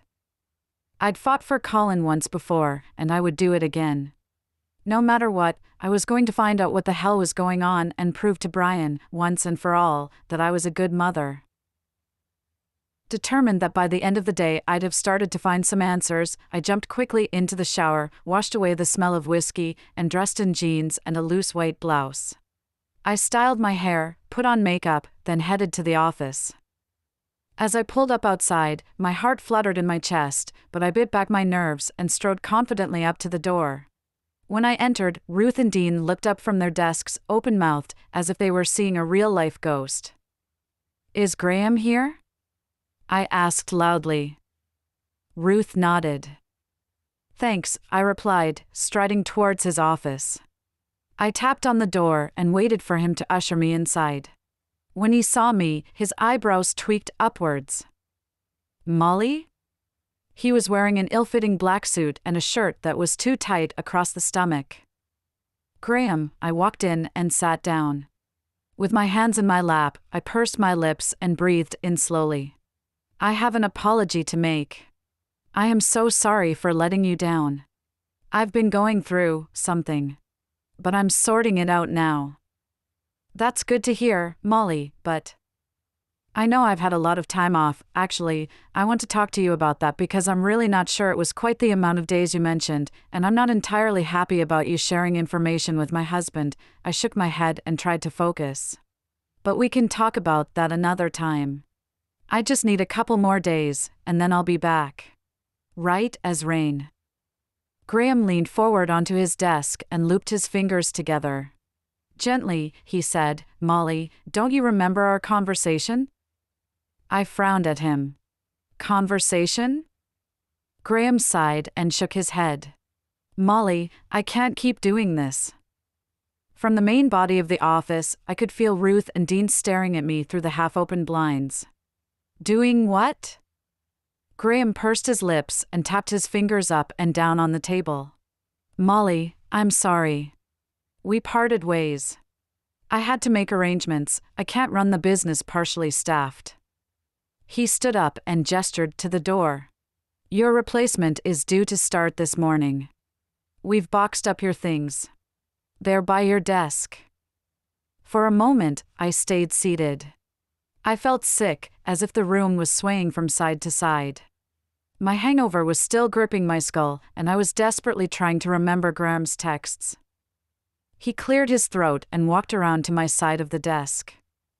I stood up and he placed his hand on my back, guiding me towards the door. He stayed beside me all the way to my desk, as if any second I might start trashing the place. Then he handed me my box and held the front door open. "I am sorry, Molly. And I wish you the best of luck with everything." Gingerly, I stepped out onto the sidewalk and blinked up at the sun. Graham replaced me? Without even talking to me about it? I was on the verge of caving in, collapsing into a heap of tears and running back home. But I couldn't.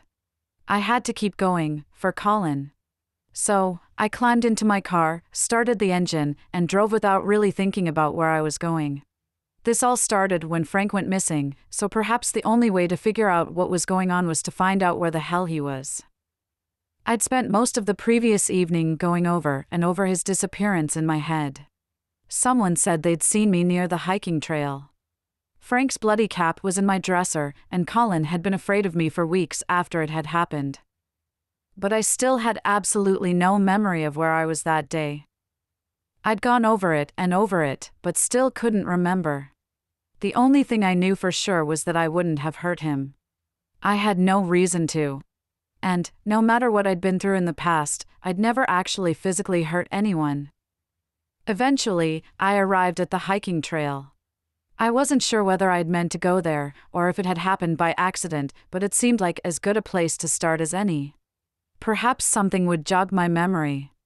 Perhaps I had been there, perhaps I'd been looking for Frank and Colin, couldn't find them, and went home.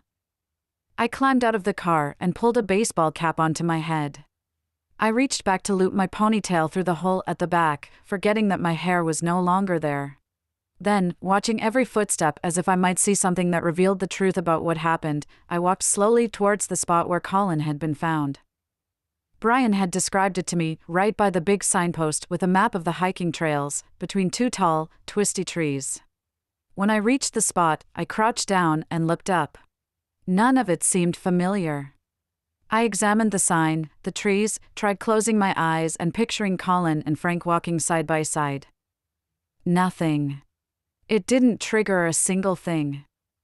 With heavy legs, I trudged back to the car and climbed in. I sat back and closed my eyes. Okay, so if I didn't remember being there, then I needed to assume that I never was. And if I wasn't, then I was back to my original theory, that someone was messing with me. Someone else had attacked Frank and was trying to make it look like I was involved. I opened my eyes and put my hands on the steering wheel. Kathy, I whispered under my breath, let's start with Kathy. As I drove into Kathy and Frank's neighborhood, I slowed down, watching carefully at the cars that passed, trying to recognize the one that had been at the spa, with a driver who looked just like Frank. I was drawing closer to Kathy's house when I did a double take. There on the sidewalk, coming out of one of the houses, was Susan. Quickly, I pulled up on the opposite side of the road then, waving, jogged over to her. When Susan saw me, her eyes widened, and she stepped back as if I were about to start accusing her of sleeping with my husband. Molly, she said, glancing at the realtor standing beside her. What are you doing here? My in-laws live nearby. Susan nodded and folded her arms uncomfortably in front of her chest. I see. So, I said, trying to smile but watching her closely, you found a place? I glanced sideways at the agent beside her. I recognized him. Sneaky bastard, stealing my client when she was technically still on my books. Susan cleared her throat and nodded. I did. Yes. Then she stepped forward and said, Molly, is everything okay? Brian told me what happened when he got home. I'm so sorry.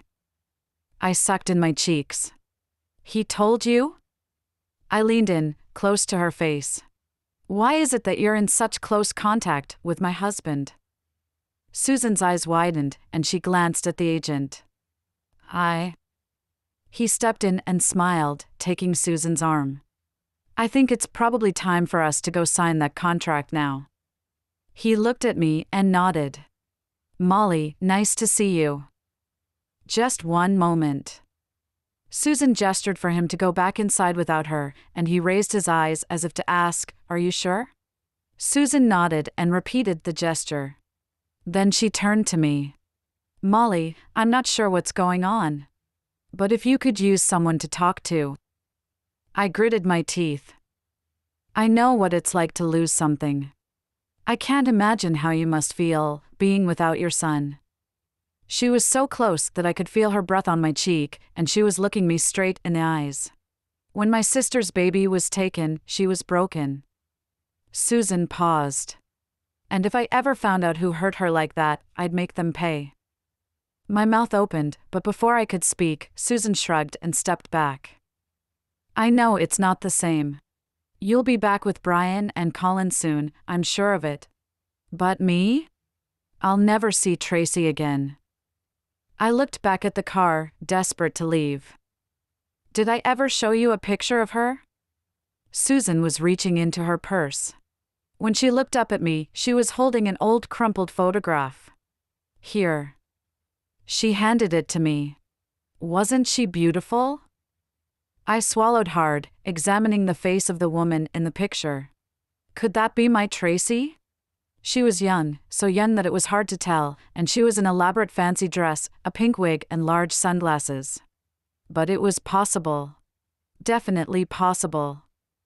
That was her 18th birthday. Taking back the photograph, Susan smiled at me, then took out a cigarette and lit it. Would you like to go for a coffee and chat? As she puffed smoke in my direction, I coughed and wafted it away, the familiar trickle of panic starting to run down my spine. No. Thank you. Part of me wanted to reach into her purse and snatch the photograph, take it away, and examine it up close. But another part wanted to run and get as far away from this woman as possible. Okay, well, you know where I am if you need a friend. Chapter 29. From Susan's house, I drove a couple of blocks, then stopped. I'd started the day with a resolve to fix everything, and yet every step I took seemed to make things worse. I thought that by just trying really hard, I'd figure out what was going on. But I picked up my phone and returned to the messages from Graham. I was still forgetting things. Huge chunks of time. Things were happening that I had no explanation for. I sighed and gripped the steering wheel. I couldn't trust myself. I couldn't trust my own mind. So, I took out my phone and dialed the one person I had left, Carol. Hello? She sounded pissed. It's me. My voice was shaky. I called around this morning. You didn't answer the door. I know. I'm sorry. Brian told me what happened. He called me last night. You told him I was sitting with Colin? I breathed in and pinched the bridge of my nose. Yes, I did. Well, I wasn't. So, who was? Carol's voice was clipped and irritated. No one, I said quietly. For a moment, Carol didn't speak. Then she sighed and muttered, Jesus, Molly. You left him alone? Carol, please. I need help. I feel like I'm going mad, but a bigger part of me thinks I'm not. I'm sorry, Molly, but first of all, have you noticed that you only ever call me when you need something? And second of all, I don't know what you're trying to say. What's going on? I let out a frustrated groan. Was she right? Did I only pick up the phone when I needed something from her? Carol, I'm sorry. But I think someone's messing with me. Things keep happening, things I don't remember afterwards. Like what? Like Graham says we had a conversation that led to me being fired, but I don't remember it. Molly? Carol was audibly shocked. You got fired? Yes. No. I don't know.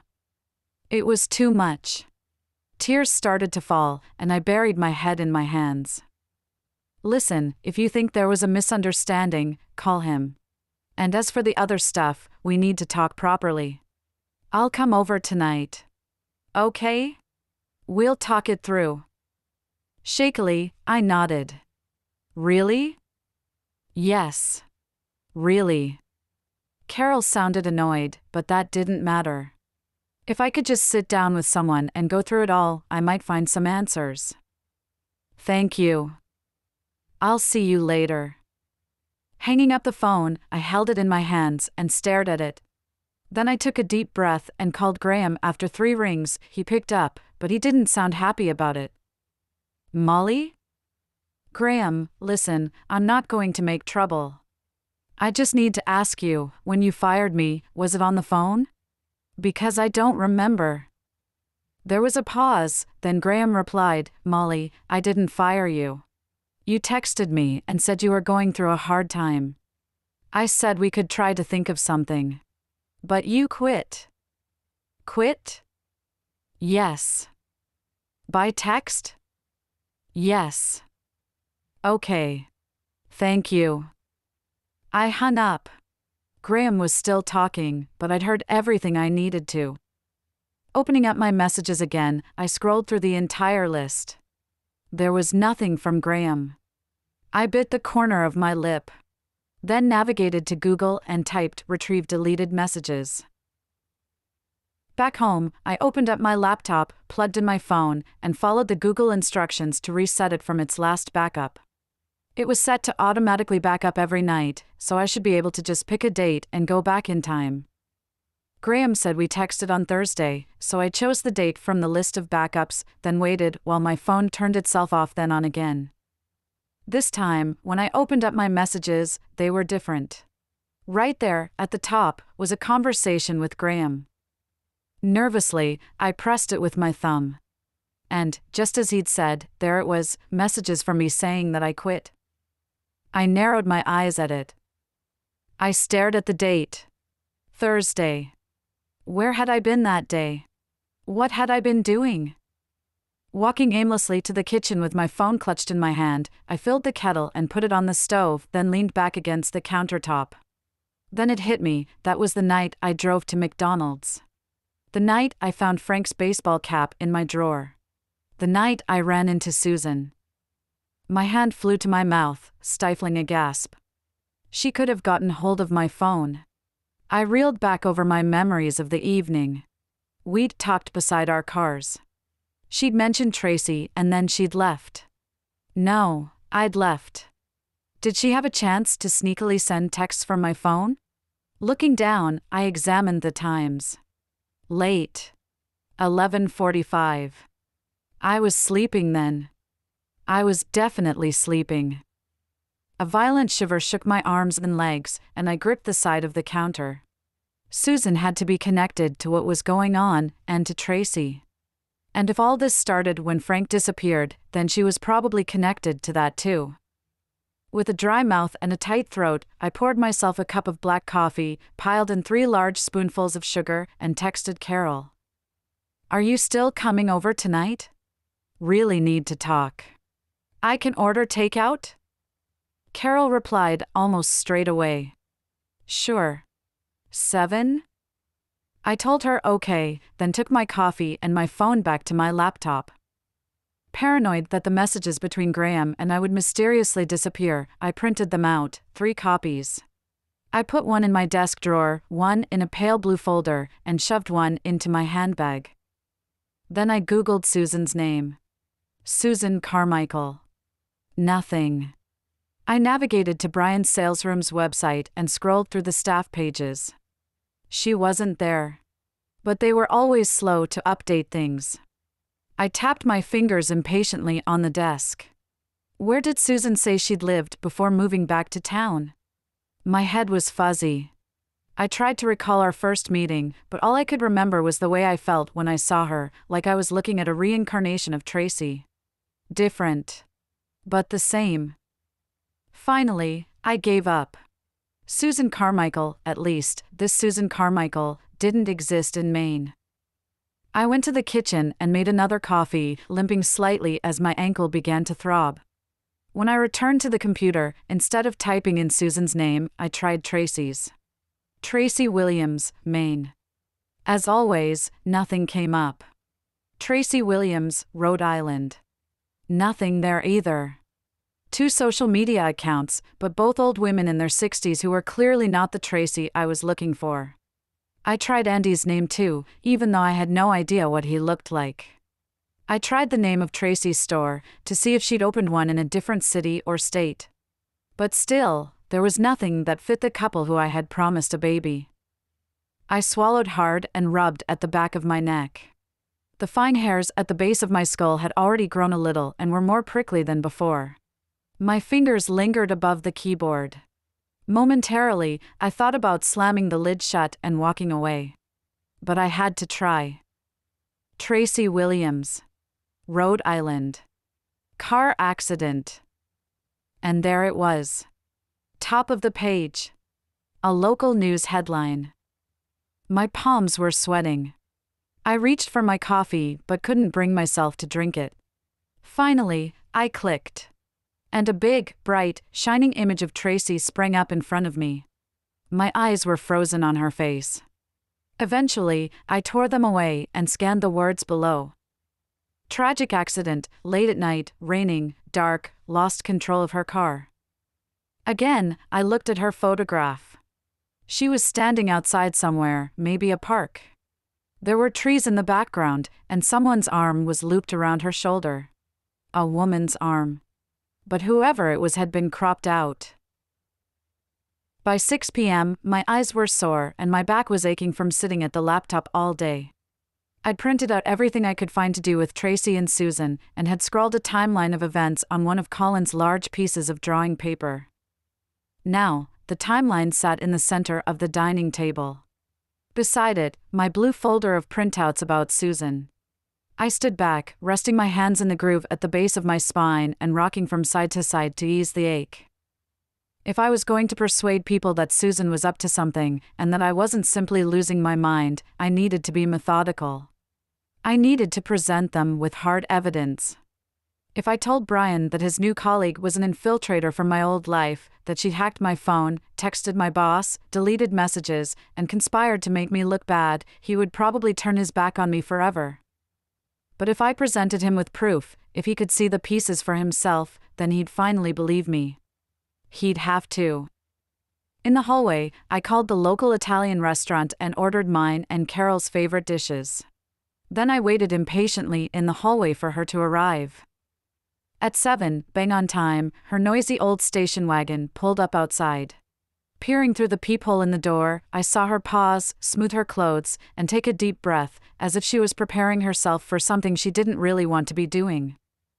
I opened the door before she had a chance to ring the bell and threw my arms around her. "Thank you for coming." I squeezed tightly, and Carol patted my back, just between my shoulder blades. When she stood back, she frowned at me but then corrected herself and tried to smile. "Molly, are you okay?" Tucking my too short hair behind my ear, I stood back and gestured for her to come inside.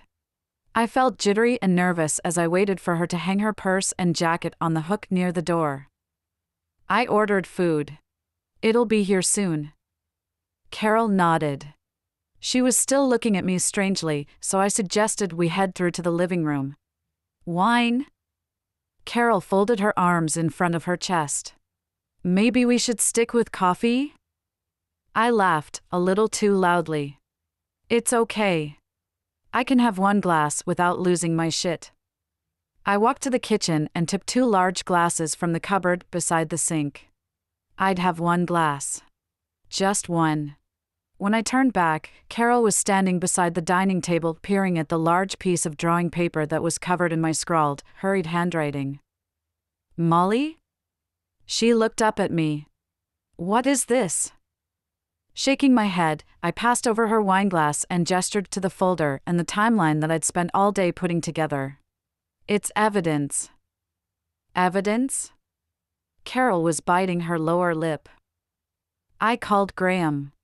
Like you told me to." I leaned in and lowered my voice. "It turns out, I quit. Apparently, I texted him and told him I didn't want the job anymore." Carol breathed in sharply and sipped her wine. "Molly. Really? You quit?" "That's just it. I didn't." "I'm sorry, I don't understand." "It wasn't me, I was about to launch into the story of Susan and Tracy when the doorbell rang." I smiled. "That'll be the food." Chapter 30. When I returned to the living room, Carol was sitting on the couch and had put her wineglass down on the coffee table. She smiled as I handed her the bag of takeout, then began to pile her spaghetti into one of the bowls that I'd already set out. As we began to eat, I caught her looking up at me and beyond me to the table. Eventually, she sat back, balanced her bowl in her lap, and said purposefully, "Molly, what's going on?" Wiping my mouth with the back of my hand, I hurriedly chewed and swallowed my mouthful of pasta. Carol was the only one who knew the truth about Tracy. She was the only one who knew what I did. So, if anyone was going to believe me, surely it would be her. Lowering my voice, even though there was no one else there to hear us, I nudged closer and set my bowl down on the coffee table. "Do you remember Tracy? The woman who was supposed to adopt Colin?" Carol whispered, clearly shocked because I had forbidden her from ever talking about what happened. "Of course, how could I forget?" "Well, a couple of weeks ago, a woman showed up. She looked creepily similar to Tracy, but I didn't think anything of it. She came to my office, said she was moving back to town and wanted help finding somewhere to live. Carol was watching me carefully and had stopped eating. I saw her a couple of times. The second time she mentioned that she'd had a sister called Tracy who died. Carol swallowed hard. Okay. But. No. Wait. I shook my head and waved my hands at her. Her sister Tracy, she died when she was trying to hunt down the woman who had run away with her son. The surrogate who'd run away with her son. For a moment, Carol didn't move. But then she sat back against the couch cushions and, under her breath, said, "Shit." Right? I kept telling myself it had to be a coincidence. But how could it be? And the thing is, Susan showed up right around the time Frank went missing. Right around the time my whole life started to fall apart. I was speaking loudly, gesticulating too much, but I was desperate to make Carol see what I was seeing. I mean, I thought I was imagining it. People following me. Her resemblance to Tracy. But. So, you think that's Susan? I think she's messing with me. I think she tracked me down, and she knows my history, and she's been playing games to try to drive me insane. For revenge. Carol's face creased into something resembling a wince, as if I'd suddenly gone too far. I got up and grabbed my folder from the table. Here. Look. This is everything I've found out about her. But the most important thing is, I took out the sheet of text messages between Graham and I. The night I was supposed to have sent these messages to Graham quitting my job, I was asleep. It couldn't have been me. I ran into Susan late. I'd been to McDonald's and I shook my head. That's not important. What's important is that she could have sent them. I paused and widened my eyes. She must have sent them, then deleted them. Carol took the piece of paper from me and narrowed her eyes at the messages. Molly, how did she send them? Did she take your phone? And if she deleted them, how do you have them now? My phone backs up automatically every night. She must have deleted them after they were backed up. I restored it and boom, there they were. I was standing in front of Carol with my arms folded, waiting for her to stand up and shout, "Jesus, you're right. She's out to get you. What do we do?" But she didn't. Slowly, Carol got up and went over to the table. She put down the printout of texts that I didn't send and leaned forward to look at the timetable I'd written out. When she looked back at me, she spoke softly and gently.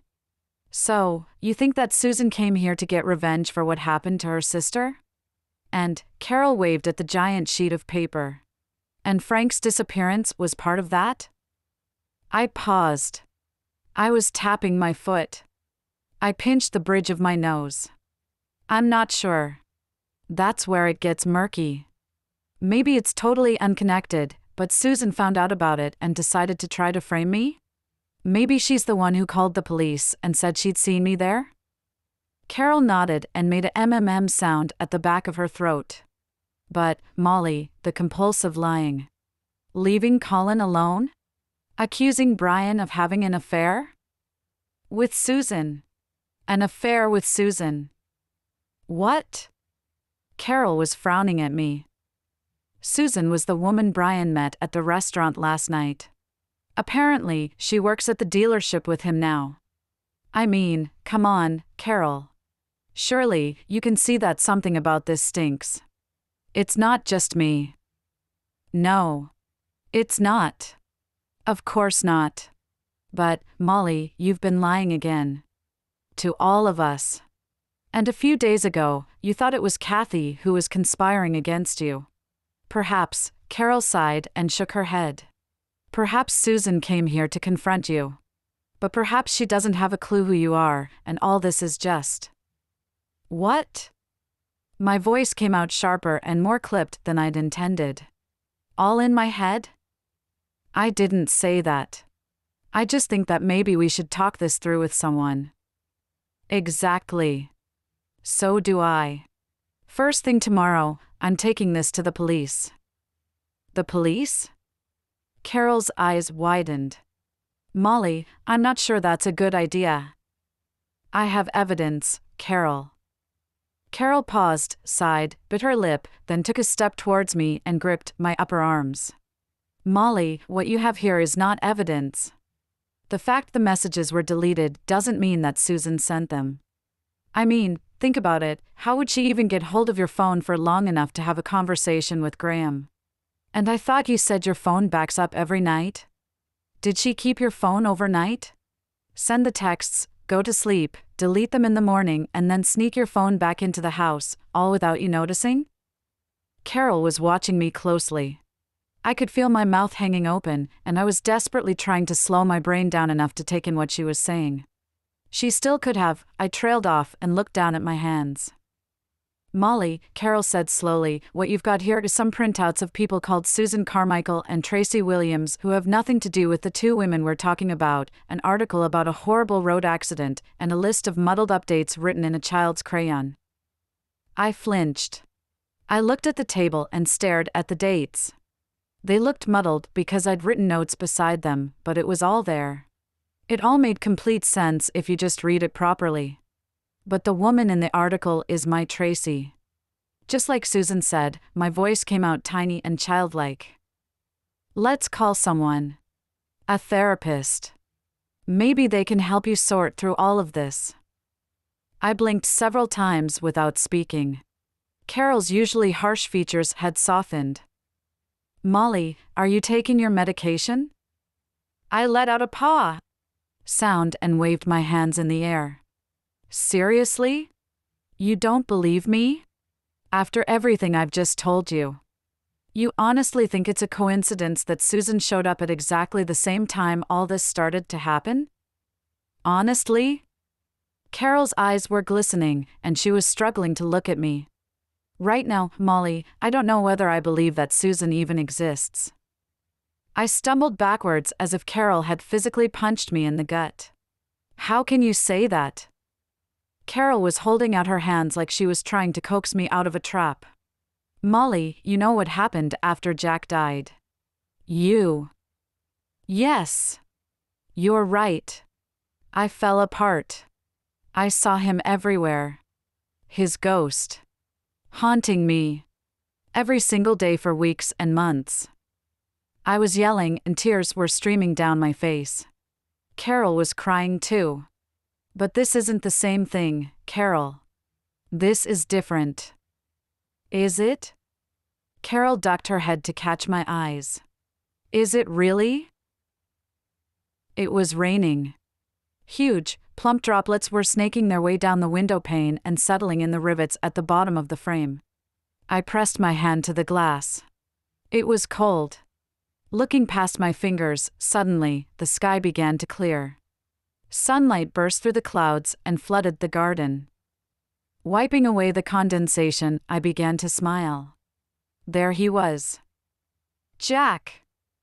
He looked up from the swing beneath the big old oak tree and grinned at me. Even from where I was standing, I could see the sparkle in his deep brown eyes and the freckles across the bridge of his nose. He gestured for me to join him. My feet were bare, but I didn't bother to search for shoes. As I moved through the house, it was like I was walking through a bright white tunnel. A whooshing noise filled my ears, and as I turned my head, nothing was in focus. All I could see was Jack. Out on the decking, a splinter pierced the skin of my heel, but I ignored it. I started to run. When I reached the tree, Jack stood up, and I flung my arms around him. He picked me up, kissed me, and set me down on the swing. Standing behind me, he began to push. As I stretched out my legs, blood began to drip from my foot. I pointed at it, but Jack just laughed and kept pushing me. Soon, I was flying through the air. As I swung backwards and forwards, my long red braids whipped across my face. I looked down at the ground. A puddle of blood was pooling beneath me, and with each swing it got wider and deeper. I shouted for Jack to stop. Why? He called. We're having such fun. My foot, Jack, my foot. There was panic in my voice. Finally, he tugged on the metal chains and I slowed to a stop. Stepping in front of me, he leaned in and playfully nibbled the end of my nose. "What's up, little rabbit?" "My foot," I whispered. But when I looked down, the blood was gone. Laughter bubbled up into my chest. "Silly old thing," Jack chided, reaching out a hand. "Come on. Follow me."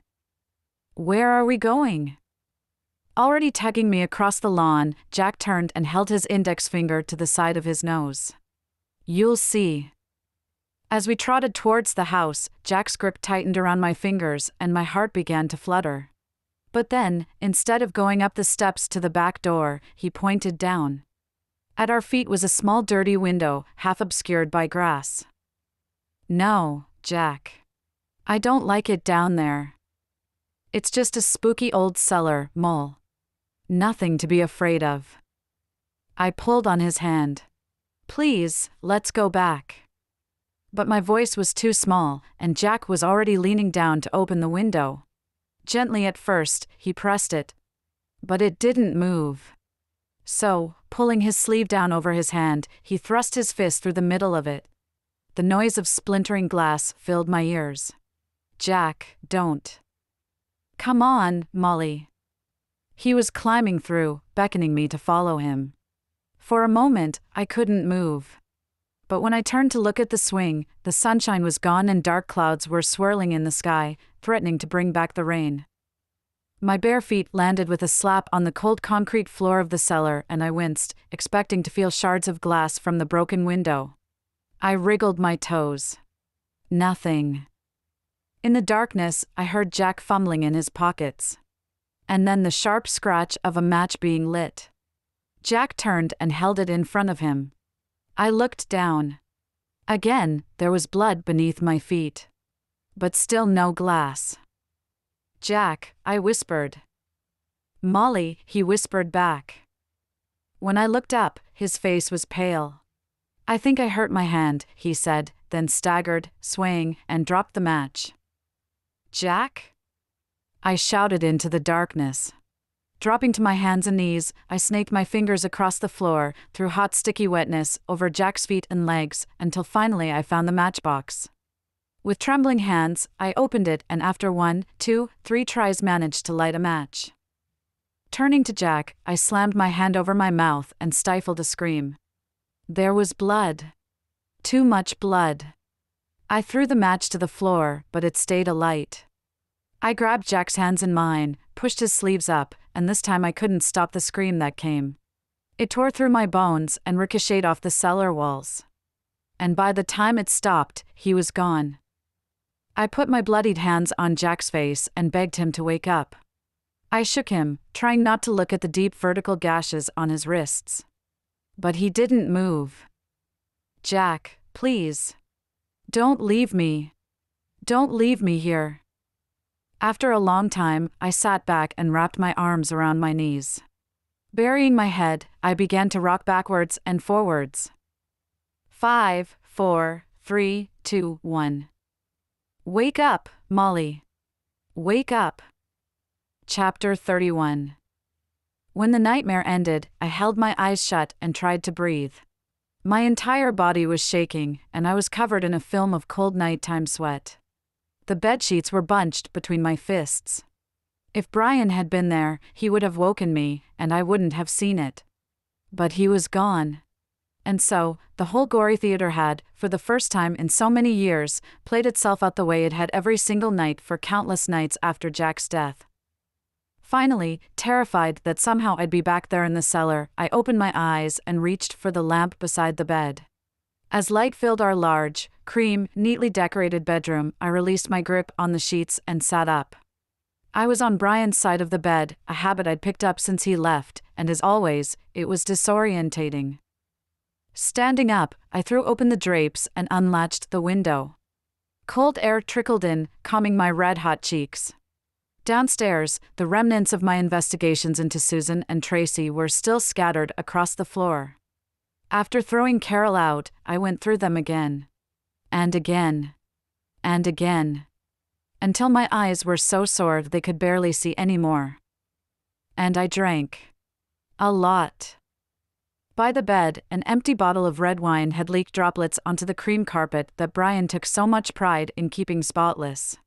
In a daze, I went to the bathroom, fetched some stain remover, and began to scrub. Then I went downstairs and threw the bottle in the trash. It clinked merrily as it made contact with another. But remembering how much I'd consumed brought a rush of nausea to my throat. I stood there, swaying on my tired, still drunk legs. And then I rushed to the bathroom, braced my hands on the shiny porcelain sides of the toilet, and made myself hurl up every last ounce of alcohol that I'd consumed that evening. Staggering back from the sink, I wiped my mouth with the back of my hand and shuddered. The family bathroom was large with bright blue tiles on the walls. It had always been the coldest room in the house, so whenever Colin had a bath, I made sure to warm his towel on the radiator in the hall. Now, it was hanging neatly on the hook behind the door, pale gray with whales and flamingos and sandcastles on it. I reached for it, and as I walked back to the bedroom, I patted it across my forehead, then my lips, then my hands. In mine and Brian's too-quiet room, desperate to fall back into bed and close my eyes, I grabbed the tumbler from my dressing table and turned to go fill it with water. But then I stopped stock still. I was standing in front of the wardrobe, and its full-length mirrored doors projected back a ghost. My hair was shorter. But the rest, it was how I used to look when Colin was a baby, before Brian found me and saved me from myself. I stepped closer and raised my hand to my face. Still clutching Colin's bath towel, I was wearing black underwear and a gray vest top with an ugly red wine stain on the front of it. From beneath the bottom edge of the vest, my hip bones protruded more sharply than normal. My face was gray at the edges, its skin stretched tight across my cheekbones. I reached up to touch my hair and heard a sob escape from my lips. "What the fuck happened to you, Molly? What the fuck happened?" 3 days later, pulling up in front of Kathy and Frank's house, I straightened my shirt, then checked my reflection in the rearview mirror. I'd managed to cover the gray shadows beneath my eyes with concealer, and I'd washed my hair that morning. I was wearing a smattering of makeup, a new perfume, nothing like the one I used to wear, and clothes that were smart but casual. After my dream about Jack, I'd spent the following 24 hours in meltdown. I'd ignored Carol's calls, ignored Brian's calls, ignored everything. I had paced up and down, read through my reams of paper, torn up my timeline, and rewritten it. And finally, when I was certain, absolutely 100% certain, that I wasn't making it all up, a sense of calm had settled over me. It didn't matter if Carol believed me. It didn't matter if she thought I was having some kind of breakdown. I knew, deep in my heart, that I was right about Susan. Something was going on. But I hadn't forgotten about Kathy or the man who looked exactly like my father-in-law who'd dropped her off at the spa that day. So, in an effort to prove to Brian that I was doing okay, and so that I could, once and for all, get to the bottom of whether Kathy was involved in plotting my downfall, I had arranged to go over to her house for coffee and a supervised visit with Colin. The fact that Kathy and Brian were insisting I was supervised with my own son made my blood boil and my jaw clench so tight that my teeth started to grate. But the alternative, that Brian would walk away from me and take Colin with him, was not an option. Stepping out of the car and plastering my best I'm fine smile on my face, I walked up to Kathy's shiny front door with, what I hoped was, an energetic bounce in my step. After knocking, I stood back and allowed my hands to linger at my sides. For a moment, I left them there. But then I raised them and crossed my arms before putting them back where they were and trying to ignore how awkward I felt. Probably deliberately, Kathy took a long time to answer. When she did, she smiled thinly at me and waved me inside without any of her usual pleasantries. "Kathy, thank you for doing this," I said, unsure whether I should shake her hand, hug her, or just stand there. "Of course. Colin will be pleased to see you." "Is he here?" My heart fluttered in my chest as I looked through the open doorways that led off from Kathy's large, shiny entrance hall. "He's in the garden. Shall we head out?" "Sure." I nodded, trying not to look too desperate. But as we passed through the large French doors and onto Kathy's immaculate patio out back, I was unable to control myself. I shrieked, rushed forward, and wrapped Colin in my arms. He smelled so good. His hair, his skin, his clothes. They all smelled familiar, and as I pulled him close and felt his small body fold into mine, tears sprang to my eyes. "Oh, baby boy. I missed you," I whispered, breathing in his scent. For a moment, Colin was stiff and unresponsive. But then, finally, he hugged me back. "Missed you too, Mommy." When I sat back, he was crying too, and, although I hated to see him upset, a part of me felt like doing cartwheels. If he missed me, he wouldn't let Brian take him away. If he missed me, it was only a matter of time before we were all back together. Behind me, Kathy was watching us with a narrow stare. Her arms were folded in front of her chest. She was wearing a smart pencil skirt and a pale pink blouse, and she looked unnaturally smooth-faced. "Will you two be all right while I go make coffee?" She glanced back at the house. Perhaps she was considering calling for Brian. I followed her gaze. At first, I'd been so taken up with the idea of seeing Colin that I'd almost forgotten about Brian. But now, suddenly, the knowledge that he was in the house somewhere and hadn't come out to see me yet made my heart hurt. Trying to maintain my smile, I sat down in the sandpit beside Colin and told Kathy we'd be just fine. "You can watch us from the window," I offered, without a hint of irony or sarcasm. Kathy nodded briskly and went inside to make the drinks, returning before I'd managed to coax any real conversation out of my son. "Molly," she called, sitting down in a large wooden chair on the patio and gesturing for me to join her. "Coffee." "Be back in a minute," I said to Colin, kissing the top of his head. He smiled, and I felt him watching me as I walked over to sit with his grandmother. Taking the coffee from Kathy, I wrapped my fingers around the mug and smiled at her. "Thank you for this." Kathy nodded, sipped her own drink, and waved a finger towards Colin. "He's been doing remarkably well, despite all the upheaval." "Yes. He looks well."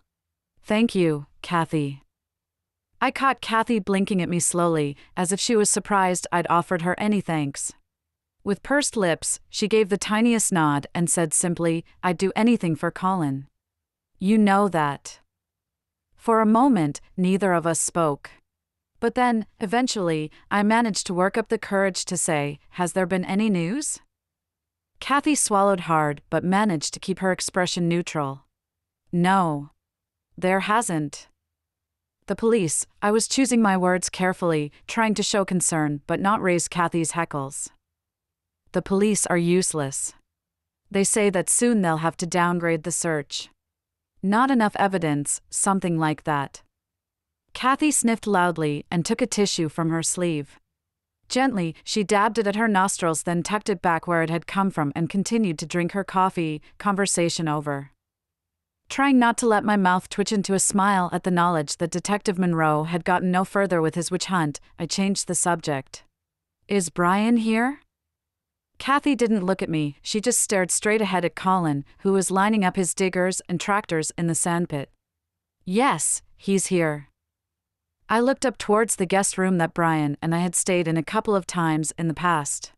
Was he there? Was he watching me? The idea of it made me blush a little, and I crossed my legs at the ankles. If he was watching, I wanted him to see me being polite to his mother, attentive to Colin, smiling, acting like my old self. "He thinks it's best if you two maintain some distance for a while. But he's happy for you to keep seeing Colin." Kathy waved her hands at the garden, like this. "With me." I swallowed hard. Kathy would be waiting for me to react, for my voice to raise in pitch, and for my cheeks to become flame red with anger. But I pushed it down. I pushed down the urge to yell at her, and instead I said, "I understand. I have a lot to prove to him." Setting down her coffee cup on the small table beside her, Kathy laced her fingers together in her lap. "Have you given any more thought to the idea of speaking with Robert? I know Brian raised the issue with you before he left." If Kathy was trying to push all my buttons, it was working. The idea that Brian had discussed me needing psychiatric help made me want to upend the table and send her coffee flying all over her pristine pink blouse. But I didn't. "I've thought about it, yes." I shuffled in my chair and waved at Colin as he looked in my direction. Then, putting my coffee cup down beside Kathy's, I angled myself towards her and said, "Kathy, I was wondering whether you and I could take a walk together? Being completely honest, I need someone to talk to, and I don't feel comfortable doing it when Colin is close by." As Kathy scrutinized my face, I held my nerve. I waited, with wide eyes, until finally she nodded and said, "All right. I'll ask Brian to watch Colin. It's probably best if you wait out front." When Kathy finally joined me on the driveway, she had changed into flat walking pumps and was wearing a ridiculously large pair of sunglasses. Stepping into line beside me, she remained silent. Further down the street, just as we were about to reach the crossroads, Kathy began to veer right. A small pathway led between some trees and down towards the local park. But I stopped and waved at the crossroads. I thought we could go around the block. Kathy looked in the direction of the park. If I could read minds, I'd have put bets on the fact that she was wondering what the hell I was up to. But instead of objecting, she shrugged, waved at the sidewalk ahead of us, and said, "As you wish." We were about half a block away from Susan's house when Kathy said, from the corner of her mouth, "So, what is all this about, Molly?" Without breaking my stride, I tipped my head at her and smiled. "About? You said you wanted to talk to me away from the house. So, I hadn't actually thought that far ahead. I'd simply wanted an excuse to get her out of the house and, ironically, for once I was struggling to think on my feet. I was about to mutter something about wanting her advice about what I could do to get Brian back, when finally we reached my real reason for asking Kathy on a walk, Susan's house. The one she'd rented from a realtor who wasn't me. The one that, coincidentally, was just a few minutes' walk from my in-laws' house. The house where Brian was now living. Stopping and looking up at it, I smiled. "Lovely, isn't it?" Kathy paused beside me, looking distinctly like someone who did not want to stop and admire the scenery. "It's a nice house, yes. One of my clients lives here." "Really?" Kathy removed her sunglasses and began to chew the tip of them. I walked forward. "It's lovely. Do you want to take a look?" Kathy laughed nervously. "A look? Molly, this is someone's home." "Oh, but Susan is such a doll. She won't mind if we take a look around. The backyard is great. Come on," I gestured for Kathy to follow me. As we approached the passage that led down the side of Susan's property, I looked back. Was Kathy resisting because it was an odd thing to go snooping around someone else's house? Or was I right? Was she resisting because she knew exactly who lived here and was worried that I was finally onto them? With a fizz of adrenaline in my chest, I stepped into the passage and strode towards the garden. Behind me, Kathy called, "Molly, I'm not comfortable with this. Come back." I was almost in the garden, picturing whirling around and demanding that Kathy tell me the truth about her obvious connection to Susan, when something caught my movement. Something had moved. There, beside the shed. I stopped, reaching out to brace my hand on the wall beside me. I narrowed my eyes, then let out a small muffled screech. There, by the shed, was a silhouette. A man's silhouette. Whirling around, I ran back down the passage and stumbled out onto the grass. I stopped. Kathy was no longer there. I stepped forward, heart beating fast, and stood on the sidewalk. I looked up and down the street. But she was gone. I caught up with Kathy just a few houses down from hers. She was walking briskly with her arms swinging by her side and her neatly styled hair bobbing up and down. When she heard me running to catch up with her, she rolled her eyes and snapped, "Really, Molly?" I don't know what that was about, but it was highly unprofessional. You don't take people to your clients' houses. It's just, she looked at me, offered an exasperated frown, then trailed off. "I know. I'm sorry, I was just trying to show you that I'm doing better. That I helped a client find a lovely house. That's all."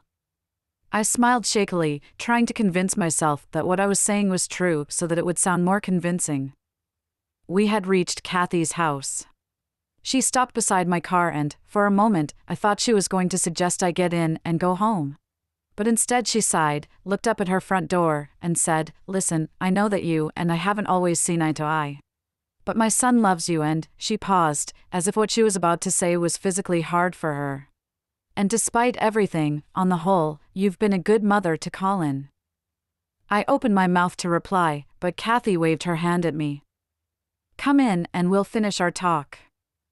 Chapter 32. Sitting on a stool at the granite-topped island in the middle of Kathy's sparkling kitchen, I watched her take the cake she'd made out of a tin and place it on a stand. Ceremoniously, she brought it over to me, cut us each a slice, and lifted them onto small china plates. Then she handed me a cake fork and poured 2 cups of tea. Instead of sitting down, she stood opposite me and broke off a piece of cake with the tip of her fork. "It's almond," she said. "You're okay with almonds, aren't you?" I studied her face, but she seemed sincere. "I'm fine with almonds, Kathy. Thank you for checking." I paused, my fork lingering above the peaks of the creamy-looking frosting.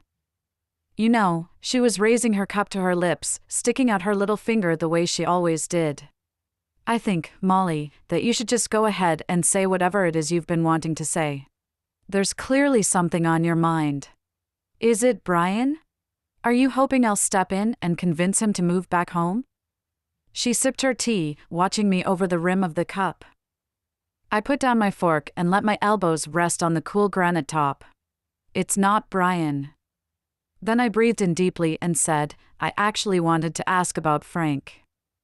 Kathy put her teacup down and folded her arms.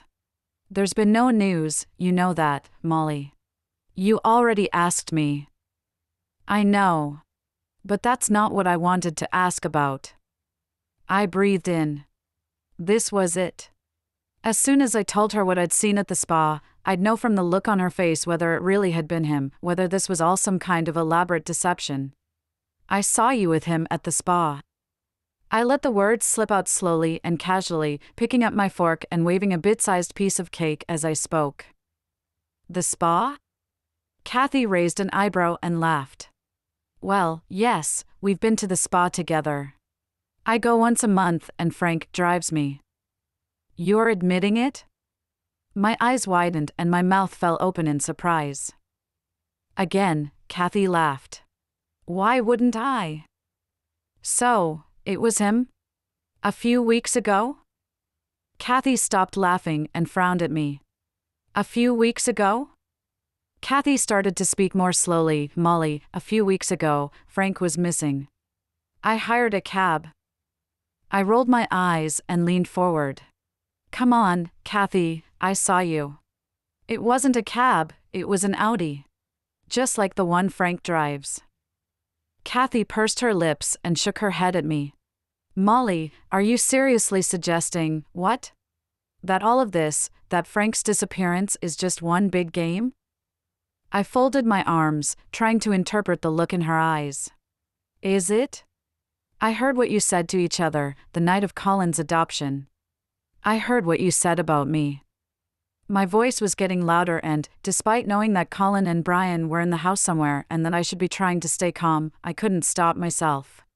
"You've always thought I wasn't good enough for Brian. So, perhaps all this is," I waved my hand in the air, searching for the word. "Well, I don't know what it's about. But I know something is going on. And I know what I saw at the spa. I saw Frank. And you. Together." Kathy's expression had changed. Usually, I saw contempt or dislike or frustration when she looked at me. But now there was something different there. She looked worried. "Molly," she said quietly, "Frank is missing. His car is sitting in our garage.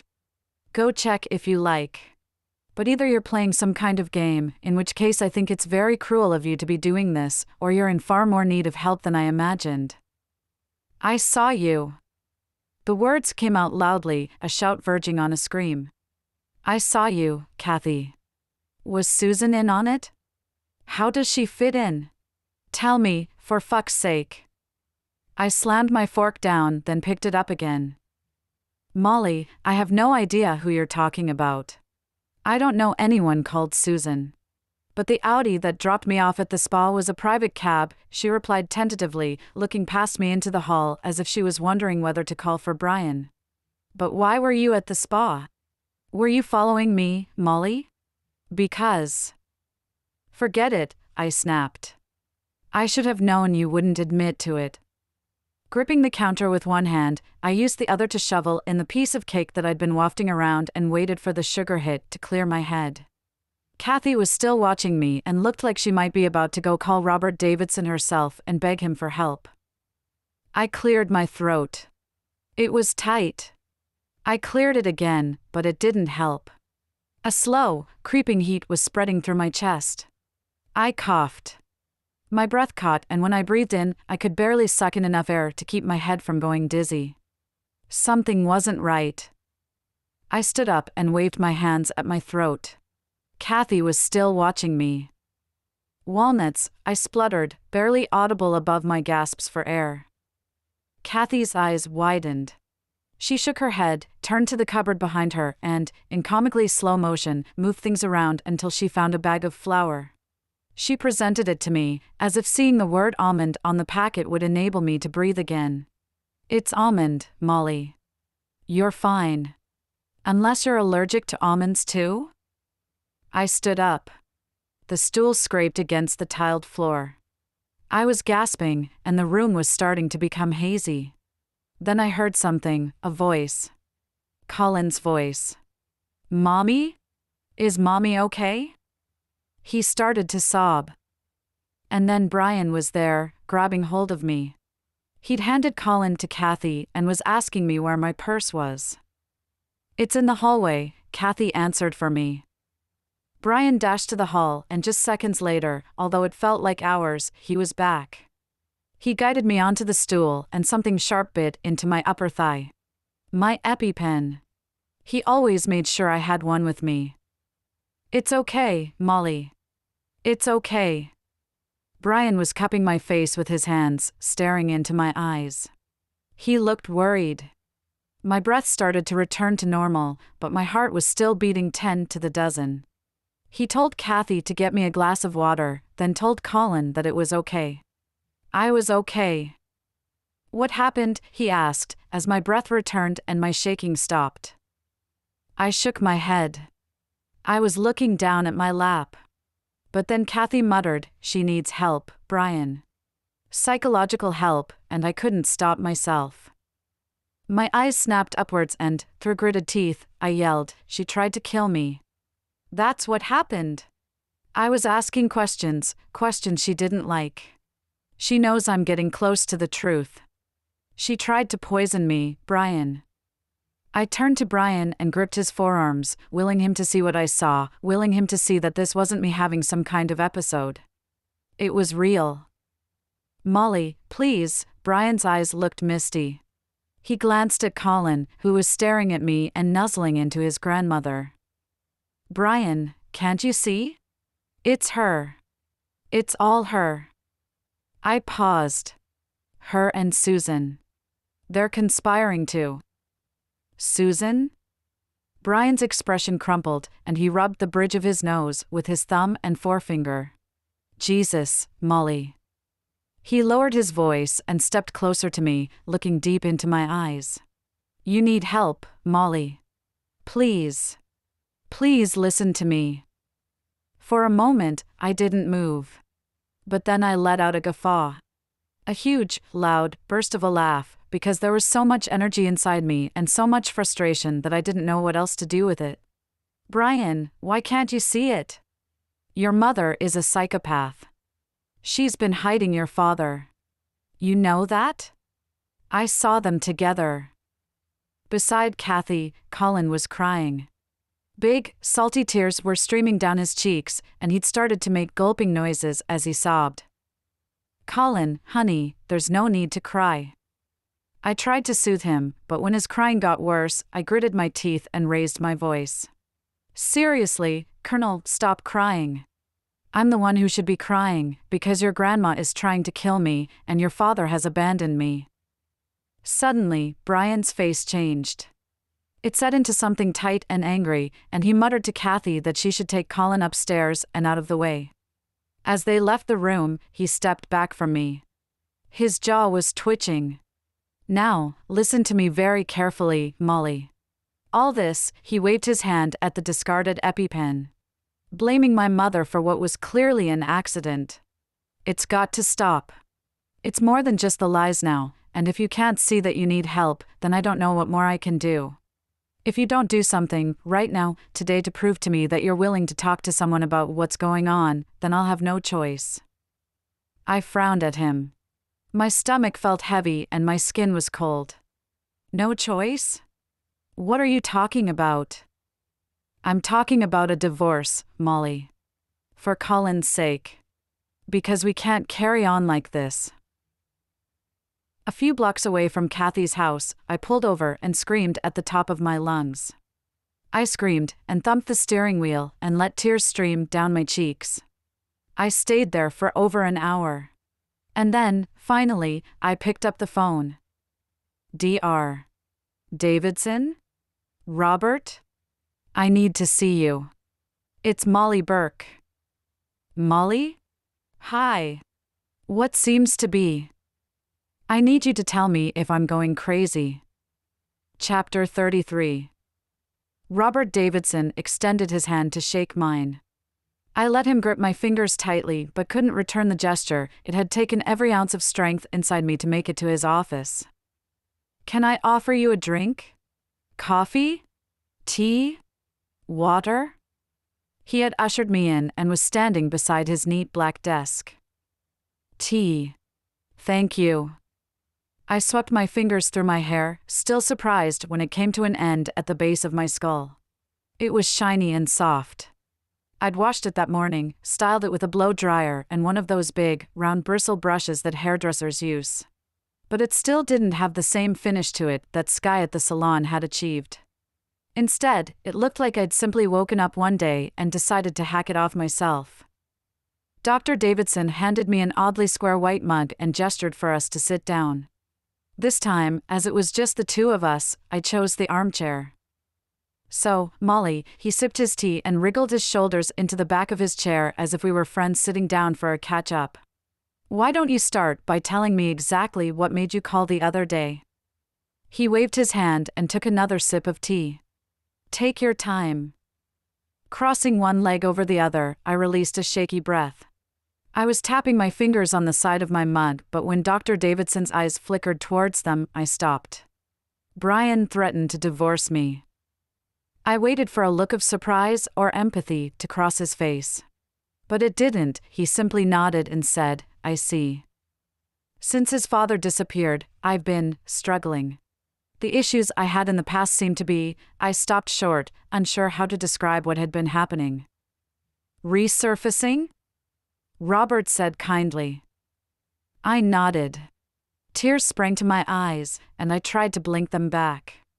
I thought I was holding it together. But I'm not. And then there weren't just a few tears, there were floods.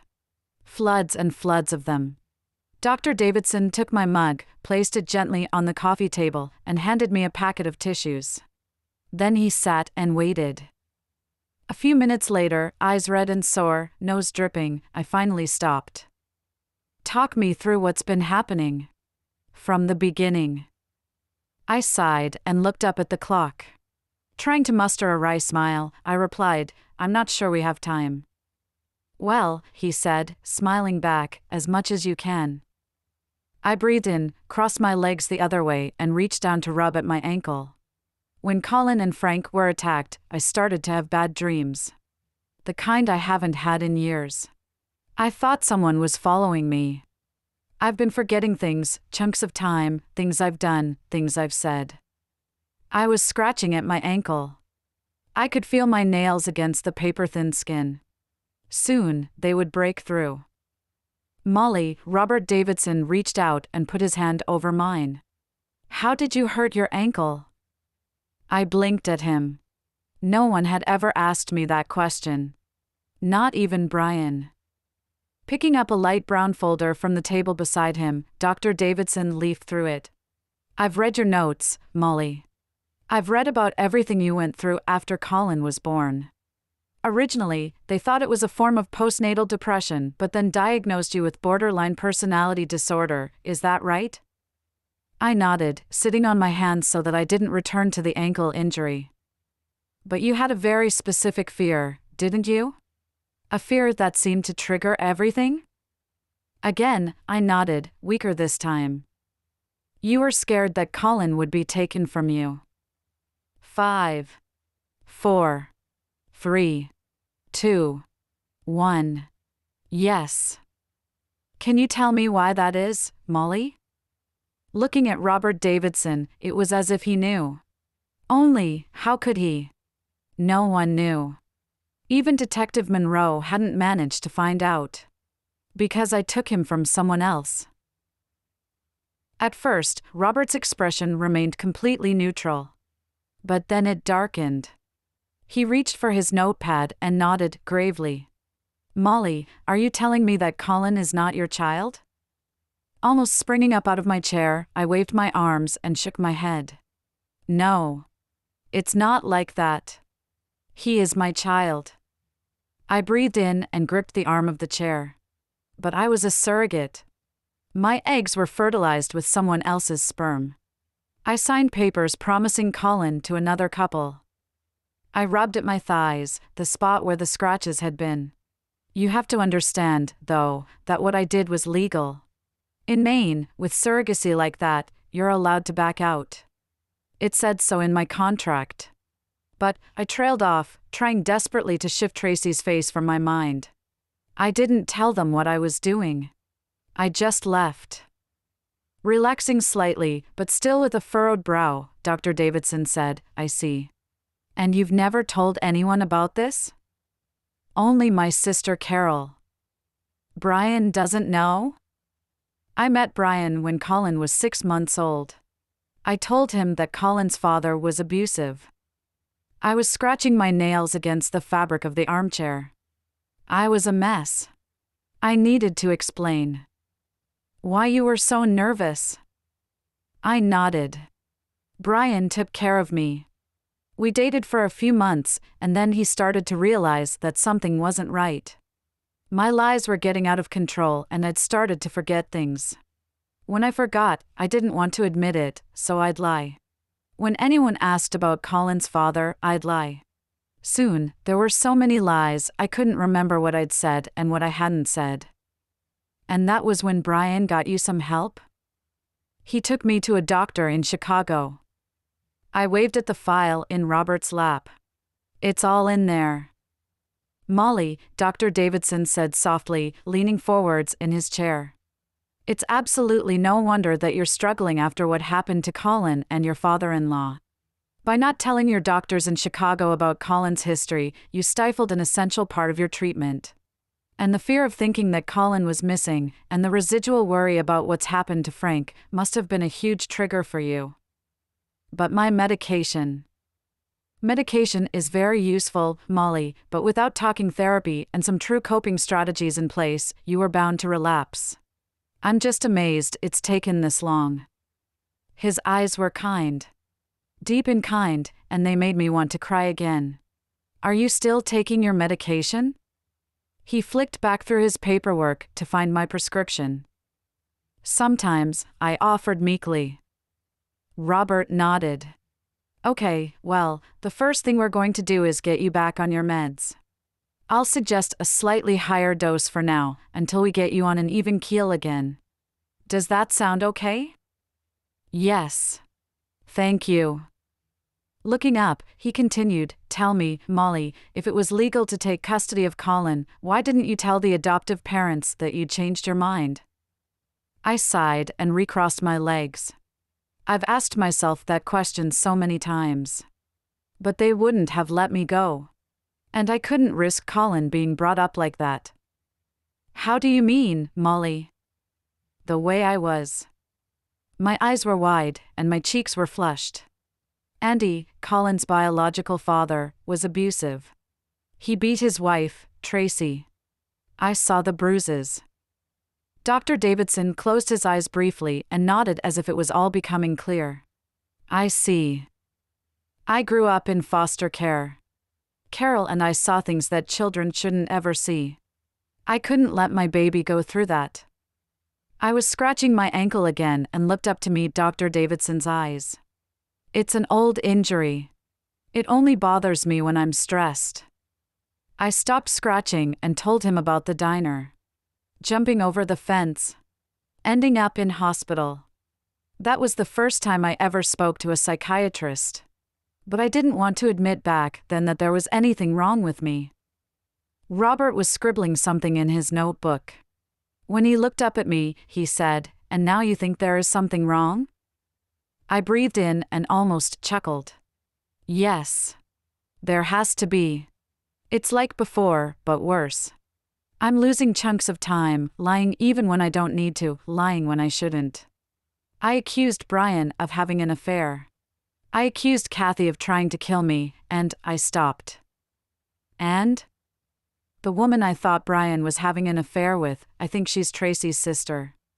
I think she's here to punish me for what I did. And I think that somehow it's all wrapped up with Frank and my missing text messages and Kathy Ann. I mean, I'm going crazy. Aren't I? It's the only explanation.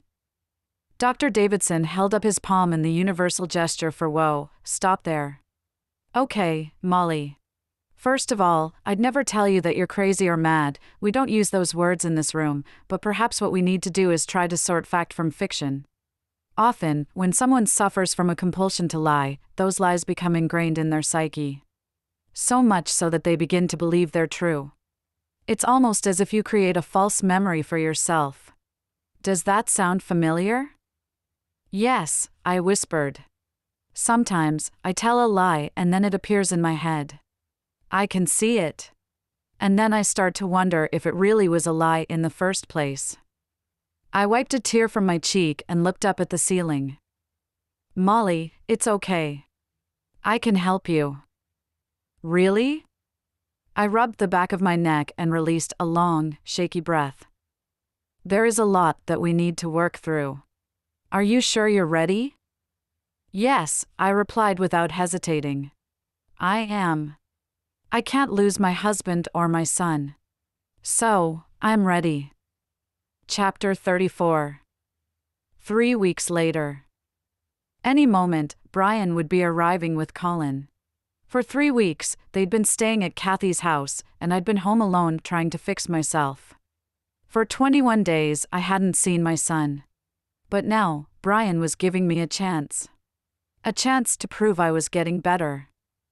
Unlike the day I went to see him at Kathy's, I hadn't gone over the top trying to make an effort. I was just normal. Or as close to normal as I could manage. The house was clean, I was wearing jeans, my favorite mom crew neck, and yellow pumps. Colin's room was just as he'd left it. I'd resisted the urge to move things around and look like I was trying too hard, and there was a reasonable amount of food in the fridge. As soon as I saw Brian's car, my heart started to flutter. We'd spoken just a couple of times since the episode at his mother's house. But then a few days ago, he'd called and offered to bring Colin to stay with me on the weekend. I'd wanted to ask what had prompted his change of heart. I'd purposefully been refraining from texting him or calling him to tell him how I was doing. Instead, I just quietly carried on. I'd taken a new position as a freelance realtor with an agency in town. Not my ideal position, but they were busy and needed help. And, in the back of my mind, I thought that if Graham heard I was back in the circuit and doing okay, then he might call and ask me back. I'd also had 6 sessions with Dr. Davidson. 6. 2 per week. Brian must have known I was going, as the charge would be showing up on our joint account, but he hadn't mentioned it. Perhaps the fact I was simply getting on with things was what had spurred him to bring Colin over for a visit. The car pulled up and Brian climbed out of the driver's seat. Somehow, he was even more handsome than I remembered. And, waving casually, I felt the way I had when we first met, nervous, like a schoolgirl with a giant crush. Brian returned my wave, but didn't smile. He opened the back passenger door, leaned in to unbuckle Colin, then walked up to the porch holding his hand. As they approached me, Colin stepped behind Brian and hid his face in Brian's arm. Hey, guys, I said, trying not to be overly enthusiastic. How are you doing? Colin's a little nervous, Brian said, offering a small lopsided smile. I nodded, brushed my hands on the front of my jeans, then bobbed down in front of him and tried to remember what Dr. Davidson had told me. Stay in the moment. Focus on the here and now. Colin, I understand that you're a bit nervous. Mommy wasn't feeling very well last time you saw her. But I'm doing much better now, and I'm excited to spend the weekend with you. I took a deep breath and looked up at Brian, then added, but if you feel upset or want your dad anytime, that's okay. You just tell me, and I'll take you straight back to Grandma's. Or we can call him. Whatever you want. Colin looked up at Brian, who was watching me carefully. His eyes had softened. His mouth twitched into a smile, and he patted Colin's head. See, buddy. I told you Mom was doing better. Gingerly, Colin stepped forward and into the hallway. He glanced towards the stairs. Your room's just as you left it. Go see. I smiled. Colin nodded, kicked off his shoes, and tore off to go rediscover his room. I turned back to Brian and leaned against the doorframe. Would you like to come in? I could make some coffee. His body twitched, as if he was fighting the urge to step inside. He looked at his watch. Sorry, Molly. I better not. I'm picking up the keys to a new apartment. A new? My mouth felt suddenly dry. Living at his mom's was one thing, moving to a new place with our son was something totally different. Colin and I need our own space. It's only a rental. I nodded and licked my lower lip. I see. But I thought I was tapping my fingernails on the wooden frame of the door. I'm really trying, Brian. Can't you stay at your mom's a bit longer? Then we can talk about. I just think it will take the pressure off if there's no rush. And you know that Mom can be a little overbearing. Brian didn't seem mad or like he was trying to punish me, but he did seem like his mind was already made up. Where is it? I asked. The place you've found? Fitzroy Street. A big old house turned into apartments. It's nice. You'd like it.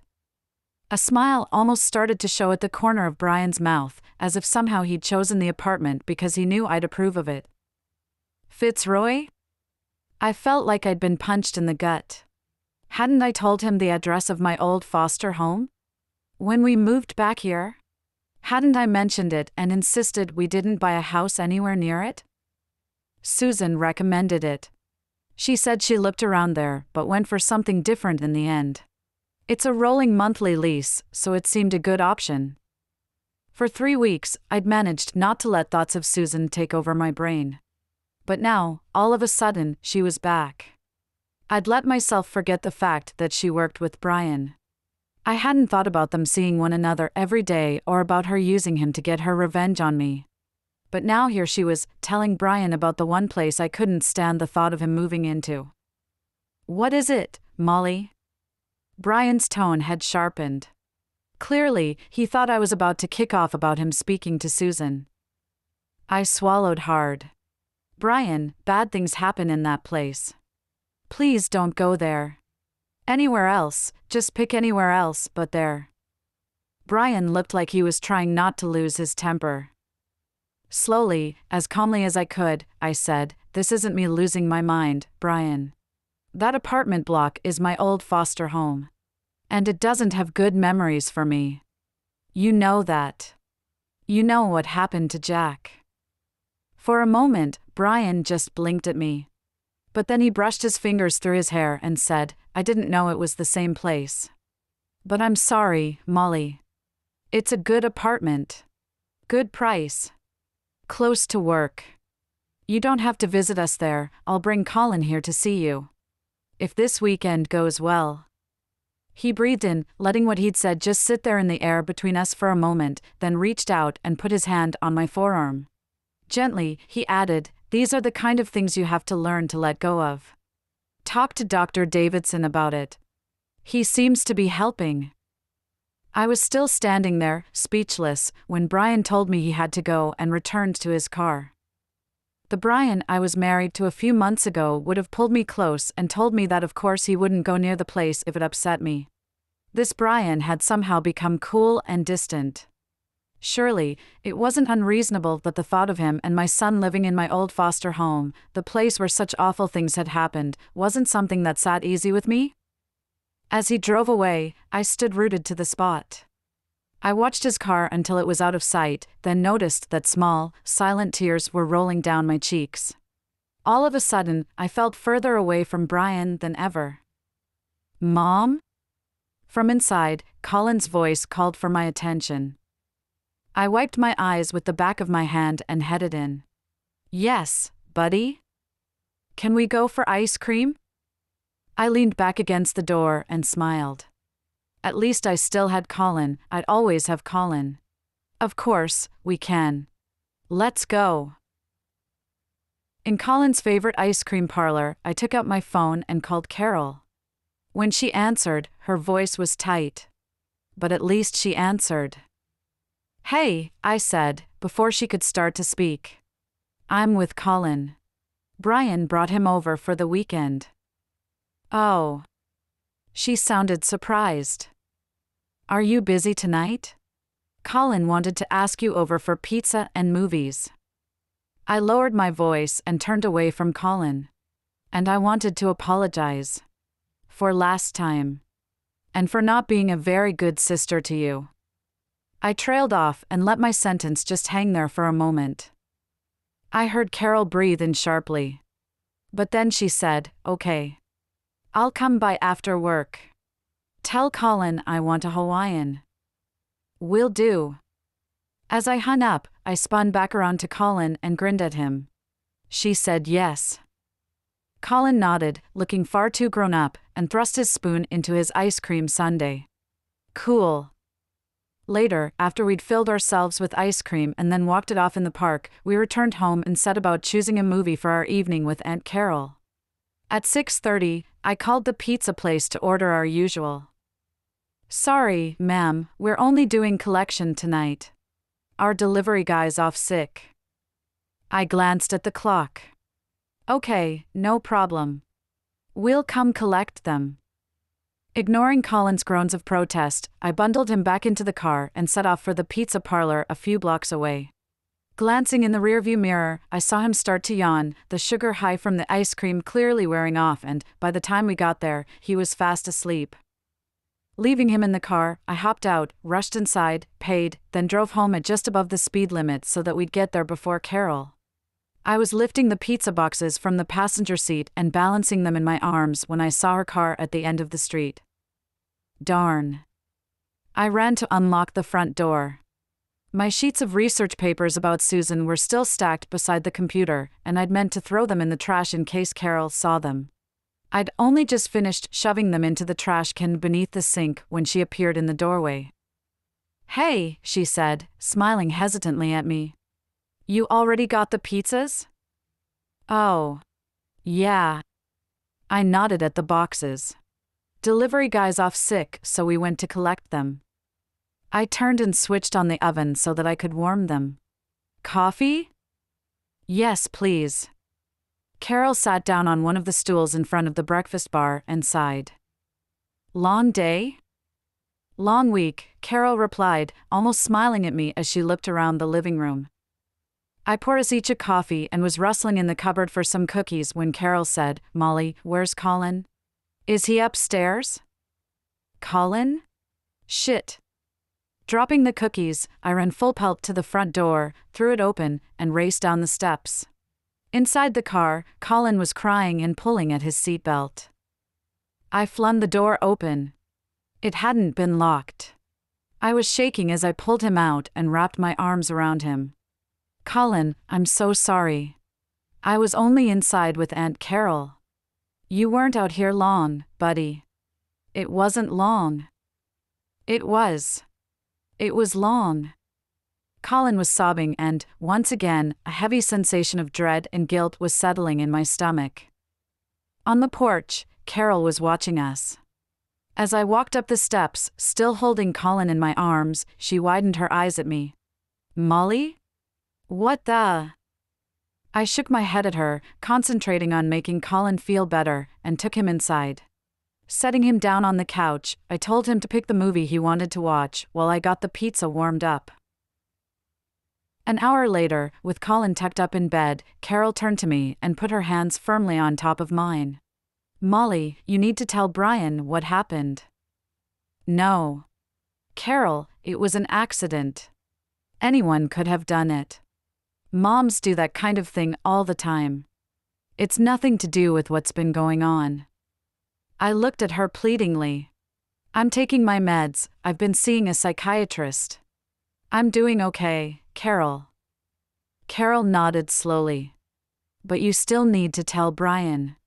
If Colin mentions it, it'll be better coming from you. And a chance to show him you're doing better. I reached down and scratched at my ankle. It hadn't bothered me for weeks, but was starting to throb again. Finally, I stood up. Okay. I'll call him. Chapter 35. I was staying in a motel, I said, screwing my eyes shut as memories of sticky floors and mold-covered walls washed over me. I'd been doing dishes in the kitchen to pay my rent, but they found someone permanent and wanted me out. Dr. Davidson nodded sympathetically and scribbled something on his notepad. And how pregnant were you at this time? 9 months. Colin was due any minute. That must have been very frightening. Carol and her husband Rick had been sending me money. She tried to persuade me to come home, but I couldn't. I couldn't risk Tracy and Andy finding me. Where were you planning to live? I tapped my fingernails lightly on the side of the doctor's customary square white cup and shrugged. I didn't have a plan. I had a car. Before I started to look really pregnant, I'd got some work and saved enough to buy an old Civic. Like the one I left behind. Robert pursed his lips, as if he could see exactly where this was leading. I packed my bags and loaded everything into the car. Then I just drove. I was looking for somewhere quiet where I could park without being noticed, but halfway down the freeway the cramps started. I looked down and I stared down at my lap, remembering the moment my navy blue sweatpants became sodden with water. The moment I knew it was finally happening. So, I drove straight to the hospital.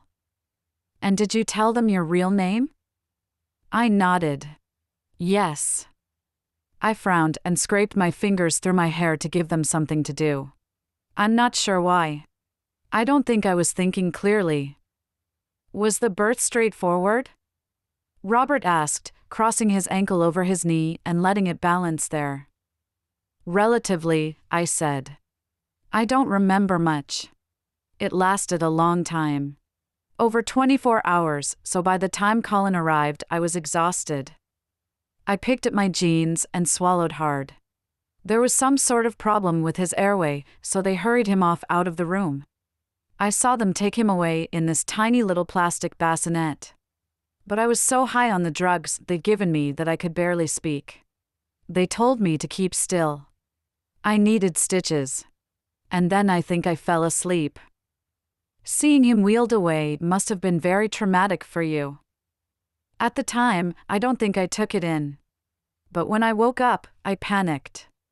I was in this empty room, all alone, on the bed. Colin wasn't there, and when I tried to call for a nurse, it took them forever to come to me. When they came, they said that Colin was somewhere else being treated. And I freaked out. I shook my head as a vision of a small, dark-haired girl with bright red roots and frightened eyes danced in front of me. I remember getting out of bed and running down the corridor in my hospital gown, banging on doors, looking for him. I tried to laugh, but it came out too loud and too coarse. I'm lucky they didn't section me. Not at all, Robert replied. For any new mother to wake up without her child would be extremely distressing. Eventually, they took me to him. And I refused to leave his side. I reached shakily for the coffee table, set down my mug, and poured a glass of water. They kept me in for a few days. I think they knew I was homeless and were waiting for me to come clean. And did you? I nodded. I told them what I told Brian, that Colin's father was abusive and that I'd run away and had nowhere to go. They were very kind. They put me in touch with a charity who found me a place in a group home. A hostel for new moms. And it was nice. I smiled. There were some nice women there. But I let my smile drop and took a large sip of water. I felt like a fraud. They'd all been through something truly awful. They were afraid for their lives. And the more they asked me about my story, the worse I felt. I shifted in my chair and tried to resist the urge to lift my leg and scratch at my ankle. They ran a daycare program so that the women there could get back to work. When Colin was 6 months old, I started waitressing at a diner. I smiled. A real smile this time. And that's where I met Brian. They gave us staff discount, so I often ate there on my days off. Took Colin. I walked in one day and dropped my things all over the floor. Brian helped me pick them up. And the two of you started dating? I nodded. But you never told Brian about your past? No. He doesn't know. Robert paused and looked down at his notes. Moving back here. That was Brian's idea? Yes. He wanted to reconcile with his family. And you agreed? He sounded surprised. At first, I said no. But I wanted Colin to have a family. A real family. Here, we've got Brian's mom and dad. My throat constricted and I corrected myself. At least, we had his dad until. Of course. Robert tapped his pen on his notepad. And Carol's here. Her husband was sick at the time and, although I don't think I was a particularly good sister to her, at least I was here. In town. I see. And you weren't worried about Tracy and Andy finding you? I checked her name and the bookstore she owed had passed to someone else. I couldn't find any record of them here in Maine, so I assumed they were back in Rhode Island. That was where they lived. Tracy commuted here at weekends to run the store, but because of Andy's job, they couldn't move. I tried to relax my shoulders and looked Robert Davidson straight in the eyes. Besides, with Brian I felt safe.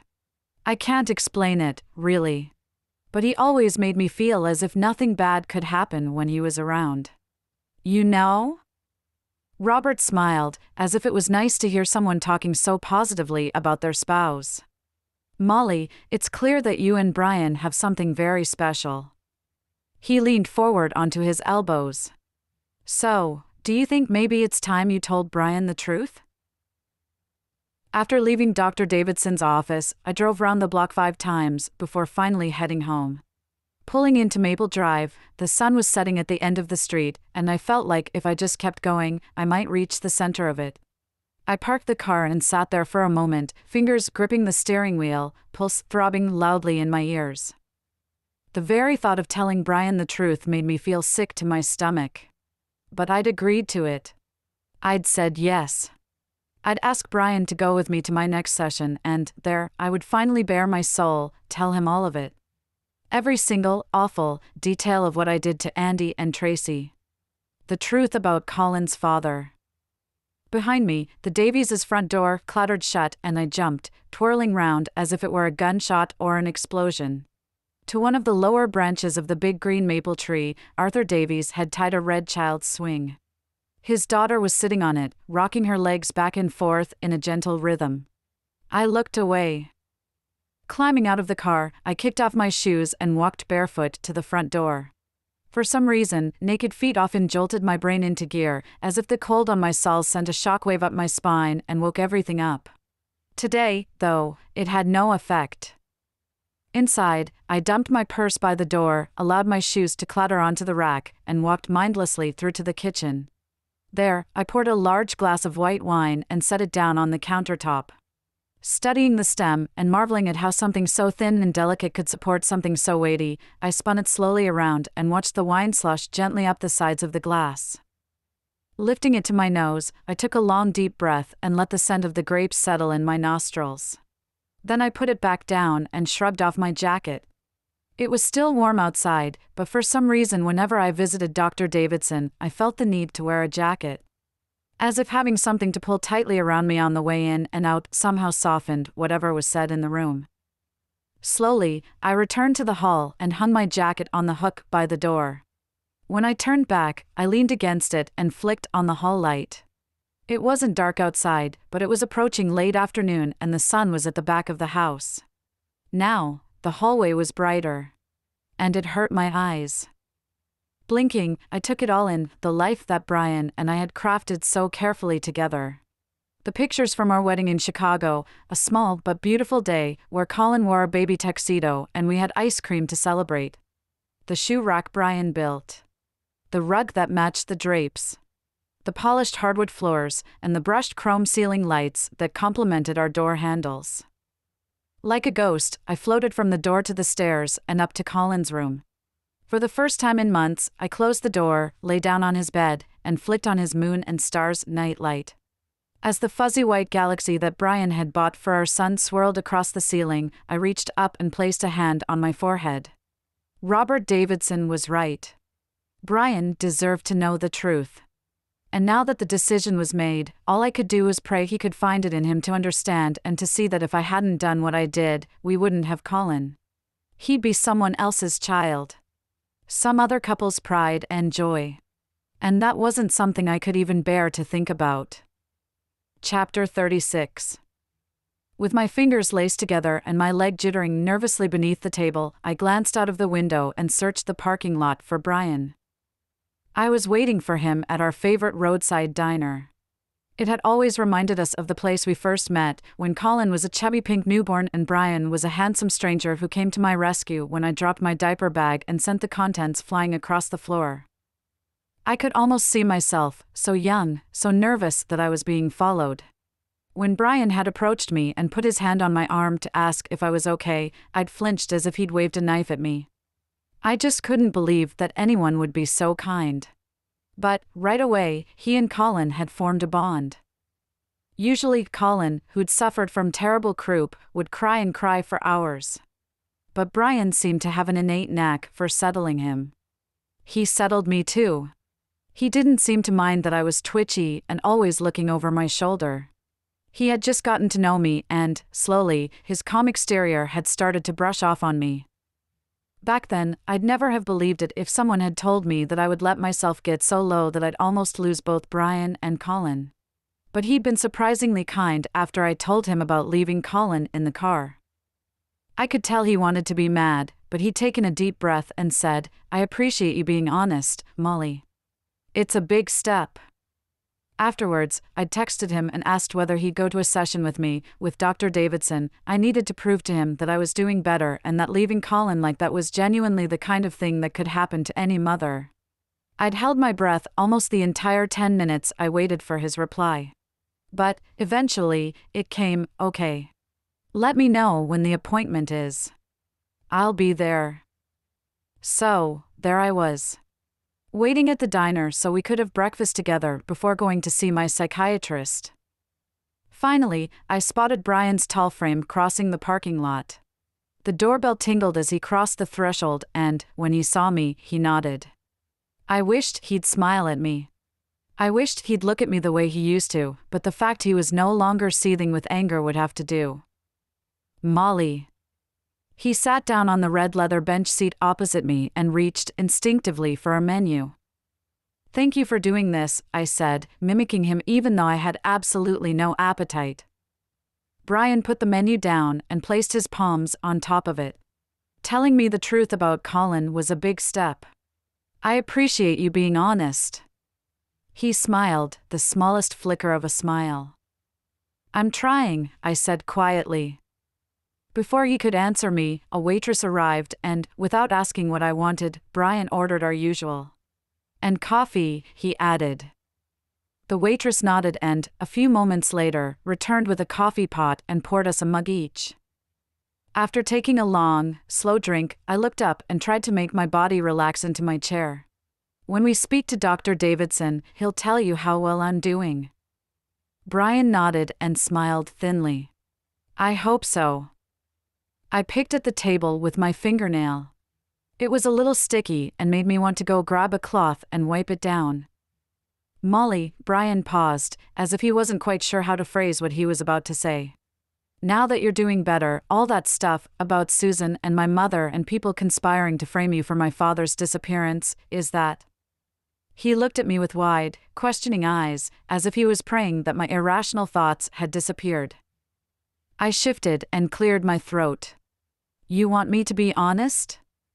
I looked up at him. I wanted so badly to lie. It was on the tip of my tongue. Yeah, I'm fine, I've forgotten all about it. But I couldn't. If I wanted to keep Colin in my life, I needed to at least try to be open with my husband. I really do. I breathed in and then exhaled loudly. I still feel that there is something strange going on. But Dr. Davidson is helping me to come to terms with the idea that it might all be a reaction to. I stopped and looked away. To my past. The personality disorder?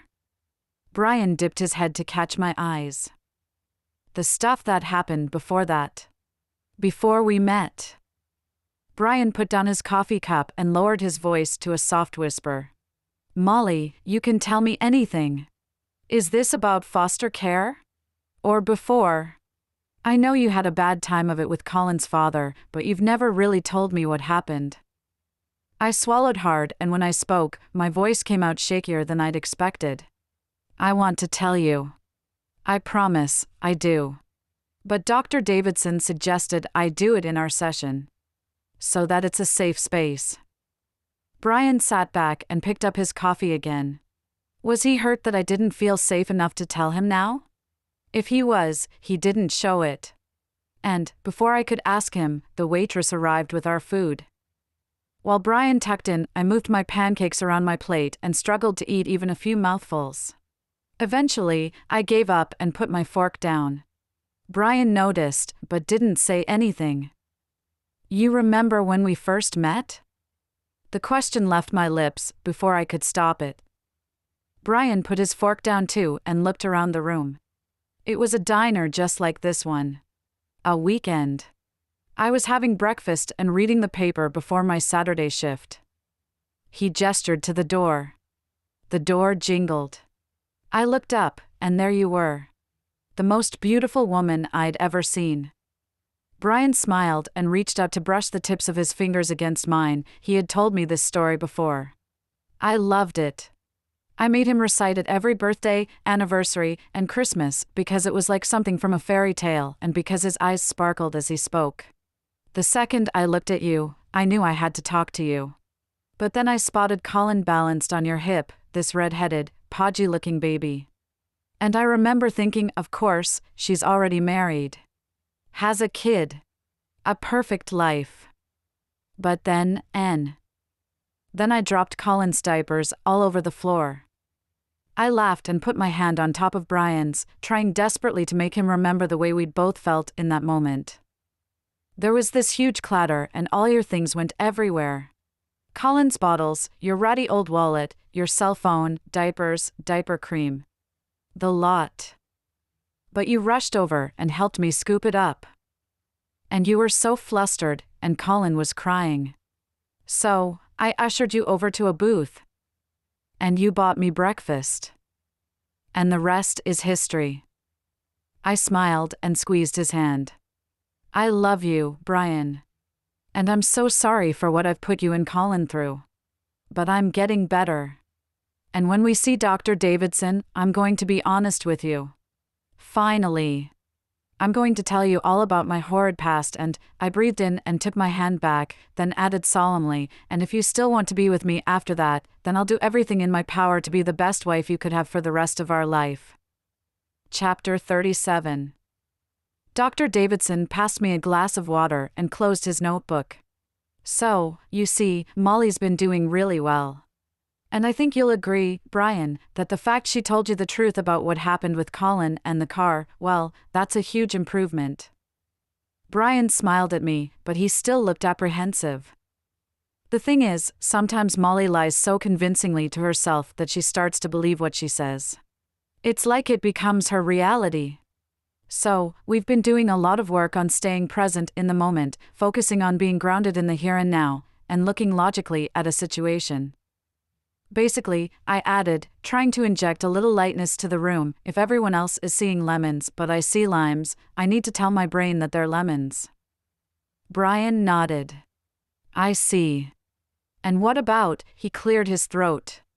He was sitting opposite me, and I wished he'd chosen the seat beside me so that I could pat his leg or hold his hand. Molly said she wants to talk to me about her past. I know about foster care. Her friend Jack dying so tragically. Brian cleared his throat and looked at me, holding my gaze. It was part of what drew us together. I was still dealing with my brother's death, and Molly had never processed what happened to Jack. Brian let Jack's name hang in the air for a moment, then said, and I know Colin's father abandoning you like that took its toll. He raised his eyebrows. So, what else is there? What don't I know? I glanced at Dr. Davidson. When we first met, I worried that he was on Kathy's side and out to get me. But over the past few weeks, with our twice-weekly 2-hour sessions, I'd come to trust him. He was a good man. He knew Kathy, but he certainly wasn't on her side. He'd even agreed with me that it would be best for Brian and I to have some distance from her for a while. Robert nodded. I think it's time, Molly. Remember, this is a safe space. What you say between these walls stays between these walls. Suddenly, I was trembling. I'd repeated my story to Brian so many times that I'd started to believe it myself. But the truth was very different. I wasn't honest with you about Colin's father. I blurted the words out, then tried to slow myself down. But Dr. Davidson has helped me to see that the trauma of thinking I'd lost Colin, the day he and your father disappeared, triggered emotions that I never dealt with. And everything that happened before I was diagnosed with my personality disorder, it came back 10 times worse.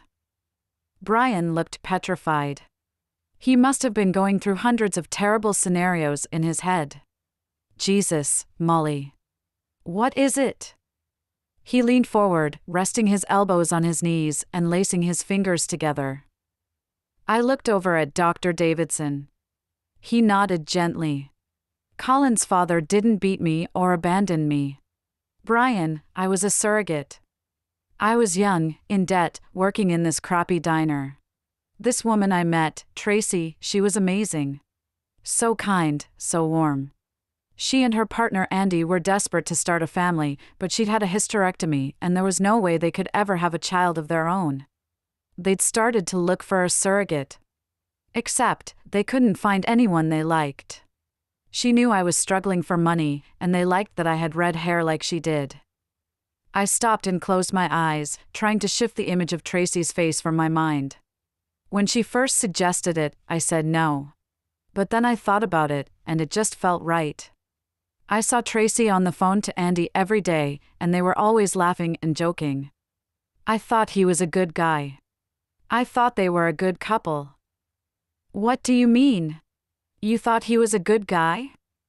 Brian's eyes flashed with something that almost looked like anger, but his face remained expressionless. Tracy said he was on board. I guess I should have asked to meet him in person.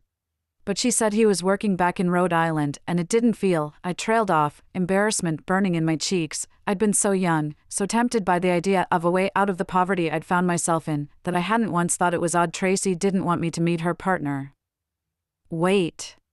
You're saying that Colin is... Brian trailed off, then stood up and looped his fingers together at the base of his neck. He's not yours? Yes, he is. He is mine. They used my eggs and Andy's sperm. But, this couple? They were going to adopt him. But I started hearing them argue on the phone. All the time. Horrible Rose. And then Tracy kept turning up with these bruises on her face. She lied to me about how she got them. I could tell. I paused and shrugged a little.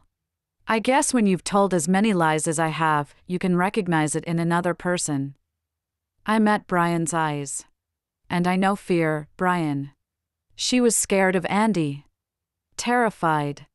I couldn't let my son grow up the way I did. So, Brian scraped his fingers through his hair and took off his glasses. He pinched the bridge of his nose, then finally looked at me. You stole their baby? No. I didn't steal him. I left to keep him safe.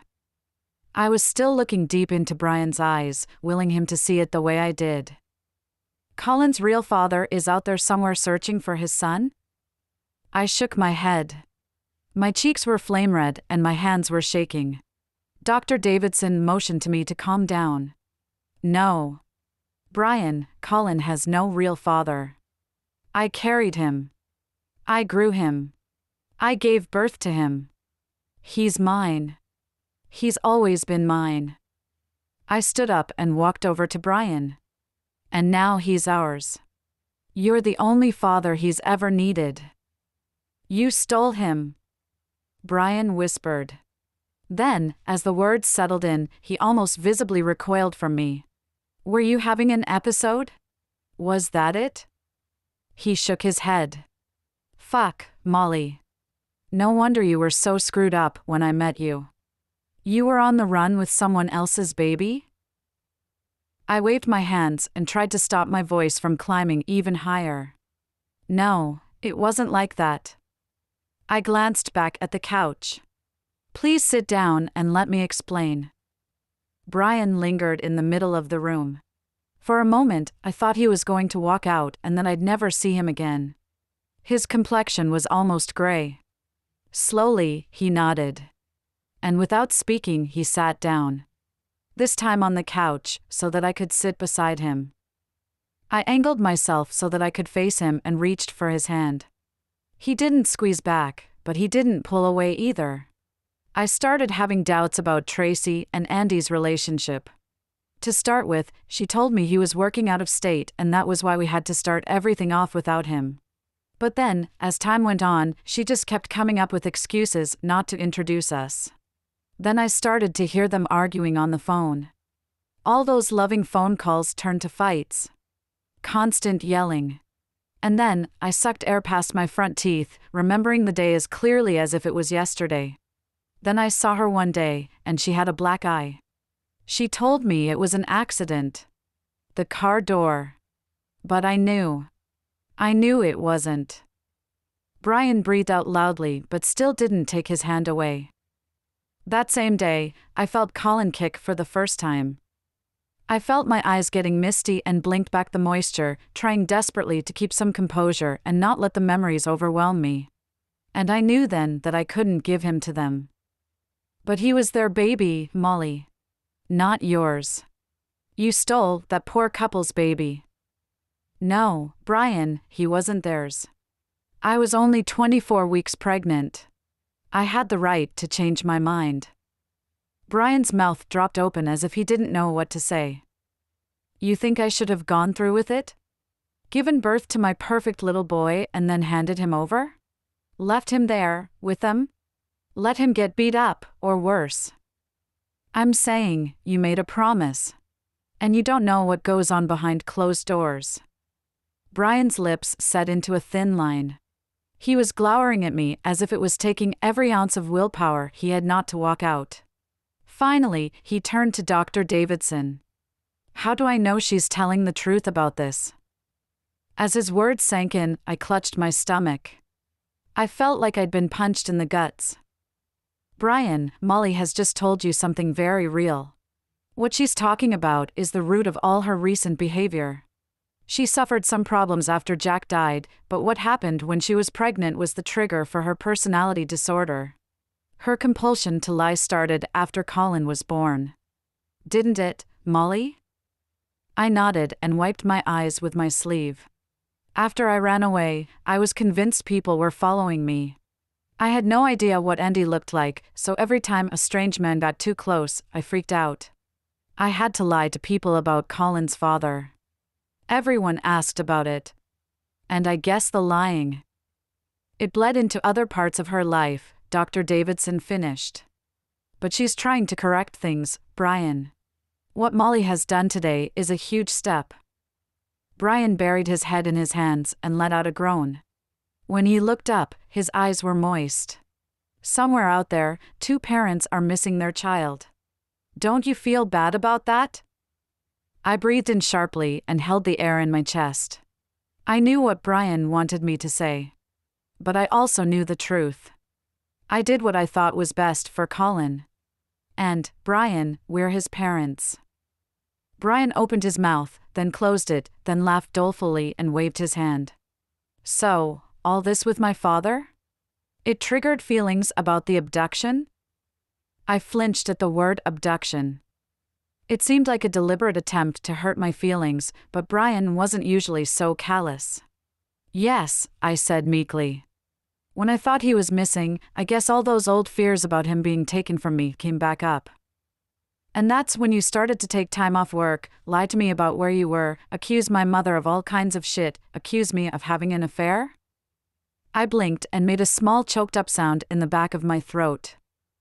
Brian, let's try to keep our language calm and blame-free. Molly is trying very hard to be open with you so that you can move forward as a family. I waited for Brian to soften. I waited for him to tell me he understood and that we'd work through it all together. But he didn't. Standing up, he looked down at me and shook his head. Molly, you stole someone else's child. How am I ever supposed to trust you again? Chapter 38. I stayed in Dr. Davidson's office, sobbing, for over an hour after Brian walked out. He told me that Brian needed time. He told me I'd done the right thing in confessing, and then he said, maybe, Molly, you should consider tracking down Tracy and her husband? Instantly, my blood ran cold. What? Dr. Davidson held up his palms at me. It could give you closure. They could take Colin away. That's unlikely, given the circumstances. I shook my head. How could he possibly know what was likely in this kind of situation? No. I can't. Okay, well, just think about it. We can discuss it at our next session. I nodded, feeling as if I'd been hit by a truck, and stood up. Okay. Molly, he called as I reached the door. Remember what we talked about, live in the moment. Confront your past, but don't dwell on things. Outside, I blinked as the bright sunlight hit my eyes. The street was busy. There were people, cars, nothing was any different to how it had been when I walked into Robert Davidson's office an hour ago. And, yet, everything had changed. I'd finally told Brian my deepest truth. I hadn't expected him to just shrug and laugh it off, but I hadn't expected the venom in his voice or the steely darkness in his eyes. He was disappointed in me. Worse, even, disgusted by me. I shuddered, despite the sunshine, and wrapped my arms around myself. Brian would be on his way to collect Colin from Kathy's, and I was praying that he wouldn't tell her what I'd said. I leaned back against the brick wall behind me and closed my eyes. I was picturing Brian scooping Colin up and hugging him tight, reevaluating our entire life, thinking of it all so differently now he knew the truth. I breathed in deeply and tried to remember what Dr. Davidson had said, don't dwell. Don't dwell. I reached into my purse and took out a small black notebook that he had asked me to bring to our sessions. Last week, we'd made a list of all the people I'd grown suspicious of, so that we could reevaluate it when I was feeling stronger and see whether I was still having those feelings or whether I was thinking more clearly. I knew what he was trying to do. And on one level it was working. I felt less manic, less forgetful, calmer. But my thoughts about Kathy and Frank and Susan hadn't changed. They were there, in the back of my mind, nibbling away and refusing to be silenced. I sighed and looked at my list. Dr. Davidson was helping. But he was working under the assumption that everything I'd felt about Frank's disappearance, and Susan, and people being out to get me, was a reaction to my past, a fabrication. A lie concocted by my own brain. I wanted to believe him. I wanted to just slip back into the way I'd felt before all this started. But, deep down, I didn't. I didn't believe that I'd made it all up. It felt real. And now I was trapped in a place where I had no one to confide in.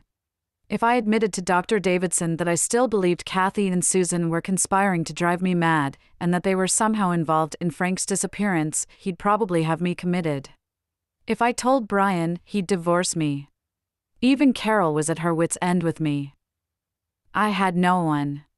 And the realization that I was suddenly completely alone, and that I couldn't even trust my own mind, hit me like a tidal wave. I was breathing heavily, panting, on the verge of a panic attack. I stumbled away from Dr. Davidson's office and back towards my car. Inside, I gripped the steering wheel and tried to slow my heart rate back to normal. All I could see was Colin's face. He was slipping away from me. I was going to lose him. Finally, after all these years of keeping him safe, he was going to be taken from me, and it was all my fault. My own, twisted, fault. I breathed out shakily and rolled down the window to let some air into the car. If everyone is telling you it's a lemon, but you see a lime, maybe you need to accept that it's a lemon. For years, I'd been tricking my brain into believing the little lies that I told on a daily basis.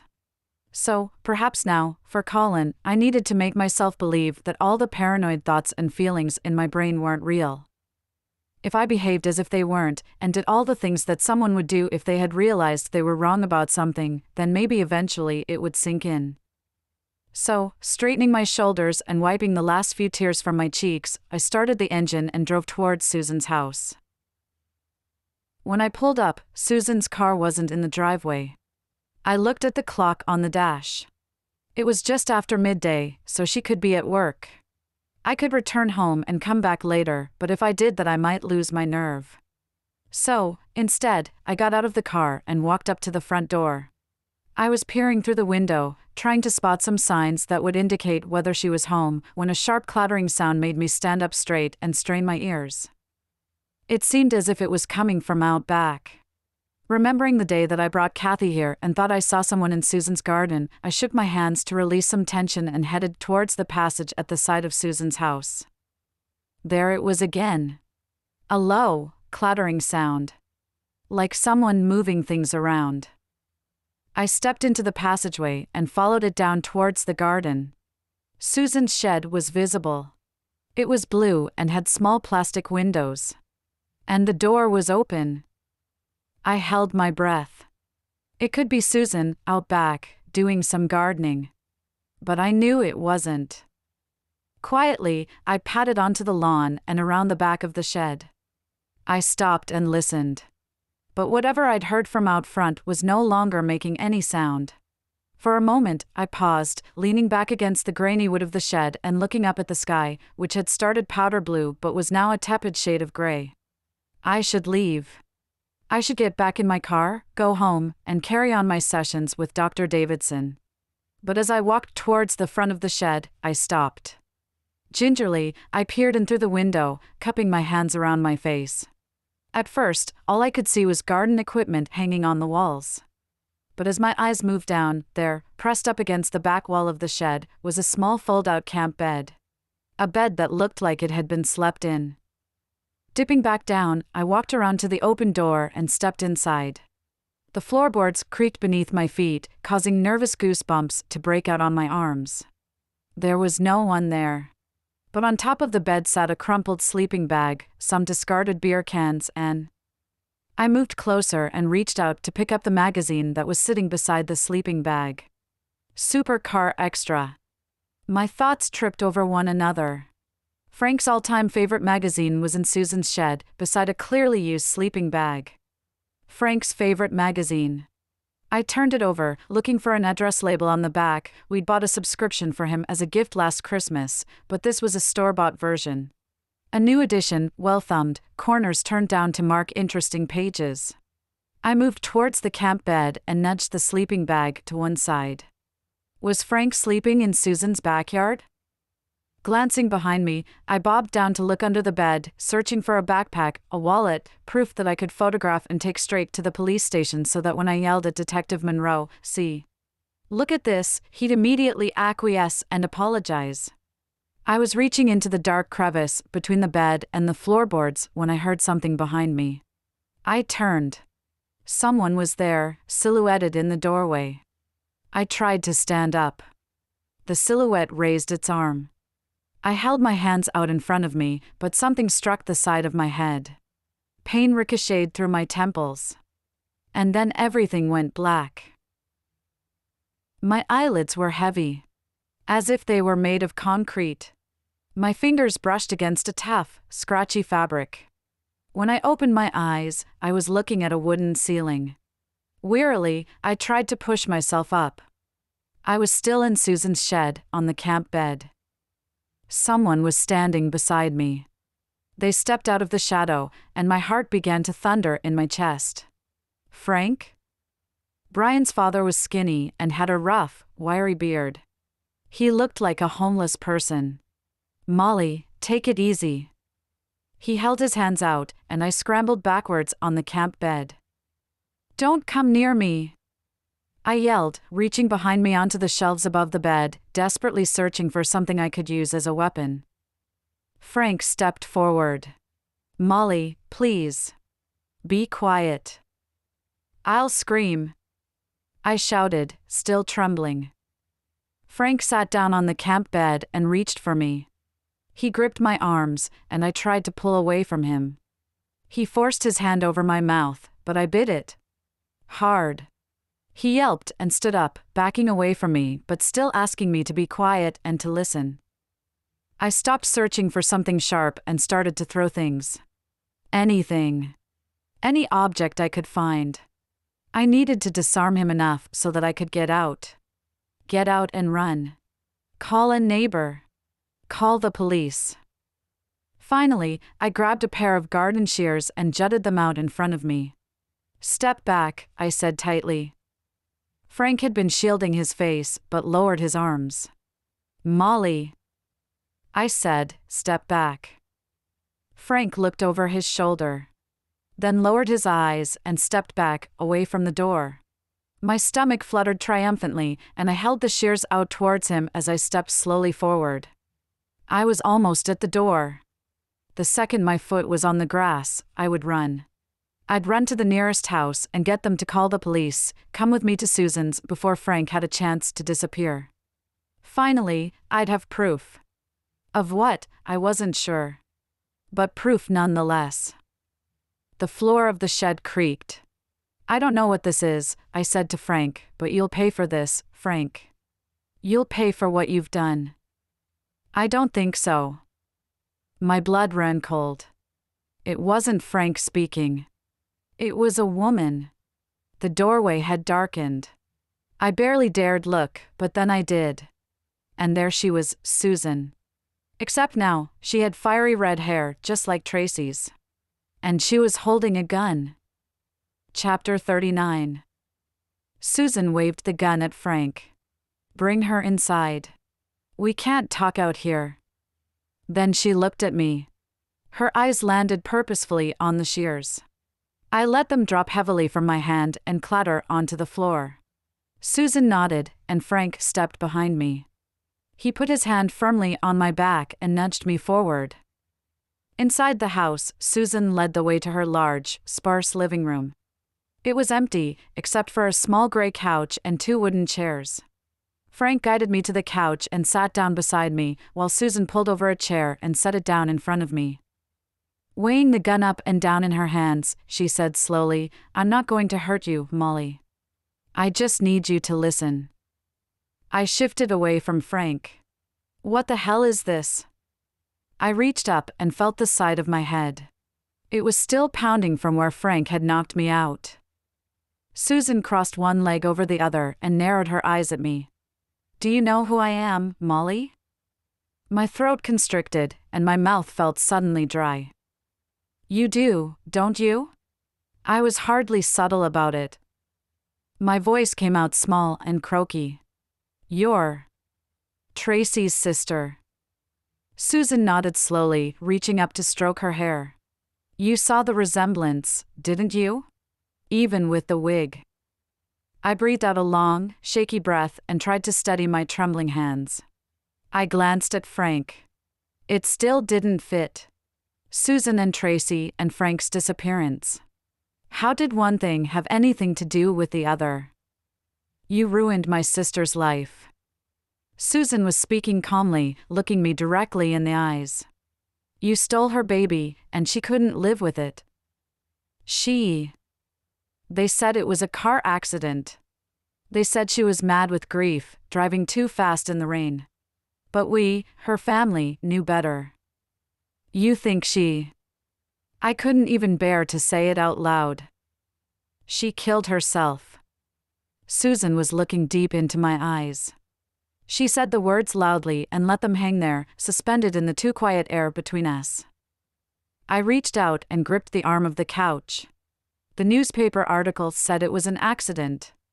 I felt as if the room was swaying, closing in on me, opening up beneath me all at once. I never meant, when I looked up, Susan was wiping tears from her cheeks with one hand and trying to hold the gun steady with the other. Susan, I'm so sorry. I liked Tracy. I wanted to help her. I never meant to hurt her. Then why did you do it? Are you really so self-centered that you'd enter into a contract to give someone a child and then just disappear in the night without thinking twice about how it would affect them? Not even talk to them about it? Susan's tone had changed from forceful anger to something more melancholic, and she looked away from me. I moved my hands to my thighs and pressed down hard, trying to ground myself. Andy, I croaked. Andy? Susan narrowed her eyes at me. What about him? He was violent. Beating her up. I couldn't let Colin grow up like that. Something flickered in Susan's eyes. Violent? That's why I ran. I edged closer and wrung my hands together, suddenly desperate for Susan to see that I never intended to hurt Tracy. Never. He hit her. She came to the bookstore with a black eye more than once, and they were always fighting, horrible fights. I know what it's like to grow up like that, and I wasn't going to do that to my baby. I sat up a little straighter and slowly said, I did it to keep him safe. In Susan's hands, the gun began to dip. What I'd said had caught something inside her, some tiny speck of truth. I could see it quivering in her eyes. Andy was, she shook her head. No. He couldn't have been. She'd have told me. Would she? She was my sister, Susan said loudly. Yes. But people don't always speak up when they're afraid. As I watched Susan take in what I was saying, finally she lowered the gun into her lap. Afraid, she whispered. Susan? Frank's voice made me jump. You don't think? Susan looked at him. Do you? Frank breathed out heavily, but before I could try to figure out what Susan had just asked him, she picked the gun back up and said, even if I believe you. Even if Andy was the guy you say he was. What about Tracy? You didn't think about keeping her safe? I hung my head. No. I hadn't. I hadn't given Tracy a second thought. All I wanted was to make sure the baby growing inside me was safe. For a moment, no one spoke. Then I looked up and wiped my eyes with the back of my hand. I'm sorry. Suddenly, and unexpectedly, Susan laughed. She stood up and grabbed 2 fistfuls of hair, now holding the gun perilously close to her own skull, and let out an anguished roar. For fuck's sake. I wanted to hate you, Molly. All these years, I've hated you. I looked at Frank, but he was watching Susan. We need to tell her, he said softly. Whatever she did in the past, we need to. I know. Susan cut him off. Then, quieter, I know. Turning around, she sat back down and leaned forwards. These last few weeks, everything has unraveled, hasn't it? Yes, I whispered, thick, heavy dread forming in my stomach. Slowly, Susan reached into her pocket and took out her cell phone. She handed it to me, and when I looked down at the screen, I almost laughed. What is this? I looked at Frank, then back at Susan. I was staring at a picture of Brian, my husband, beside Tracy. He was kissing her cheek. They were smiling. I frowned at it. Brian looked younger. What is this? I repeated, barely even a whisper. What's Brian's middle name? Susan gestured to the phone. I shook my head and looked at her phone. He told me it's Alexander, but he never liked it, so he only uses that on his driver's license. It's all I've ever seen him use. He lied. It's Andrew. Frank cut in, his voice low and quiet. But then he looked up and met my eyes. Brian's middle name is Andrew. When he moved away, after college, he started calling himself Andy. Andy, a hot wave of nausea washed over me. I stood up. I was still gripping Susan's phone. I started to swipe through her photos. There were more. Tracy and Andy on a beach. At Tracy's bookstore. By a lake. Clutching a 20-week scan picture and waving it at the camera. I dropped the phone. My breath was coming quick and shallow. Susan stood up and handed me a bottle of water. Here. Sit down. I did as she said.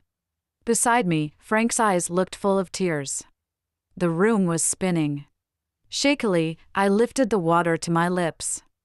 But it was no use. As the water hit my stomach, it gurgled back up, and I vomited onto the floor. Again and again until there was nothing left to come up. Panting and wiping my mouth with the back of my hand, I pressed myself against the back of the couch as if somehow I might be able to crawl through it and disappear from whatever hell I'd found myself in. What the fuck is going on here? I looked from Frank to Susan. What is going on? Gently, Frank reached out and patted my leg, but I was numb, I could barely feel it. I'm sorry, Molly. I never meant for it to go this far. I didn't know, at first. I didn't even know Tracy. We weren't talking back then, and Frank sighed. He looked like an utterly broken man, as if he barely had an ounce of energy left inside him. Meeting my eyes, he said carefully, Brian isn't the man you think he is. He was Tracy's partner. After you ran away with the baby and the surrogacy fell through, she became very depressed. She started searching for you. Going on midnight drives. Frank glanced at Susan, then back at me. He says that it was raining, and she had an accident while she was out looking for you. Susan thinks she may have been depressed and that it was deliberate. But whatever the reason, afterwards, Brian went mad with grief. Frank paused and bit his lower lip. He tracked you down, Molly. He married you so that he could get his son back. I blinked at Frank. My brain had stalled. His words were circulating round and round, but they didn't seem to mean anything. They couldn't be real. I laughed and shook my head. That's nonsense. It can't be true. I trailed off. Then with tears in my eyes, I looked at Frank. I don't understand. Opposite where I was, Susan was still standing and staring at me. But now she looked almost sorry for me. Everything that's happened over the last few weeks, it was all Brian's idea. I hadn't spoken to him since Tracy died. After the funeral, he disappeared and stopped answering my calls. But a few months ago he emailed me and said he'd tracked you down. He told me he'd found Colin. That he was okay, but that you were, Susan paused, searching for the word. Unhinged. He said he needed help to really prove it. To make sure that he could get custody and do what Tracy would have wanted. And you didn't think it was strange that he'd married me? Susan blinked slowly. No. Not at the time. I was so angry with you. And Brian. He's manipulative, Frank added. He knows how to get people to do what he wants. So, both of you, this whole time? Everything that's happened was Brian trying to make me think I was going crazy? Trying to make other people think the same? Frank nodded. Yes, he whispered. When he told me who you were, and about Tracy and Colin, and that he wanted to get custody, I begged him to stop and do things right, call a lawyer, get custody of Colin the right way. Frank sighed heavily. But he wouldn't listen. We met. The three of us, a few weeks before I took Colin hiking. Brian said that all I had to do was fake my disappearance and lie low for a few weeks while he and Susan started playing with my head? Frank made a sound and scraped his hands through his hair. Gripping my water bottle, my throat was so tight I could barely speak. Why would you agree to it? I almost understand Susan going along with it. But Frank, why? Beside me, Frank began to cry. Because I'm a terrible father, Molly. I treated Brian so badly after his brother died. I never did anything to help him. Not his whole life. And this is how you thought you'd make it up to him? Did Kathy know? Instantly, Frank shook his head. No. Never. She doesn't know anything. None of it. I lowered my head into my hands. I felt dizzy. I wanted Brian. My Brian. But my Brian didn't exist. He was gone. And in his place was a monster. We've been married for 3 years, I whispered. We met when Colin was a baby. How could he keep pretending all this time? When I looked up, Susan was watching me. The gun was still in her hand. I still don't understand, I said, unsure whether I was asking her or Frank or just thinking out loud. He could have just taken Colin. I trusted him completely, we were a family. He could have run away years ago and… Frank cleared his throat. His eyes were still watery. It wasn't just Colin he wanted, Molly. He wanted you to suffer. He wanted revenge. And he didn't want to be on the run his whole life. He wanted to make sure that no one could question his right to take custody of Colin, Susan added. And he did it, I said, letting the truth sink hard into my gut. Right now, I look totally unstable. I'm a compulsive liar. I'm seeing a psychiatrist. I lost my job. I accused my mother-in-law of trying to kill me with a walnut cake. I laughed, because it was so ludicrous it was almost funny. Susan was still staring at me when Frank added, No, Molly. That's not true. He hasn't done it. Not yet. And he glanced at Susan. Susan closed her eyes, and when she opened them she was no longer holding the gun. And we're going to help you get your son back. Chapter 40. I did this for Colin and for my sister. Susan was pacing up and down the room. I nodded, sensing that she wanted me to say I understood. But Brian isn't sticking to the rules. What do you mean? My stomach tightened. Frank sat back down beside me and laced his fingers together tightly. Colin was never supposed to get hurt. I never agreed with what Brian was trying to do to you, but it was supposed to be about protecting Colin. He was never supposed to get hurt. A wave of hot, prickly nausea washed over me, but Frank continued. I was supposed to take Colin on a hike, leave him somewhere safe where I could see him, then hide out in the bushes and stage my disappearance. Brian told me he'd be safe the whole time. I'd lie low for a few weeks, then Susan would arrive back in town around about the same time everything was starting to unravel for you. Susan interrupted. Brian knew that if I started dropping hints about Tracy, on top of everything else, you'd soon start to crumble. Everything else? Making you think you'd forgotten things. Messing with your medication so that you were either taking too much or not enough. The bloody baseball cap. Texting your boss and quitting your job for you. She raised her eyebrows as if she was waiting for the pieces of the jigsaw to finally slot into place. I blinked hard. I felt like the room was swaying beneath my feet. I knew something wasn't right. But hearing it out loud, confirmation that I wasn't losing my mind, but that someone was taking it from me, was something I couldn't quite absorb.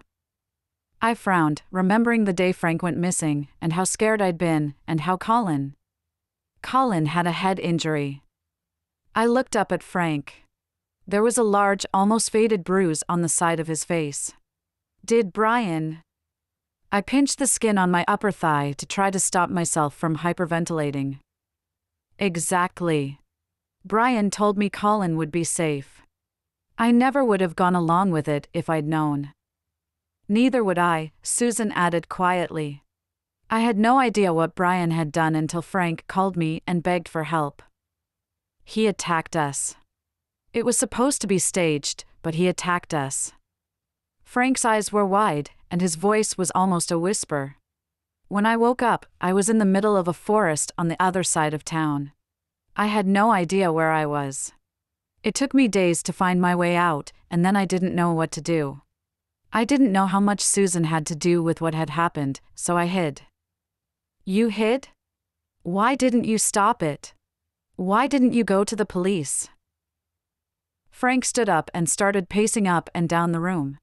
He's always been quick to anger. Tracy's bruised face flashed in front of me, and I shook it away. When his brother died, he changed. He got into fights, was downright cruel to his mother. But she didn't want to see it. And now, if Brian could do that, if he could hurt Colin, I just didn't know what else he was capable of. What if he framed me? Had me locked up and then Colin was left with no one to protect him? Frank was speaking quickly, rubbing his fingers through his hair. He stopped beside the bay window and leaned against the wall with one outstretched hand. Eventually, I called Susan and I told her what happened. I didn't believe him at first. Susan paused and looked up at the ceiling as if she was trying to recalibrate her thoughts, and then she offered me a wry smile.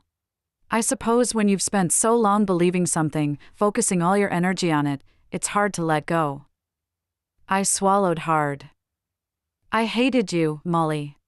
But when Frank told me what happened, when I saw him, well, I guess I started to question things. I put Frank up in a motel for a few days while I tried to clear my head, and then when I moved in here, I put him out back in case Brian came over. Susan stood up and walked over to Frank. She put her hand on his shoulder, and he reached up to squeeze it. I wanted revenge for Tracy, she said quietly. When Brian first told me about you, I was so angry. I was sick with rage. I couldn't eat. I couldn't sleep. All I wanted was to keep Colin safe. Because that's what Tracy would have wanted. But I didn't think it would go this far. She stepped forward and folded her arms in front of her stomach. As soon as I met you, I knew in my gut that something wasn't right. What Brian said about you didn't match up with what I saw, and I should have acted on it. So, why didn't you? Why didn't you question him and what he was telling you to do? I met her eyes, searching to see if she was telling me the truth or if this was just another game. Susan hugged herself a little tighter and looked down at the floor. When she looked up, her eyes were watery. I wanted to, but I didn't know how. She stepped closer. I was wrong. But I did this to save Colin, not to hurt him. I would never hurt him. Suddenly, without warning, a burst of laughter escaped my lips and I waved my hands in the air. Susan and Frank turned to look at me. You did this to save Colin? Susan had left her gun on the chair. She saw me look at it but couldn't move quick enough. I grabbed it and raised it up in front of me. Both of them stepped back, pressing themselves against the wall. I saved Colin. Brian, Andy, whatever the fuck his name is. He was beating Tracy. I got Colin away from him. And now you, the pair of you, have put him in danger. Susan's expression changed. She swallowed hard and, when she spoke, her voice was quieter than before. You really believe he hurt Tracy? He hit her. I saw the bruises.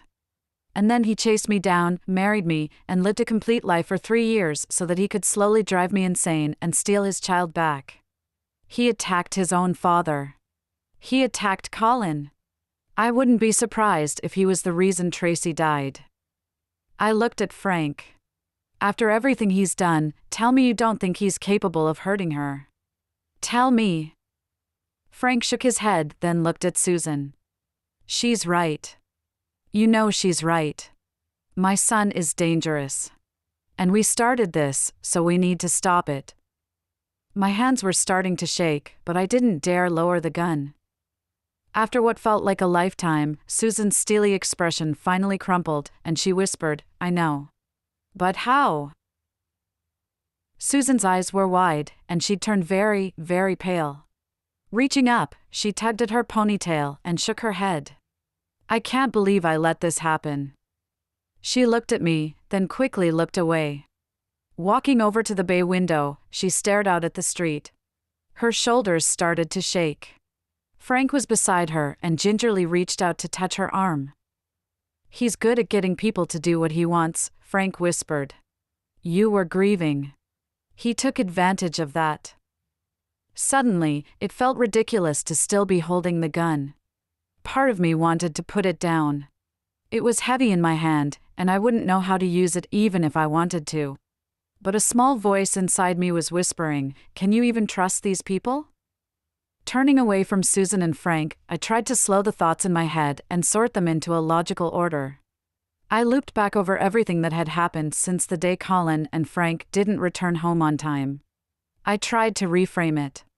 I pictured Brian. I tried to make his face merge with the one I'd conjured up for Tracy's husband Andy all those years ago. But my brain couldn't make it fit. My breathing was getting quicker. My skin was hot and cold at the same time. Trembling, I put the gun down on the counter that separated the lounge from the kitchen and reached for the water Susan had given me. I sipped it, barely managing to keep still enough to swallow. Then Susan's voice cut through my panic. "Molly, did you hear what I said?" I blinked quickly and turned around. "What?" Susan's cheeks were red. She wiped at them with the back of her hand and sniffed. "I called Brian yesterday. I tried to talk to him, but he was so..." She shook her head. "I told him this wasn't what I'd signed up for, that the idea was to do what was necessary to secure Brian's custody of Colin. It was supposed to be to protect him. He wasn't supposed to get hurt." "And what did he say?" Fear settled my stomach. Every fiber of my body wanted to run to Colin, pull him close to me, and never let him go. Susan breathed out slowly. "He said he'd do whatever it took to make you suffer." I swallowed hard and sat back down on the couch. I told him I was out. I told him I wanted no part in it. I tried to make him step back, take a breather, think about Colin, but... "What?" "He said it was too late. He said he no longer wants to fight for custody." Susan stepped closer to me and glanced over at Frank. In a low, exhausted voice, Frank added, "He's taking him out of the country, Molly. Tomorrow morning."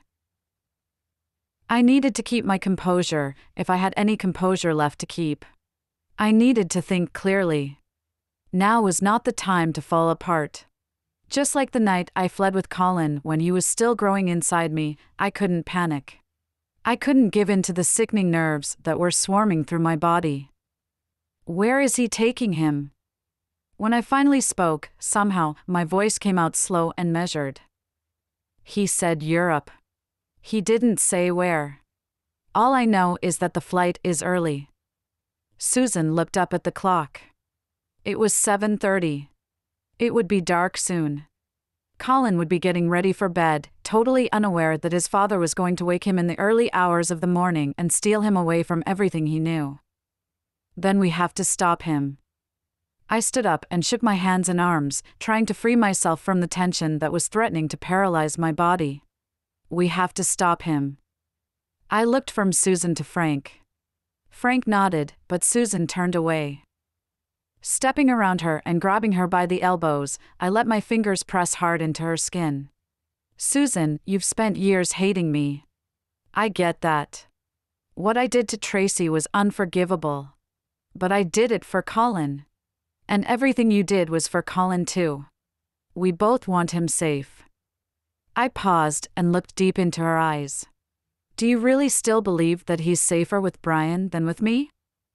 Susan held my gaze. Her eyes were flickering with thoughts that I couldn't interpret. Finally, she whispered, "No, I don't." Until she answered me, I hadn't realized that I was holding my breath and, suddenly, it whooshed out in a sigh that made my lips quiver. "Okay. So, what do we do? Do we call the police?" I looked at Frank. "If the two of you back me up." Frank inhaled sharply. "I don't know, Molly. Brian's clever.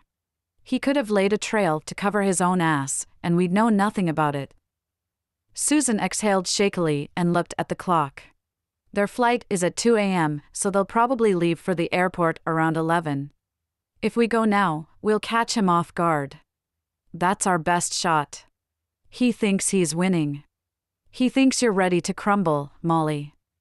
Susan gripped my arms in return. If you turn up at his door and distract him, I'll get in and get Colin. I'll sneak him out and take him to Kathy and Frank's. I nodded slowly.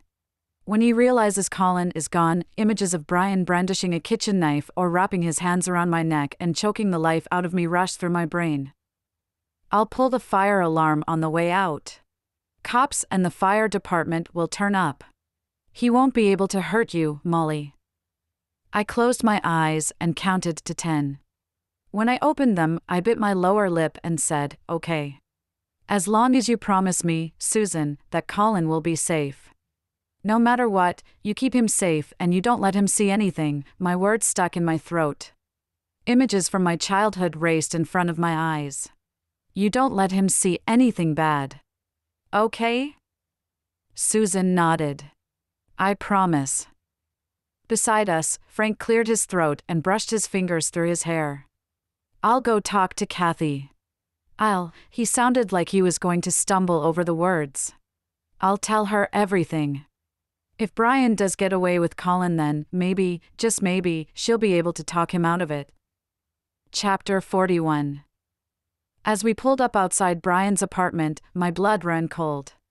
Beside me, Susan took out a cigarette and wound down her window. She was leaning out of it, but the smoke began to filter back in. I wafted it away. But it came back, and as I closed my eyes, I saw Jack. Beside me. Hiding under the bed. We were holding hands, and he was pressing his finger firmly against my lip. I was so afraid that I could barely breathe. Beyond the bed, it was dark. But then the door creaked open and a slither of light crept into the room. Heavy footsteps on the landing made me squeeze Jack's hand, and he squeezed back. We were so close that I could feel the sweat breaking out on his skin. I screwed my eyes shut and started counting under my breath. But the rancid smell of cigarette smoke made me splutter and cough. I slammed my hands over my mouth, and when I opened my eyes, Jack was staring at me and shaking his head. The light disappeared. Someone was blocking it. Then my foster mother's thick calloused hands appeared from nowhere, snaking beneath the bed, searching for us. Jack pushed me back and wriggled forward. I tried to say, "No, Jack," but the words wouldn't come out. Her fingers found his tiny, thin wrists and began to drag him away from me. Jack didn't make a sound. Just walked silently in front of her as I lay there, trembling, letting him go. That was the last time I saw him, I whispered. Molly? Susan was lightly shaking my arm, and when I opened my eyes, I was surprised to see a look of concern on her face. Turning from her, I looked up at the building in front of us. Huge. Gray. Silhouetted against a sky that was turning angry and gray, swollen with rain clouds the weather station hadn't predicted. I tried to focus on the here and now.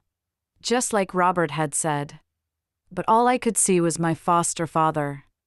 Lighting his cigarette, standing over me, blowing smoke into my face as his lips curled into an angry grin. Now that Jack's gone, you and Carol will have to take his place.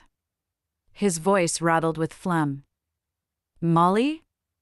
As Susan spoke, the remnants of her now extinguished cigarette wafted into my nostrils, and I began to feel like I was choking.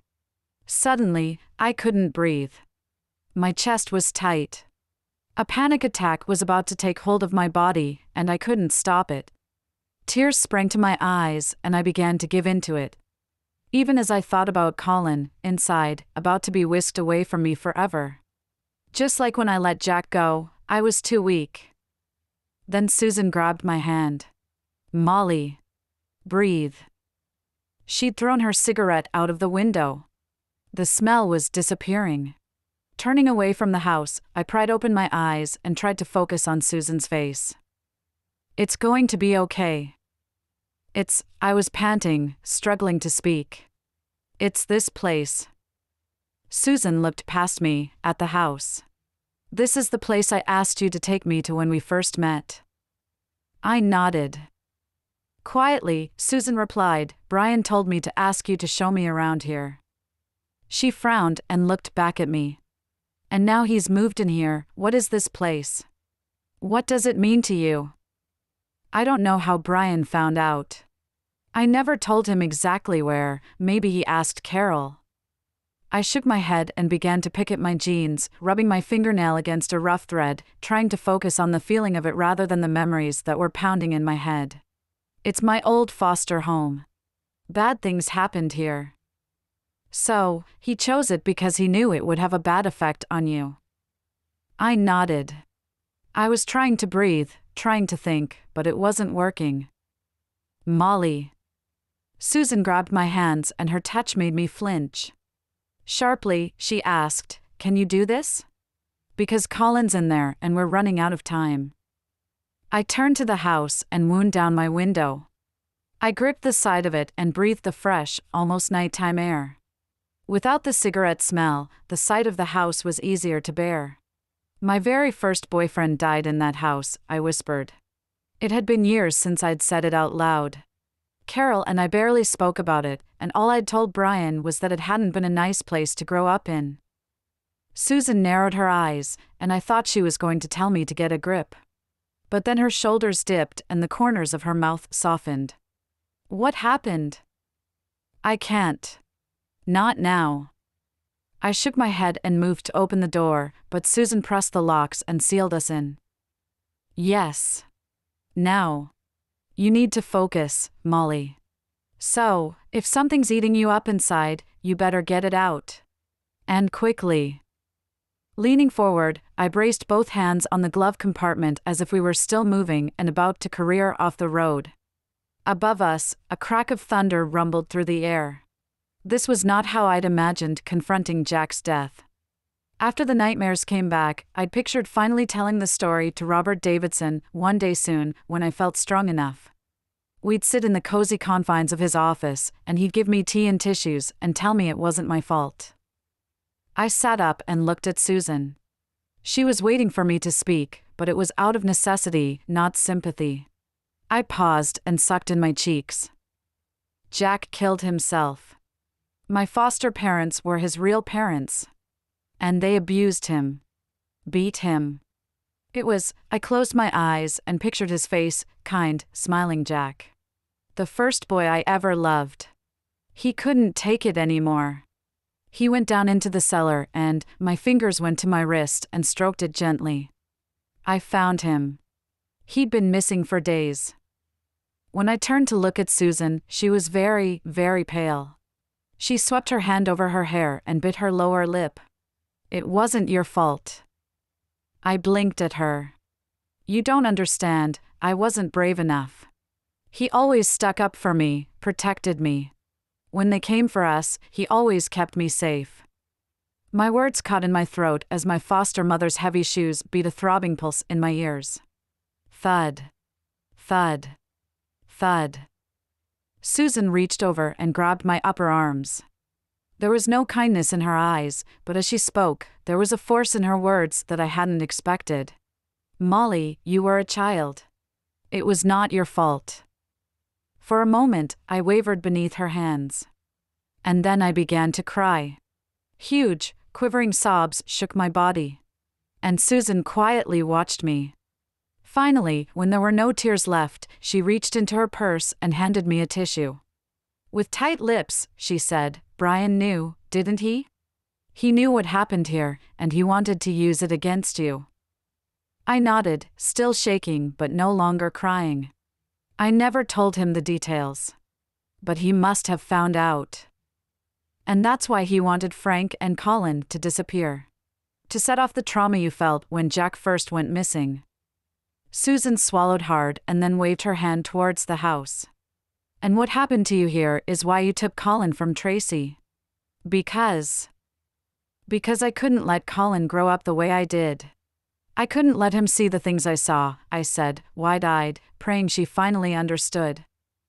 Susan's skin was gray around the edges, and she looked like she might vomit. Molly, I swear, she whispered. I had no idea what he was really like. I had no idea he was violent to my sister. Tracy never said. Never even hinted. Shaking her head, she continued darkly, I thought this was about getting Tracy's son back. I thought I was doing the right thing. She put her hand over her mouth and choked back a sob.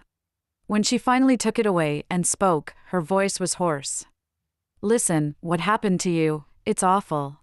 What happened here is awful. And everything Brian has done to you is, well, it's unspeakable. But if we don't get out of this car and go inside, that man is going to take Colin and we'll never see him again. So, you need to be strong now, okay? Fight the panic you're feeling and go in there. For Colin. Slowly, I bunched my fingers into two tight fists and let my nails dig into my palms.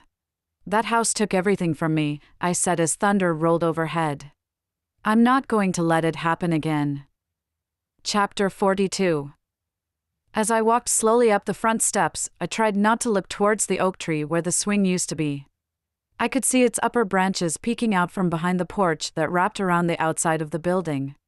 But I knew that if I took it in, really took it in, the memories would swallow me whole. At the door, Susan stood beside me. Brian Burke, 2A, she muttered. Then reached out and pressed every other buzzer except Brian's. After a moment's pause, the door clicked and someone let us inside. Susan pushed the door and it swung gently open. I paused, my feet unwilling to move. But she grabbed my hand and pulled me forwards. Standing beneath the large glass chandelier in the wide wood-floored hall, I shuddered. It smells the same, I whispered, rubbing my index finger across my nose as if it would wipe out the scent of the past. But it's not the same, Susan said sharply. Look. She gestured to the doors on either side of us. Those aren't the rooms you remember, they're totally different. They're people's homes now, Molly. This isn't the same place. It can't hurt you.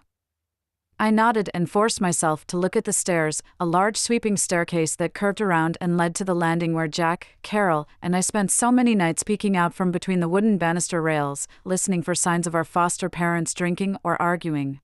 For belts being loosened and cigarettes being lit. You can do this, Molly. Susan pressed her hand into the small of my back and nudged me forward. I'm right behind you. Climbing the stairs, I glanced back and saw Susan lingering at the bottom. My purse was slung over my shoulder, but I was holding my credit card in my hand. When he lets you in, you turn and take off your jacket, drop something, and wedge the card in the doorframe so it doesn't close. Right? That's what she'd said. That was the plan. In the car, it had sounded easy. But now, my heart felt like it was going to burst right out of my chest. If Brian caught me, then Susan wouldn't be able to get into the apartment. Turning back, I whispered loudly, if I don't manage to do it, you'll call the police? Susan nodded gravely. We had agreed that if I went to the police and told them what Brian was planning, they would never believe a word I said. He had set everything up so that I was the world's most unreliable witness. They might believe Susan and Frank, but none of us had any evidence. It was our word against Brian's. And if they asked Colin, well, he'd say that his daddy was the best daddy in the world, and that he'd never do anything to harm him. I breathed in and turned away from her. Okay. At the top of the stairs, I tucked my hair behind my ear, moistened my lips, and tried to look the way I always looked. When I reached out to knock on the door, my hand began to tremble. 5, 4, 3, 2, 1. Then I rapped my knuckles 3 times on the dark green door and stood back. I could feel Susan's presence, but didn't dare look behind me. She was there, out of sight. But as I waited for Brian to answer and strained my ears for sounds of movement inside, I felt an overwhelming sense of dread. What if he'd already gone? What if he'd lied to Susan and was already on a transatlantic flight with my son? With Colin? Molly? Brian's deep voice jolted me back into the hall, and I blinked at him as if he were a figment of my imagination. He smiled, adjusting his glasses on the bridge of his nose with his index finger. Yesterday, I'd have found that smile endearing. Today, it made me want to vomit. What are you doing here? It's late. He was frowning now. My mouth was dry and my tongue felt too big, stuck behind my teeth, not letting the words out. I came to apologize. I breathed out, tried to slip into character and believe what I was saying, the way I had a million times before. And to talk about what I told you in our session. Why didn't you call? Brian was standing in the doorway, his frame blocking the apartment from my view, and he wasn't making any signs of letting me inside. Stepping forward a little, he pulled the door behind him. You should have called, Molly. We can't disrupt Colin like this, it's not fair. I know, I trailed off. Think, Molly. Think. I needed to see your face. I needed to explain. And I breathed in and shook my head. I promise that if you still feel you can't trust me after I've done that, then I'll give you space. I'll stay away for as long as you want me to, so that I can prove to you I've changed. With all the willpower I could muster, I made myself step forward and reach for Brian's hands. I smiled up at him. The way I had so many times in the past, as if he was my sun and my moon and everything in between. Please, Brian. I looked around at the hallway and shuddered. It's hard for me to be here. Could we talk inside? Just for a moment? I won't wake Colin, I promise. For a long, painful moment, Brian just stared at me. His eyes flitted to the hallway behind me, then rested back on my face. A flicker of a smile that, now, sent a shock of fear to my stomach crossed his face. He stood back and ushered me inside.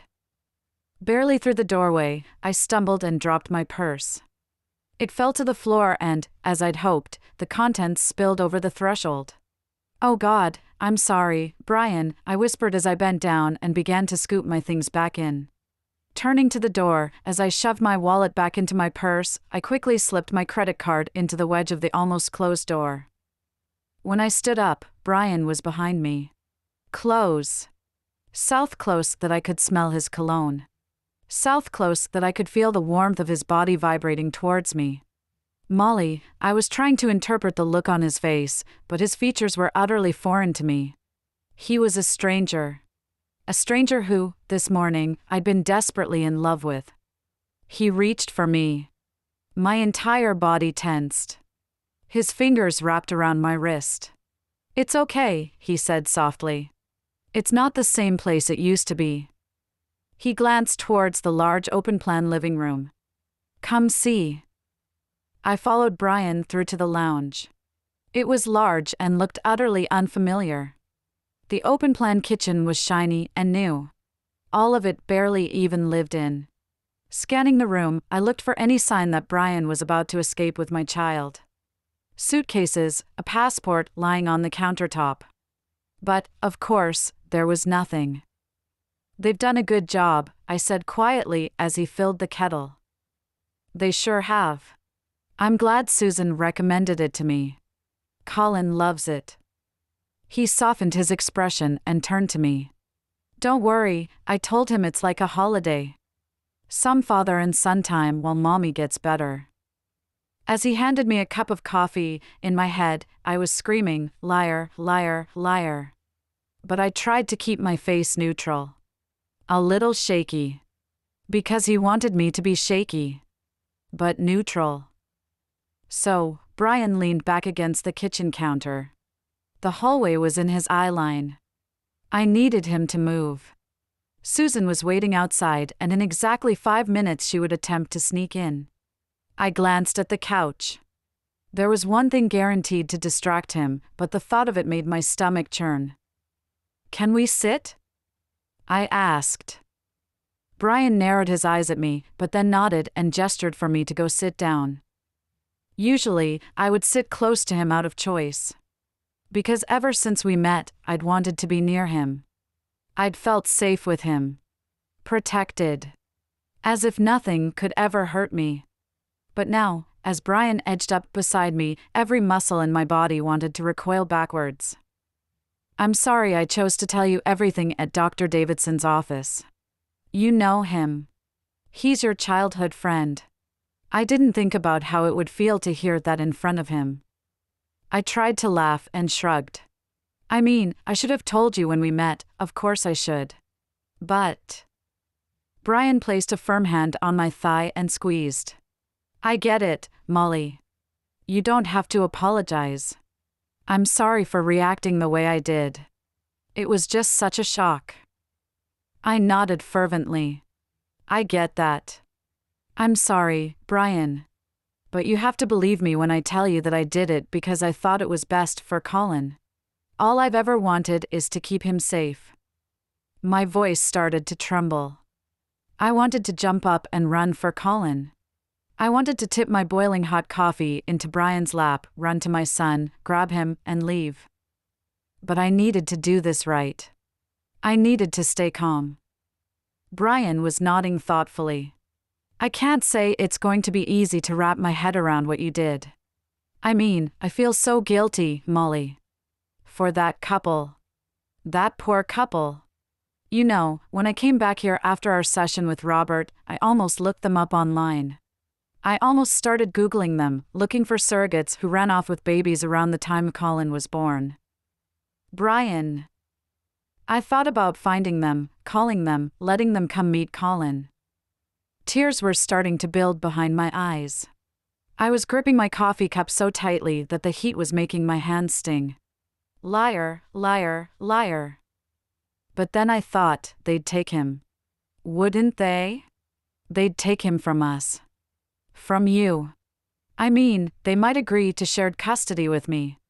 But they wouldn't want you anywhere near him. No judge would allow it.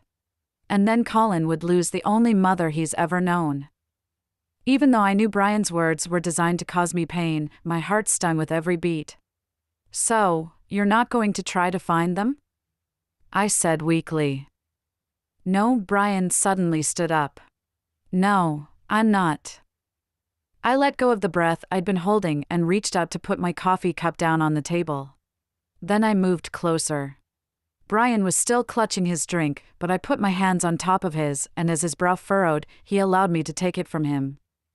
After setting it down beside mine, I allowed a coy smile to dart across my lips and tried to remember how I felt the first time Brian kissed me. Shoving aside the swirling anger in my gut, and the panic, and the nausea, I stroked the side of his face and whispered, I miss you, Brian. I know we can't fix things overnight. But I'm trying.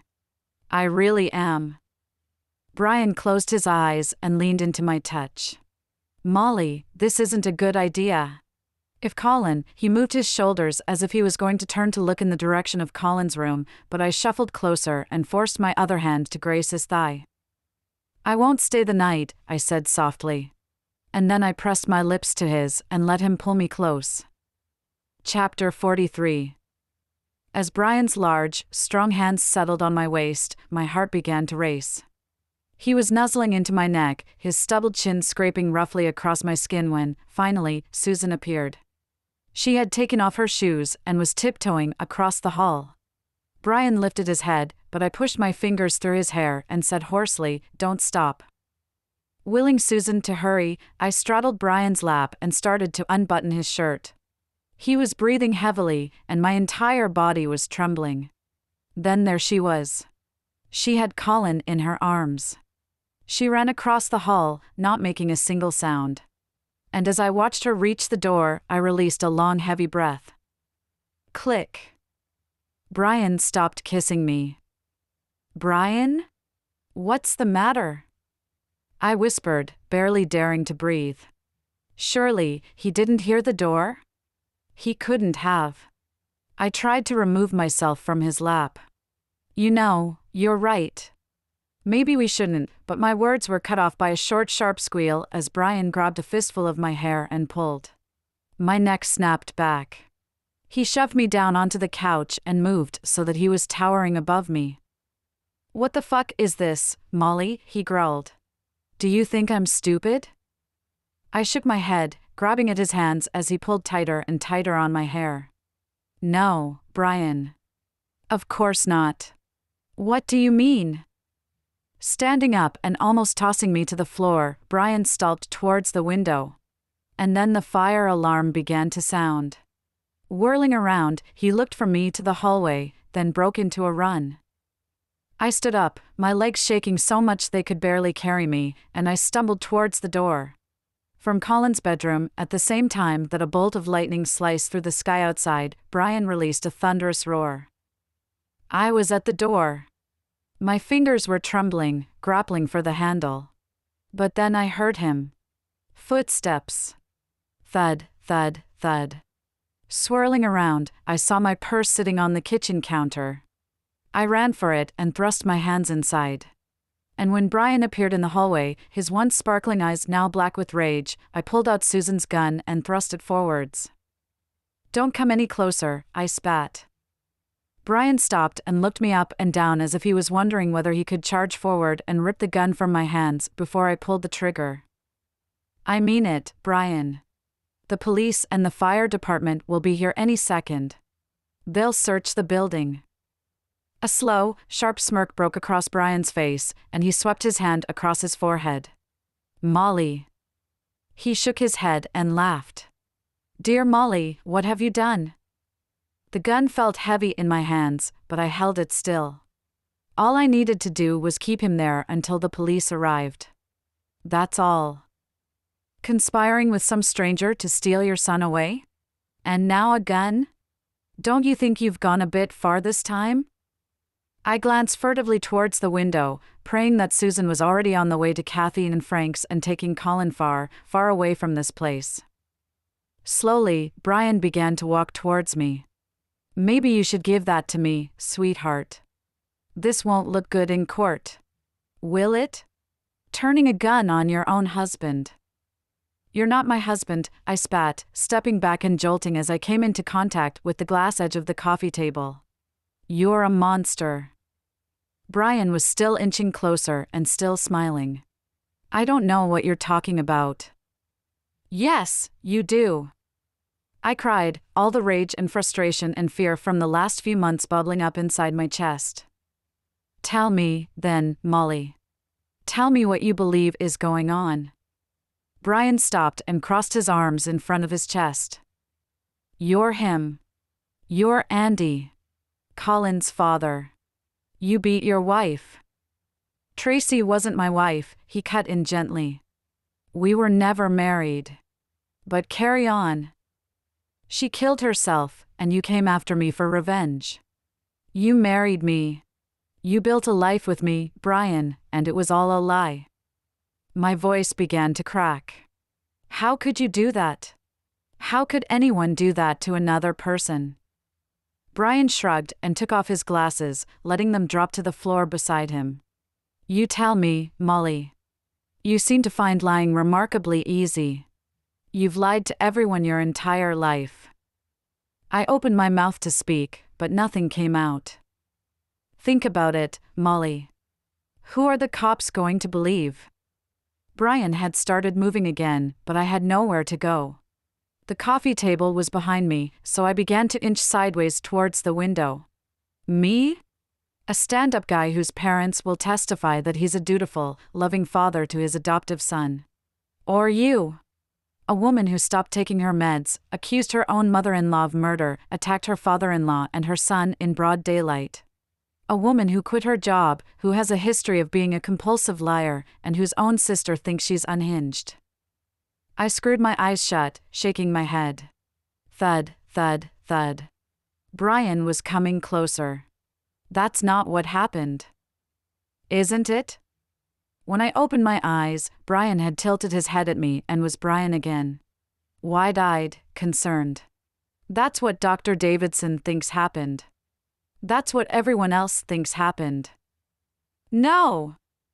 I shouted, waving the gun. Not everyone. Susan knows the truth. Your father too. He never agreed to Colin getting hurt. He never agreed to what you did. They're on my side now, Brian. For a moment, Brian's smile wavered. And then he furrowed his brow. Are they? I looked towards the window. Was Susan helping you rescue Colin? Or was she helping me get Colin away from you? Darting to the window, I looked down. Susan's car was still there. Why was it there? That wasn't what we'd agreed. My head was swimming, swirling. I reached up and grabbed at my hair, letting out a long, low growl. The fire alarm was still ringing. The gun felt like lead in my hand. But I wasn't going to let him win. Not now. Behind me, on the window ledge, was Brian's one solitary ornament. A large gold clock that I recognized from Kathy's house.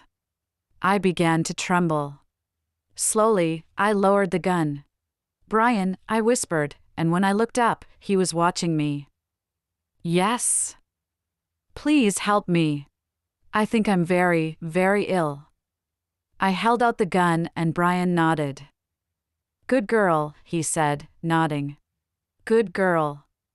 Moving forward, he held his hand out and I returned the gesture, offering him the gun and allowing tears to tumble down my cheeks.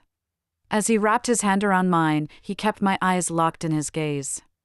I loosened my grip and let him take it. But before he could retreat, or turn it on me, or shoot me dead, I brought my left arm forward, brandishing the big heavy clock, and smacking it into his temple. Brian staggered backwards, still gripping the gun. With his other hand, he reached for his temple. A dark trickle of blood was running down the side of his face, but I didn't stop for breath. I launched forward and hit him again. And this time, he fell. Thud. Hurtling downstairs, I skidded into the hall and bolted for the front door. Behind me, the door to Brian's apartment was open on its hinges, but the wail of the fire alarm drowned out any noise from within. On the windows beside the door, thick heavy raindrops began to trickle down and pool in the ridge between the glass and the frame. I shuddered. Closing my eyes against the memory of the day Jack went missing, I shook myself free from it and reached for the keypad. Pressing the exit button, I heard a faint buzz. The door clumped, the lock releasing itself so that I could finally burst out of this godforsaken building. But as my hand settled on the handle, everything went quiet. The alarm stopped. For a split second, it was silent. And then the lights went out. I tugged at the door, but it didn't move. I pushed it, leaning the weight of my shoulder into the solid, unwavering wood. Outside, the rain was beating down on the patio and the windows.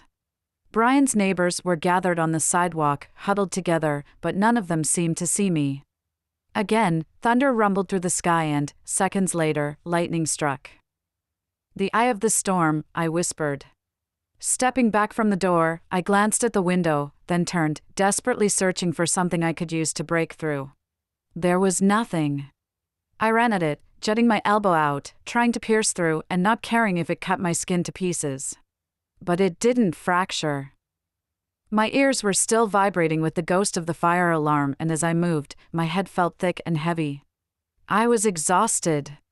And for a moment, just one small moment, I wondered what would happen if I just sank down to the floor and stopped fighting. When I looked up, the neighbors parted and I could see Susan's car, still parked out front.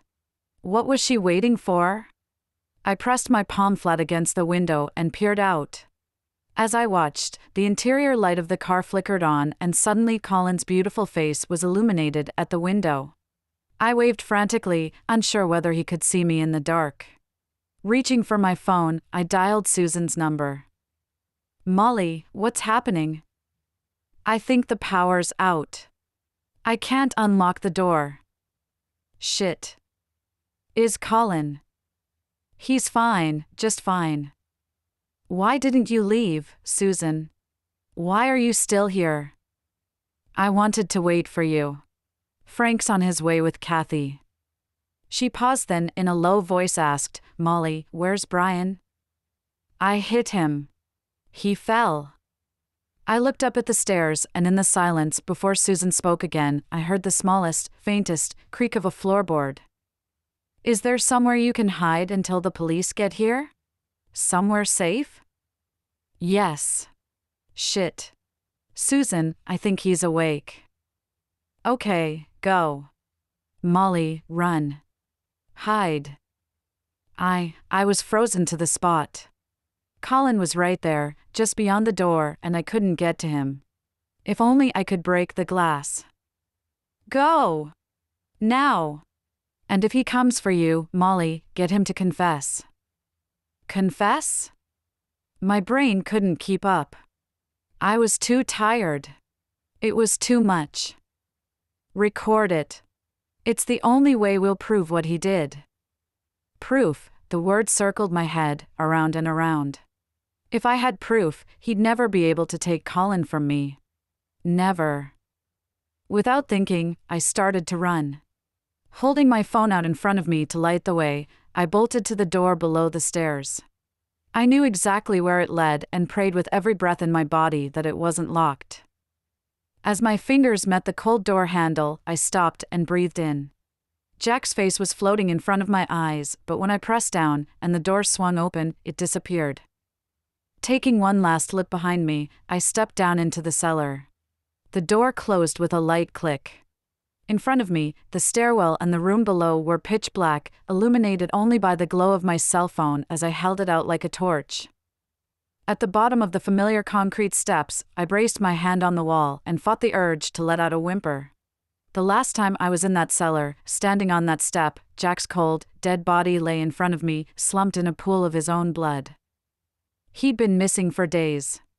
After supper one evening, we had gone to bed as usual, and when Carol and I woke the next morning, he was gone. At first, we thought our foster parents had done something to him. We were terrified. Too terrified to search for him. Perhaps if we had, we'd have found him in time to help him. But we didn't. We were 12 years old and paralyzed with fear. On the third day, finally, we summoned the courage to search. A storm was raging outside then, too, and our parents were not home. Carol had gone to search the woods out back, and I'd taken the house. I'd looked in cupboards, in the attic, in every tiny hiding place I could think of. And then I went to the cellar. We'd been down there only once, it was out of bounds, and when they caught us playing amongst the old empty wine bottles and the piled-up boxes, they beat Jack so badly that he missed 3 days of school afterwards. Halfway down the stairs, I'd almost stopped and turned around. It was too spooky, and I knew Jack wouldn't want me to scare myself searching for him. But something had made me continue. And when I flicked on the bright fluorescent light, there he was. With a kitchen knife in his hand, his wrists wide open and his eyes closed. In a way, it looked as if he were sleeping. But his face was leached of every ounce of color, and when I reached for his hand, his body was stiff and ice-cold. Carol found me 2 hours later, still clinging to his body, our parents in tow. And without Jack to protect us, it was me who took the beating that day. "I'm sorry, Jack," I whispered. But as the words left my lips, the door behind me began to open. Shoving my phone into my pocket, I darted forward. A sliver of light was sneaking in through the window that led out onto the back of the house, and I inched around it, heading for the piled-up and discarded building materials in the corner of the room. Ducking down behind them, I held my phone out in front of me, reduced its brightness, switched on the recorder, slipped it back into my pocket, and waited. Chapter 44. Come out, wherever you are," Brian's voice sent a shockwave of panic rattling through my bones. "Molly," he said softly, "I can help you, sweetheart. Just come out and talk to me." Bunching my hands into fists, I pressed my back against the wall and held my breath. It's the only way to prove what he did. Susan's words echoed in my ears. So, just as Brian stepped into the eerie light of the window, I stood up. "I'm here, Brian." The blunt edges of his lips spread into a smile. "Ah, Molly. There you are." He was still holding the gun, and when he turned into the light, the side of his face was covered in blood. Holding my hands up to show I wasn't holding any kind of weapon, I edged slowly out from my hiding place. "Let's stop this, Brian. It's gone too far." Brian weighed the gun up and down in his hand, as if it were a plaything, then raised it and pointed it directly at my chest. "It certainly has." He tweaked the barrel of the gun to indicate that I should move further into the room. I did. "That's it. Right there," he said, still smiling. "Is that where you found him?" Glancing behind me at the wooden post in the center of the cellar, I nodded. "How did you know?" "Your nightmares, mostly. When we first met, you'd say his name over and over. Jack, no. Jack, I'm sorry. Brian laughed. A coarse, crackling laugh that reverberated through the room. I asked Carol about it a while ago, made out that I was worried you were having an affair. And, of course, she told me the whole ugly story. I mean, why wouldn't she? I'm your loving husband. At the word husband, I shuddered violently and wrapped my arms around myself. Ah. Brian waved the gun at me. Hands where I can see them, please, Mrs. Burke. He gestured for me to sit down, then looked around the room. In front of where I'd been hiding, a large pile of plastic blue rope had been discarded along with some old ceiling panels, radiators, and kitchen cupboards. Good job, the builders were a bit slapdash in their cleanup. Brian smirked, reaching for the rope. As he wound it round me, tying me to the spot where Jack took his last breath, I closed my eyes and prayed that he wouldn't think to search my pockets. There, he said, pulling it tight and stepping back. How will you explain this? I asked, narrowing my eyes at him as the rope bit into my arms and wrists. I restrained you for your own good, Molly. Brian reached up to touch the drying blood on his forehead. You attacked me in my own home. Persuaded Susan to take Colin from me. He shook his head and looked around the room. It's no surprise, really, given what you went through here. That kind of a start in life is bound to drive anyone a little. He reached up and twirled his finger at the side of his skull, crazy. But I'm not, though, am I? I said, sharply, willing Brian to take this one last slice of glory. For a moment, he didn't move. And then he tipped his head back and laughed. A deep, booming laugh. When he looked at me again, he shook his head. No, my dearest wife. You're not crazy. 5, 4, 3, 2, 1. I knew it. Did you? Did you figure it all out? I'd be truly surprised if you did. Brian reached for a nearby stool and sat down, leaning forward to put his elbows on his knees. Did you figure out that I married you for revenge? That I spent 3.5 years plotting exactly how to ruin your life and take my son back? Did you figure out that it was all me? My father's disappearance, Susan showing up to haunt you, the bloodied baseball cap in your drawer? He stood up and waved the gun in the air. It was actually quite a lot of fun in the end, he said, grinning at me. Seeing just how many of your buttons I could push. And, of course, the fact that you're a diagnosed compulsive liar with a childhood sweetheart who slit his own wrists, well, that was just too perfect to be true. I closed my eyes. So, you set it up to look like I was a terrible mother. Not just a terrible mother. A dangerous mother, Brian said solemnly. I need the courts to believe, without a shadow of a doubt, that I'm what's best for Colin. With tears streaming down my cheeks, I latched onto the key of my phone, sitting there in my pocket, recording every last word out of his sinful mouth. What else did you do to me, Brian? What else? I yelled, struggling against the rope.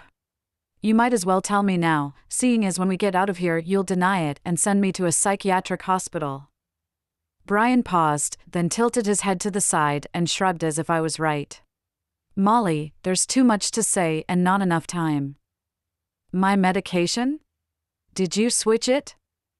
No, he said thoughtfully. I just hid it. Told you you'd forgotten to pick it up. Made sure you skipped a few days here and there. I did lace my mother's cake with walnuts, though. Not the first time.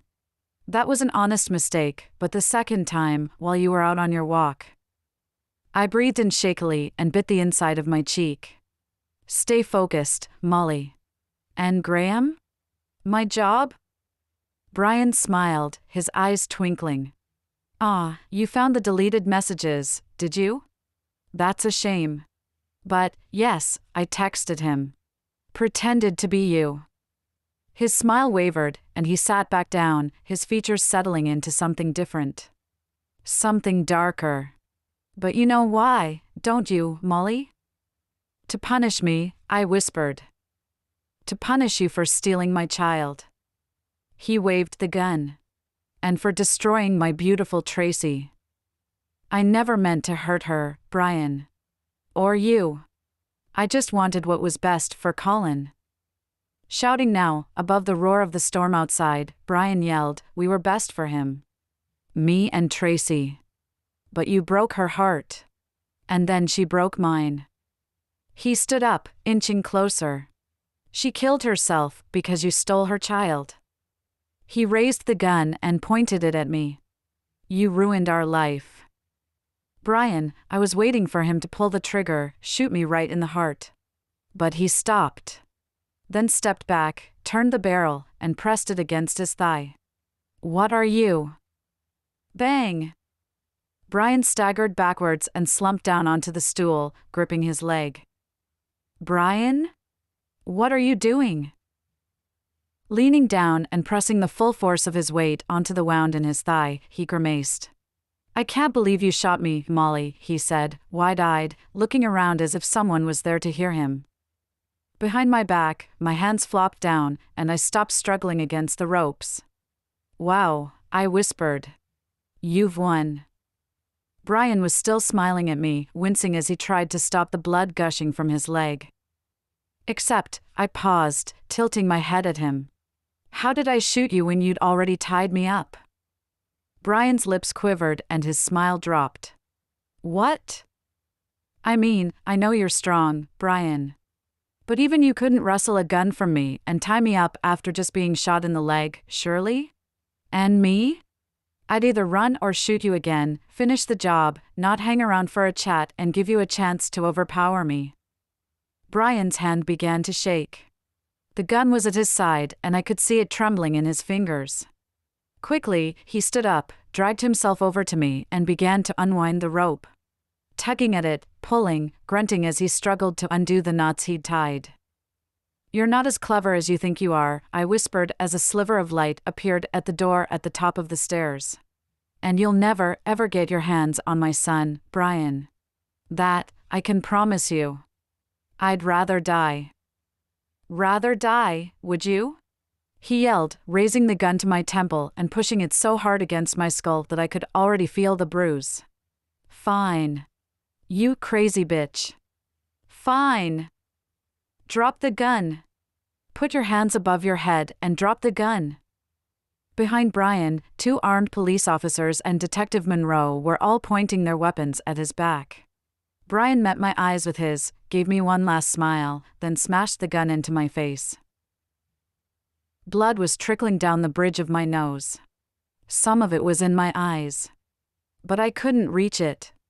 My hands were still tied. As the 2 uniformed officers dragged Brian out of the cellar, Detective Monroe untied the ropes and pulled me to him. Wrapping his arm around me, he guided me up into the light. "The power's back," I whispered, blinking up at the chandelier in the hallway. "It's okay, Molly, there's an ambulance out front. They'll get you checked over." Detective Monroe passed me to a smiling paramedic who wrapped me in a crispy silver blanket and ushered me onto the back step of a parked ambulance. "Any other injuries?" she asked, gently, dabbing at my forehead. I shook my head and winced as pain shot from my temples to my eyebrows. "No. Just my head." "The storm's over," the paramedic smiled, looking up at the sky. "Is it?" I replied. She had barely finished cleaning the blood from my face when the shrill voice of Kathy Burke shattered the haze of the front lawn. Looking up, I saw her banging on the window of the police car. "Brian! Wait! This has to be some kind of misunderstanding." She turned away from Brian, calling to Detective Monroe, but he ignored her.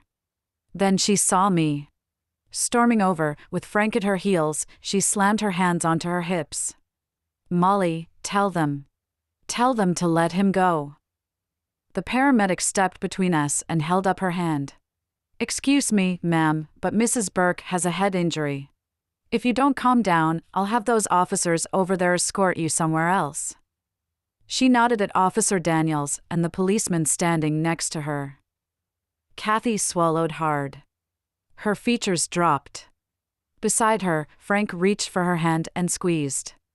"I've told her everything," he said to me in a croaky voice.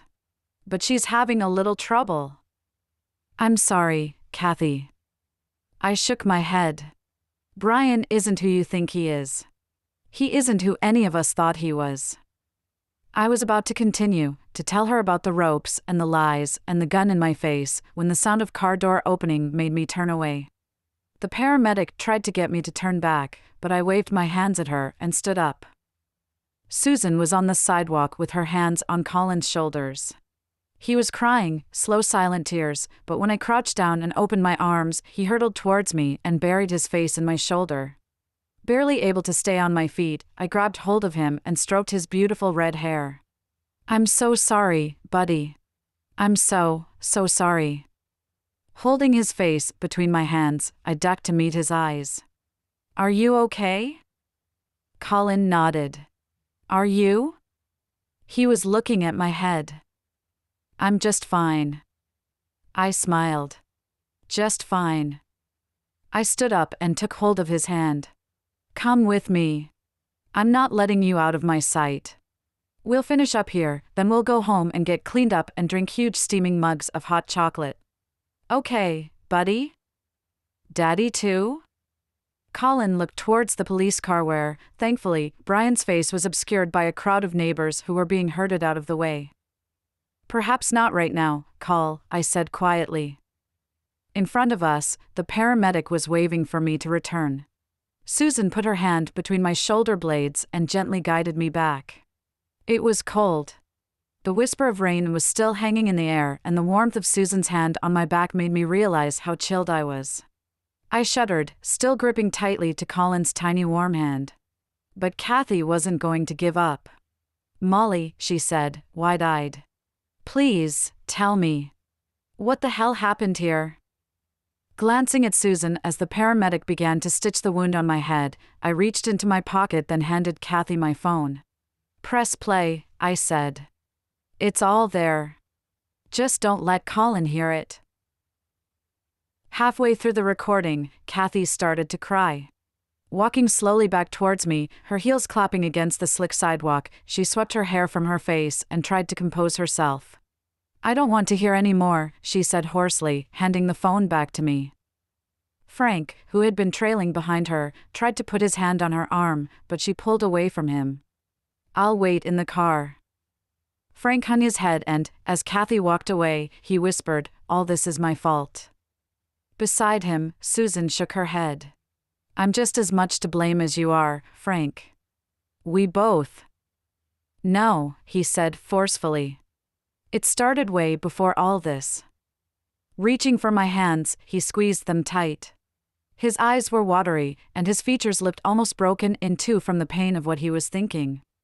Brian's brother Greg died when Brian was 10 years old. Greg was my favorite. I know you shouldn't have favorites, but I did. He was such a beautiful boy.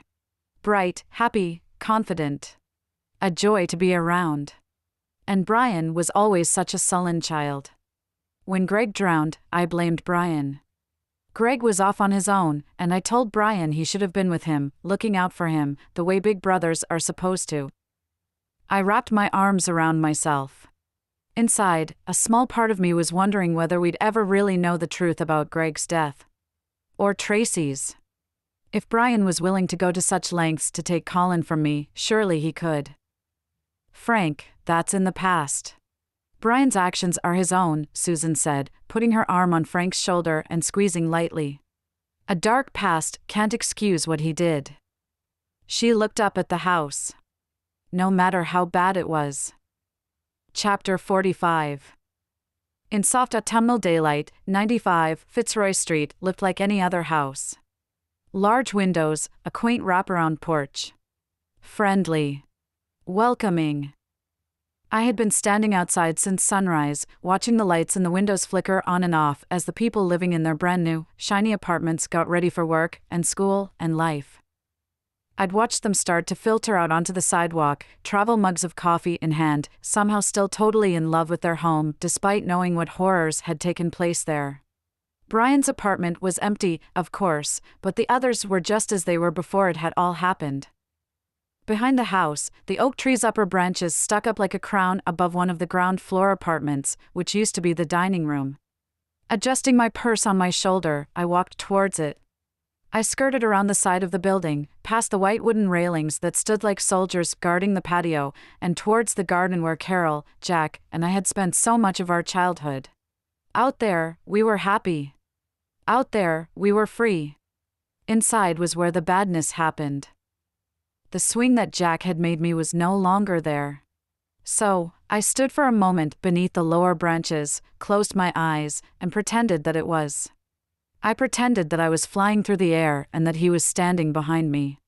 And when my feet finally touched the ground, he put his hand on my shoulder and whispered, "Everything's going to be all right, Molly. Just tell them the truth."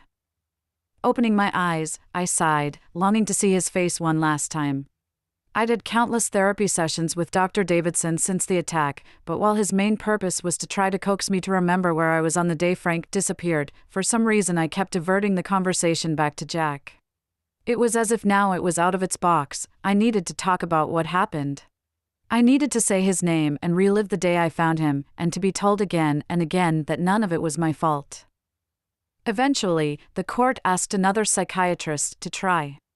But still, those hours when I was supposed to be at work and when Colin and Frank were attacked were blank. "I'm so sorry," I'd said to the prosecutor when we met for our final briefing before court. "It's really not a problem, Mrs. Burke," he'd replied. "We have your father-in-law's testimony that it wasn't you who attacked him, and Susan O'Connor has admitted to calling the police with the fake tip of you being in the area. Where you were is inconsequential. Brian's lawyers might like it to mean something. But it doesn't. And after what you've been through, it's no wonder that your memory is shaky." He was a surprisingly kindly man, the prosecuting attorney, and I'd smiled at him gratefully. I looked at my watch. Only an hour to go. Taking one last look at the house, I left the shadow of the tree and walked away from it for the very last time. 5 hours later. As Carol and I stepped out into the sunlight, I pulled my sunglasses down and smiled. Behind us, the courthouse and its large white pillars were silhouetted against a powder blue sky. A hand caught hold of my elbow and I turned. "Mrs. Burke." Detective Monroe put his hands into his pockets and nodded at me. "I don't often make apologies." I raised my hand at him. "Let me stop you there, Detective. This chapter of my life is over. And there is nothing that I need to hear from you." Slipping my arm through Carol's, I turned away from him. On the sidewalk, a cluster of reporters flashed their cameras at me and thrust microphones in my direction. "Mrs. Burke, are you pleased with the verdict? Mrs. Burke, will you be keeping your last name? Mrs. Burke, do you feel guilty about what you did to Tracy O'Connor?" I brushed my way past, ignoring them but keeping my head held high, focusing on the tap-tap of my heels against the sidewalk. Opposite the courthouse, I hugged Carol goodbye, hailed a cab and slid into the back, pulling my purse close to my side and removing my glasses. In the rearview mirror, the cab driver looked at me, and I noticed his eyebrows tweak upwards as he realized who I was. These days, my face was famous. The story of Brian Burke and what he did had been splashed over every newspaper and every media outlet for months. I glanced at my watch. Later that afternoon, I had an interview lined up. A chance to get my side of the story across. A chance to get them to stop focusing on Jack and Tracy and shine a spotlight on the monstrosities that Brian put me through. The cab drove slowly, stopping every now and then at a stop sign or a crosswalk. "Can we go a little faster?" I asked, shifting impatiently in my seat and peeling my bare legs away from the leather cushion beneath me. "Not really," the driver replied gruffly, waving a hand at the traffic in front. Finally, a few blocks away, he stopped, and I climbed out, tugging my skirt down and straightening my blouse. It was autumn. A crisp breeze was in the air, and all around the trees were turning from green to orange and gold. Entering the park, I stopped to look at the jewelry store opposite. After the divorce settlement, I'd be able to afford anything I wanted from that shop. But, of course, I wouldn't spend it that way. I'd spend it getting Colin as far away from Maine as possible. Susan, Frank, and Kathy were waiting to meet me. Frank had been at court most days, but Kathy couldn't bear it, and Susan said she didn't think she'd be able to stop herself from screaming at Brian across the courtroom. So, on the final day they'd stayed away. I walked down the grass-lined path and around the fountain until I saw them, sitting on a dark green bench watching Colin kick a football. When they saw me, they stood up in unison. "We got coffee," Susan offered, holding out a cardboard cup full of hot sweet cappuccino. I took it from her and smiled. Beside Frank, Kathy was silent. Her lips were tight, no longer coated in coral red lipstick, and, these days, gray circles were a permanent feature beneath her eyes.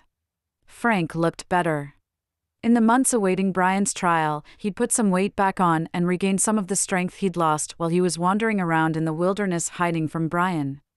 But his eyes were still full of so much sadness that it was hard to look at them. "Well," he asked, quietly. "What was the verdict?" "Guilty. Aggravated attempted murder." Frank's hands were thrust deep into his pockets, but I reached out and squeezed his elbow. "I'm afraid Brian won't be coming home for a very, very long time." Silently, Kathy pressed her hand to her chest and turned away, sitting back on the bench with a quiet thud. "I'm sorry," I offered, even though I didn't mean it. "It was the tape recording that did it," I said quietly, lowering my voice so that Kathy didn't have to listen. "You told them about Tracy and the adoption?" Frank asked. "I did. Brian's lawyers tried to turn the tables, of course, but essentially what I did wasn't illegal and," I glanced at Susan, "as much as I wish I'd done it differently, Brian had other options to get access to his son. After tracking me down, he could have asked for joint custody. Or at least visitation. He didn't have to do what he did. And after Frank testified that it was Brian who attacked him." Susan's lips were pursed, but she reached out to squeeze my arm. "Thank you for keeping our role in everything out of the proceedings. You'd have been perfectly within your rights. You were as much victims of Brian's madness as I was, Susan. There's no way that you should be punished." She nodded gratefully and turned towards Colin. "What are you going to do now?"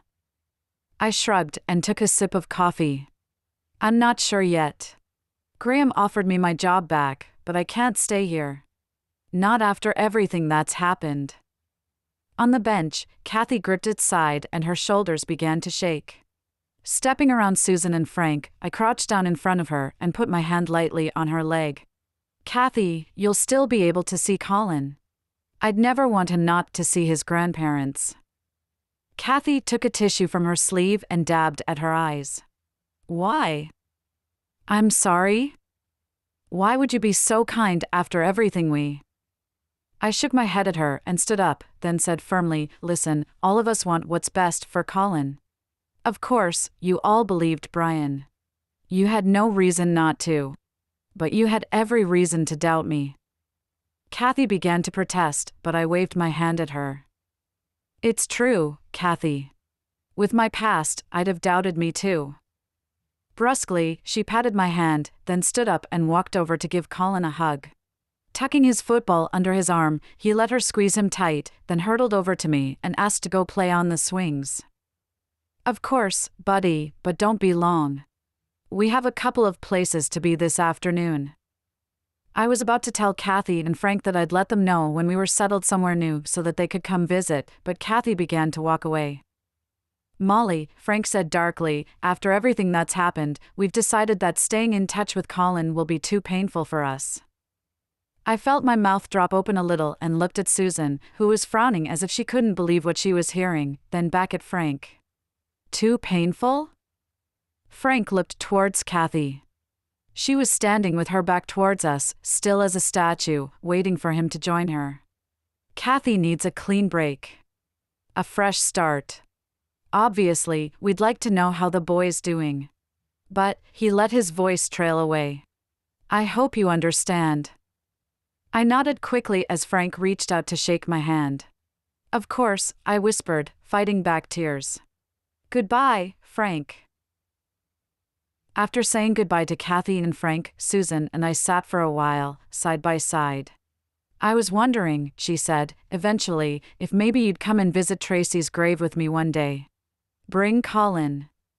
She paused and sucked in her breath. It would mean a lot. Of course, I said, balancing my coffee cup on the arm of the bench. I'd like that. I'd like a chance to say sorry. You know, I still can't believe it, she muttered. I can't believe I missed the signs. So did I, Susan. When I agreed to be their surrogate, I had no idea what Brian was doing to Tracy. She seemed happy.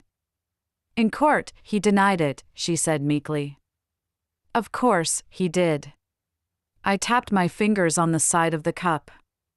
Susan pursed her lips. Why couldn't he just admit it and say he was sorry?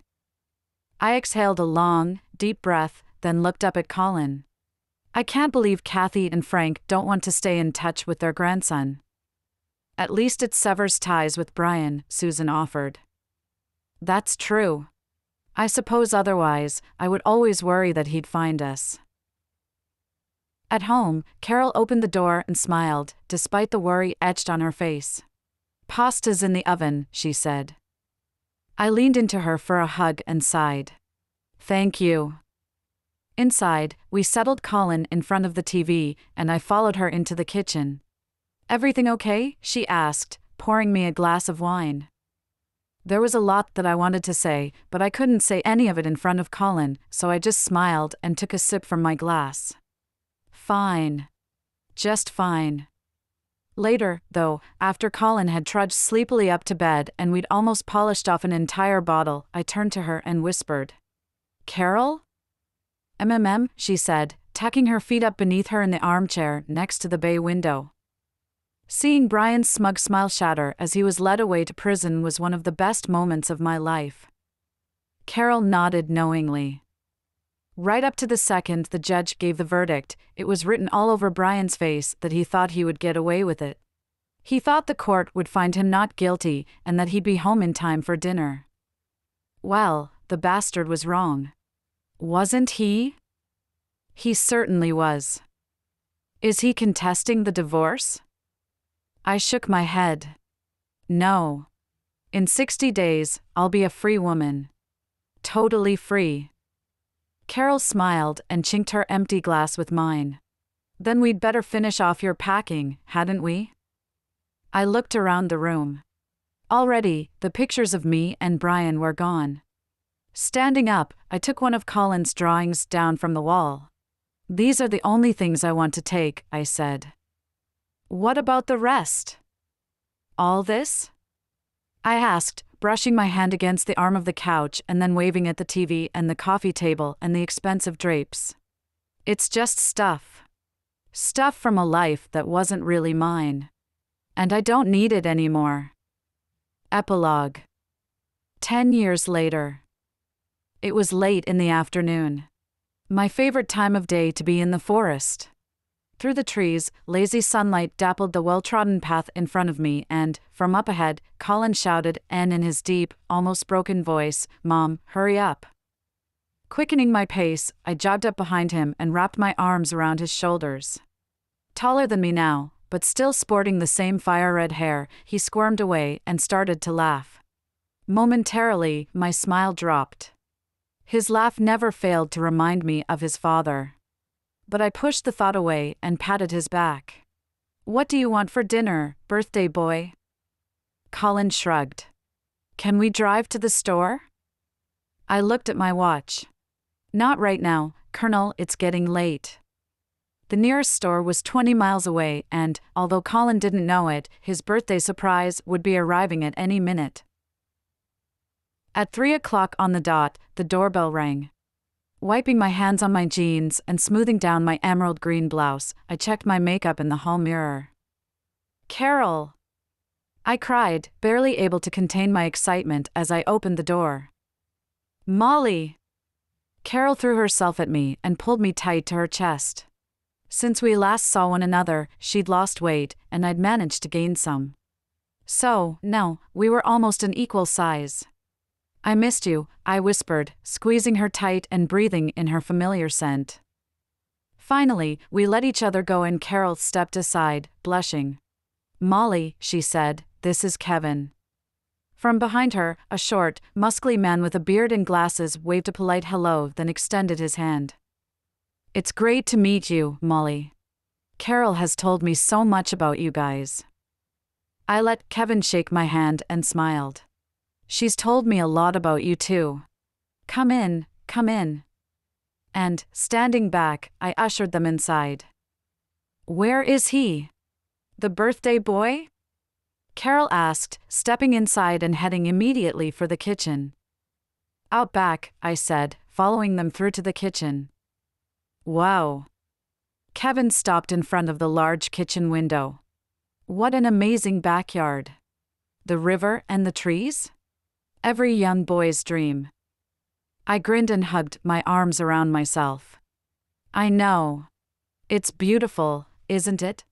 "The house is small," I said, waving at our surroundings. "But it's the location that swayed me."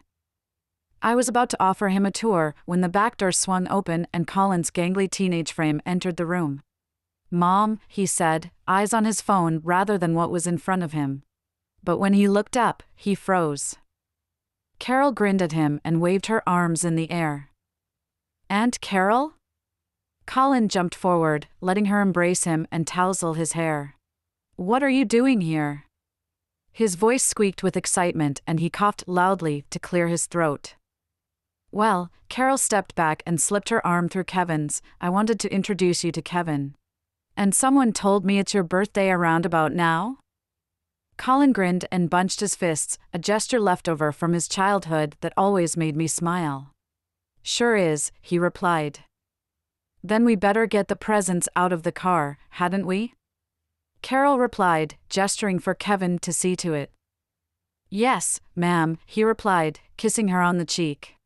"Anything you say." Later that evening, with the sun now resting safely behind the mountain and stars twinkling brightly in the sky, I sat back in my chair on the wooden deck behind our house and sighed. Beside me, Carol threaded her fingers together behind her head and smiled at me. "What a wonderful afternoon," she said. "Colin loved his gifts," I replied. "And he sure is a big fan of Kevin." Down by the river, Colin was teaching Kevin how to skip stones across the surface of the water. And Kevin was doing terribly at it. "Everyone's a fan of Kevin," Carol replied. "I don't know how I got so lucky." "Because you deserve to be happy," I said sincerely. "Well," Carol turned to look at me, "so do you, Mole." She wiggled her eyebrows. "So, is there anyone on the horizon, any local guys caught your eye?" I shook my head quickly and reached for my wine. Taking a large sip, I crossed one leg over the other. "No. I've had quite enough of men, thank you." "But, Molly," Carol's voice had changed and was becoming more big sisterly. "You can't be alone out here for the rest of your life. At some point, Colin will have to go to school, college." I sat up straighter and bit my lower lip. "Truth is, Carol, I don't know how I'd ever trust someone like that ever again. Not after Brian." Carol sighed and reached out to squeeze my hand. "I understand that. But not all men are like Brian." "I know," I whispered, watching Kevin as he play-punched Colin's arm for taking one of the best stones. "But how can you tell?" From the outside, Brian and Tracy looked like the perfect couple. There was never even the smallest sign that something was amiss. But look at what was going on behind the scenes. Carol nodded and sipped her drink. But then she frowned and turned towards me. "They seemed perfect?" I said, pulling my sweater a little closer around my shoulders. "The perfect couple." Carol cleared her throat, and when I looked at her, she was pale, and her eyes were wide. "What is it?" I said, leaning over the arm of the chair to put my hand on her forearm. "Are you all right?" "I thought you said that Brian was beating Tracy. You said you saw bruises?" Carol's voice was a little shaky. My mind tripped on itself and my tongue felt suddenly too thick for my mouth. "Yes, I did." "But you just said." I laughed and took back my hand. Come on, Carol. You know what I meant. They were perfect before. Before? Carol was watching me closely, and she had put down her wine glass. Before I started seeing the bruises, I said, fixing my eyes on her, letting my words linger in the air between us. When I signed the surrogacy papers, everything seemed normal. But after I started to notice things. I shook my head and took another sip of wine. Honestly, Carol, I've been through 10 years of therapy and I take my pills like clockwork, and you're still looking for inconsistencies in what I say? I let a flicker of hurt dart across my face. For a moment, Carol didn't move. But then she let her sternness drop and rubbed her hands across her face. Jesus, Mole. I'm sorry. It's been a long day. It's okay. No, it's not. You don't deserve to be constantly questioned. Really, Carol, it's okay. After everything that happened, I get that you're still wary of me. I'm not wary of you. But you still think I'd lie to you? I was watching her closely. Carol paused, scratching at a loose thread of wool in her thick gray sweater. No, she said. Of course not. Good. I stood up and gestured for her to join me. Because you're my sister, Carol. And I'd never lie to my sister. The end.